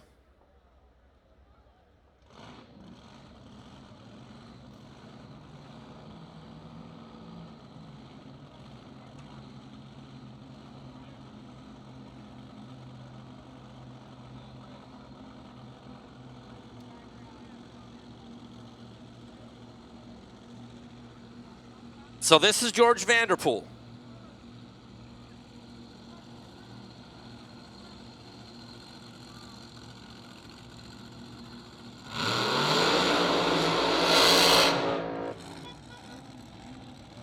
So everybody, George, this is everybody.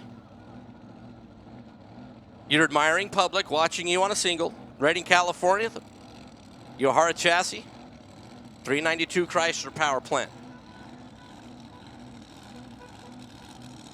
Claude, Lisa Lavoie. This George was your number 3 qualifier. Ended up on the side of the ladder that had the semifinal single, which is a lot of racers will tell you, that's the best single.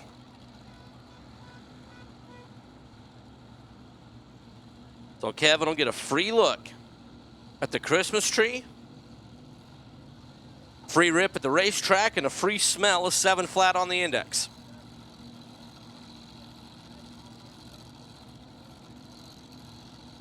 Yeah, Nostalgia Eliminator 2, NE2. You should all be in the lanes this time. If you are not,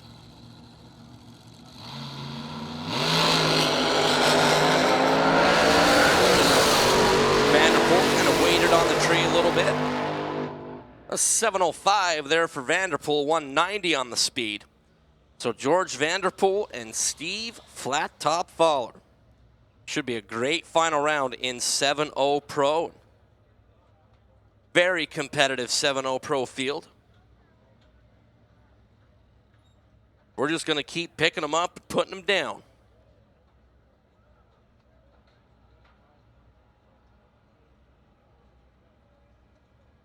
I believe we're going into Nostalgia Eliminator 3. Nostalgia Eliminator 3.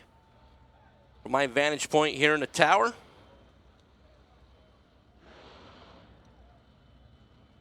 We're going to start with Don the Kid Morris and Gabe Brown.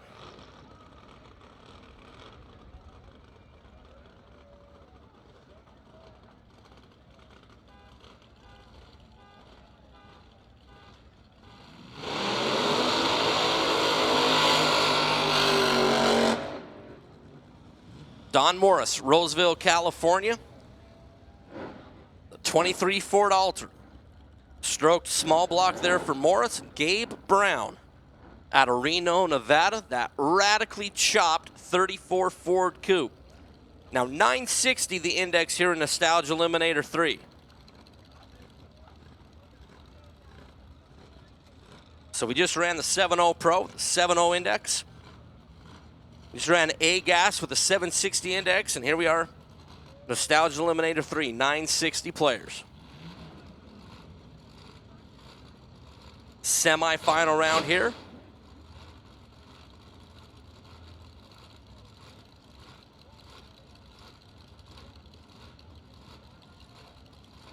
Great look there inside of Gabe Brown's 34 Ford.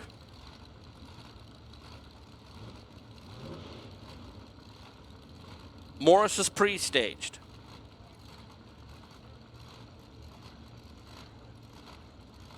Gabe Brown creeping in. Morris in. Brown in. Green light starts for both competitors. See Morris looking over that right shoulder, seeing if Gabe Brown is coming. And the win to Don Morris. Identical reaction times. Both racers were 40 on the tree. And Don Morris will advance into the final round, 962 with a 3, 127 miles an hour for Morris. Gabe Brown in the 34 Ford Coupe goes 966 to bow out in the semis. Ron Anzalone, Darren Hopkins. Anzalone, that straight 6. Chevrolet 23 Ford. Darren Hopkins out of Bakersfield, California. The newer style, 67 Camaro. You see a lot of these machines running super gas over on the NHRA Lucas Oil National Tour divisional side of things. Green light starts pair. Anzalone looking to the right. Here comes Darren Hopkins, and Anzalone will run for the trophy. 956 with a 1. beats 956 with a donut. Ron Anzalone, Don Morris will race for the championship in Nostalgia Eliminator 3. Just great stuff there. So we move into C-Gas.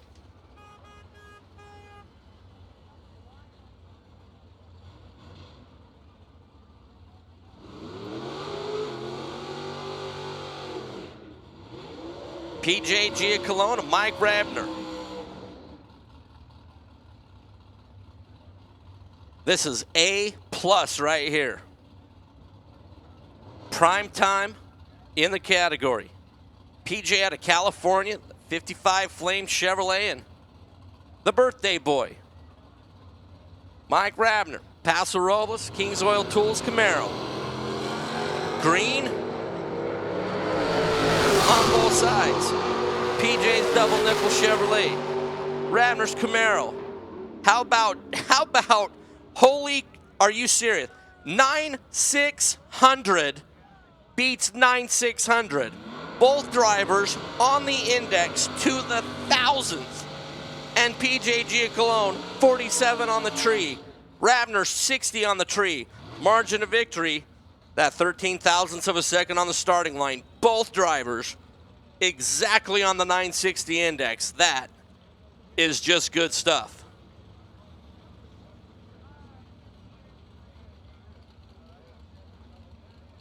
John Brucare and Scott Morgan. Brucare, San Francisco, 63 Chev, that blue Nova. And Scott Morgan out of Tracy, the 67 Camaro over there in the Budweiser CP Corilla Lane. John, Scott, gonna be John Brucare. How about dead on 9? I mean, he's no PJ Giacalone, but I mean, really, who is? I mean, 142 on the speed. John was 17 thou reacting to green. Scott Morgan, a little bit better. He was 13 on the green side and then breaks out by 1 hun as John will advance.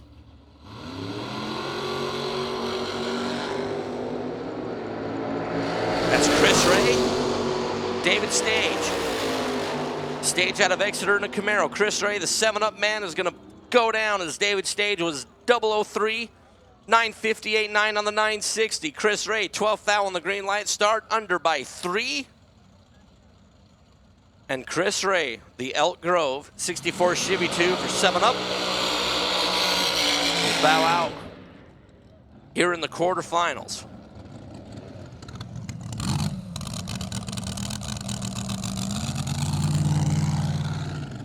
So Dustin Lee and Lloyd Harder, Nostalgia Eliminator 1 semifinals.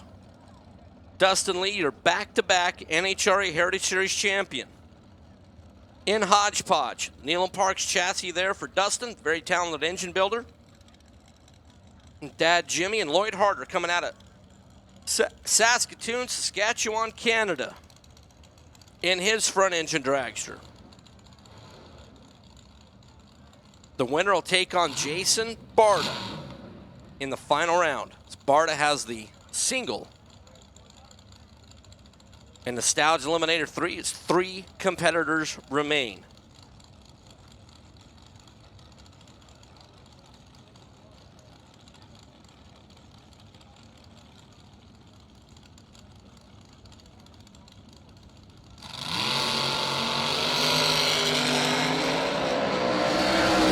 Dustin Lee turns it red by 16,000 of a second, and the Canadian making the tow all the way down from Saskatoon is trying to be last person standing. Lloyd Harder will take on Jason Barta in the final round. It's B Gas, Baker Gas. Need you in the lanes, please. B Gas, I need you in the lanes. Harder taking out the back-to-back Heritage Series champ.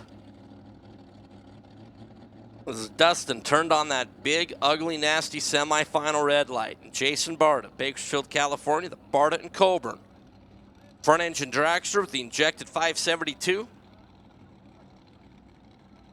Former Heritage Series champ.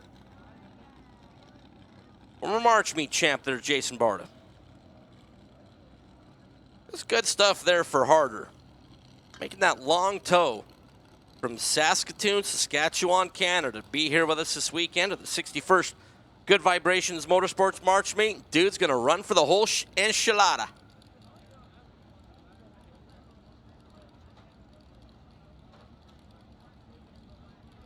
And he'll have one of the best in category in the other lane in that final round. Again, B Gas, Baker Gas, and Eage in the lanes as we continue to trim the fields. Most of our finals are set.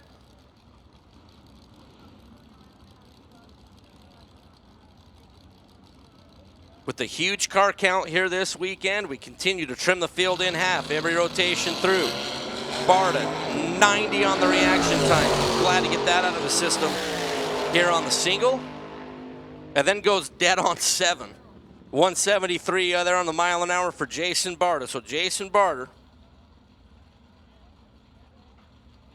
and Mr. Harder, the finals of Nostalgia Eliminator 1.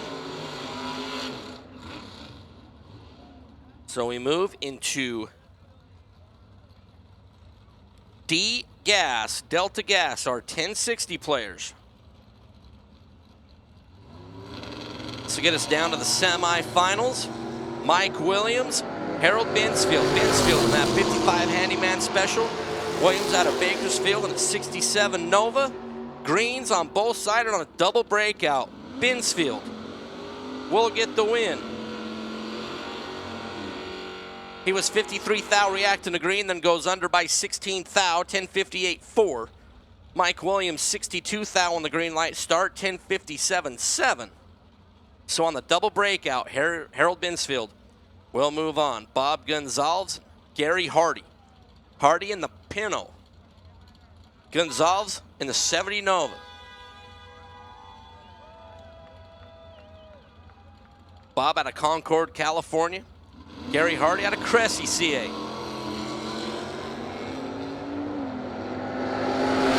Chevrolet power for Gonzalez. Ford power slapped in the Pinto. And it's going to be Bob Gonzalez getting the win. Gary Hardy got to the finish line, 10:59.6, breaking out by 4 thousandths of a second, taking 41 thousandths of a second down there at the stripe. Hardy would have got to the finish line by 36 thousandths of a second. He would have moved that win light over into his lane, but Bob Gonzalez will move on to the semifinals.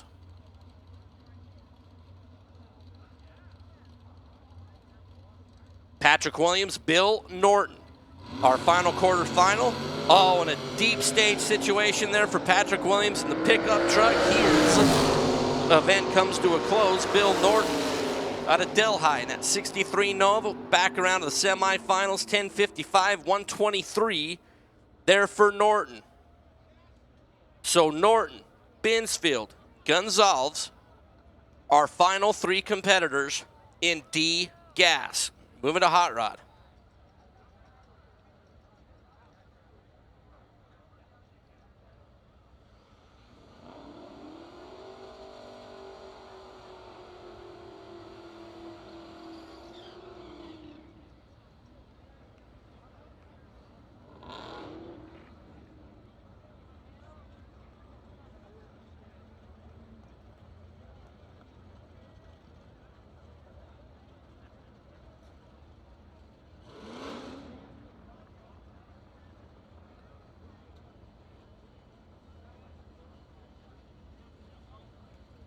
So Bill Freeman, Bill Perry. Freeman out of Bakersfield. Quarterfinals here in Hot Rod. So get us down to 6 cars. Freeman in that 5.7 Chevrolet, Perry in the 69 Pontiac. North Las Vegas, Nevada, right side, Bakersfield, left side, Perry. 12:31, 108 on the speed, 65 on the tree there for Perry. Bill Freeman, 110, green, under by 5, and no good, as Perry will move on. Stacy Roberts, Scott Loosely. Loosely was trip zip perfect in the last round. Stacy Roberts, Delano, California. That screaming 70 Chevelle. Loosely, Washington, 69 Cougar. Roberts dug a big hole on the starting line trying to run down the Cougar. Gonna get the win on a double breakout. Loosely got to the finish line first, breaking out by 0.05 of a second. Loosely was double 07. Roberts was 56 on the bulb, under by 15 thou. And Roberts, when we get down to 3 cars, will have the bye in the semis. And Stacy Roberts, that 70 Chevelle, will run for the championship. Mark Bevan and Dan Rowley. Rowley 68 Chevelle. You hear the RPMs come up on that machine. It'll be a wheels up launch for the Danuba, California Chevelle. And Mark Bevan, Clovis, California 72 Duster. There goes the Duster. There goes the Chevelle. 1075 the dial in there for Bevan. Here comes Dan Rowley. Rowley, 10:05 to move on. 122 on the speed. Dan Rowley, 001 reacting to green. Up on the wheel. Mark Bevan, 37 green and 9 above. And Rowley with a pretty easy one there. He'll take on Bill Perry. In that semifinal in Hot Rod.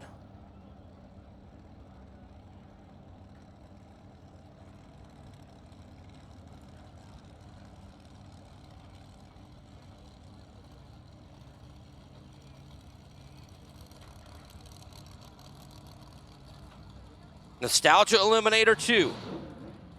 Terry Lindblad, Eddie Lucas, Terry Lindblad, Eddie Lucas. Semifinals, Lindblad, Chico, California. 66 Williams pipe rack, 392 Chrysler.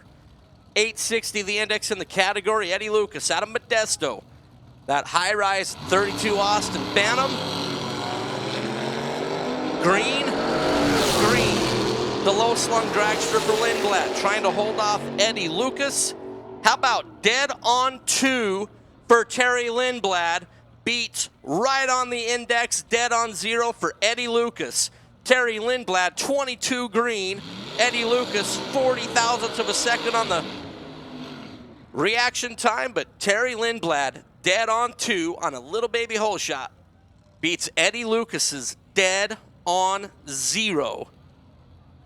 And Terry Lindblad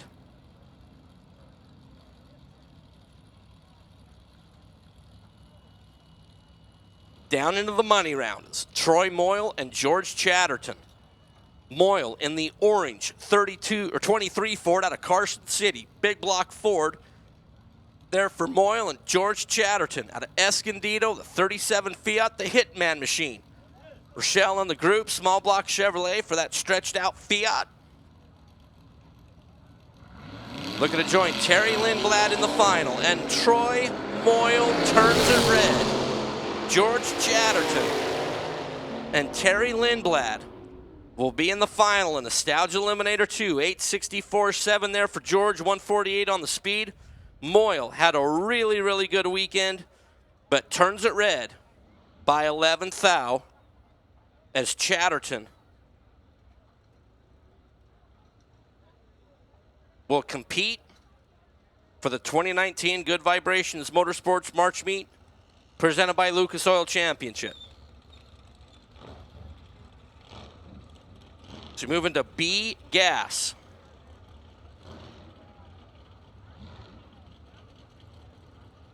As we're nearing that time where we're into the semifinals, finals, and all of our eliminators. We'll start to crown some champions.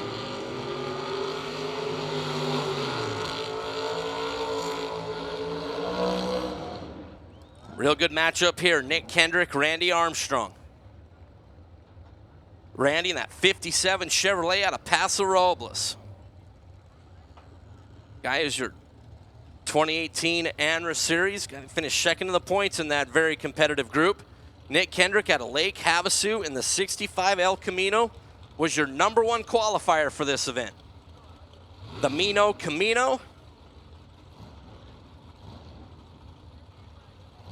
On that 57 Chevrolet that Randy Armstrong's had loads of success with in B-Gas.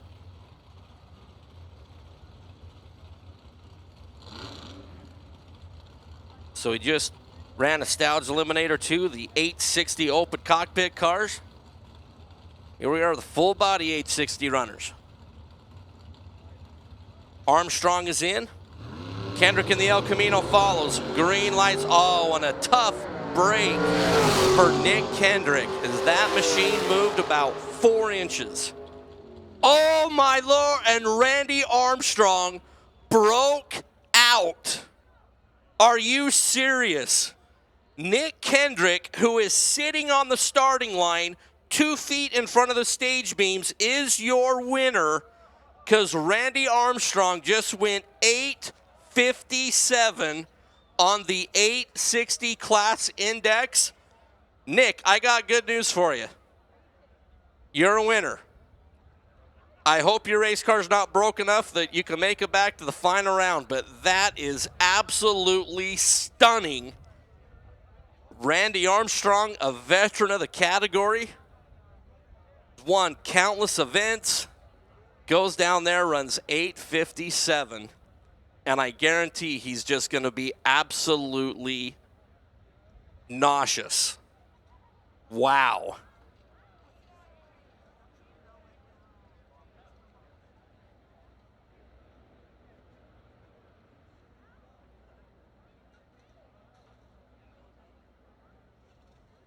Man, just absolute craziness. So the El Camino there, Nick Kendrick. You know, the one thing that makes this kind of tough is that we're at that point in the show where we go round and round and round she goes. You know, it's not like, you know, when we're first round and second round, you know, you run first round on one day and second round the next day. If you have a mechanical problem like that, you know, you got a lot of time to find parts and pieces and recruit help and get your hot rod put back together. I mean, here it's going to be a real tight window. And hopefully for Nick Kendrick that it's nothing too insane, but judging by the starting line crew down there, looks like it might be something of a problematic nature. As we're going to bring the flatbed down from the big end of the racetrack. All right, ladies and gentlemen, boys and girls, kids of all ages, hot rod, C-gas, D-gas. Need you on the lanes, please. Hot rod, C-gas, and D-gas. Fill them and chill them. Fuel them and cool them. D is in David, Delta gas, D-gas, C-gas, Charlie gas, and hot rod. Yes, B-gas is, yes. I said D-gas, C, and D. That's what I said. Me and Director of Racing Operations, Mark Dawson, we're having an open mic conversation. Hot rod, C, Charlie gas, D, David gas. As Mark Dawson is letting me know what spot I am in the program and what spot I am in his heart. So once again, hot rod, Charlie gas, Delta gas. Hot rod, C gas, D gas. I need you in the lanes, please. And I'm still sitting up here in the booth just stunned about that deal with Randy Armstrong. I mean, that's just absolute craziness. So Ken Spears and Steve Pullen be our next pair.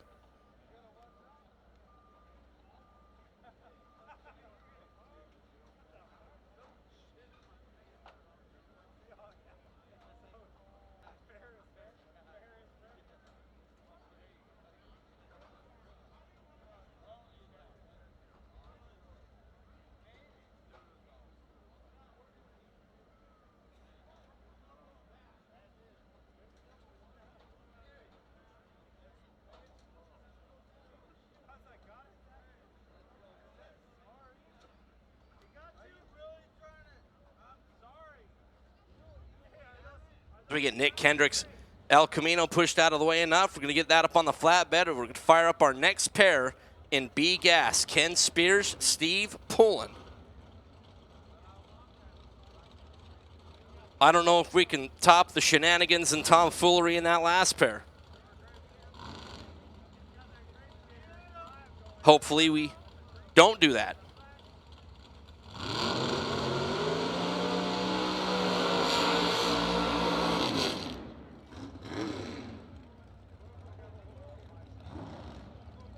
So Ken Spears, Las Vegas, Nevada.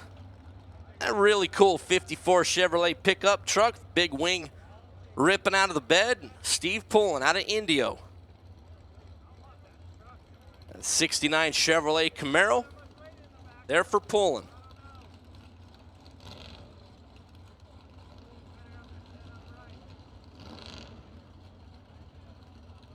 Pullen ended up in the number 4 qualified position, 861, and Ken Spears in the pickup truck was your number 6 qualifier with 863. Spears moved into the semifinals, the red light start from Doug Hampton.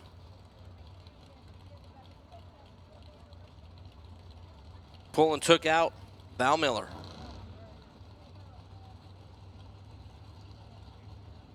I mean, by first impression, from here in the booth, this could be for the championship. Ken Spears, Steve Pullen. Steve Pullen, yikes. Man, that is just filthy dirty to Ken Spears. Steve Pullen, 005 green, dead on 2, 7th thou package. And Steve Pullen was really angry at Ken Spears. Wow, 7-pack. So Steve Pullen lights that semifinal round win light, and that might be for the championship. Nick Kendrick's machine's getting loaded over here on a flatbed. And from my perch up here in the tower, don't know exactly how terminal that El Camino might be, but he's not going to have a lot of time to get it fixed. Steve Pullen. That might have been for the B-Gas Championship. And if that was for the B-Gas Championship, 005 dead on 2, that is just filthy dirty. Man, I mean, like, what did Ken Spears do to you to throw a 7-pack at him? Just good stuff there. But Steve Pullen, the veteran of the category, headed to the final round in B-Gas. Once again, we need hot rod, C-Gas, and D-Gas to the lanes. As we're looking through all of our ladders, I'll give everybody a little update. We're in semifinals of hot rod, 3 cars remaining. Our classic 590 funny cars, final round. Nostalgia top fuel, final round. Rear engine top fuel, final. Fuel altered, final. A-Gas, final round. Nostalgia Eliminator, final. A-Fuel, final. 7.0 Pro, final. Nostalgia funny car, final round. B-Gas, final. Nostalgia 2, final. Nostalgia 3, final. Semis in C-Gas, semis in D-Gas. So semis in C-Gas, D-Gas, and hot rod, and we're final round in everything else.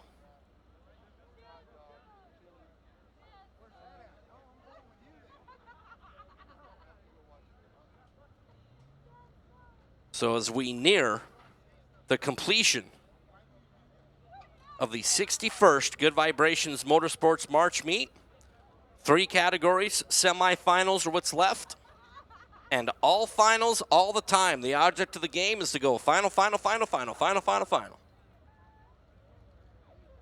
So the cars do need a little bit of time to cool off and get back up in lanes. Once again, C-Gas and D-Gas and hot rod are semifinals.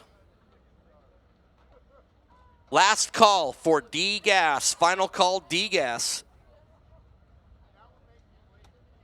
To be in the lanes, please. Final call D-Gas. I should have.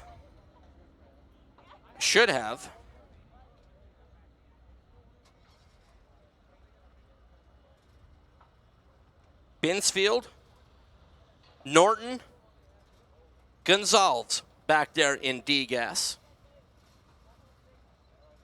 Again, final call for D-Gas, D. David Gas. I see my C-Gas competitors are back here.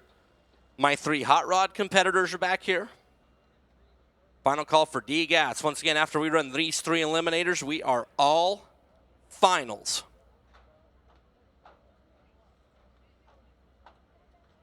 So the 2019 61st rendition of the Good Vibrations Motorsports March meet made it through Thursday pretty good.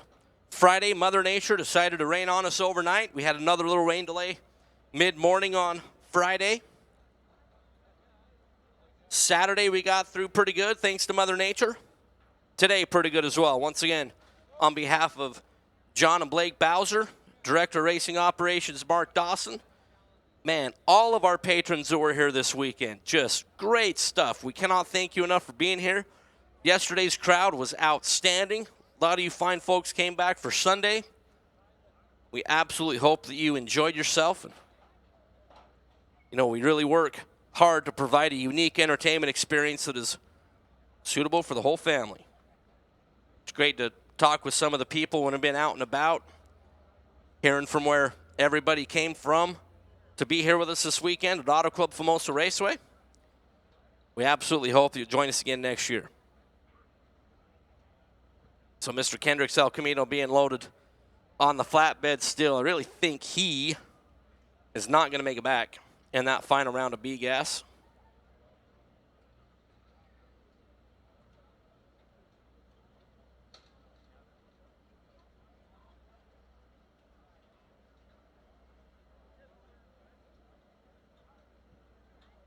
So as I look at here from the back of the tower, Hot Rod, looks like they're suited up and ready to go. They might be our first out here in the semifinals. We're getting nearer and nearer to crowning some champions here this weekend.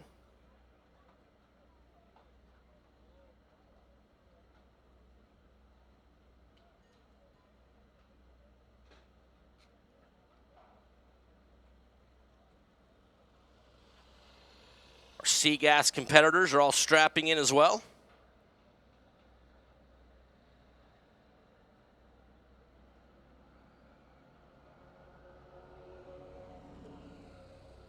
Okay, Hot Rod will be coming at us.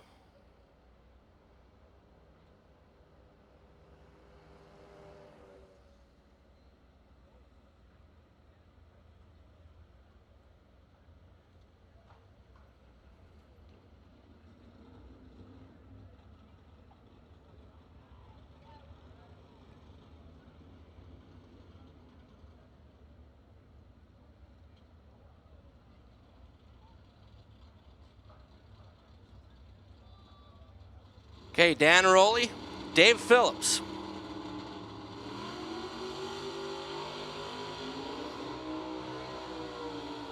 Rowley out of Denuma, California, that 68 Chevelle. You'll hear the RPMs come up on that machine after he stages. He's going to be taking on David Phillips. Dave out of North Las Vegas, Nevada, the Bill Perry Firebird. Dave Phillips, 12:30 on the dial-in down there on the Budweiser CP Corollo side of the racetrack. Dan Rowley, 10:03 the number. So almost a full Christmas tree will be the head start there for Dave Phillips. Then Dan Rowley and that 68 Chevelle will be doing the chasing. Red light start for Dave Phillips by 18 thou. And Dan Rowley, the wheels up launch there, will be running for the championship in the large hot rod class. 10:04 for Dan Rowley was 11th thou reacting to green. Dave Phillips 18 red and 12:28 to bow out in the semis. Stacy Roberts, Delano, California, they're right up the road. The 70 Chevelle. 008 on the green light start. 10:02 on the dial-in there for Stacy. 10:56, 129 there for Stacy. Stacy's going to have to come back around here for the final round. So Roberts and Rowley in the final round of Hot Rod. It's moving to Charlie Gass. Charlie Gass. PJ Giacoloni and John Bruchere.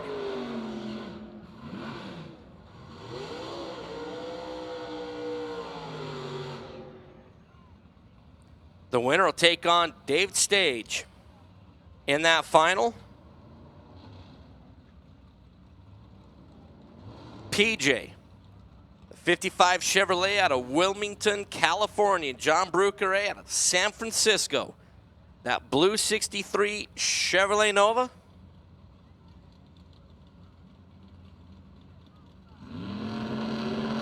And Brucare rolls it in deep. PJ on a single goes 957 as Brucare turns it red. 139 on the speed. There for PJ. John goes 964.1.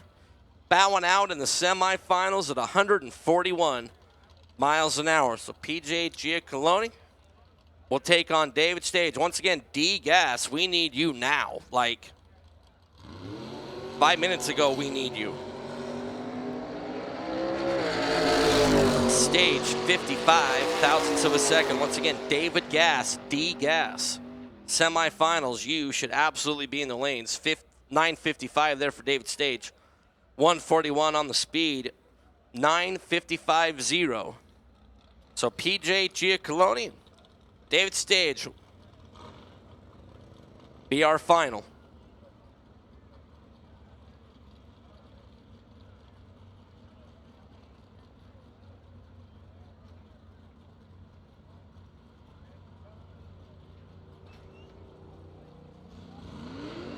Bill Norton, Harold Binsfield, semifinal here in D-Gas. 1060 runners. After this semifinal, all we'll have are the final rounds in all of our categories. You got to love it when a plan comes together. Bill Norton, Delhi, California. The yellow 63 Nova. Harold Binsfield, Pacifica, California. That blue 55 Chevrolet Handyman. Green.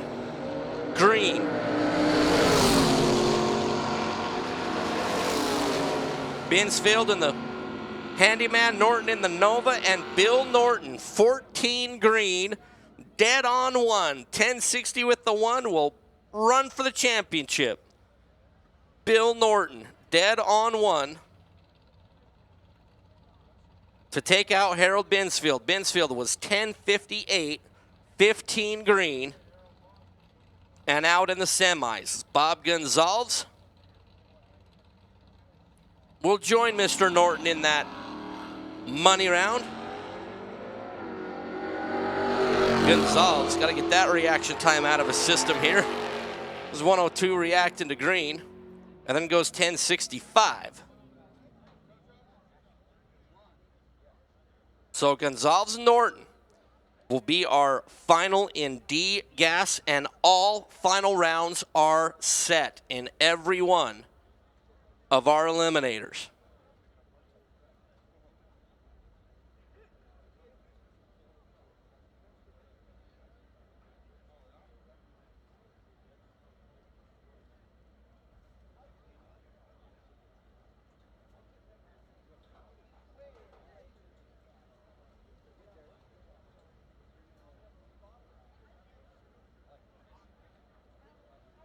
All right, so 16 categories we run at the Good Vibrations Motorsports March Meet presented by Lucas Oil. 16 categories, 16 finals are what we have left to run.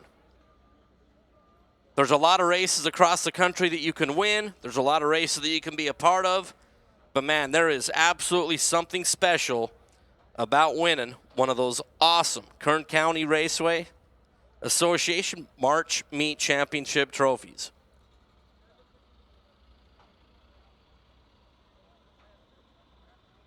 So as our final rounds are making their way into staging lanes,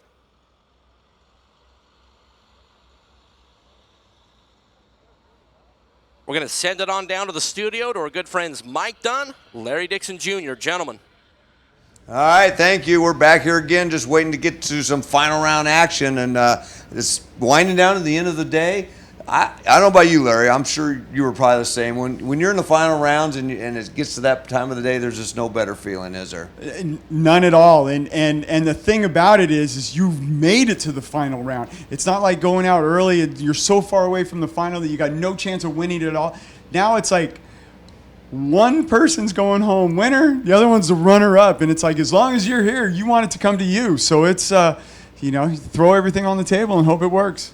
I want to ask you, I know, like, for me, everybody says, oh, I hate losing the first round, which we all do. It seems like you worked a whole heck of a lot to go out so early. But I always felt like just getting to the final and losing, to me, it's like, God, you did all that work and you couldn't seal the deal. Hated runner-up. Hated it. I take all first rounds and no runner-ups. It's aggravating because you can taste it. Like, the trophies are almost sitting on the wall looking at it, and the check, and you're thinking about all of that. You can see it, but you don't get to taste it if you don't win. Yeah, and and the thing is, I got spoiled in funny car because my final round record. I didn't run a lot of national events in funny car, actually, surprisingly, but it was 10-3. That's a pretty good record. Very good record. So, but top fuel, it was not that way. It was like I think it was 12-16 or 12-18 or something like that. It was not a good record, and I hated getting runner up in anything, but that was a little bit frustrating. Like I said, getting to that final round, not being able to seal the deal. But they say, "Oh, you should be glad you're there." Like, are you kidding me? I went this far. I want to get the trophy. That's exactly it. It's they're giving it to somebody. You want it to come to your team. Absolutely. So, yeah. Did you approach the final round as far as?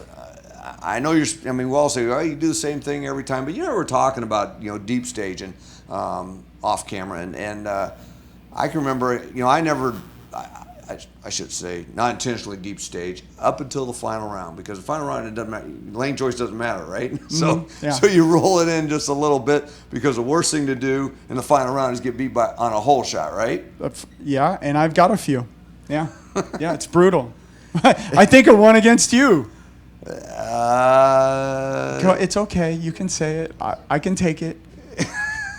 It was in Houston, and the thing is, now it's coming out. Yeah. Now I remember. It was funny because it wasn't funny. Well, your crew chief wouldn't let you roll it in deep. My crew chief didn't care because it's final round. Yeah. So I usually wouldn't roll it in to put the top light out. Mm-hmm. And we were talking about the strategy, because there's a strategy, because you and I both saw drivers that when they would go to deep stage, they would focus on the process of deep staging so much because it was different than what they normally do, that then they would forget to hit the gas on time. So, for me, I went out there and usually go in and you want to stage really shallow. You go in there and you kind of pump the brakes, just bump it in a little bit and just try to flicker that bottom bulb. But in the final round, so what I would do is I would just let off the brake and I wouldn't pump it. But then as soon as the stage light came on, I grabbed the brake and that would automatically roll me in about 200 or 300s. Wouldn't put the top light out, but sometimes it's enough to get the win on a hole shot. Yeah, for me, going through 20 years, there's different times that you're driving really good and you don't do anything. You want to do anything different. Other times you're not, so you might just give it a courtesy roll, just a little bit, just to help you out, at least on a number. I tell you what, for me. What was so awesome is when you're driving good is to shallow stage and drill them in the final round and have them look at it and know it's an honest number too. Yeah, I'll tell you. So, hey, we want all finalists to the lanes, and we want to welcome all onto Facebook Live. We're going to show the finals live on Facebook for those of you that didn't subscribe to it. And for those of you who did, we thank you for showing up. But we're going to give a little live teaser to get this thing going. And remember, after the event, you can go on the website, racewayfamoso.com, follow the instructions, and you can go in and purchase every single run for the 4 days of the Good Vibrations Motorsports. Here it is, Auto Club Famoso's website, AAA-FamosoRaceway.com. Want to make sure I got that right. But go on the website, log into that, and you can see every single run if you so desire, and see mine and Larry's smiling face. You'll probably want to fast forward through that, but it'll all be archived and will be available to anybody that wants it. It's a good thing that you're here to actually witness, because you couldn't go on Facebook. You're not on Facebook. I'm not into that Twitter and MySpace book stuff. It just doesn't compute with it. My granddaughter Kaylee, she figures it all out for me. Your agent. Yeah. Right? Mike Dunn's agent. That's what comes up when she calls. And she put that in when she was 5 years old. Mike Dunn's agent. She's on Facebook. You'd have to hook up with her so you can actually watch it. You got people. Look at that. I don't even know what that means. When I grow up, I want to have people. Yeah. she's expensive though. Yeah, pay-per-view all through the weekend, and appreciate everybody that signed up and for the service. And hopefully we've entertained you, and the racing's been great. But going Facebook Live, so everybody gets to see it now. So, well, everybody but Mike Dunn gets to see it. My granddaughter will show it to me. There Like, you Granddad, what'd you say that for? So, no, but props to everybody here for being able to put it up so everybody can watch final rounds. Yeah, we had a great crew here. Want to thank them, Mark Walter and Joanne Walter with J Angel Productions, the entire crew here with the production. We've had a great team. Also the Bowser family who run the racetrack, and Mark Dawson, the GM, and all the great announcing staff, and all the team. I mean, trust me, they do a great job here, and they constantly think about the customer, the people sitting in the stands watching this thing. So, and it was interesting last year. I'm going to tell this story. They might say maybe I shouldn't, but I'm going to tell it anyway because it explains the type of people that are running this place. Last year when it rained out, we ran the final, or it rained out Saturday. We ran on Sunday. We got the fuel finals, but we still had some class racing to do on Monday, and it was a situation where, okay, what do we do now? They said, we either have to show all the runs or we will refund everybody that paid for the pay-per-view, because we told them that we were going to show every single pass down the track. And when Blake Bowser said that and Mark Dawson, we said, you know what, you're right.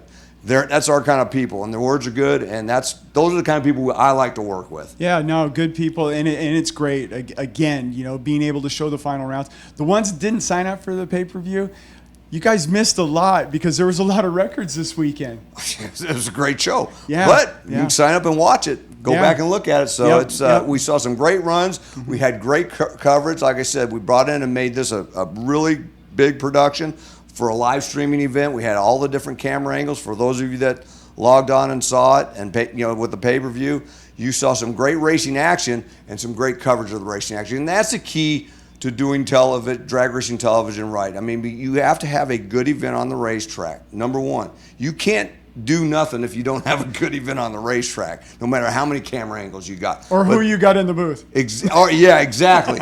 So you have to be able to go out there and cover the race, and I think our team did a great job this year. I'm kind of patting ourselves on the back, but seems like the response we've gotten has been pretty positive, and a lot of it has to do with all the production value that we put into the show, just covering it. We've had all the ups and downs. We've had the blow-ups. We've had the upsets. We've had the records, speeds, record ETs. I mean, we've had it all this weekend. Yeah, blood, sweat, and tears go into the March Meet event, and the people that go home with the trophies this weekend. Obviously, it's going to be something they'll talk about forever. Blood, sweat, and tears. That's a good name for a rock band. Yeah, there was a Blood, Sweat, and Nitro Top Fuel car. Exactly. Gary Ritter. There you go. You got bonus points for that. He's on Facebook, and we were talking on Facebook earlier. Were you? Yes. All right. Shout out to Gary Ritter. There you go. He's a man. I don't know if I ever raced him. Number 15. I know my dad did. I think he's number 15 in the Krager 5-second club. Nice. How about that? Nice. Yeah. Mad props there. We'll see. Respect. Yeah. All 5 of us, right? And Gary Ritter. Blood, sweat, and nitro. That was a cool car. Absolutely. I remember it seen many times up at Sacramento Raceway too. Raced there many times.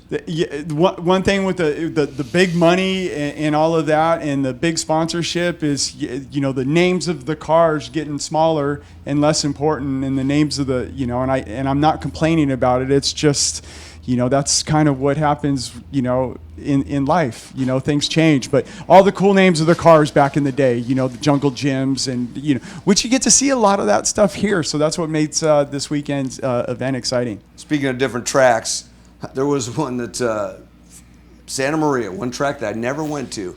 And my dad actually crashed his car. My dad didn't crash very many cars. And he technically didn't crash this car.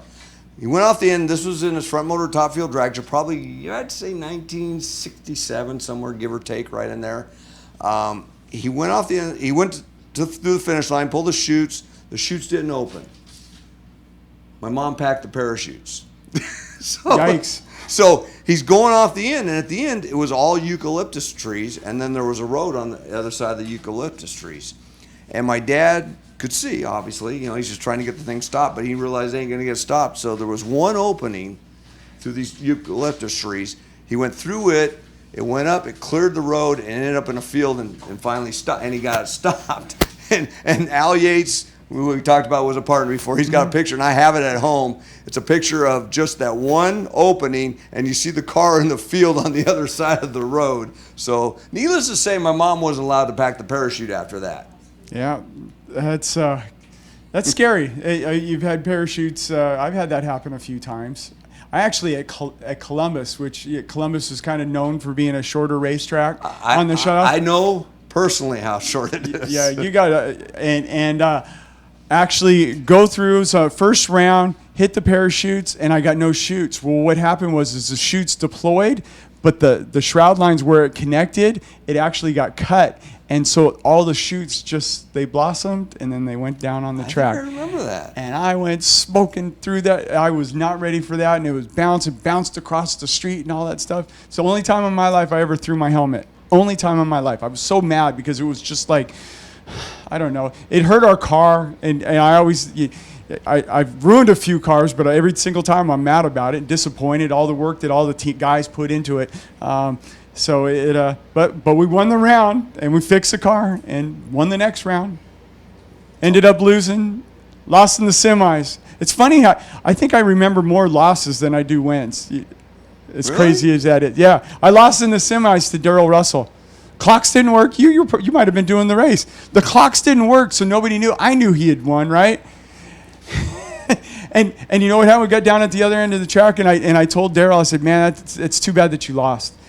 Sorry. And he's like, we didn't win? I'm like, no, you lost. And he was like, man, I thought I beat you. I'm like, it's okay. You did. The late, great Darrell Russell. All right, we're going to send it back to the tower for the Hot Rod Final. All right, Mike, Dunn, Larry Dixon Jr. Dude, just A-plus work this whole entire weekend. Such a great addition to the live feed. All of your insights and anecdotes and all that great stuff. As we get ready to crown all of our champions, we're going to work our way through our Groups 2 and Group 1. And we'll move our way to crown all of our Nitro champs. So 16 champions will be crowned. 2019 Good Vibrations Motorsports March Meet. We'll go one right after the other, working through our field. And crown 16 champions. Just great stuff. We talked about it before. All the races across the country that you can win. From your local bracket racing to NHRA Heritage Series event. But man, there is absolutely something special when you win the Good Vibrations Motorsports March Meet presented by Lucas Oil. And we're going to start with Hot Rod.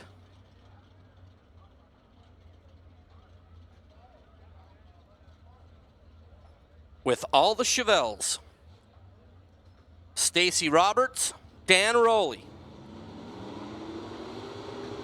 About 90 cars started in Hot Rod. And now we're down to 2 Chevrolet Chevelles. Stacy's 70 vintage. Scott Shavarov's 598 cubic inch power plant there for Stacy. And Dan Rowley, that high RPM 68 Chevelle out of Danuba.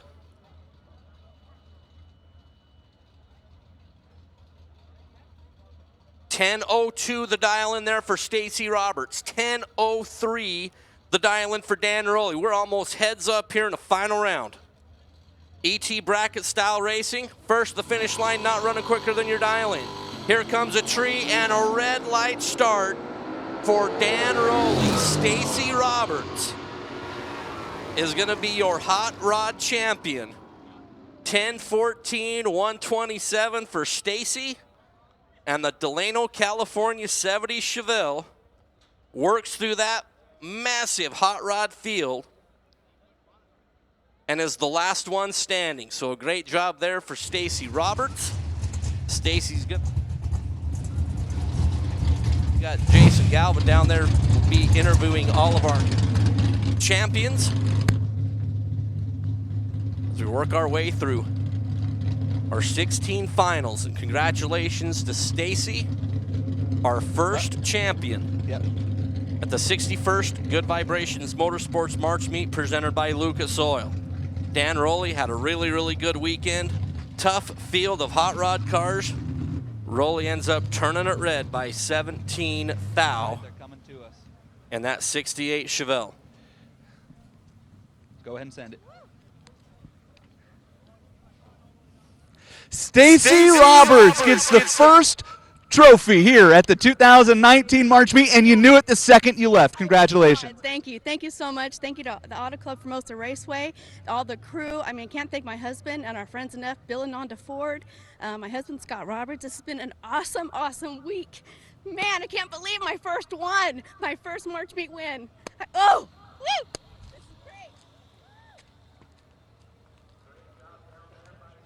Great job down there by Jason Galvin. That's just awesome to see the energy and the excitement winning this great event. It's fantastic stuff all around. Down there, Stacy Roberts. Big congratulations on taking home the trophy there in Hot Rod.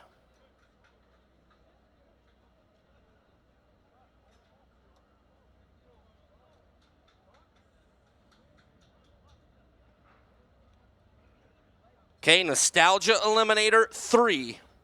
Nostalgia Eliminator 3 coming back from behind around the tower. It'll be Don Morris, Donnie the Kid, and Ron Anzalone. Here in the final round of Nostalgia Eliminator 3. Morris along the way. Took out Ed DeStout. Took out Gabe Brown to make it down into the final. Anzalone took out Wes Anderson, took out Mike Gillespie, took out Mr. Hopkins, make it down into the final. So a couple of 23 Fords. Morris out of Roseville, the stroker small block there for Morris. Ron Anzalone, that straight 6. With 3 Webers hanging off the side of Anzalone's ride out of Los Osos, California. So we're 960 on the index down there. First to the finish line without running quicker than that 960 index, green lights, and you're going to hold the trophy. So Don the Kid over there in the left lane, Ron Anzalone, the 66-year-old. Right side, green lights were off and away. Donnie Morris looking left, Anzalone looking over. How about double breakout for Ron Anzalone? 9:51.4, 126 miles an hour. He was 35 thou reacting to green. And that awesome orange 23 Ford going to be your champion. Don Morris was 69 on the reaction time, and then just freight train 960. He goes 9:42. In that final round at 134 miles an hour. Congratulations to Ron Anzalone. He is going to be your Nostalgia Motorsports March Meet. Just great job by Ron and the whole entire team. Made a way through a very tough Nostalgia Eliminator category, and he's the last one standing to hold up the trophy. Donnie Morris, real good racer, ended up just picking up a bunch in that final round. 942 down there on that Auto Club Haddad Dodge Ram scoreboard. And Ron Anzalone is your winner. We'll throw it down to the top end. Jason Galvin's got Ron down there. Ron Anzalone picks up the win here in Nostalgia Eliminator 3. So cool if you're watching at home. The side of this car, this is NHRA national record holder from 1964 to 1969, and Ron Anzalone takes home the 2019 March Meet Championship. Congratulations, what a thrill. Thank you so much. It's been a big thrill for me here today and this weekend, right? And this is the best thing that's ever happened to me in my life, I got to tell you. And I'm so emotional about it. Kay Sissel and Kevin Kirby, right, 2 drivers that drove this car, are both gone, and I'm just the caretaker of the car now, you know, so I just feel so happy for those guys, and I know they were riding with me, so thank you very much. Congratulations. Thank you. Great job down there, Jason Galvin. Good job there, Ron Anzalone. Just the caretaker of the car. That's good stuff there. Congratulations to Ron. winning this very, very special event. Our next pair out.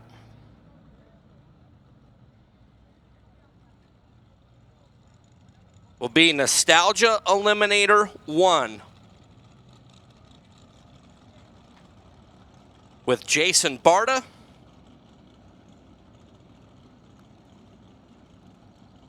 and Lloyd Harder.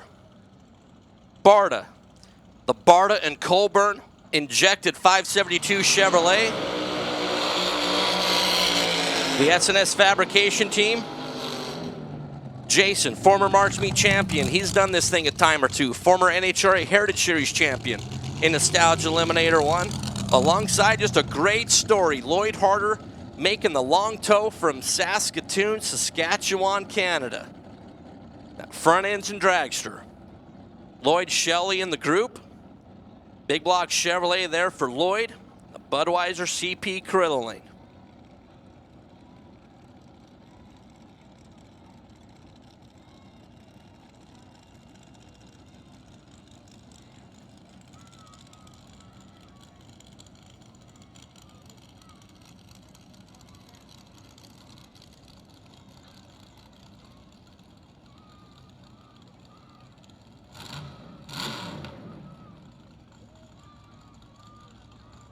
So Canada being represented over there in the Budweiser CP Carrillo side of the racetrack.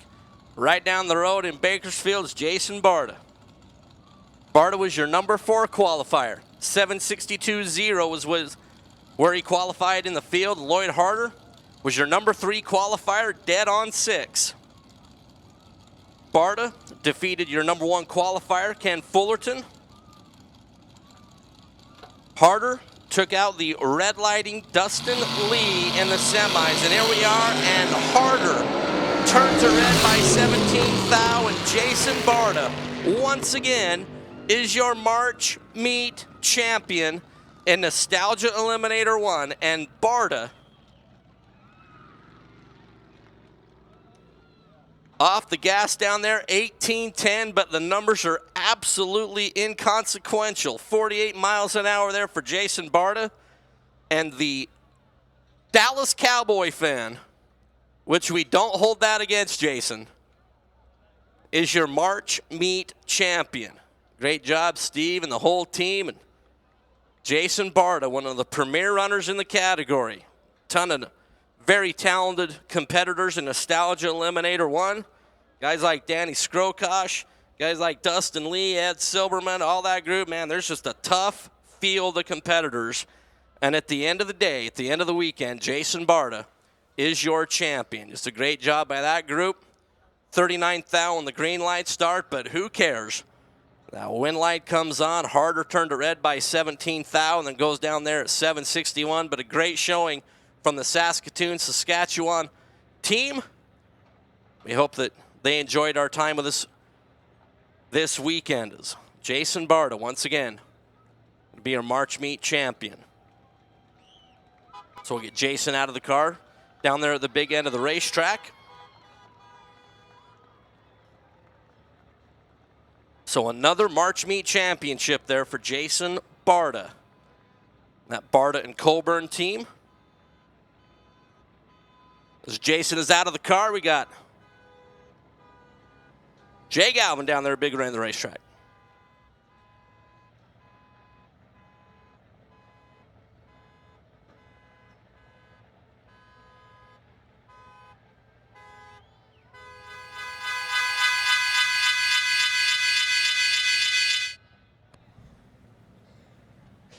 Down here with Jason Barta, anyone, you win the March Meet again. How cool is this? I wanted to show it because this car, I think, this is what the March Meet is all about. Everybody remembers the Ridge Route Terrors. It's what the March Meet was founded on. And Jason Barta, you just won anyone at the March Meet. Congratulations. Thank you. And I lost for words. I said, this is Roger Colbert's car. We were carrying on for him. Said his daughter's here supporting us. My whole family's here. My uncle took me a great car this weekend. Got a little lucky. It didn't shift right, but it was a lucky round. I take it. March Meet champion again. Thank you. Jason Galvin, fantastic work. Jason Galvin, great job down there. Jason Barta, good job to you as well, sir. as we get ready for 7-0 Pro with Steve Flat Top Fowler, who was your California Hot Rod Reunion champion when we were here back in October, and George Vanderpool. Front engine dragster, 32 Bantam will be the combination here in 7-0 Pro.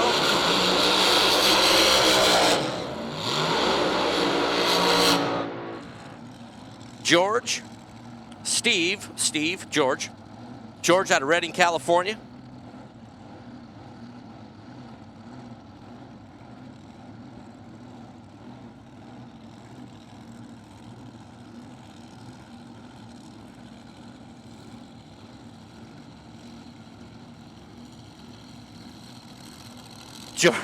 George Vanderpool, Ready, California, the Yahara chassis. Blown Chrysler over there for George, Claude, Elise, the boy, and the team, and Steve Fowler. Wife Stephanie. Call him Flat Top. And that 32 Bantam, the Bad Moon Rising hot rod. Two competitors that qualified right up at the top of the ledger. Vanderpool, your number 3 qualifier. Steve Fowler, number 2. On the qualifying sheet.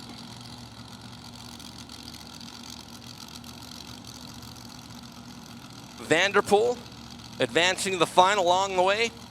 Took out Vince Generalo Jr., took out Tony Trimp, had the semifinal single. Flat Top had a single. Beat Chris Bates and Kevin Raposo. We are green, and Vanderpool's in trouble, and Steve Fowler goes 7-0-3 to get the win. Steve Fowler tattooed George Vanderpool on the starting line. Fowler was 28 green. George Vanderpool, well, was a lot more than 28 green. 108 on the green light start. Fowler had 800 advantage on the starting line. Vanderpool tried to chase him down, go 699, but still got to the finish line second. So Steve Fowler going 7:03, 183 miles an hour there for Steve Fowler. So last October, Steve Fowler picked up the California Hot Rod Reunion race. That prestigious event.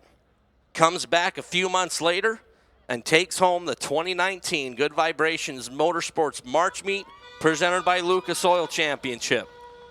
So Steve Fowler, the team out of Lake Havasu City, big round of applause for Stephanie and the team as they go down to get Flat Top.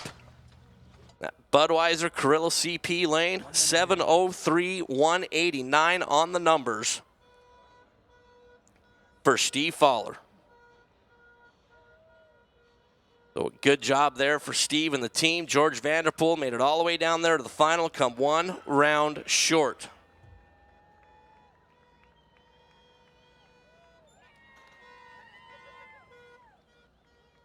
All right, down to the big end of the racetrack, Jason.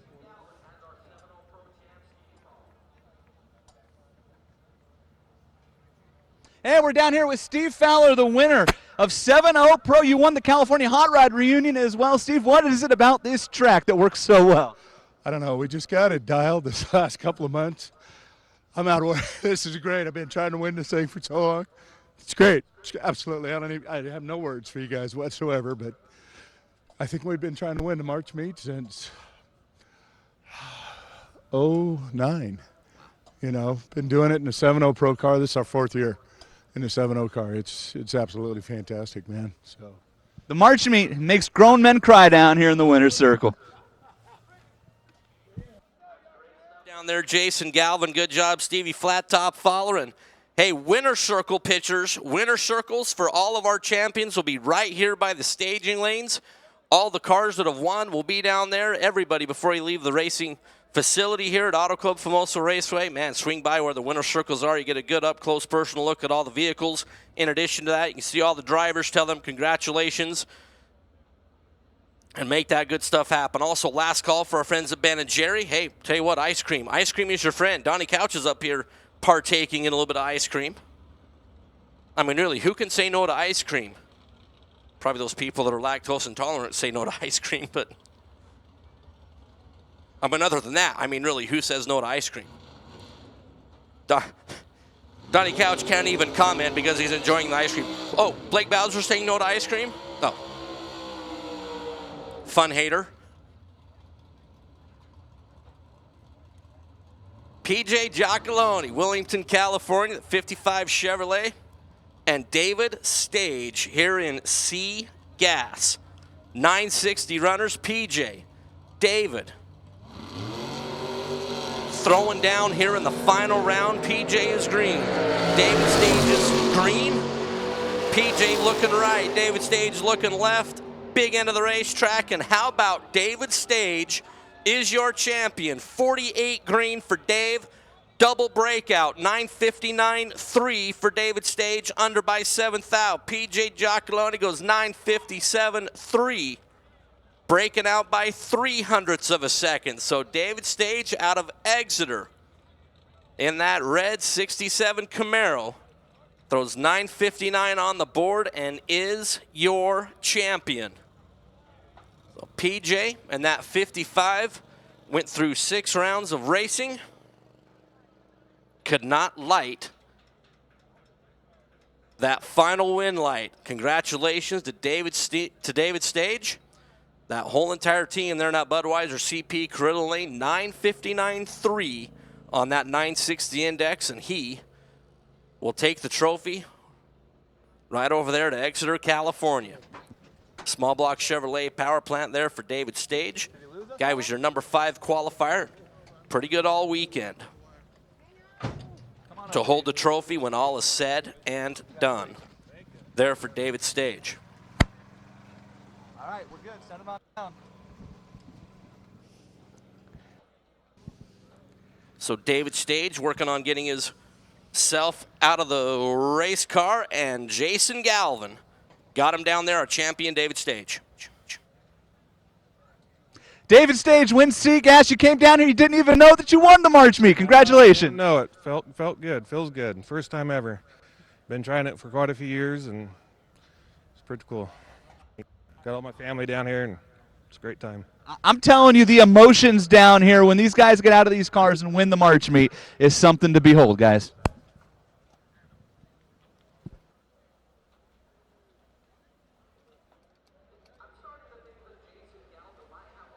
Of cut onions around him because everybody's down there just crying around Jason. Either that or Jason Galvin is just so magnificently beautiful that when people see Jason Galvin, they're just moved to tears. Either that, stick with the onions, either that or they're really, really happy that they won the Good Vibrations Motorsports March Meet. I think it's probably that last part. So D-Gas, our 1060 team, Bill Norton and Bob Gonzalez. The Nova of Bill Norton out of Delhi. Comfortably Numb Machine. Our 1060 door cars, Bob Gonzalez out of Concord, California. The checkerboard 70 Nova. Big block Chevrolet there for Bob. So Bob and Bill will run for the championship trophy. Bill in the semifinals was real good on the starting line. Gonzalez was not. And here in the final, Bob Gonzalez might have been even worse. Bill Norton, green light start, trying to hold off Bob Gonzalez and gonna win the trophy, 1067-2. Bill Norton was 29th thou reacting to green.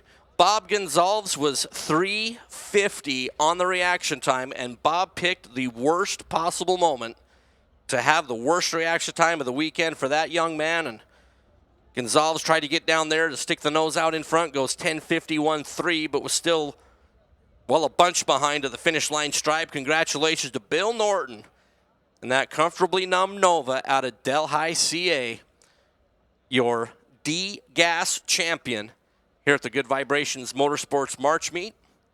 Again, we talked about it before. Winter pictures down here right behind the tower. When you guys exit the facility, you're more welcome to hang out with us, take pictures, all that fun stuff down there right here in the staging lanes. I do believe there also might be a Mike English autograph session down there in the staging lanes. You could get one of those highly sought-after Mike English autographs, but you know, he only signs like 4 or 5, and at his advanced age, you know, then arthritis starts to take over and he can't hold the pen anymore, and it's just, you know, it's a little sad. So we work our way through our 16 final rounds. Work our way through Groups 1 and Group 2 before we run all of our Nitro finals. Jason Galvin, big on the racetrack with, I hope, a possible crying Bill Norton. Bill Norton, it says comfortably numb on the side of that car, the defending ANRA champion. You pick up the win in the March meet. How numb are you now knowing you won the March meet? Incredibly numb. I've been coming here since 1975. That gives you a clue to my age. Never won, nothing. I told my wife before I die, I want to win the March meet. I won the March meet. Congratulations. Thank you.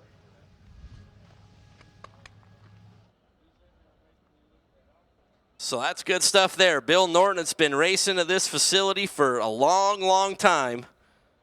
Gets it done in D gas.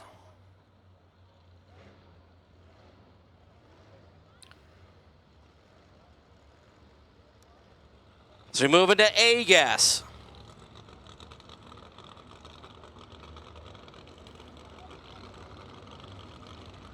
Real good matchup right here. Frank Miranda and Jim Teague.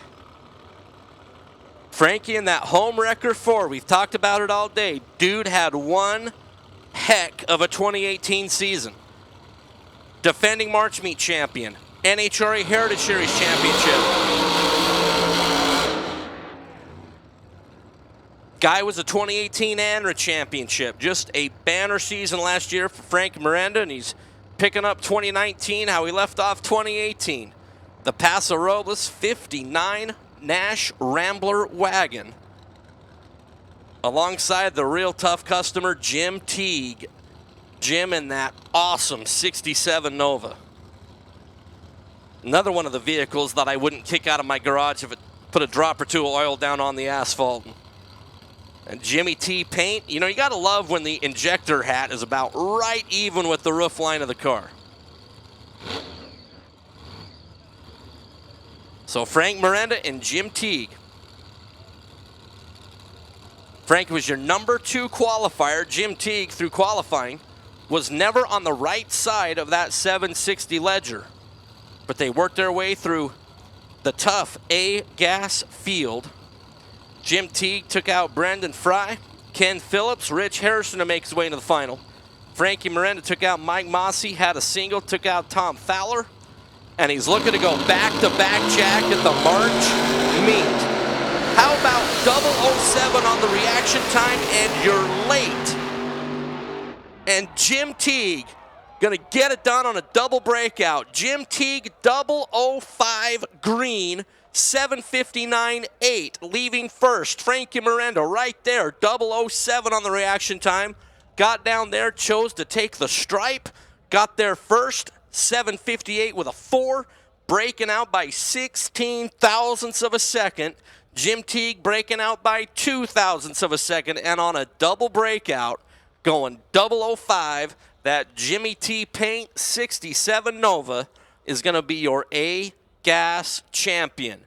So good job, Jim Teague. Tell you what, tip of the cap to Frank Miranda. That's just a great final round. Down there, Frank Miranda decided to take the stripe, got there first by just 100th of a second, but he was too quick by 16 thou. And Jimmy Teague, Jimmy T Paint Hot Rod, is your A-gas champion.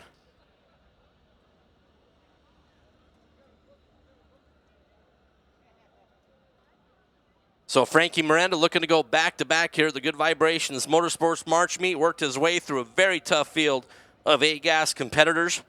Made it all the way down to the final round. And, man, I tell you what, just a real good one there is Jim Teague. Ended up taking home the championship. All right, Jason Galvin got Jimmy Teague down there. An excited Jim Teague out of his car. You win it on a double breakout. Congratulations, you are a March Meet champion. Woo, been waiting a long time to win the March Meets. Family, everybody in my crew, they know who they are. Got this one from our pops. Thank you.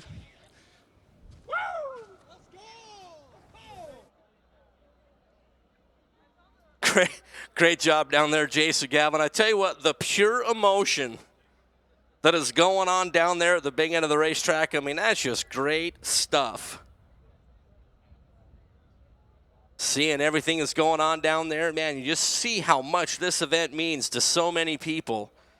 And just to see that raw emotion. You know, a lot of times, you know, in other racing endeavors, you know, you got to be kind of reserved and politically correct and all that fun stuff. And, man, just to see the pure emotion of the moment is just awesome. Good stuff there by Jim Teague, your A-Gas champion.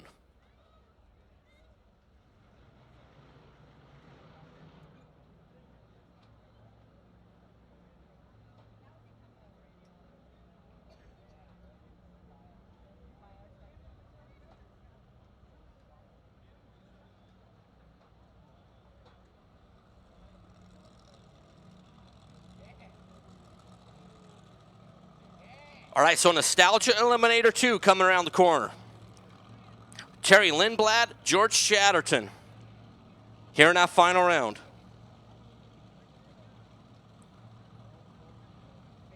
Terry Lindblad, that 66 vintage Williams chassis. With a 392 Chrysler there for Terry, doing the burnout there in the front engine dragster. And George Chatterton in the Hitman 37 Fiat. Working their way through the field. Chatterton took out Matt Garcia, took out Michael Beebe, took out your #1 qualifier, Troy Moyle, in the semifinals to advance into the money round. Terry Lindblad took out former champion Rick Nordness, took out former March Meet champion dragster Jeff Kreider, took out the Austin Altered of Eddie Lucas in the semifinals to make it down here alongside George Chatterton. Terry and Ron Lindblad, Martin Keller and the team is in. So is George Chatterton, and we are green. Front engine dragster of Lindblad. The 37 Fiat, the Hitman of George Chatterton, big end of the racetrack, and Terry Lindblad is your 2019 Good Vibrations Motorsports presented by Lucas Oil champion, and the starting line broke out into a quasi mosh pit. Great job there for Terry Lindblad.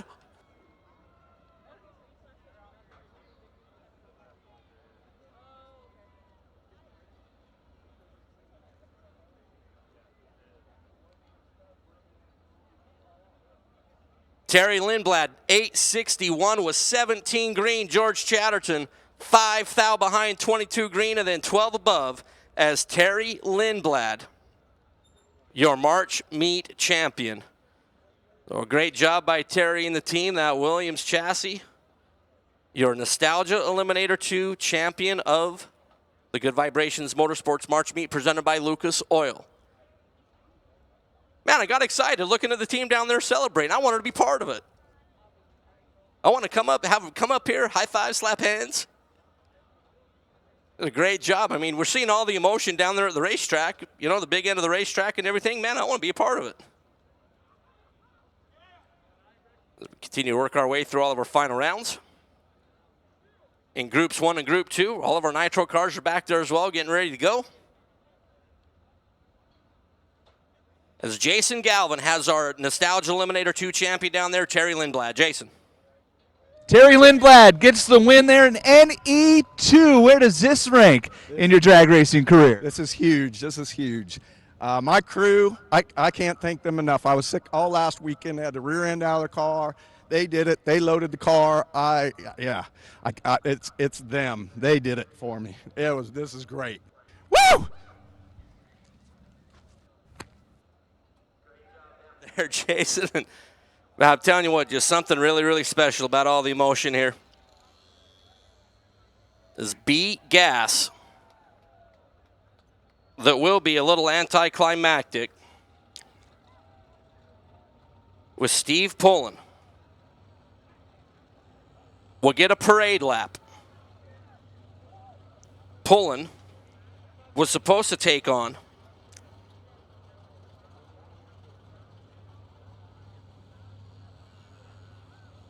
Nick Kendrick.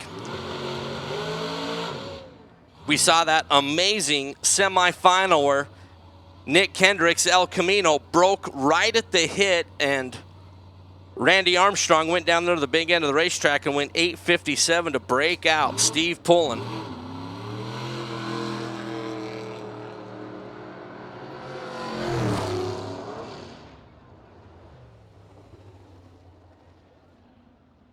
So Steve Pullen there on the single, staged the vehicle on its own power, the Indio California 69 Camaro, in an anticlimactic one there in B-Gas.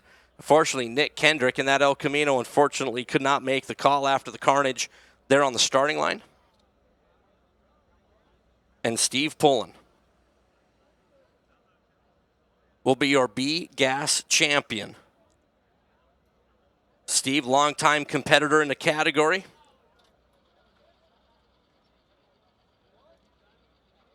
So congratulations to Steve and the team. He worked his way through that very competitive B-Gas field, took out Mike Munoz, took out Val Miller, took out Ken Spears in the pickup truck. In that semifinals, man, Steve Pullen was 7 foul on the combined numbers. 005 dead on 2. Made it all the way down to the final round, and sadly, Nick Kendrick in that awesome El Camino out of Lake Havasu City just couldn't make the call after the breakage there in the semifinal. Steve Pullen is your 61st Good Vibrations Motorsports March Meet champion. We get Steve out of the car down there at the big end of the racetrack. We continue to work our way through our final rounds. Donnie Couch, how many we got more? How many more we got back there? 4 or 5? Funny car guys are back there getting strapped in as Jason Galvin down there with our B-Gas champion, Steve Pullen.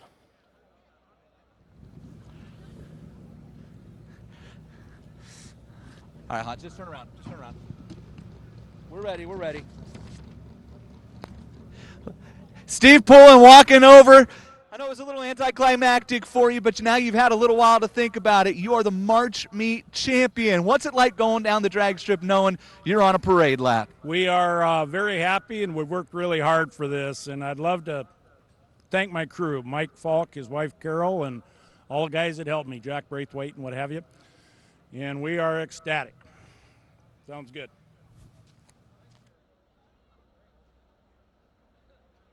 All right, Jason Galvin, great work down there with Steve Pullen as we have A Fuel, Junior Fuel. Junior Fuel is back here behind the ready line.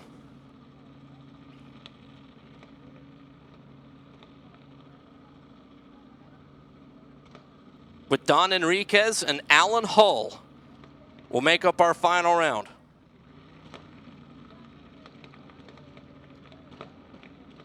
Don Enriquez, the Junior Fuel C classified front engine dragster.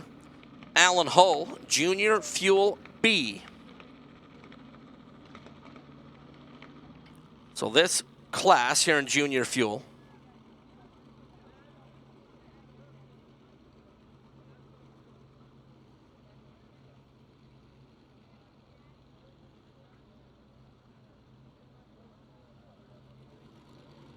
and Alan Hull is not going to make the money round. Don Enriquez, the young man who's been running dragsters for over 50 years, the 4-time NHRA Heritage Series champion is Don Enriquez. Bob McCray and the team out of Mission Viejo. The young man is 77 years of age. Will be your March Meet champion here in Junior Fuel. Alan Hull, unfortunately not able to make the call. The Arcadia, California, far chassis there for Alan. Not going to make it. And Don Enriquez, the guy who on 4 separate occasions has been your Heritage Series champion, will be your 2019 Good Vibrations Motorsports March Meet champion presented by Lucas Oil.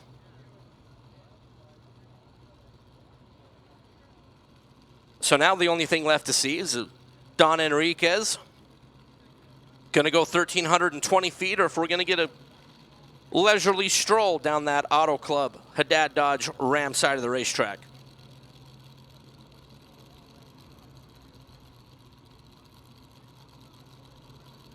One more class before we get into the nitro burners, and it's A Fuel, and they're back here behind the burnout box.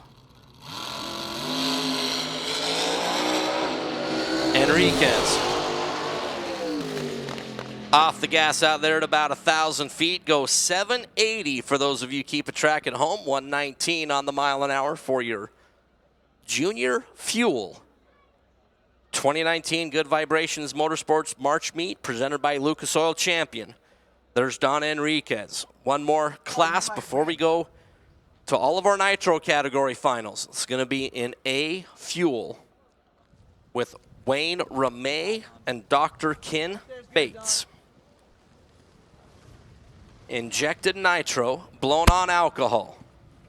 We'll have the injected nitro burner of Ken Bates over there in the Auto Club Haddad Dodge Ram side of the racetrack, and the blown alcohol Nealon Parks chassis of Wayne Ramey in that final round. So again, in A Fuel, you can run either of those combinations. Wayne Ramey has been a 6-0 player in eliminations. Dr. Ken Bates has been down in the 5s at 233 miles an hour on the last 2 runs. Tough break there for Alan Hull, not able to make it around to run for the trophy in Junior Fuel. But Don Enriquez, the multi-time NHRA Heritage Series champion, hoisting up the trophy. Jason Galvin, you got Don Enriquez down there for us, our Junior Fuel champion. And I got to tell you guys what a thrill this is, because we showed up here at the March meet on Wednesday night, and Thursday morning, Larry Dixon sitting here, and Junior Fuel goes down the track, and Larry goes, Don Enriquez? I think I grew up watching Don Enriquez race Junior Fuel cars. 51 years of racing, and you're still out here winning the March meet after 51 years. Does it get any better? No, sir. Not at all. It's great winning. What is it like at 51 years old to come out here and put a beating on all the guys in Junior Fuel? It's a pleasure. I'm just happy to be here. Larry Dixon is a big fan. Yes, sir, and I'm a big fan of his and his father's. I raced his father for a couple years. Amazing. Congratulations. Thank you very much.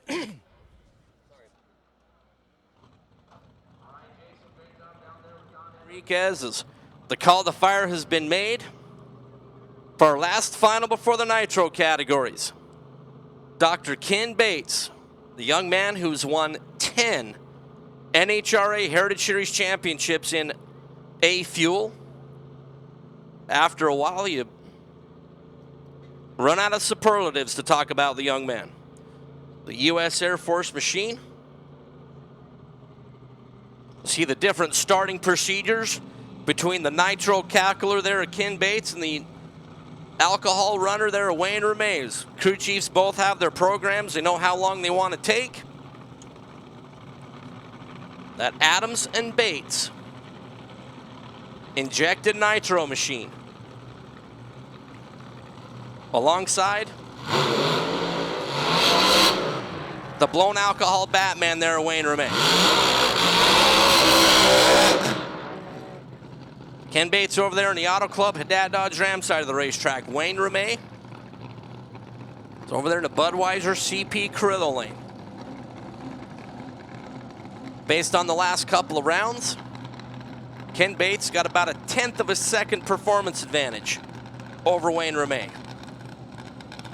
May with that Nealon Parks chassis, Mike Robeck and the team. See Scott Parks over there on the right side of Wayne Ramey's machine. Scott, Dad Frank, the proprietors of Nealon Parks race cars out of Kansas.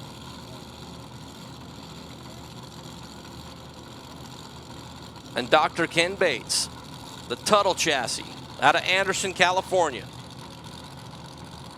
Looking for another March Meet championship. Wayne Ramey had a very decorated Junior Fuel career. Moving up here to the A Fuel ranks.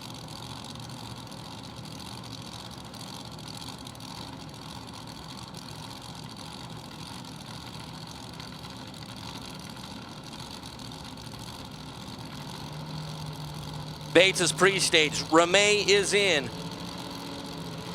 Bates follows. Green light starts for both competitors. Wayne Ramey run him down? Yes.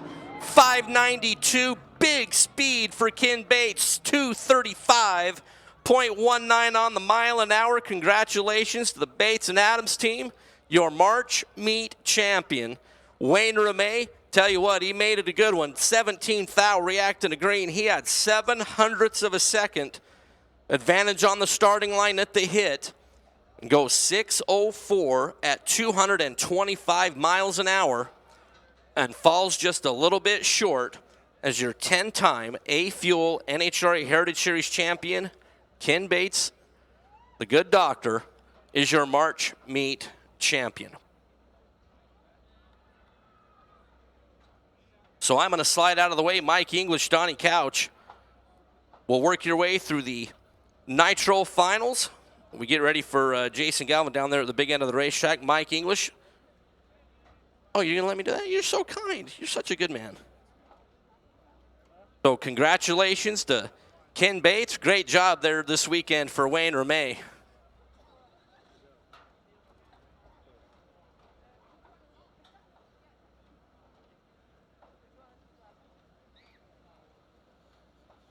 All right, ladies and gentlemen, how about a good round of applause there for the Wayne Ramey team, the Ken Bates team. Tell you what, just a great performance all weekend. Great job on both parties. Pretty good final round right there. Ken Bates just a little bit more. 592, 235 on the mile an hour is Jason Galvin down there with the 10-time champ, Ken Bates.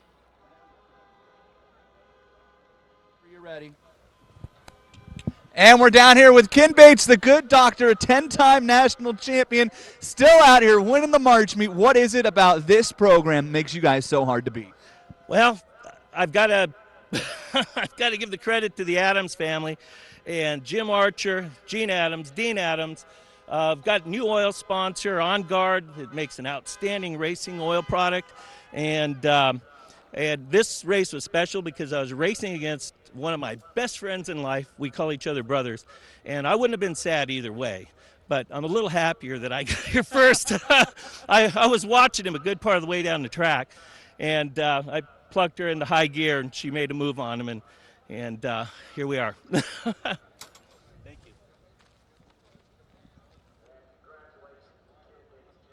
Great job there picking up another March Meet title. As Donnie Couch, it's time for the Classic Funny Car Final. Man, 4 days, and we're finally coming down to the last pair of classic funny cars. Rodney Flournoy and that Hot Wheels Crazy Horse Mustang owned by George Doty. And over in the other lane, his funny car debut and a chance to run for the trophy. That's a 3-time Fuel Altered champion who will be back in Fuel Altered again. Dan Hicks, the Mean Streak.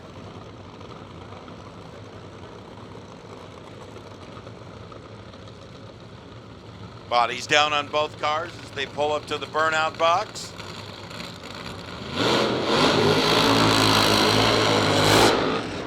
Nice burnout for Dan Hicks. The Hicks, Kingley, and Mosby car. Funny car debut. And into the finals, Rodney Flournoy, the Hot Wheels Crazy Horse. George Doty and the Flournoy family. Dan's going to have to hustle because he's in the Fuel Altered final too, Donnie. Yeah, he is. And speaking of Fuel Altereds, Rodney Flournoy heard a motor in the Crazy Horse Mustang, took the motor out of his Fuel Altered after they were eliminated. So they're running that motor in it today. Absolutely. Karen Hicks out in front of her husband over there. She loves these cars. Robbie Flournoy out in front of his brother here, that Crazy Horse car. Harleys and hot rods, and car owner George Doty for the Classic Funny Car title. Man, this is good, Mike English. Come down to this. Two very period correct cars there. Just look spectacular. Just like back in the day. Under the lights, Orange County International Raceway, this Saturday night. Be there or be square. For the trophy. I don't care who wins this one. There is going to be high fives, everyone down there. Just a couple of great teams. Of course, Dan won't have time to hustle because he's got to get back up here for the Fuel Altered final.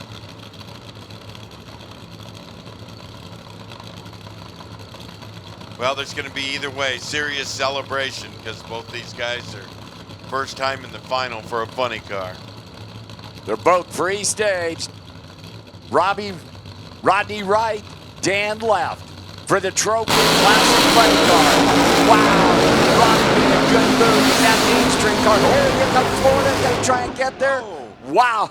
So was that the roof hatch that went flying off down there? Was that the burst panel? It might have been the burst panel. It seemed like it banged down there, but hey, he got the win. That's right. Dan Hicks now adds a funny car title, classic funny car title to his resume at 635, 186. Rodney went up and smoked, stepped on it there, gets back after him at 785, 169. Dan Hicks was .986 in 60-foot time. Going to the final down there, just a spectacular job for that Mean Streak team. And congratulations to them, the debut, and they ran for the trophy. That is just so awesome, and a great job for that team. Just love to see a new team. Of course, in a way it's a new team, but in a way it's not a new team. Yeah, exactly. But either way, he's going to have to hurry back because his fuel alters is in the staging lane to be in the final. And it was funny, I offered to drive for him, and Dan said, no, I'd rather put it in the trailer, Mike. Dan Hicks still in his fire suit because he's got a chance to go win too. You just won the March meet in your first time in a Nitro funny car. What a wild ride that one was. How was that? Yeah, that was pretty spectacular. It was shaking all over the place. We must have blew a fuel line off or something, broke the windshield, get back on the gas, fuck a couple of times. I don't know. We're there. We got the win. It wasn't the prettiest thing, but it was a lot of fun, I'll tell you that much. I will see if we can back it up and do it twice. Dan Hicks didn't take his helmet off because he's got to scoot back up here for the fuel altered final. So stays suited up. Stays suited up, absolutely. But a great job with Jason down there, and just congratulations to that Mean Streak team as its rear engine top fuel dragster final round. The two-time champion Mike Halstead, Budweiser CP Gorilla Lane. For Mike's Transmissions and Brandt Racing Enterprises over there on Sierra Highway in Lancaster. Of course, Mike and Christy Stewart, the owners of this car over here, their veteran driver, looking to go for the trifecta here in the Budweiser CP Gorilla Lane, Auto Club and Dad Dodge Lane. How about that Bourgeon Auto Center team car? Billy McDivitt, the driver, Mark Bourgeon.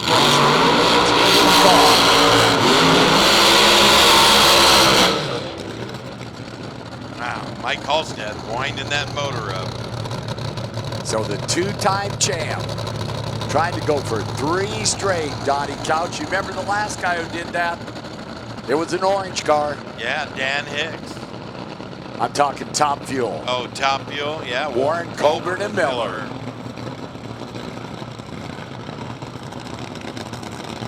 For the trophy. Rear engine top fuel dragster. Christy Stewart out in front of her car there. Their driver, Mike Halstead, Mike Stewart, the transmission magician of Mike's Transmissions, behind the car. Come up to make some adjustments. Billy McDevitt over there, the Central California Gold Coast. Well, will that hot streak get stopped? Will we have a 3-time champ? Well, pretty equal match here with both cars, and the air's good, the track's good, and this is for the hardware. Here we go.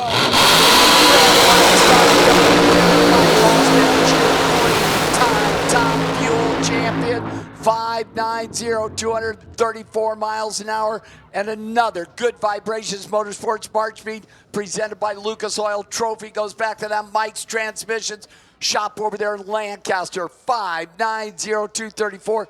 Billy Bulbs a 614, 238. Wow. Yeah, it didn't matter. Went red light, and a big disappointment for that team. They've had a stellar weekend. Yes, they have. Great job for that Bourgeon Auto team. And, of course, Mike and Christy and a whole team from Mike's Transmissions, a 3-time champion. Just spectacular for that team and a veteran driver who's done so much and has just been part of it there. And when they built this rear engine top fuel dragster, Michael's like over at the Stewarts and, hey, can I drive that thing? Can I drive it? I'd love to drive it. And they said, you know what? Let's take it a shot here. And it's just paid dividends. So a great, great job there. And congratulations to that team. And a 3-time champion, 3 consecutive years in a row for that driver, Mike Halstead, and the Mike's Transmission team. Just spectacular for that team, and very, very proud of them. Good friends, and glad to see them do good. And yes, they have it. 590, 234, man. Best run of the weekend. They saved it for the right time. Yeah, you ain't kidding. Of course, Billy, I know he'll be very, very disappointed, unfortunately. But, wow, that's just been so far spectacular, huh? Yeah. Anytime you're a driver in your red light, especially in the final for the win, you're going to kick yourself. Yes, you do. So down to the top end with Jason Galvin, and a very happy Mike Halstead goes over to give a big hug to Billy McDivitt there. Great job. Are we coming down?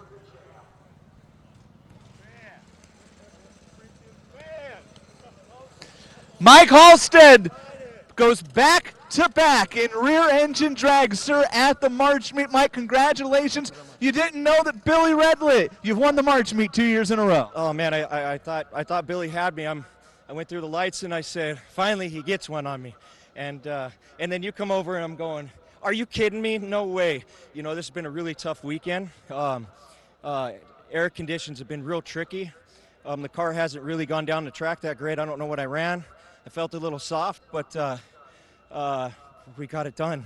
It's all with, thank you, Lord. Thank you to my wife for letting me come out here. She's at home taking care of my mom, and thanks, Mom, for letting me bring Michaela. And man, I'm just so blessed that Mike lets me drive his car, and that, you know, all the people let me drive. You know, this is all I ever thought about when I was a kid. It's all I ever wanted to do, man.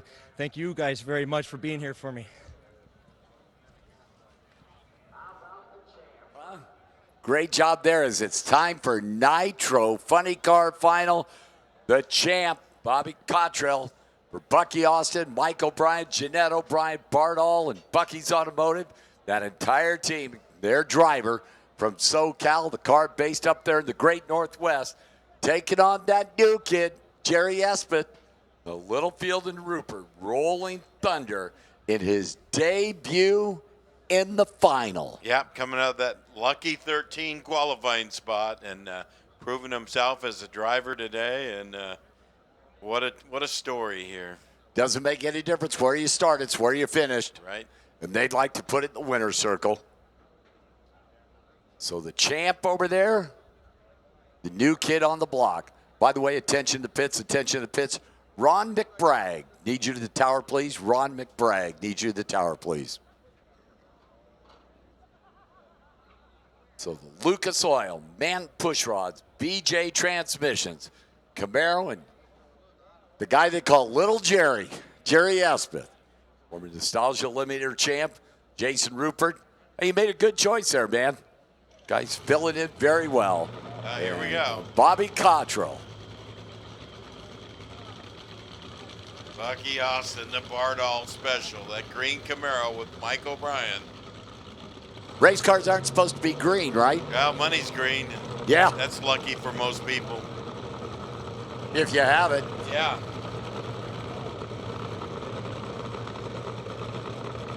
Man, that car's cackling over there, both of them. This one over here doesn't sound too bad either. No.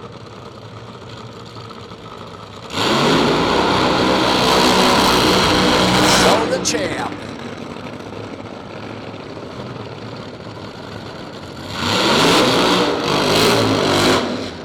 And the new kid on the block.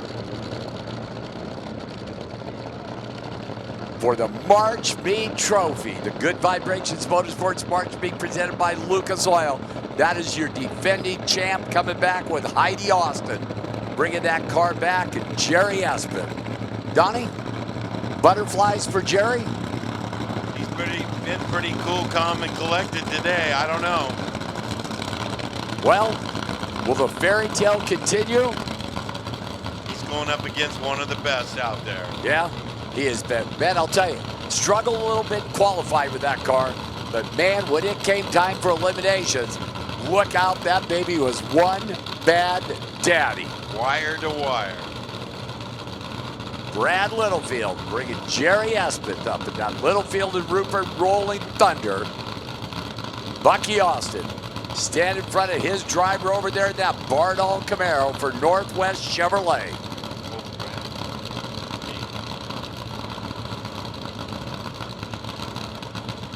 Brad Littlefield looking over at Bucky.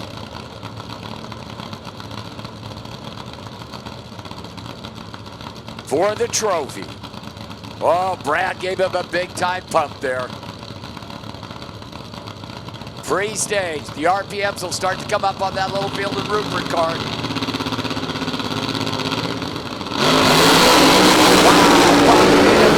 Hang on there, Jerry Espin. That fairy tale ends 571, 249, and your national champion, Bobby Cottrell, starts off the title defense in a big way.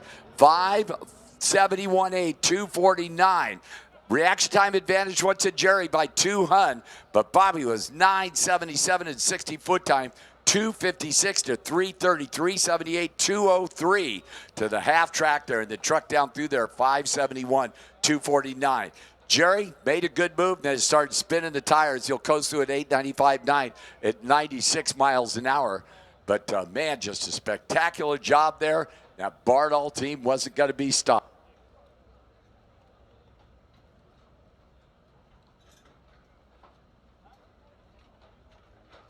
Oh man, what a final to start. Funny car, Donnie. Need some oxygen to the tower. Man. Wow, what a weekend we've had. So some of the best racing we've seen at any March meet. Oh, this March meet has been spectacular. The 61st one year, the Auto Club for Most Raceway, all the great sponsors, and especially Good Vibrations Motorsports and Lucas Oil. Yeah. Your classic funny car champion, Dan Hicks, is now sitting in his Chewy's fuel altered, and he's going to run the Tramp with James Day at the wheel. Yeah, for sure. It's going to be a great final round. Looking forward to it here. It's the drivers clearing the track down there at the top end. It's hey, don't forget, you can meet all these winners right in the staging lanes here behind the tower. All the champions will get their picture taken in the Auto Club Famoso Raceway winner's circle. But right now, Jason Galvin's got a happy winner. A deep breath for Bobby Cottrell down here, the defending world champion, the defending March meet champion. 2 years ago, you came to this race running 7-0 pro. In your wildest dreams, did you ever think you'd be back-to-back funny car champion at the March meet? Man, it's like a cliche. It's like a dream come true. I can't thank my crew, Bucky and Mike and everybody enough. I'm about to get emotional because it means so much to me again. I just want to give a thanks to all of our sponsors, Bardall. I mean, Benchmark RV, everybody, DJ Safety, everybody that helps us out, man. It means the world to me, and Bucky, obviously.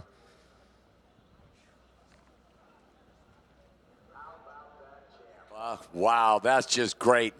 Great way to start your title defense. And speaking of title defense, three-time March meet champ over there, the Chewy's team car, the heat seeker, Dan Hicks, taking on your 2014 March meet funny car champion, James Day, now in a fuel-altered the Tramp for the Herzig family.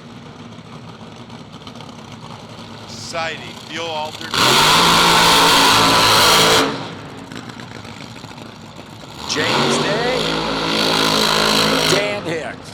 James Day's wife, Eily, out in front of her husband. And Karen Hicks out in front of her husband. Karen, get the boots changed? Yes, she did. Right on. Orange boots on now. Took the red ones off. Red ones are for funny car, orange are for the fuel altered. So the heat seeker coming back. The Tramp coming back. James Day get his first ever fuel altered trophy. Will Dan Hicks get number 4?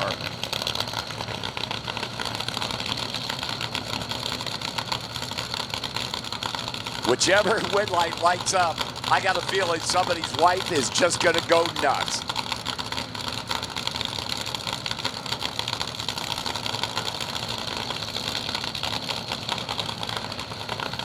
So Dan Hicks, partners, the Hicks, Keegley, and Mosby Heat Seeker Fuel Alter looking for trophy number 4.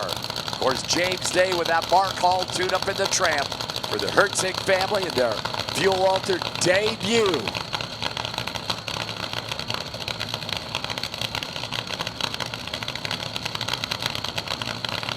Man, this is great, isn't it, Donnie? Oh, exciting. Both drivers pre-stage, they're in. James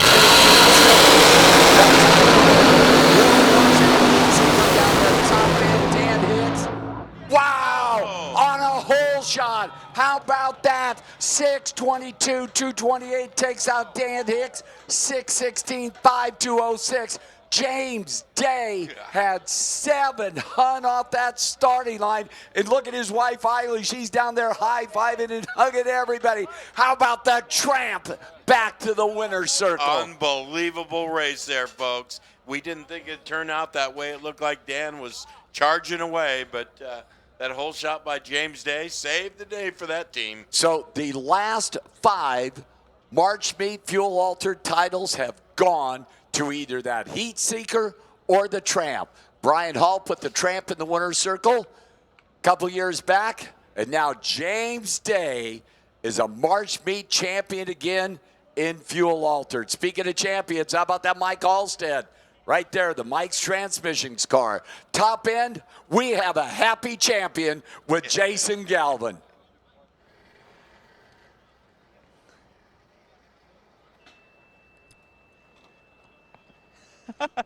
James Day down here, give me a big old hug. Big smile on his face. James, you won the March Meet in 2014, and Gary Turner's Peddler. Come back out here this weekend, your first time driving the Tramp. You won the March Meet on a hole shot. Congratulations. Brian Hall, this is for you, buddy. I love you. I miss you. I wish you were here. But John, Roxy Hertzig, all the Tramps back there in the pit area kept this car great all weekend long, man. This is for you guys. Funny car, fuel altered. Which one means more? They all mean the most.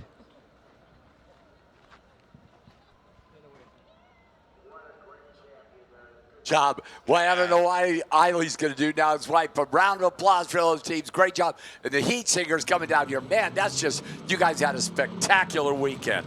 So, top fuel final, Donnie Couch. This is going to be a war. The quickest top fuel dragster ever. An NHRA Heritage Series drag racing in the Auto Club Haddad Dodge Lane. Mindy Fry, your national champion for the high-speed motorsports. Cam 2 Blue Blood Racing. 5:49.0 for Miss Fry last round. And Adam Sorokin out of that number 4 qualifying spot. The champion speed shop car. Small block Chevrolet, mate. The mouse that roared. Yeah. Well, Mindy Fry and that team has had hard luck this weekend and some odd breakage, but they fought through it, never gave up, and got them to the final round here. Yes, she has. A very talented driver, Walt Stevens, former driver himself, bringing her back. Tom Shillard, that entire bunch over there. 5:49.0 backed up with that earlier 5:51 is just spectacular for that car. But the champion speed shop, small block Chevrolet, don't count them out. I don't care what the car in the other lane has run. That is a veteran team. That is one of the best drivers in the business. And they would like nothing better to knock down the defending national champion and pick up that March Meet trophy. Yep, it's another team that never gives up also, and that champion speed shop dragster.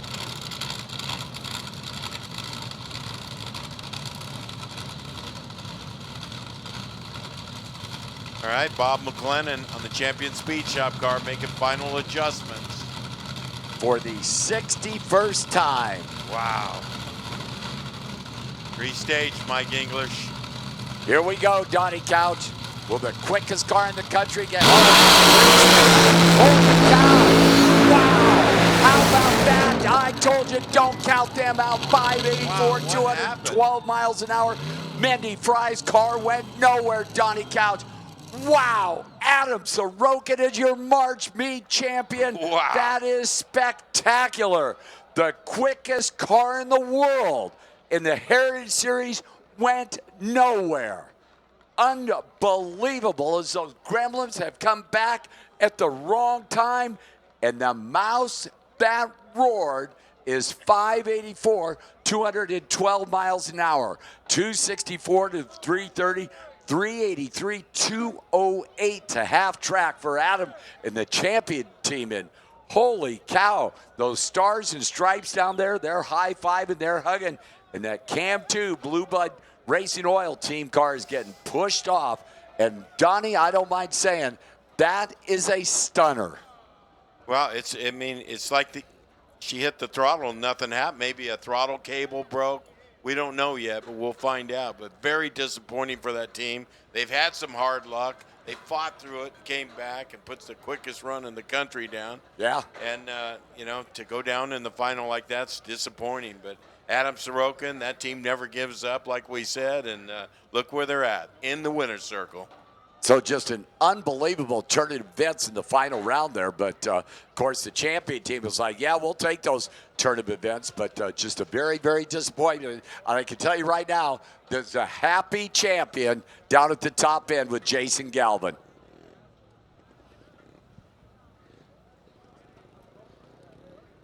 Adam Sorokin, it was 1966 when your father, Mike, won the March meet, and you won it a decade ago. And now here you are, back in the winner's circle at the March meet in Bakersfield. I know this has to be an incredibly emotional moment for you. Amazing. First thing I want to thank is my team. Unbelievable. Very emotional right now because I've got 2 March meets. They're very important in our category. They just made this car run all weekend. We had some adversity and felt like it hauled ass that last run. Was very happy about that. Couldn't be happier. It's hard to articulate right now, but I'm pretty happy. You rolled up there, and Mindy Fry, coming off back-to-back national record runs, is sitting in the other lane. What was going through your mind? I was just hoping that they don't run them on paper, So we knew that we had something here if things didn't go their way. And that 540 that she ran is just so stout. That team is so good and amazing. I mean, for us to get by them, that's the car to beat, right now. And I'm really happy. Congratulations to Adam Sorokin and that tire champion team. Just a great job there. And wow, March meet champion, just like his dad, the late, great Mike Sorokin. So a little special to close out the March meet. Mark Matters in that pure hell tribute car from the Good Guys Foundation and going against a Pro Mod. This is an interesting matchup. Yeah, little funsies here. Final 2 cars to go down the track. Don't forget, ladies and gentlemen, winner circle pictures. You get to meet the drivers. You get autographs. You get your picture taken with them. Just right in the grand staging lights here. Wow, that did sound good.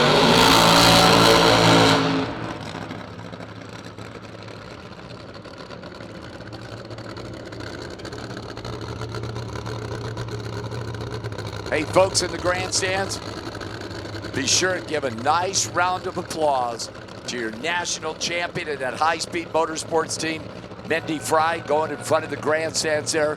Just a disappointment to the quickest top fuel dragster in the history of the NHRA Heritage Series. First one into the 40s, and congratulations. And I know a major disappointment for that entire team, but congratulations anyway on that 540. Is very, very proud of all of them. Mike Dushkunian getting pushed off. So Mark Betters will close out the March meet with a single run, and you are all invited into the staging lanes to meet the champions. Hey, you get pictures taken, you get autographs, but right now give some high fives to Mindy Fry. Great job there. Unfortunately, breakage in the final round put a championship team on the trailer. So Mark Betters will take a single run here with that Jim Basco tune-up, and we will be done. Not what they were looking for at all. Mark's going to coast down that Auto Club and Dodge lane there. It's going to go 975 at 82 miles an hour. My name is Mike English, along with Donnie Couch, Mike Ames, Steve LaBarber, the entire staff here at Auto Club Famoso Raceway. Thank you very much for coming out here. Thoroughly enjoyed spending the weekend with you. Hope you had a wonderful time. Hope you'll come back and see us again, because it's been fun. It's been great. All our friends out there on the World Wide Web, the live stream at AutoClubFamosoRaceway.com. Thank you very much for joining us, and I hope you surely enjoyed this, as this was just a great weekend. One of the best. Thank you, Mike English, and to everybody else here at Auto Club Famosa. Donnie Couch, thank you very much, my friend. And now, let's close it out with Mike Dunn and Larry Dixon. All right, two of my favorite. All right, thank you, Mike English, Donnie Couch. Great job all weekend calling the runs. Fantastic, and we saw some great runs, obviously. I tell you, Larry, you know, us as second-generation drivers, the March meet means a lot to us. And I'm emotional because we love this sport. Let's face it. For sure. And we saw some great racing, and I believe we covered it well. The one thing I do want to say, we got a lot of compliments on the broadcast, but I got to tell you, you cannot have a good broadcast without having good racing on the racetrack. And we had great racing, and hopefully we covered it well, and you guys enjoyed it that watched. And for those of you who didn't, tune in next year. Hopefully we'll be doing this again next year. Larry may be, taking my job because he did such a good job. Whatever. He's still the champ. But hey, it was great working with you. Thank you. Your thoughts on the weekend? I mean, it's your first March meet in the booth covering it. What do you think? I loved it. I saw more racing this weekend than I've seen in quite a while. It's been great. Saw the fastest funny car run ever. Saw the quickest dragster top fuel run ever. That was, saw some heartbreak with a few bodies, going into orbit. Kind of feeling for Mindy a little bit. She had 2 years in a row go to the final round with a car. It looks like we got a chance to get an interview. Jason might have Mindy. So let's, before we close it out, let's send it down to him. And we're down here with Mindy Fry. She's jumping out of the high-speed car right now. Mindy, I know it's got to be a lot of disappointment. 2 years in a row, you make it to the final round. Do we have any idea what happened up there? Yeah, a bolt in the throttle linkage came loose. We never take it apart, but we did when we had all the problems, and it just didn't get checked, which was unfortunate because I also had a problem with faulty throttle cable, which had been plaguing me all weekend on the line. And finally, it was so bound we couldn't even push the throttle down. So was really looking forward to come out here and perform as well as the car. 2 years in a row, you guys run so well all throughout the weekend, beat adversity and get to the final round. What was going through your mind when you hit the throttle and the car didn't go anywhere? Like, what? Did that just happen? Yeah, it's a horrible feeling. You hit the gas, you're like, wait a minute, where is he going away? Guys, last year they parlayed the disappointment with this race into an undefeated rest of the regular season, so still an opportunity there. Yeah, we're obviously not going anywhere, and we hopefully got our season's gremlins out of the way. And I just can't say enough about my team. I mean, they really just pulled through, right? They really pulled through. And don't worry, we'll be back. We got something fun for the rest of the race. Mike, Larry? Yeah, I don't think anybody's going to count Mindy and that team out. What a fantastic weekend other than the final round. We've seen that happen so many times, a little $2 part, probably even less at this point, to cost you the win. And that's a tough break because they had such a great car. That 549, quickest run ever, new national record. Just looked like he had everything in the bank to be able to get the win. But, like Bob Fry and Chris Berman said, you don't race them on paper, right? Oh, for sure. On the other side of that, Adam Sorokin, that's... it's always a good win when Adam Sorokin wins the March meet. It made me emotional because thinking about him and his dad and what it means to his family in this sport and this event, and to be able to come back and win the race, keep that Sorokin name strong with the March meet. Whoever won the event, it was going to be a great story, but it was his turn. I think and for me with Tom Job earlier in the weekend at the smokers dinner, it really strengthened it for me, and I was happy to see him. Happy to see his speech at the end of the track there. Yeah, and that's great because, like, we're historians of the sport, and we love this sport. It's why we do it. It's why we're here. We love quarter mile nitro racing, and we're going to promote it all that we can. And I'll tell you what, in closing, we saw just the great action. Funny car. How about Bobby Cottrell? Two years in a row. He kind of looked like he was going to struggle a little bit, and then he come out first round, he lays out on that 564, and you knew on that run, it's like, okay, he's going to be tough. He had a Muhammad Ali kind of weekend. I mean, people are talking, other stuff is going on, but it was just clockwork, business as usual, punch the clock, and strong runs all the way through. They performed every single time, and like I said, there's some people that might have stole the highlight with speeds or whatever, but they're walking away with the March Meet trophy. Yeah. Well, it was a great weekend. We had great weather, which is always important in a drag race. But you got to thank the team here that did a fantastic job. They always put on a great race. I mean, the March Meet is always good. We never get let down. Even last year, we had a rain out on Saturday. We had a great crowd on Sunday to help make up for it, and we saw great racing no matter what. And that's what it's all about. Just good side-by-side racing, cool cars. I mean, good food, the Midway, good vibrations. We got to thank them for being the title sponsor, Lucas Oil. Yep. Everybody involved in this thing. I want to send a shout out to Bobby Bennett with Competition Plus getting that award. Yep. The Congrats Jack Williams to him. Award. That was well deserved. Very cool. He always supports this event because he knows, as a historian, he knows what this race means to so many of us. I also want to make sure everybody goes on and looks at the pay-per-view. We archived the event. You can go back and watch and see you got to pay something, but you got to go out and watch every single run at the March Meet since Thursday. Go to AAAFamosoRaceway.com, follow the instructions, and log in. Larry, final thoughts. I was happy to be here. I appreciate you guys bringing me in and being a part of this. I hope there's more. This event has meant so much to my family through the years, and to be a little bit of it through the weekend, I'm flattered and honored. So thank you. And I'm glad you came here. You did a fantastic job, and we look forward to doing more, hopefully, down the road. Yeah. It would be a lot of fun, and we want to thank everybody that tuned in. Yeah. And obviously, all the fans that came out to watch this race. This place was packed yesterday, had a good crowd Friday and Sunday, Thursday. Even Thursday, people were here watching this race. I remember driving out last night. They were parked about a mile down the road. Cars were still there. I went, man, that's a lot of people. Just like the old days. Just like the old days. Yep. And guess what? We love the old days. Thank you, everybody. We'll see you next year.